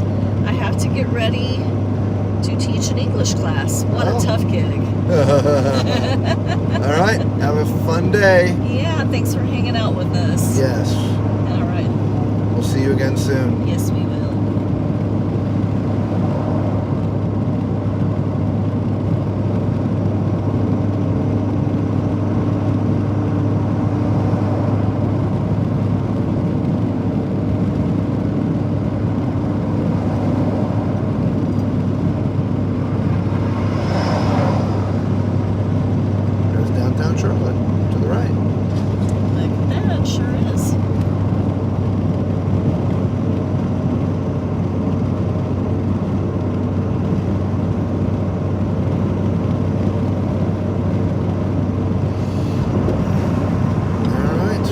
Y'all didn't get to see it. Didn't get to see it the last time we came through here either. No, the mirror, the camera doesn't turn around that far. Nope.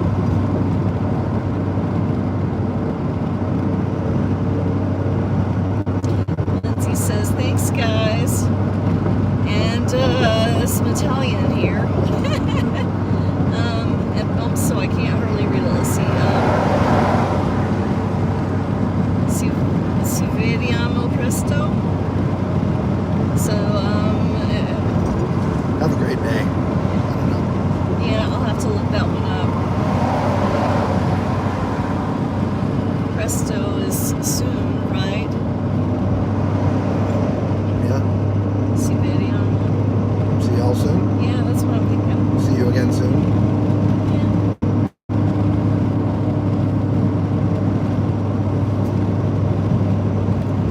Italian lesson for the day.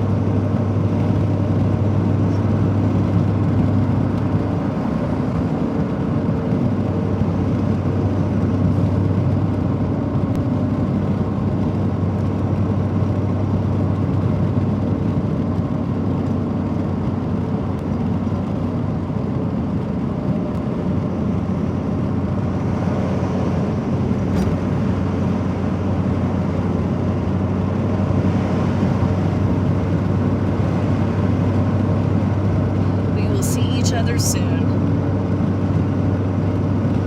Okay.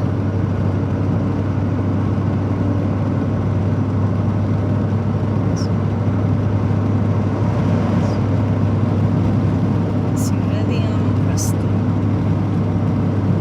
I like it.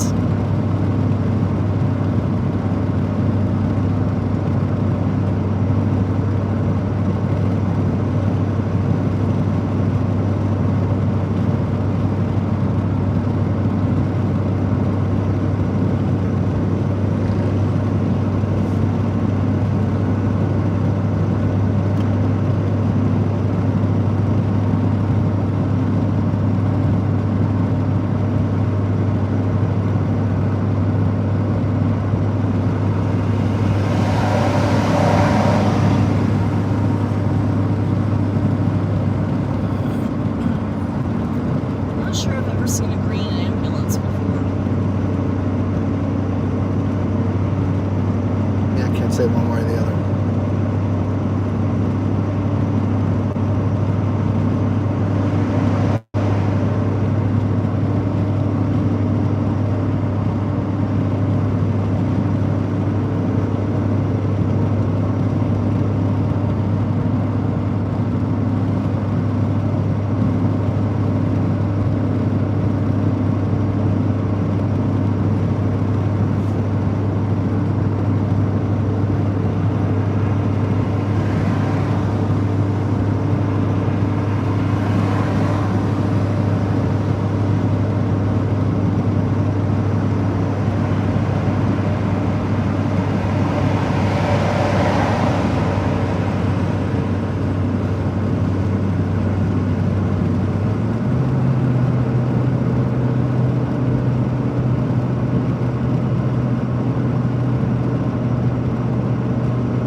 Morning. Yes, good morning. She said, okay, I've barely slept tonight, so basically been watching you drive and playing on my phone. Since I kind of have you to myself, here are questions. What should we do in Nassau and Freeport? Ooh. So, in Nassau, interestingly enough, one of the things I'm doing, believe it or not, is going out to hang out at, oh God, what's the hotel? The Atlantis. The Atlantis for the day. Yeah. I just enjoy it. There's a water park there, pools, casino. Yeah, it's just a nice, fun, relaxing hang, and they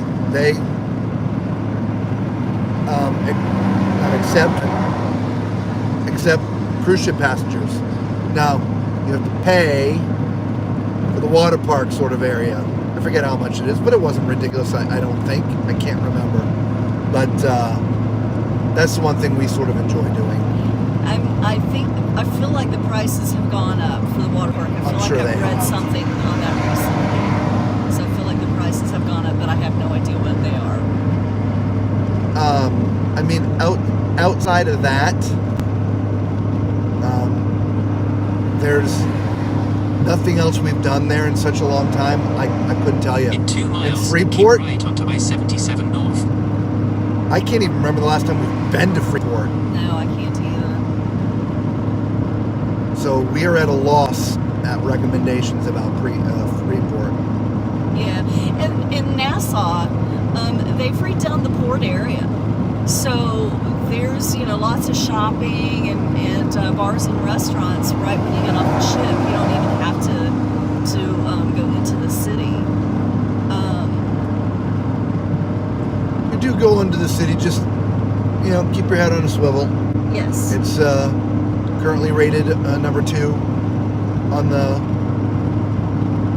U.S. State Department threat level, but it had been a 3. There had been a lot of crime there. So just be a little more cautious walking around. Lori says, how about Half Moon Key? Private island. It is. Yeah. So they're going to have all the island fare. All right, they're going to have jet skis and snorkeling and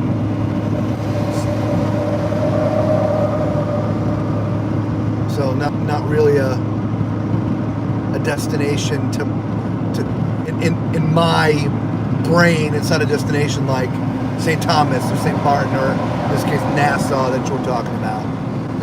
It's a private island. Enjoy the day. Enjoy the barbecue. Use the right 3 lanes to keep right onto I-77 North.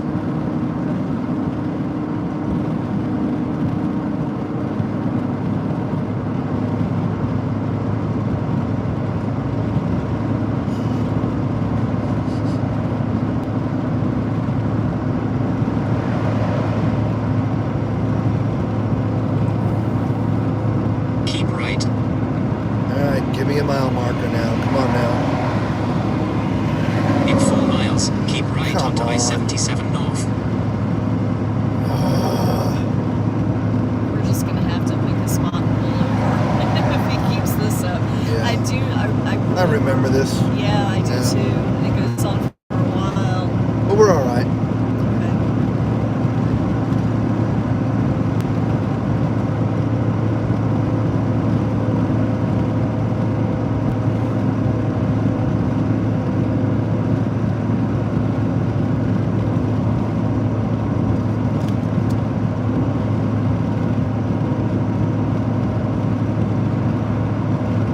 Lori says, okay, cool. Of course, we don't go until November, so time to research. Yeah. I thought I'd ask. Yeah, I think we may have mentioned this once before. I feel it's so hard to make recommendations for shore excursions and things for people because everybody has such different tastes of what they like to do. You know, if you're a beach person, that's going to have one set of recommendations.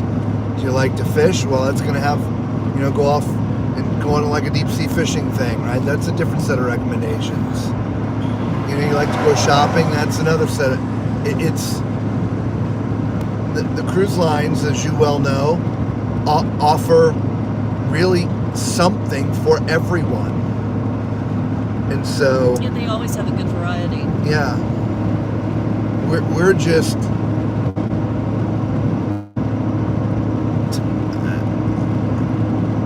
I can't speak for Lisa. She can comment on it herself, but to me there was nothing else really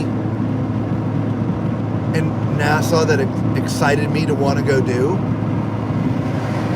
other than go to Atlantis, because it is sort of a destination.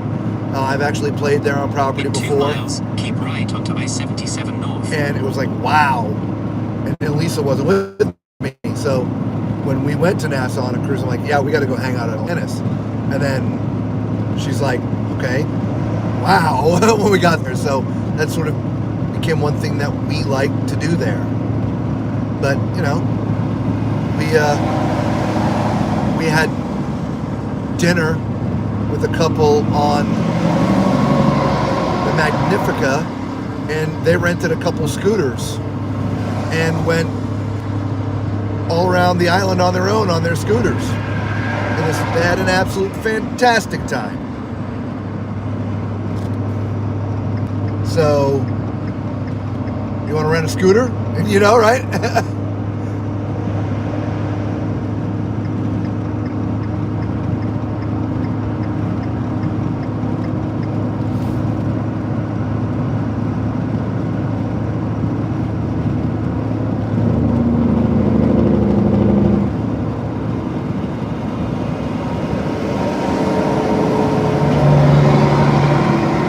Maybe 10 years ago, Lisa and I would have rented scooters, but I'm not sure we do so these days. No, I don't think we would these days.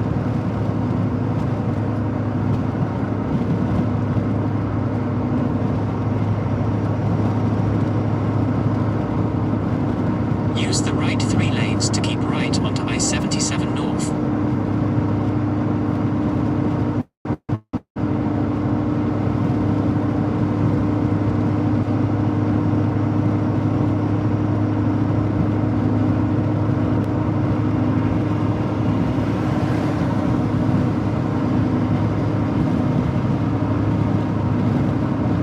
right Keep now. right.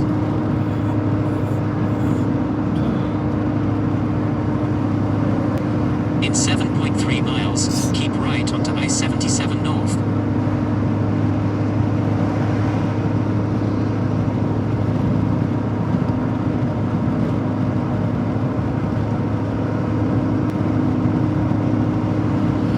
Lori said, yeah, Atlanta sounds fun. I had not heard other good things about Nassau.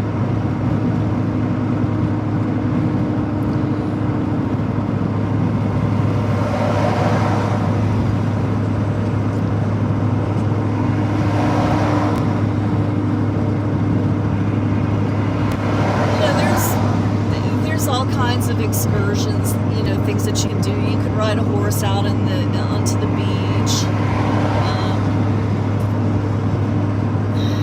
I want to say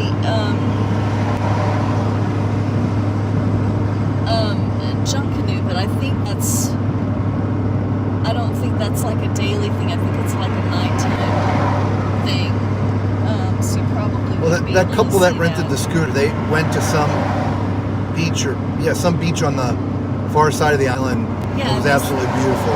They Yes. said, and I had a great time. It was Yes. really quiet. wasn't packed. Not that it would have been packed. Well, I mean, there were a few other ships there that day. We were there. Even though our ship was full. So.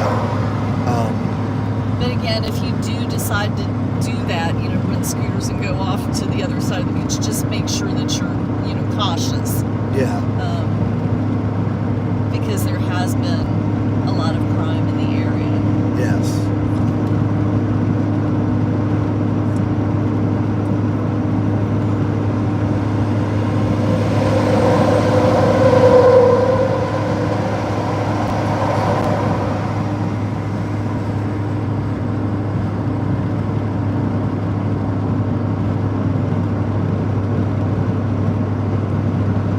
Doesn't Atlantis have an aquarium too? It does. And they've got all kinds of stuff at the Atlantis. They Or- really do. Or I should say, they did. Yeah, it's been a Been a while. long time. So,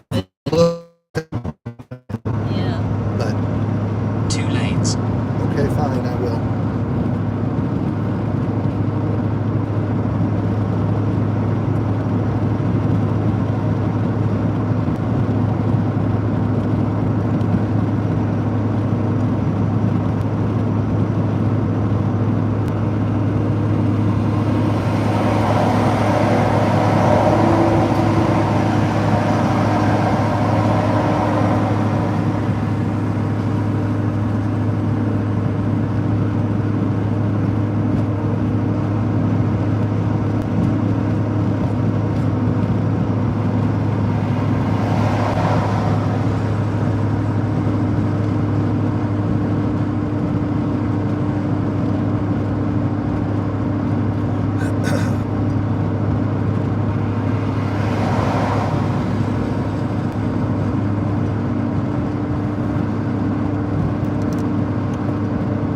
I just find it interesting that going into Charlotte, there's no express lane like this, but coming out of Charlotte on the other side, there's all of this stuff. True.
Laura said, well, if we even get off the ship there, we'll likely do Atlantis. Seems seems like every cruise we do skip one port, maybe out on the ship, while it's not so busy. We're excited to do 8 days. Oh yeah. Yeah. So you guys are thinking about a fall cruise or more? Yeah, we were talking about that earlier. I'm not sure if you were on. We haven't picked anything yet. We've got to go make some money first before we commit to anything. All right, first things first, got to cover the bills, and then after that we can plan some cruises. We have 12 different ones that we're looking at in the fall. Not to do all 12, but there's 12 different ones we're sort In of 2 miles, keep right onto I-77 North. interested in, have penciled out. Now we gotta go do our gig, make some money, and then we can start planning. I feel it'll probably be a month before we are able to seriously solidify anything. But we'll let everybody know once we do, of course. Excuse me.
Use the right 2 lanes to keep right onto I-77 North.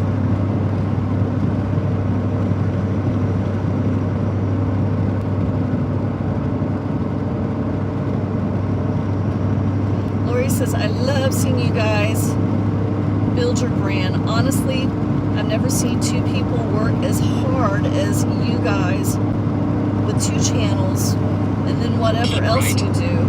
3. 3 channels. Talk about energy, LOL. For about 55 miles, continue straight Okay, on. 55 miles. So we're going to be on 77 for 55 more miles. I need gas in no more than 30 miles. 30 miles, so we're on what road? 77. 77, okay. And Macrina says, how far to your next destination? So 35 miles on 77. For fuel. So that would put us at exit 65. Exit 65. Macrina final destination, about 160-ish miles. Somewhere around there, I think.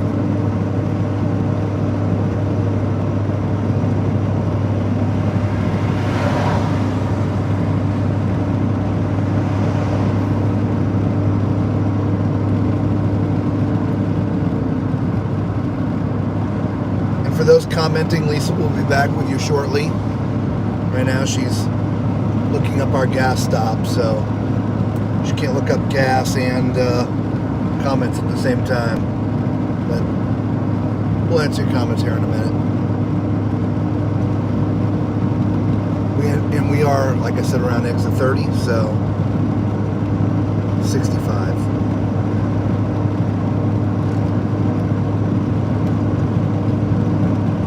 Now I can start seeing the morning light.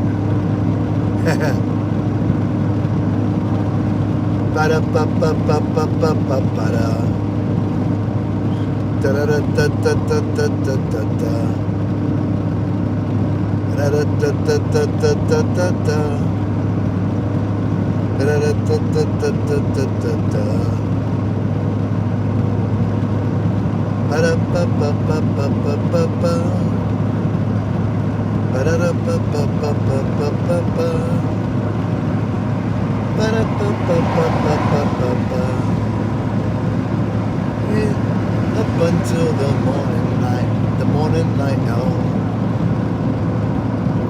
Our theme song in real life. Here comes the morning light. Right. Stay up until the morning light. Oh yeah.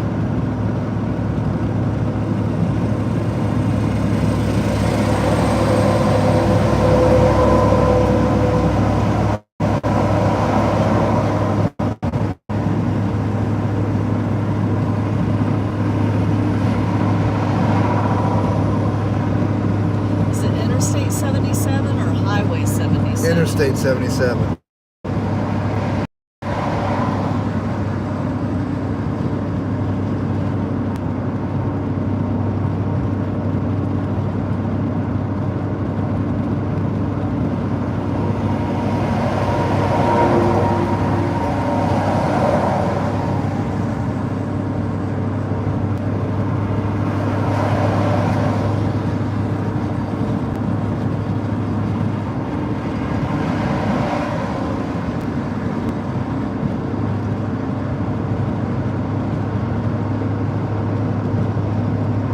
Stay in the right 3 lanes.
Have exit 42.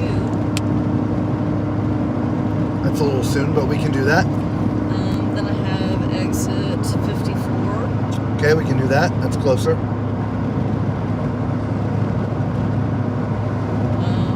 Or exit 65. Yep, 65 is what I'm looking for. 65? Yep. And I was thinking it was 35. That's why I We was were like, at 35. okay. So, well, 65 says it's a 7-Eleven. Yeah, no, that's... All right, do 54. 54 is a fast track, so that should be good. It's a travel center. Yep. So yeah, exit. Hit the GPS just in case, please.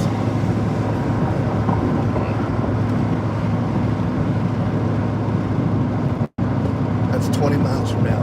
Yep, we'll be good. Perfect.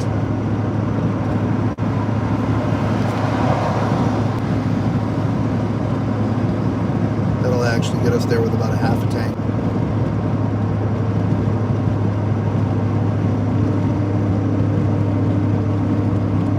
Starting route. For 24 miles, continue straight. Okay, fine. 24. Well, I hit fastest route.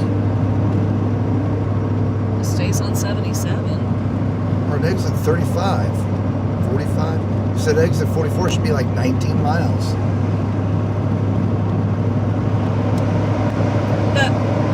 It takes us up here, makes a U-E, and takes us back. Really? All right, what's the one at 30 what? Or 42?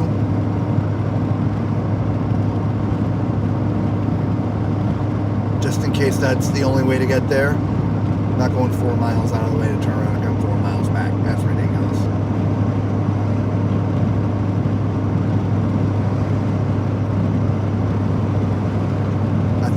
I think you said 42.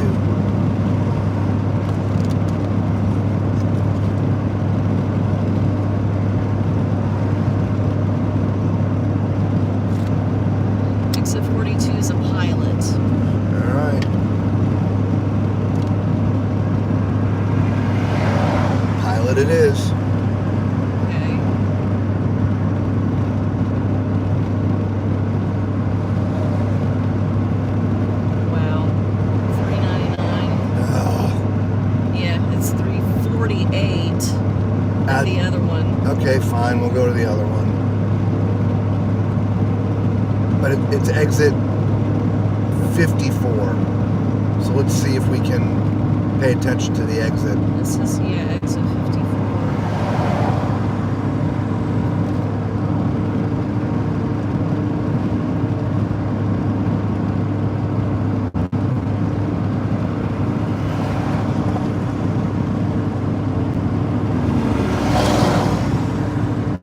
In the end, we're past Charlotte, so it doesn't really matter time-wise. See, We're okay. now the 7-Eleven in Union Grove, that's the distance that you initially said you wanted. I mean, they've got scales and showers. Okay. All right, well, go there. Okay. At least according to this, they've got scales. You know what, though? No, because that's still Emergency repair. 28 miles from here. Yeah, we'll be all right. We can go there. You want to go there? Yeah. We'll watch. 54 or 65. We have two choices.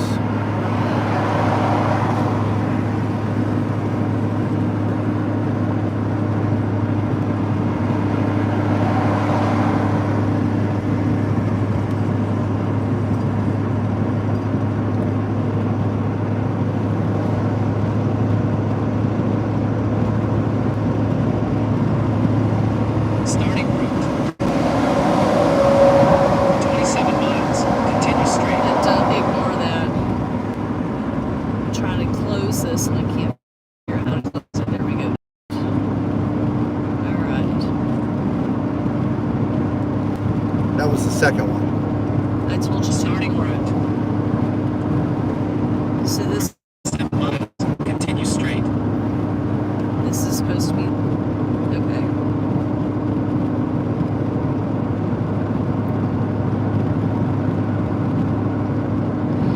Alright, so see this, it gets off 77, and then we've got a little hike it looks like to get to it. Might be hard to see. It could be right there. I mean, not right there, but Okay. like I said, 54 is the first potential.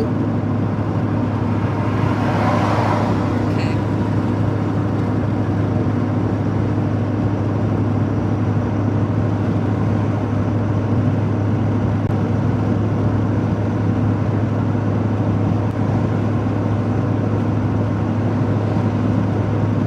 Alright, did you say we got some comments coming in? Oh, yeah.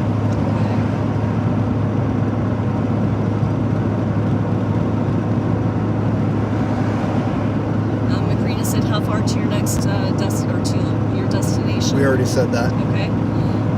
Lori said, oh, 3.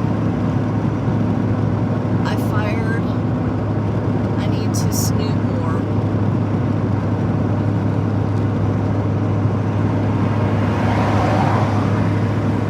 LOL, just kidding.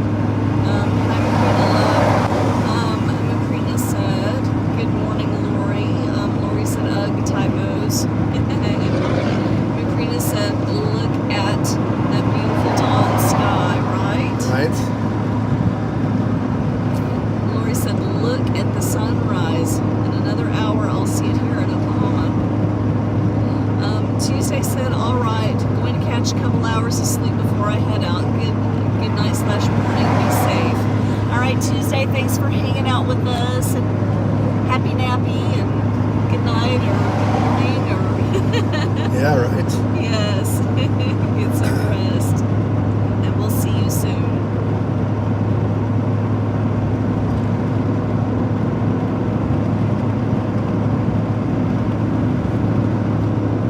What was that, 42 again? Don't change anything. I'm just look at the signs here.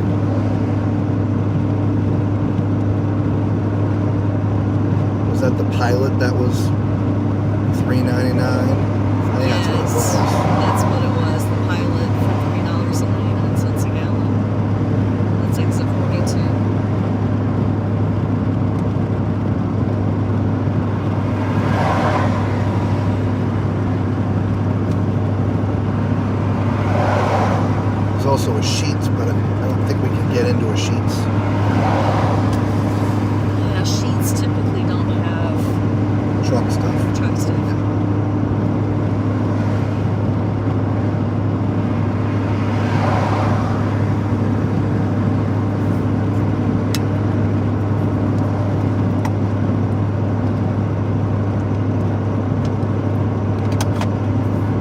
$405 for credit.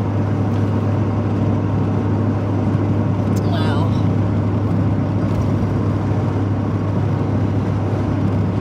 Macrina said, I love dawn on a cruise. Out on the top. Not that I see it much. We typically get to see it once who's doing our videoing, but prior to the YouTube channel, we never saw it. Never. That's why I'm chuckling. Yeah, not a morning person.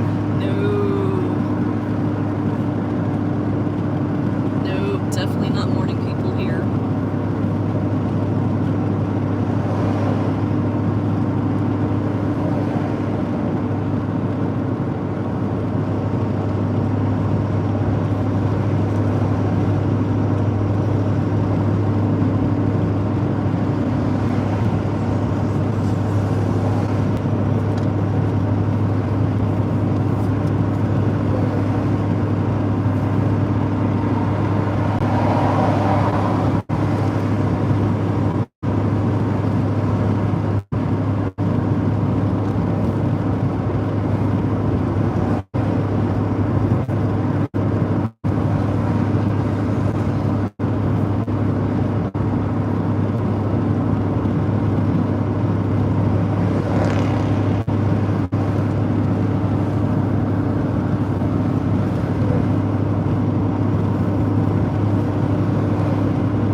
overpriced RV spot. Yeah, it is.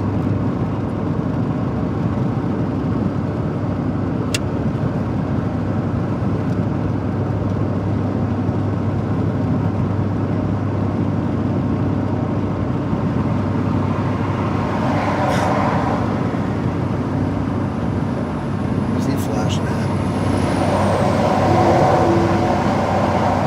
The trooper. Yeah. Probably trying to get the little car to move. Yeah. Car probably got in his way. Yeah.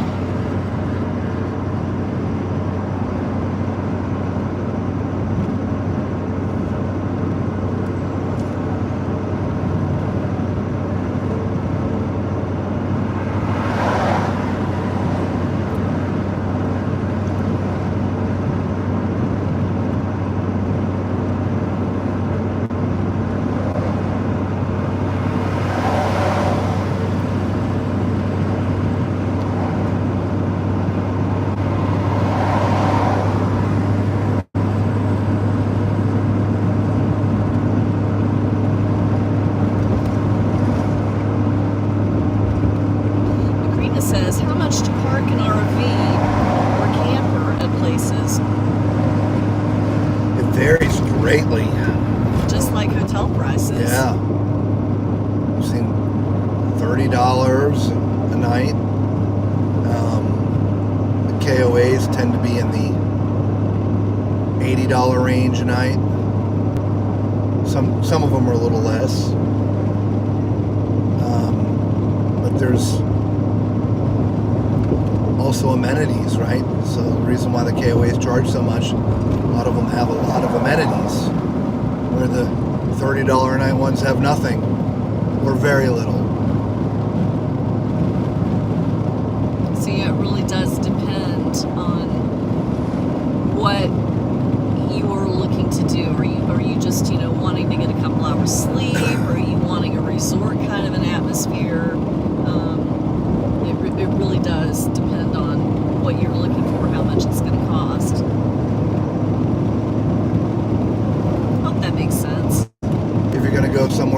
for a week. A lot of places will have a weekly rate that is cheaper than 7 individual nights. Or a monthly rate, or a yearly rate.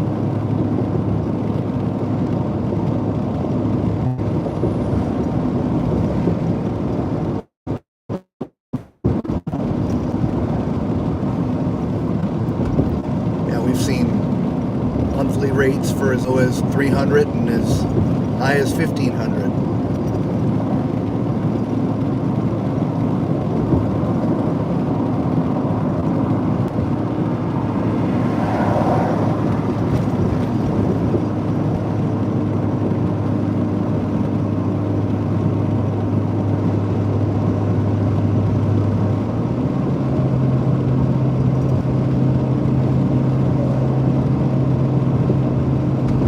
Even with what we're doing and where we're going, rates have gotten a little bit higher. So there may not be a lot of $30 rates out there these days. No, everything's going up.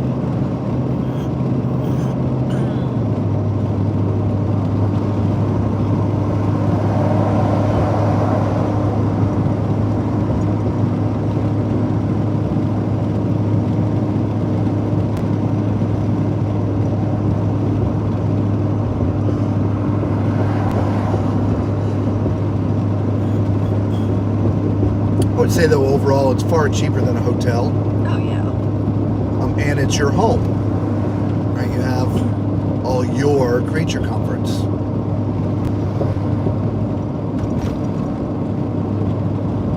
Your kitchen, your bedroom, your living room, right? All of those things that are yours, and you're not living out of a suitcase.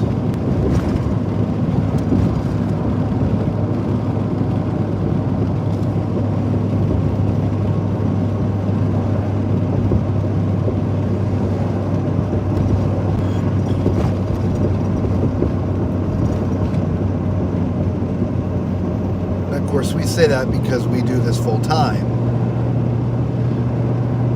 You know, if we were just going to go somewhere on a vacation once or twice a week, I mean, 1 week to 2 weeks a year, the next question becomes, how do you like to vacation? Are you the outdoorsy type? Well, then an RV would be a great choice, because being an outdoorsy type of person and the activities you like to do and staying in a hotel don't equate.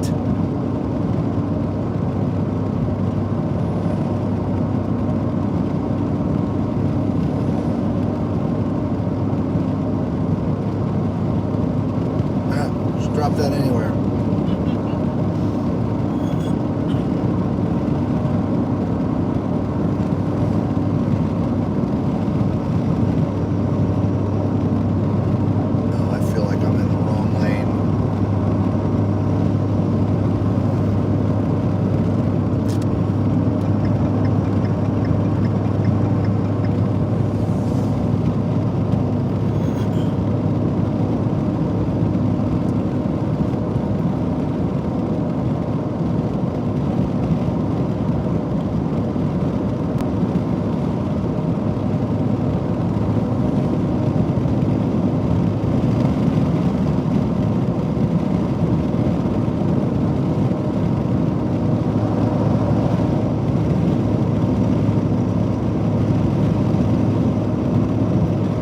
Though if you're going to go somewhere monthly, the spot that you pay for doesn't include electricity. They charge you extra for that. Whereas anything else, electricity and everything else sort of is included.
Proceed to the route. I don't see Shell.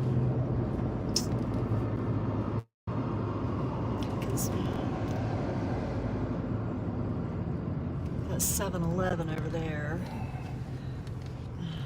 Trucks look like they're coming from that direction, which makes me think it's that way.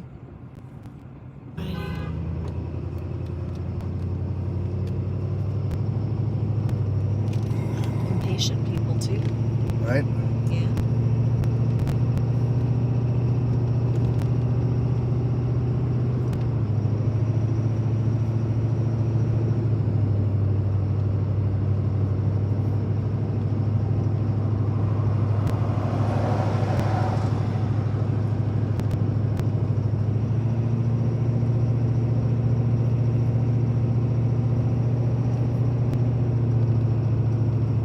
I see a bunch of trucks here. No good.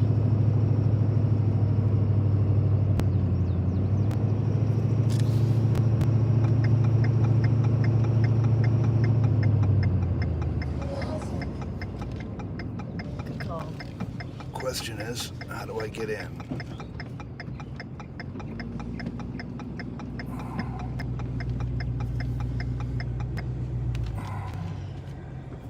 Yeah, this looks like it's going to be a challenge, doesn't it?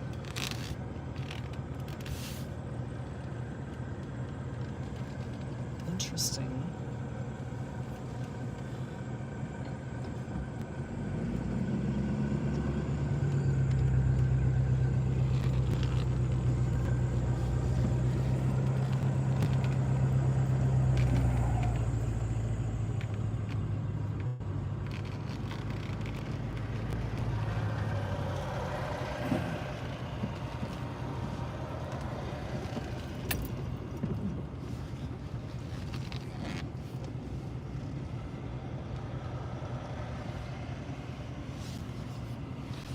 Good job.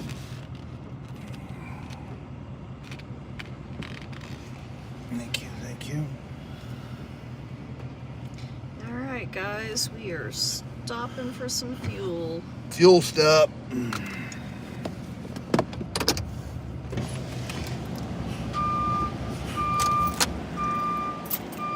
Give you a little something to pay attention to.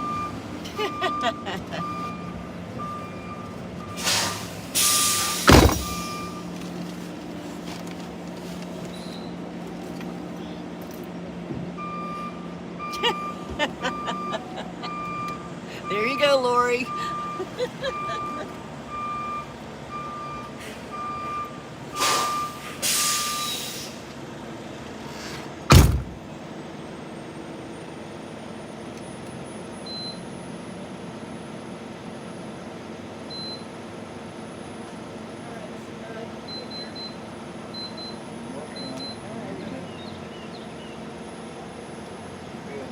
You good?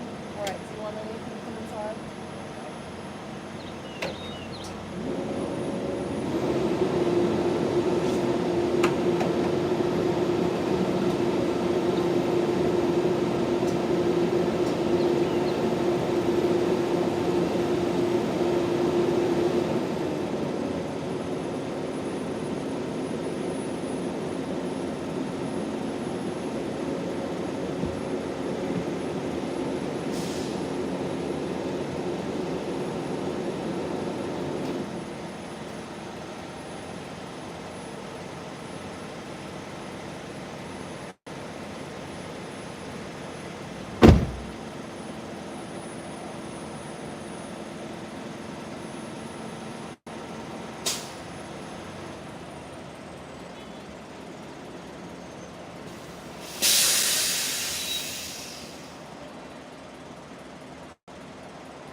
gonna grab the poop.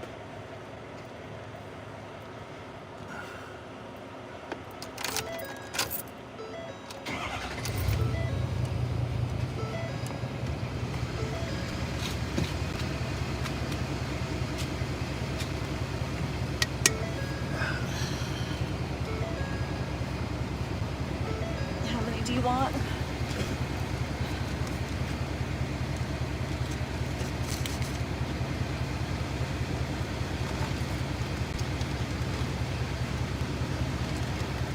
How many do you want? 2? Yep. Oh my God, it was so cold in there. I know. Sheesh. Crazy. I actually have the heat on. Whew. Well, not heat, but just turned up the temperature. Man, ice in there. Yeah.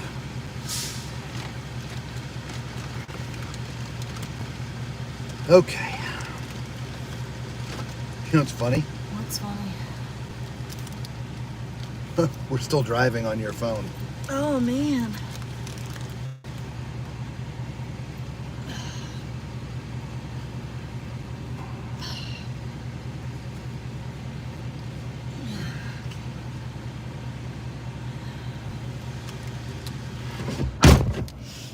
I'm actually worried about the tail end a little bit.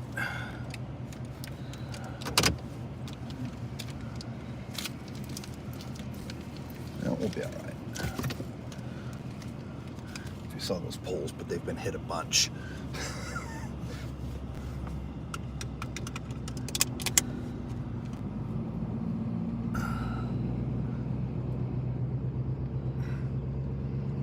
I'd like to proceed to the route if you tell me which way to go.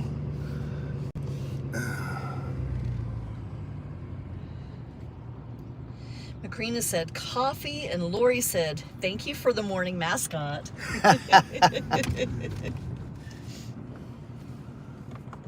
You're welcome. So we want to go north. This GPS is not helping me out here.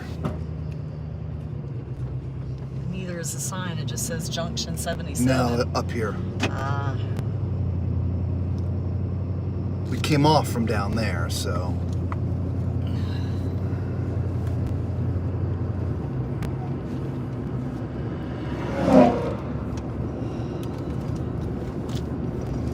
All right. 2 fuel stops completed.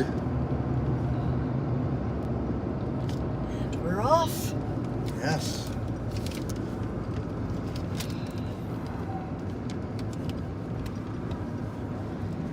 Is it me, or is that like Proceed to the route. not a lot of road here? It's not a lot of road there. That was a Oh, and a little big old strange. bump. I saw that, yeah. Holy cow, yeah. All right. Here we go. Wow, this on-ramp has seen some better days. Holy moly.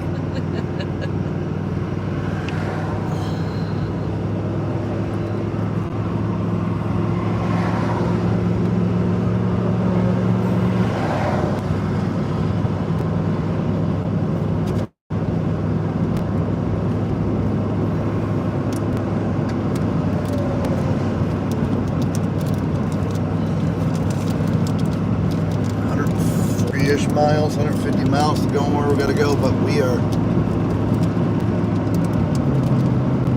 getting close to our limit on streaming, so we're gonna have to probably shut it off in about an hour.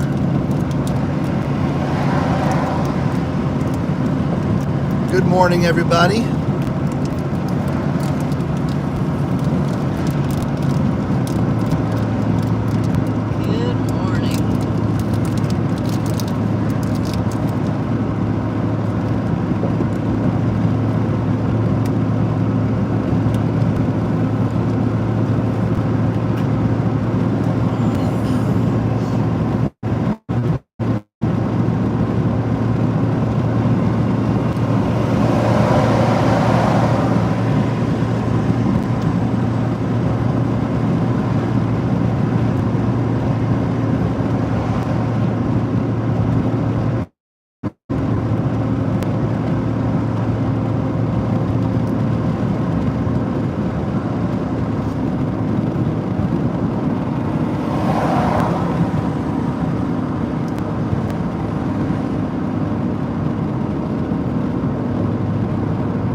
least they got to see the mascot this morning. Right? We brought that out just for you, Lori. Yep, just for you. Made a special stop to dig it out of the RV. Well, not a special stop. The last guy stop.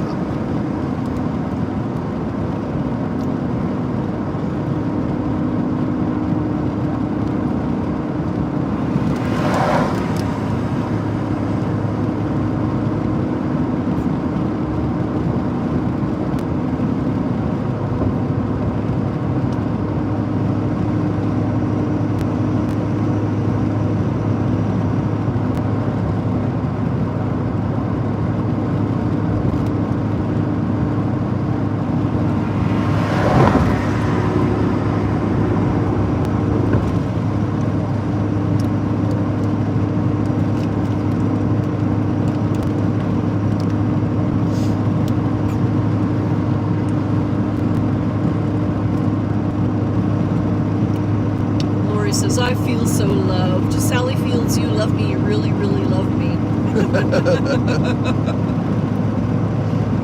Nothing that says I love you more than a pile of poop. Since I don't have my button, I gotta behave. That's right.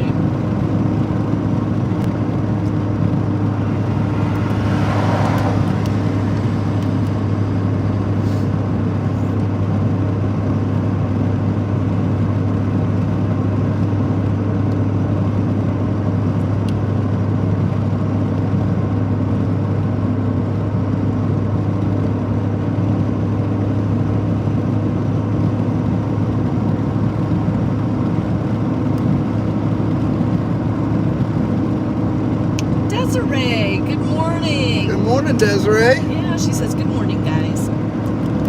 Welcome, welcome. How are you? Here in the 11th hour. Well, actually, we're in our 10th hour now. Lori says, I love that intro where you beep out the word. At least it gives you the cute shocked look. Yeah. Yeah, I get that a lot. Yeah, he does. I'm glad I caught it on camera.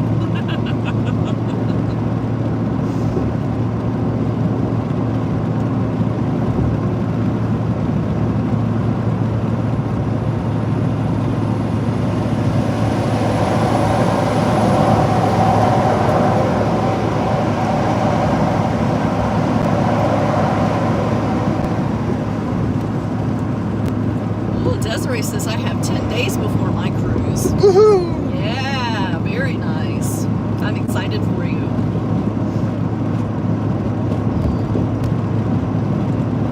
Yeah, Lori says, I'm jealous, Desiree. Yeah. I think we would all cruise a little bit more if we could. Right? Here. Desiree says, you driving to your cruise ship? No, we just, it's back to work for us, so we're driving to work in Virginia. Yep. So we had our 2 months off. Our, we'll call it spring break. Now we have our summer and fall season, which goes for the next 4 months. So, well, we got, what, 1, 2, 3, 4, we got 5 cruises in. We did? During our break. Plus, we had a little extra time in our spring season, and we got on a back-to-back on the seashore, right? So we got in technically 7 cruises so far this year. And lots of videos, so we've got plenty to update you guys with. Yeah. So now it's back to work to go make some money so we can do it again in the fall. That's right. Desiree says, Bermuda cruise. Oh, wow. What kind of work do y'all do? Well, that is a mystery. It shall remain as such. Till further notice. We have to keep a few things to ourselves. Just a few things.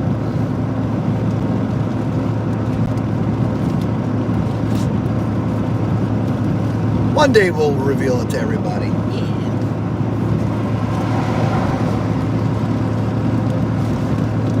When we're no longer having to do it.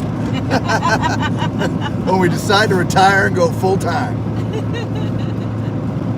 That works for me.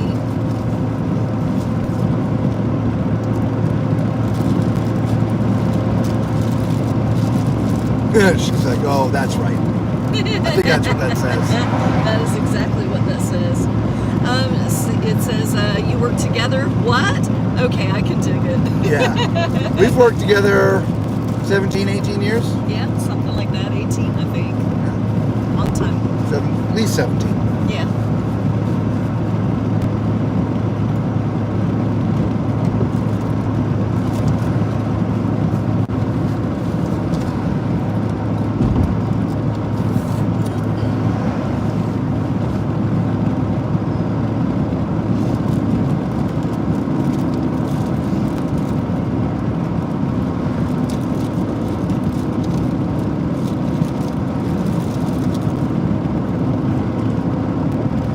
Desiree says, that's nice. Lori said, Desiree, I have more fun making up things in my head that they do. Lumberjacks today, tomorrow crab fishermen. That's funny. No. No. You really want us to tell you? You'd be shocked.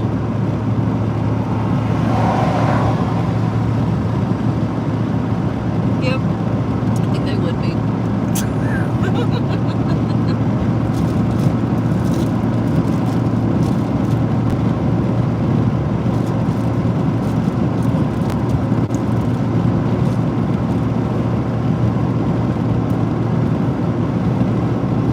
What's that say? Desiree says, that's all right. I was going to lie to you anyway.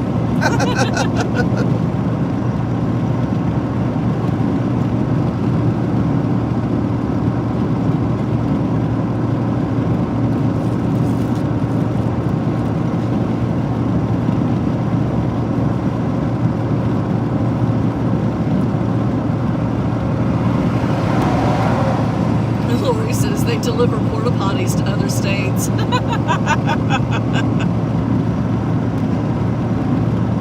Desiree says you can't tell the world everything. That wouldn't be fun. Right?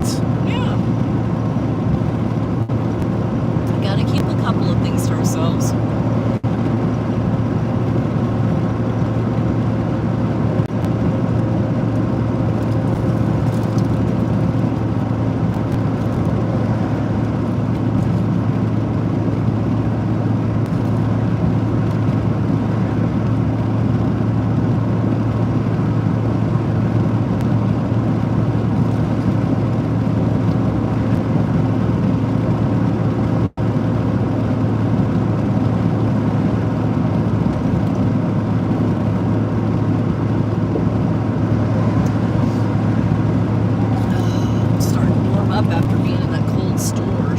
I'm not. Man, it had to have been 50, 55 degrees in there. I mean, the guy had on a really thick jacket and a hoodie. The guy that was working in there? Uh-huh. Sheesh. I don't know why it was so cold. That was ridiculous. It was like they left the cooler doors open. They weren't. Didn't need to worry It felt about. like it. Yeah, they didn't worry about drinks being ice cold. The whole building's ice cold. Right? Sheesh. Lori says there are people up north right now waiting to go potty. That's why they have a poop mascot. Yeah. I actually used the ladies' room while we were there. Yeah, the men's was locked. Desiree said only when you die and at your funeral. That way no one can do anything to you. Dev says gotta keep the stalkers at bay. Right?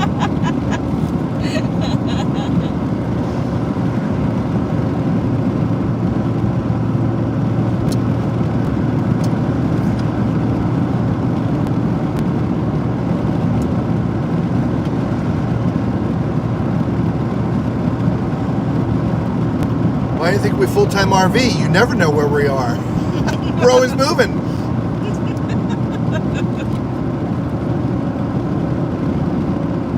Just as soon as you think you have a fix on us, we're gone. Somewhere else. The only time you have a true fixed position is when we're on a cruise ship. Right.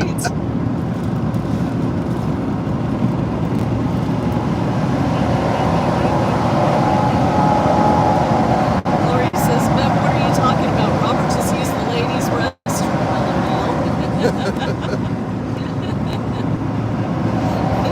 Tester said, that's a nice relationship you have. You work together, cruise together, etc. Bev says, witness protection.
On the road. Yep. Yeah. We travel all night long. It's pretty much us and them. Yeah, they never left the road. Yeah. It's more like the cars have now gotten into the mix.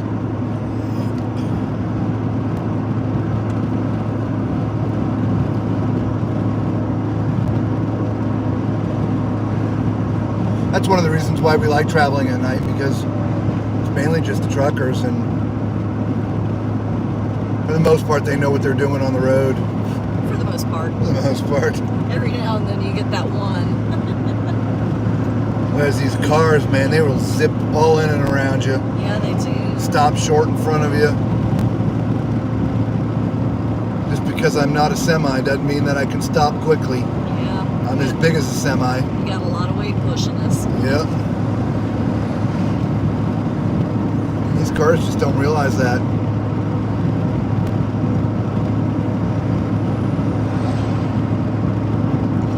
Desiree says, what speed y'all doing? 50 miles per hour? No, we're doing currently right now 60. We when we're towing the RV, I keep it between 60 and 65. Right now we're like going up and down some hills and stuff, so it kind of goes up a little and down a little and up a little, down a little bit. And she said, yeah, you're right. Yeah, so that's why we get past, because we're just doing 65. We were talking about that earlier in the stream. Most people that RV don't know that RV tires have a speed rating. Most of them aren't more than 65 miles an hour. So you want to prevent a blowout, keep them pressured up the way they should be, and then don't go more than 65 miles an hour.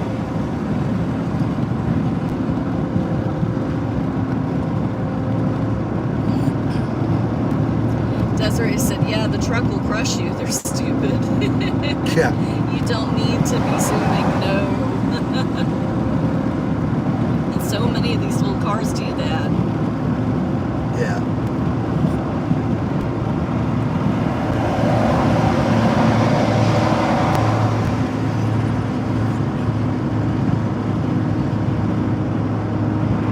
Desiree said she didn't know that about the speed rating on the trailer tires. Yeah, check it out. They all have speed ratings. Some are more than others. You factor weight on top of that, right? How much weight is on the tires. That adds to the situation. But, you know, the faster you go, the hotter the tire gets, and the more likely they are prone to popping. Blowing out. Yeah. Desiree said cutting in and out of a lane, no good. We had some cargo whipping by us a while ago. Oh, he I was know. flying. He must have been doing 80, 85, 90. I mean, he was just all in bud. Whipping around people.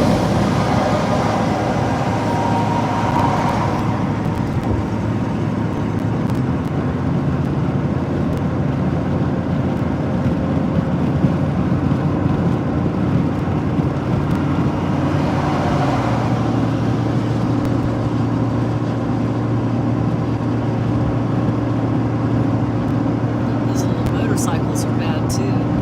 It's usually with the singles, the solo motorcyclists. Yeah.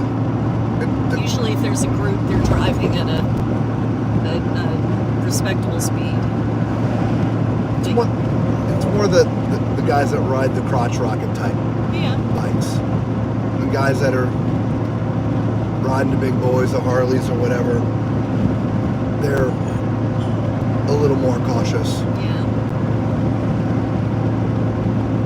Desiree said, I'm talking about when the trucks are driving. The trucks will damage you and the car. Oh yeah. Oh yeah.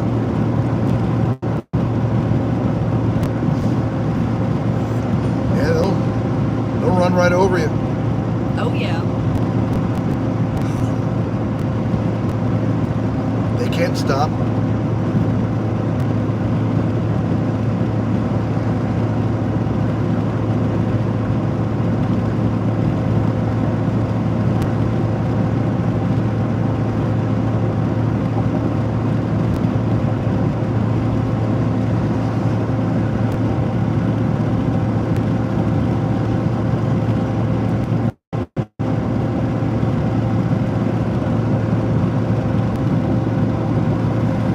Yeah, it's about time to put on the sunglasses. It's getting close to it. Yeah.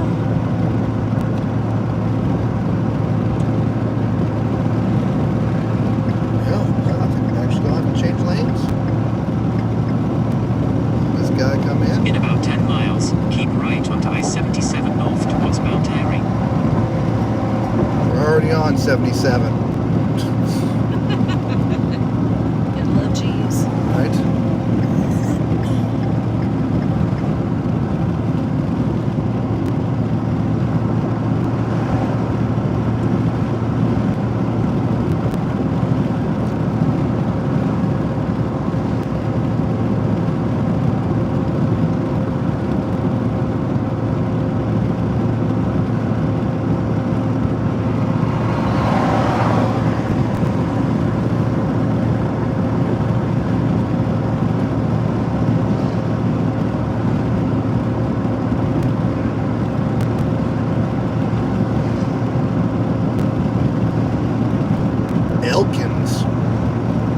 Elkins, West Virginia.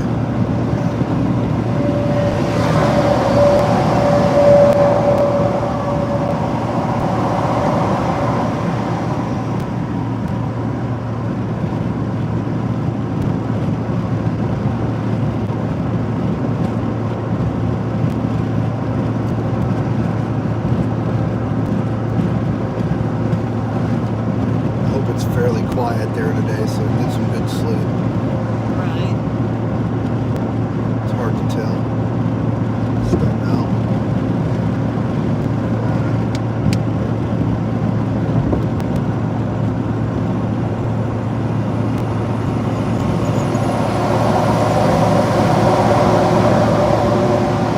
Desiree said, I enjoy driving when the sun is out.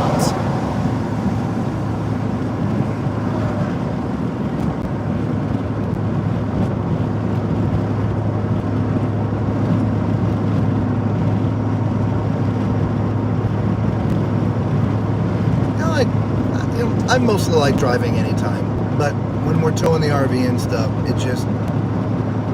it's so much easier at night. It's cooler. There's not as much traffic on the road. Certainly not as many crazies on the road. So, but it definitely makes for a much smoother, less stressful trip. Yeah, it does. There's fewer cars merging, which means that you can stay in the one lane. You don't have to keep shifting back and forth, which is a challenge in its own. Yep. We're slowing down to let them speed up to get in front of you since. Right.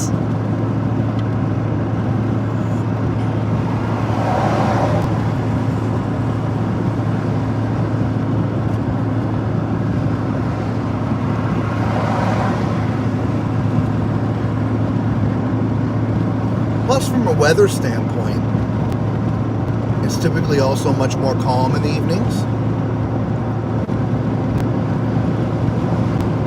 A lot of rain, not all of it obviously, and there's bad storms, but a lot of rain is generated from the heat of the day.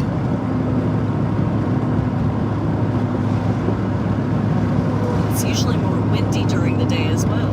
Yep. Macrina said, just had a dream. We were all driving the rig. I had to literally stand on the clutch to downshift, then the brake to stop it with my short self, LOL. See what happens when you leave us on as a nightlife? Or nightlight? Nightlight. Nightlight. Nightlife. Nightlight.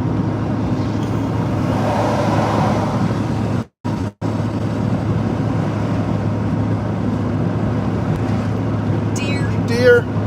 Y'all probably saw that one good.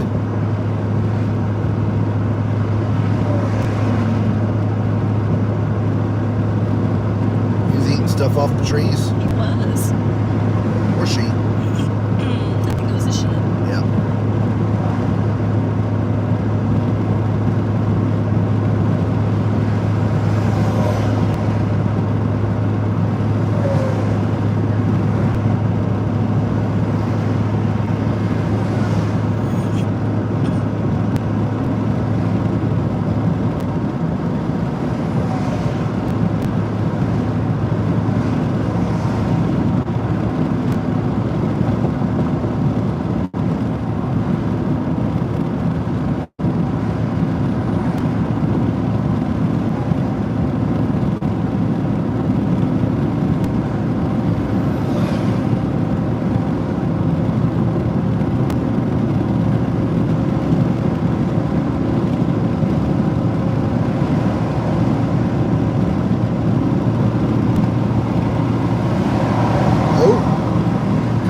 Fog, y'all. Oh yeah, look at that.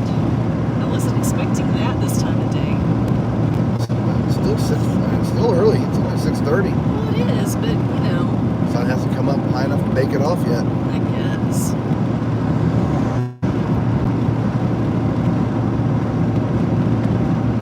Desiree said, when you do your cruise live, do you get paid by YouTube? I mean, yes, sort of. The way that all that stuff works, it's called Google AdSense. You know, when you watch videos and the commercials come on, the advertisers that have paid Google and or YouTube, if you will, to put the ad there, we as content creators get a very small piece of that advertising dollar. And so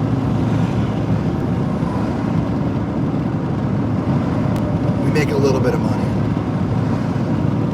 As the channel grows and gets more views, we'll then begin to make a little more money, and so forth and so on. Generally speaking, it's not a hidden secret. I mean, you have to go looking for it, but we happily tell people for our live streams and our long form videos, you know, our tips and tricks videos and stuff like that. Again, generally speaking, for every 1,000 views, again, not subscribers, but 1,000 views on your video, you make about $6. Okay?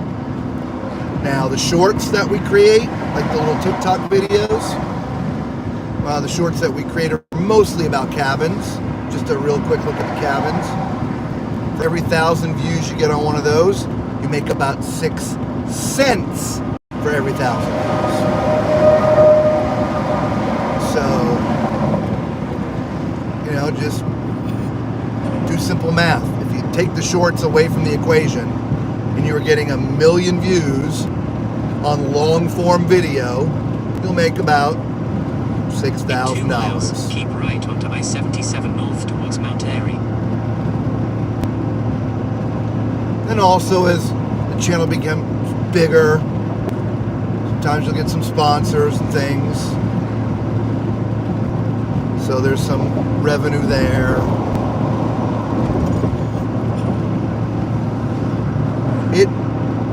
If treated right, it's a business. It's a fun business, but it's still business.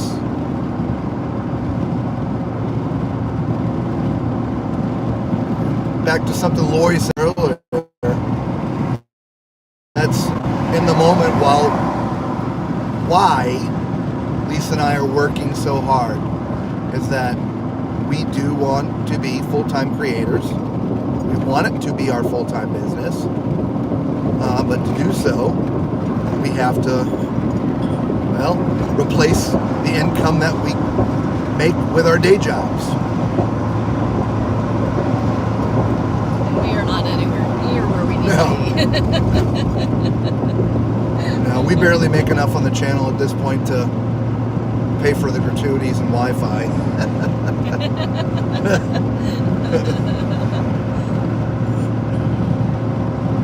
That's as channels grow, that's why there's memberships. Use the right 2 lanes to keep right onto I-77 north towards Mount Airy. That's why we have a Patreon site. People help support the channel that love what we do and love the channel. They can help support that way. The super chats that sometimes people give, that it all adds up, right? So Desiree says 6:34 on a Friday morning. I get it. Okay. You have For to about 54 sacrifice. miles, Yeah. continue straight on. you do. I mean, it's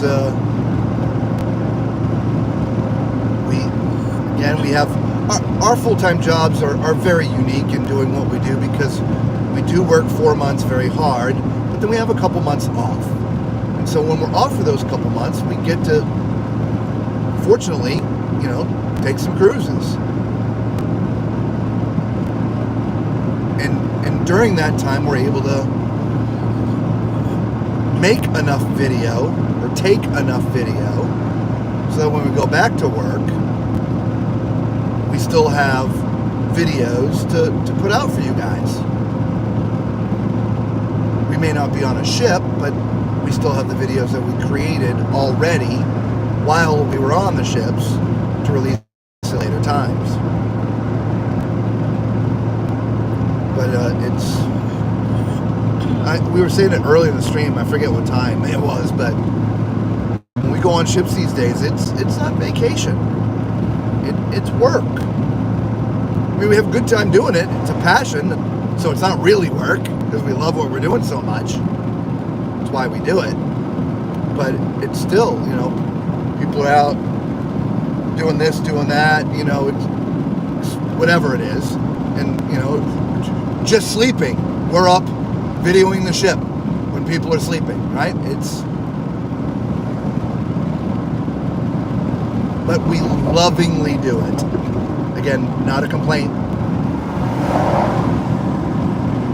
We lovingly do it. We'll continue. Go ahead. Sorry. Desiree said, nice. That's what life's about. And Lori said, yes, they pop up in my YouTube feed all the time. Pretty cool. Right?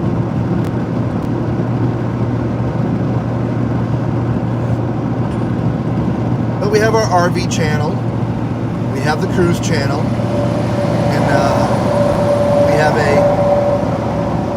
a third travel channel. Our faces aren't on there, just our voices. And so we hope with a combination of all three of those channels that we get to our goal faster.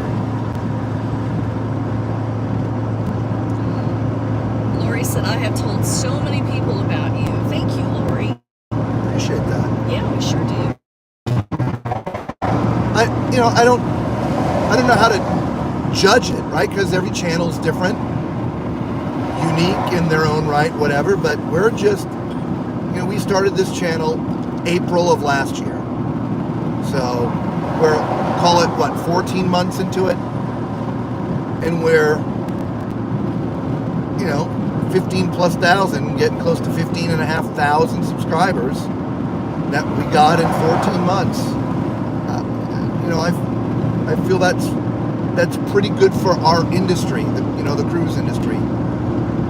Additionally, pretty good without like one specific video sort of going viral that pushes thousands of subscribers on. Though it's been fairly fast growth, it's also fairly steady.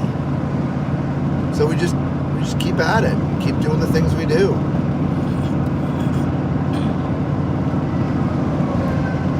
Macrina says, lots of times I never get commercial pop-ups, mostly never, to be honest, on most channels I view. Well, that means a couple of things, potentially. The first and biggest one is that they're not monetized yet, for whatever reason. Or they haven't turned monetization on. Yep. It's getting monetized on your channel is a combination of two things. One, you have to have at least 1,000 subscribers. That's number one criteria. And number two, you have to have at least 4,000 hours worth of watched content. So, all the long form videos you put up, you gotta have at least 4,000 hours of watched time. Guys, we must be in a valley or something. You're gonna have to refresh your screen, Lisa, because we are up and running because the comments are coming in.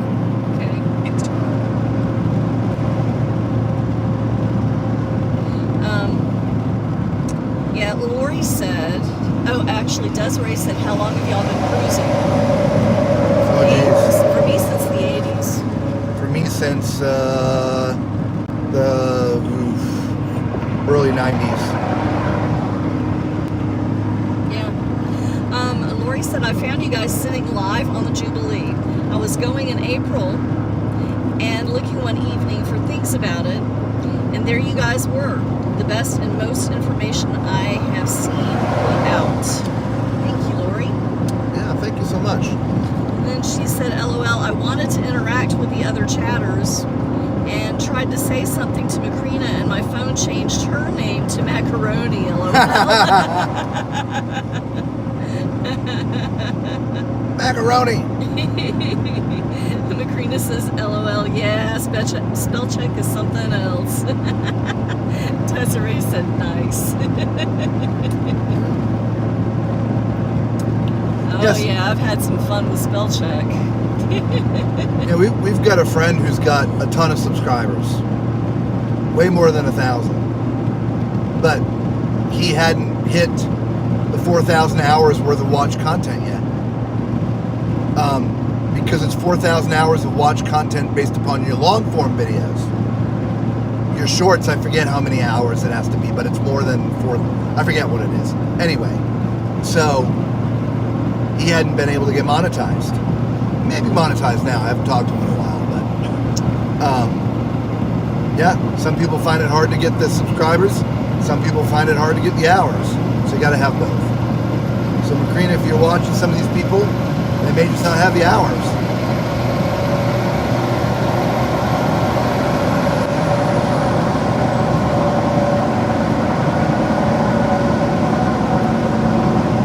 Or for whatever reason, once you have met those two prerequisites, subscribers and hours, you actually have to be approved. You have to go through an approval process to have your channel monetized, and not all channels get approved. For I don't know what the reasons they get declined or denied, but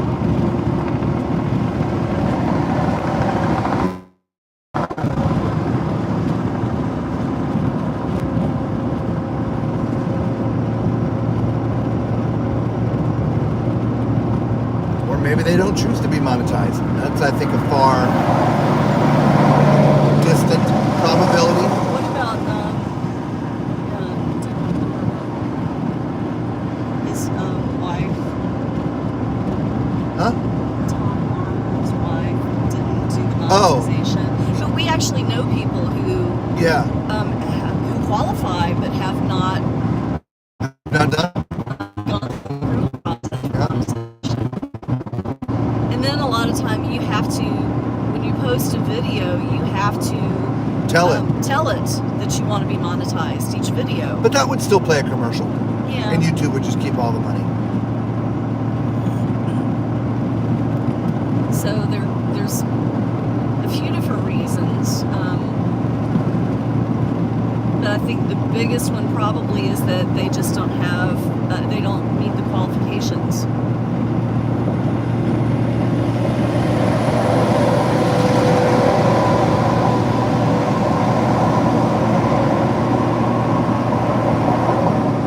Our goal this year, with all the channels, is to get halfway to our financial goal of not having to work, right? To be able to be full-time creators. Don't know if we'll get there or not. There's not too much more we can do from a content, from gathering content. Can we change how we edit or how we do thumbnails? Yes, those things can change and increase. Can we do different types of content? Yes, we can. We've started to put out tips and tricks. We know so much about the industry, from being travel agents and not, on both sides of the coin. Also being a business owner, as well as running other people's fairly large businesses. I feel I have a good insight into certain things. Anyway, so we just keep on keeping on.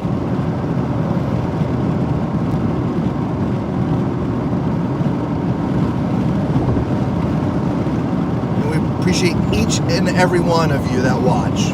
Yes, we do, without a doubt. And tell other people about us, Yeah, right? absolutely.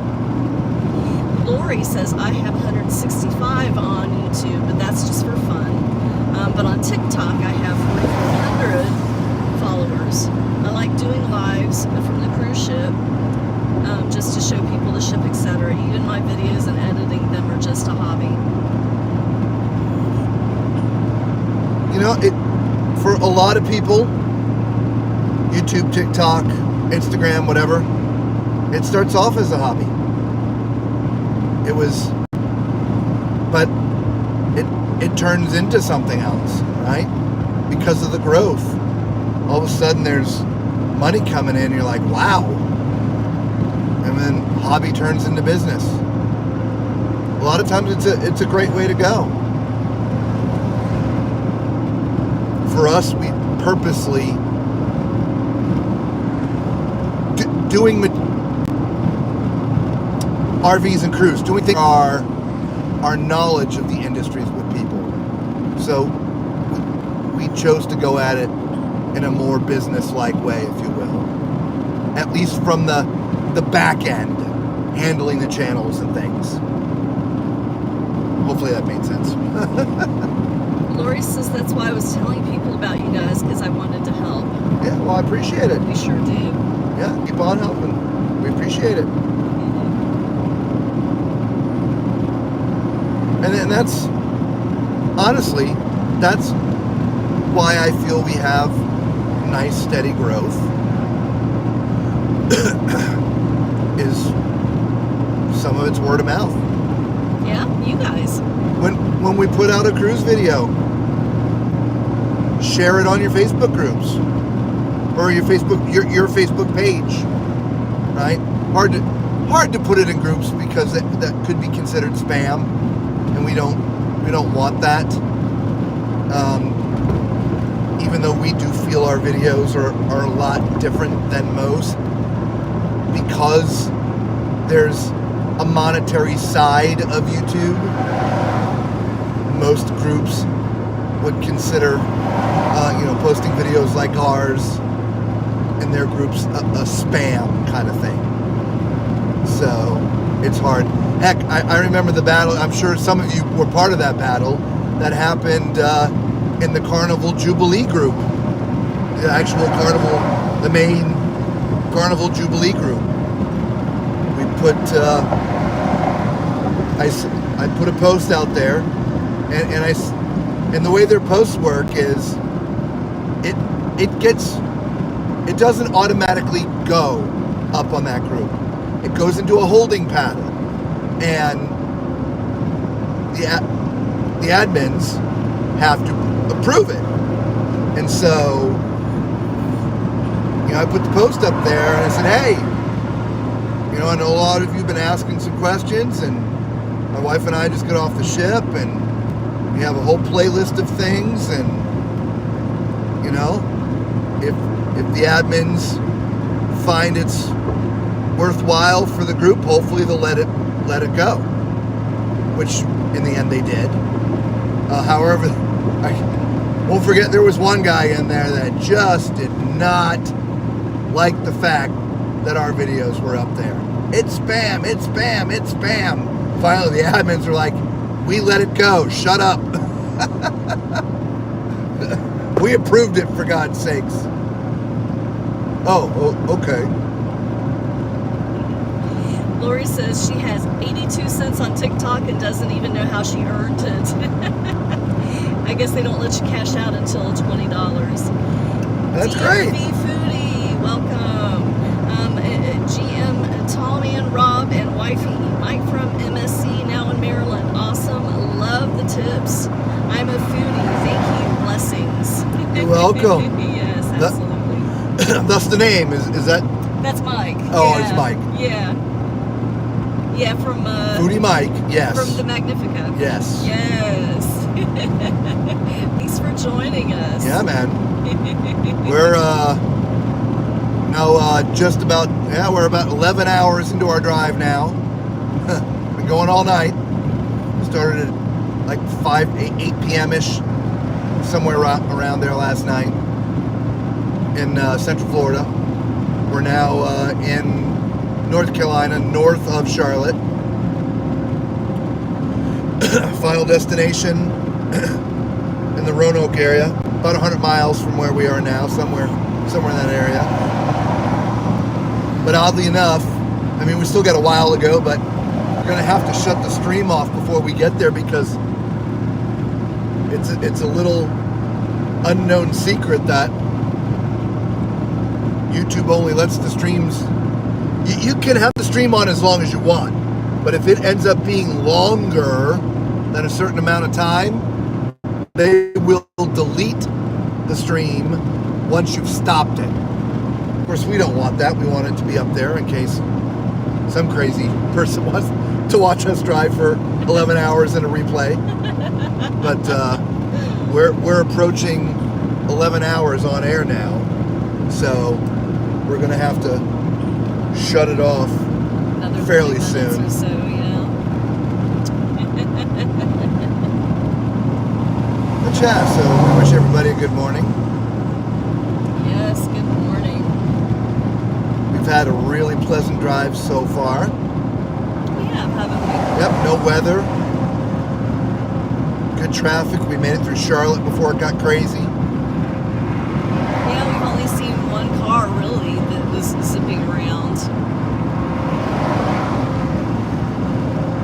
Everybody else has been driving respectfully.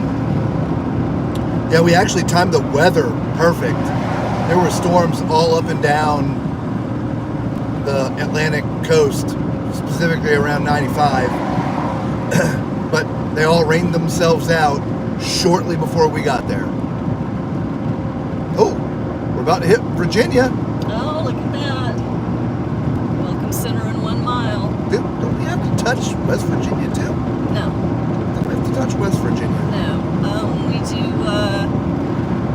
do that, I think, when we go to Ohio, maybe.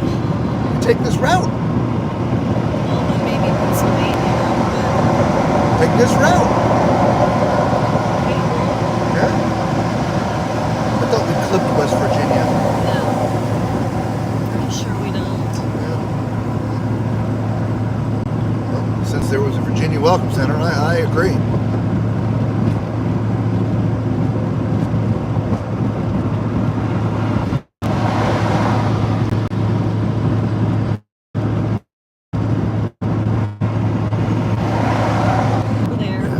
We're also going to be getting into some more mountain area.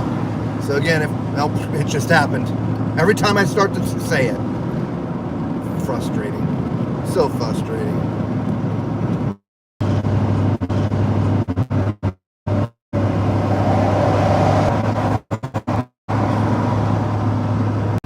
Yeah, I keep on trying to get through that. We're into the mountains now. We're going to have some buffering. Hang with us. But I don't know if you heard it or not. We just keep on buffering. We are now in Virginia. Did have a bunch of comments just come through. I think it's repeats because I haven't seen anything. Okay.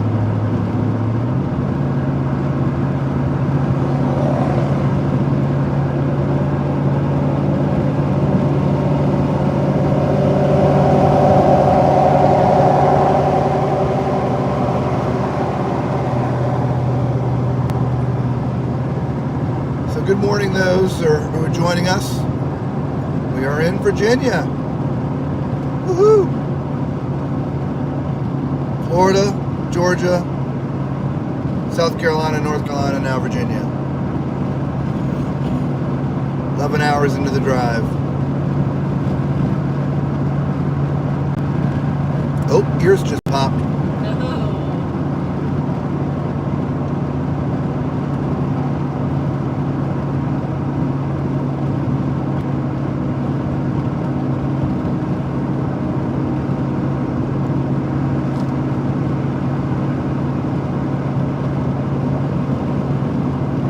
Joining us and you haven't done it already, do us a favor, hit that thumbs up. And if you haven't subscribed to the channel, if you love all things cruising,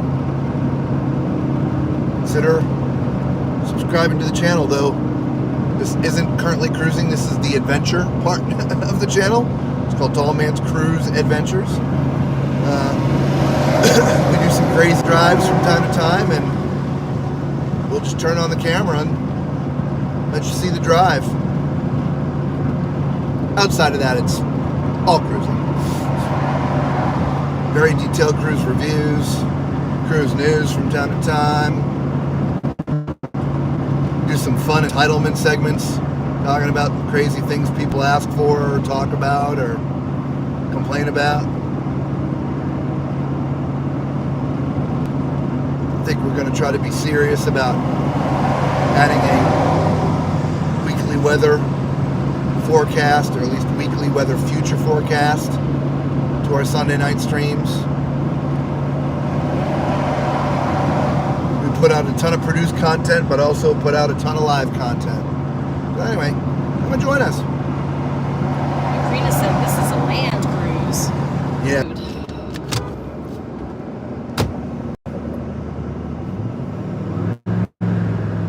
Man, I wish I had my button. So want to be screaming right now. Not even doing the effing speed limit. No, it's not. And cut me off. Yep. Just slam on my brakes. Yeah. No, not slam, but hit them pretty heavy.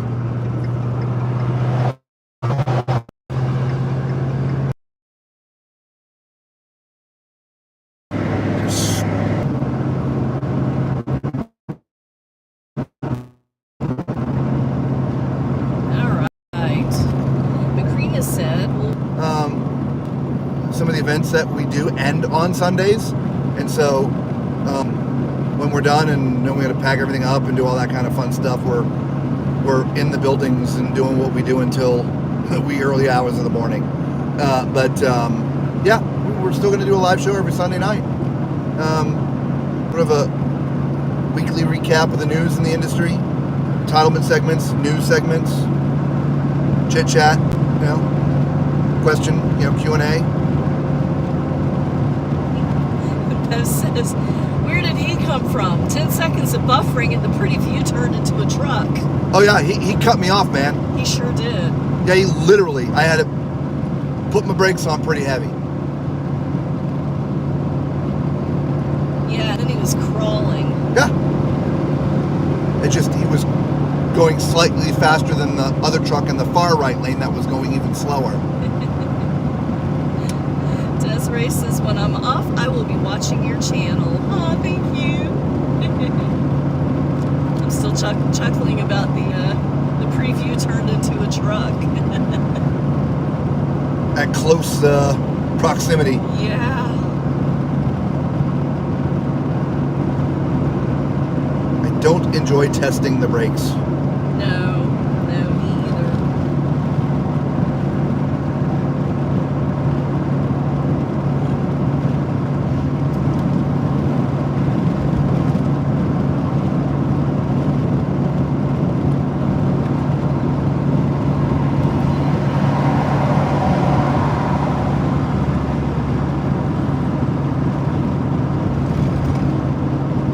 Desiree says, I enjoy watching the cruise channels. I have my favorites. Smiley face. Nice. And so do we. We watch others too. Yeah.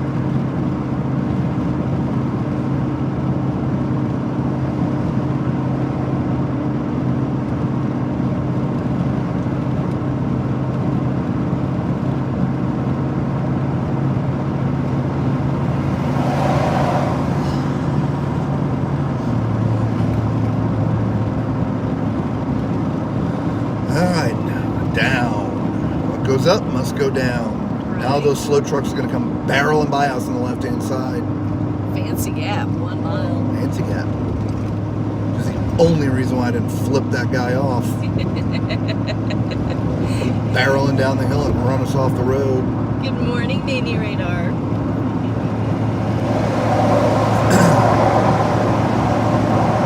Yeah, here they come. Did give him a dirty look. You and me both.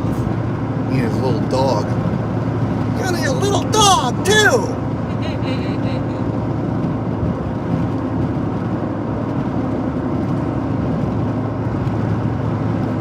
Blue Ridge Parkway, exit 8.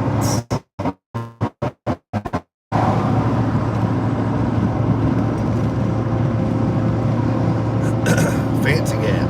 Fancy gap.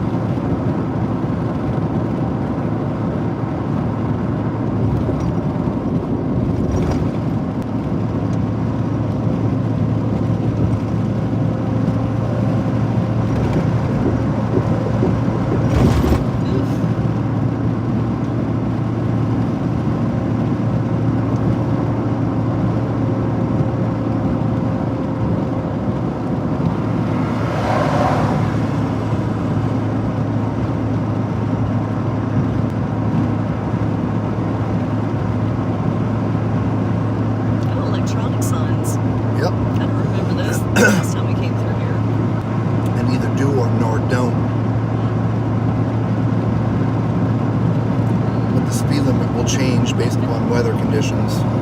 Macrina said, show him the emoji. It's right there on the hood. I wish I remember which truck it was. When he drives by, we can just hold it up. Just look for the dog. Yeah, true. I think it was, you won't see it because it was in his lap. Yeah, I can't see the driver's side. I think it was a brown cab.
variable speed limit.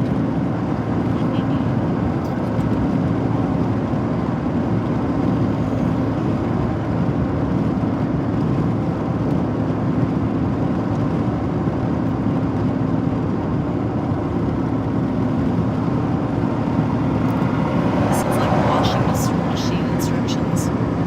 Variable speeds.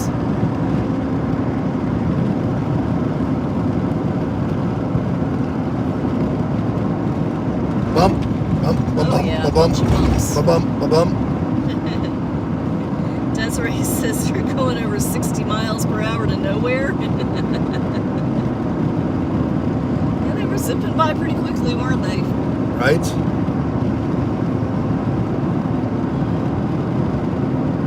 You get used to it.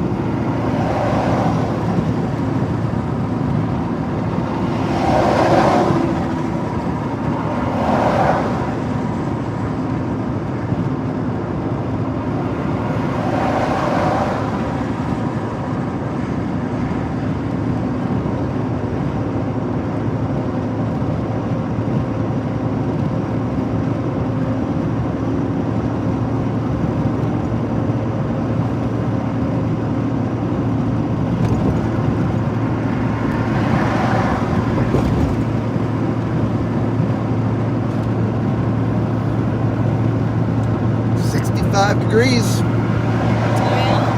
Yeah. Look, it'll be up in the mountains. It's going to be a little cooler. It's still warmer than it was in that store. Oh, anything is warmer than that. Canada in the winter is warmer than that store. Did you hear that, Bev?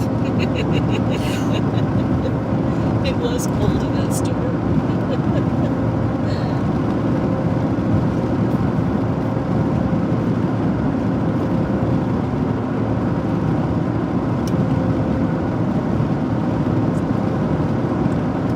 Yeah, reminds you of walking in one of the Costco coolers. Oh, yeah.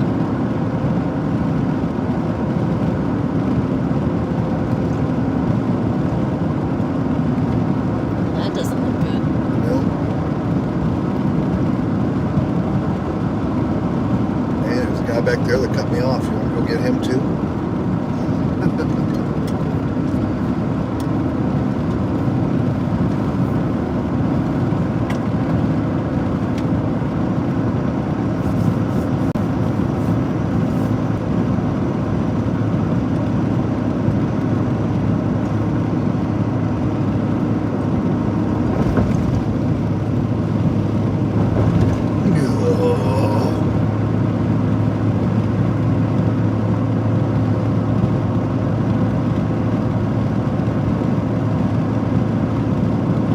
Pretty countryside. It is pretty.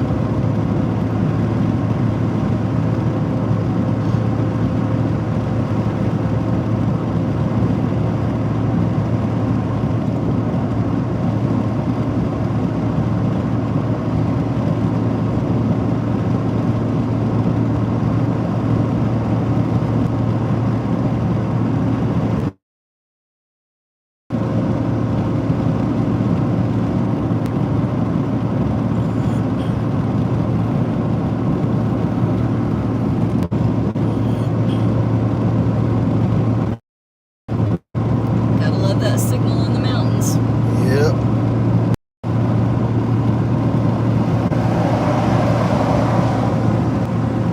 I'll tell you what, since we're getting close to having to shut this thing off anyway, since we're coming in and out of buffering, maybe at best we just say thank you all for joining us, and I'd say good night, even though do we say good night, or do we say good morning, or do we say good day? I don't know. I mean, I know the sun's out, but it feels like good night is more appropriate since we haven't slept yet. How about enjoy your day? Yes. So we're gonna go ahead and cut y'all loose. We appreciate everybody hanging with us. Yes, we There's do. the last couple comments in here before we zip off.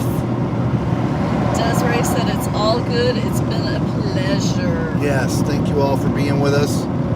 And we'll our goal again we'll have to see what happens once we get there, but we should be on Sunday night, 9 p.m. Eastern Standard Time for our weekly wrap-up, okay? And, Macrina said, thank you, be safe. yes. Desiree said, enjoy your day. Mamie Radar said, have a good one. And lots of emojis from Macrina. All right, y'all. All right, guys, have a fantastic day. We'll see you in a few days on the weekly wrap-up. Bye, guys.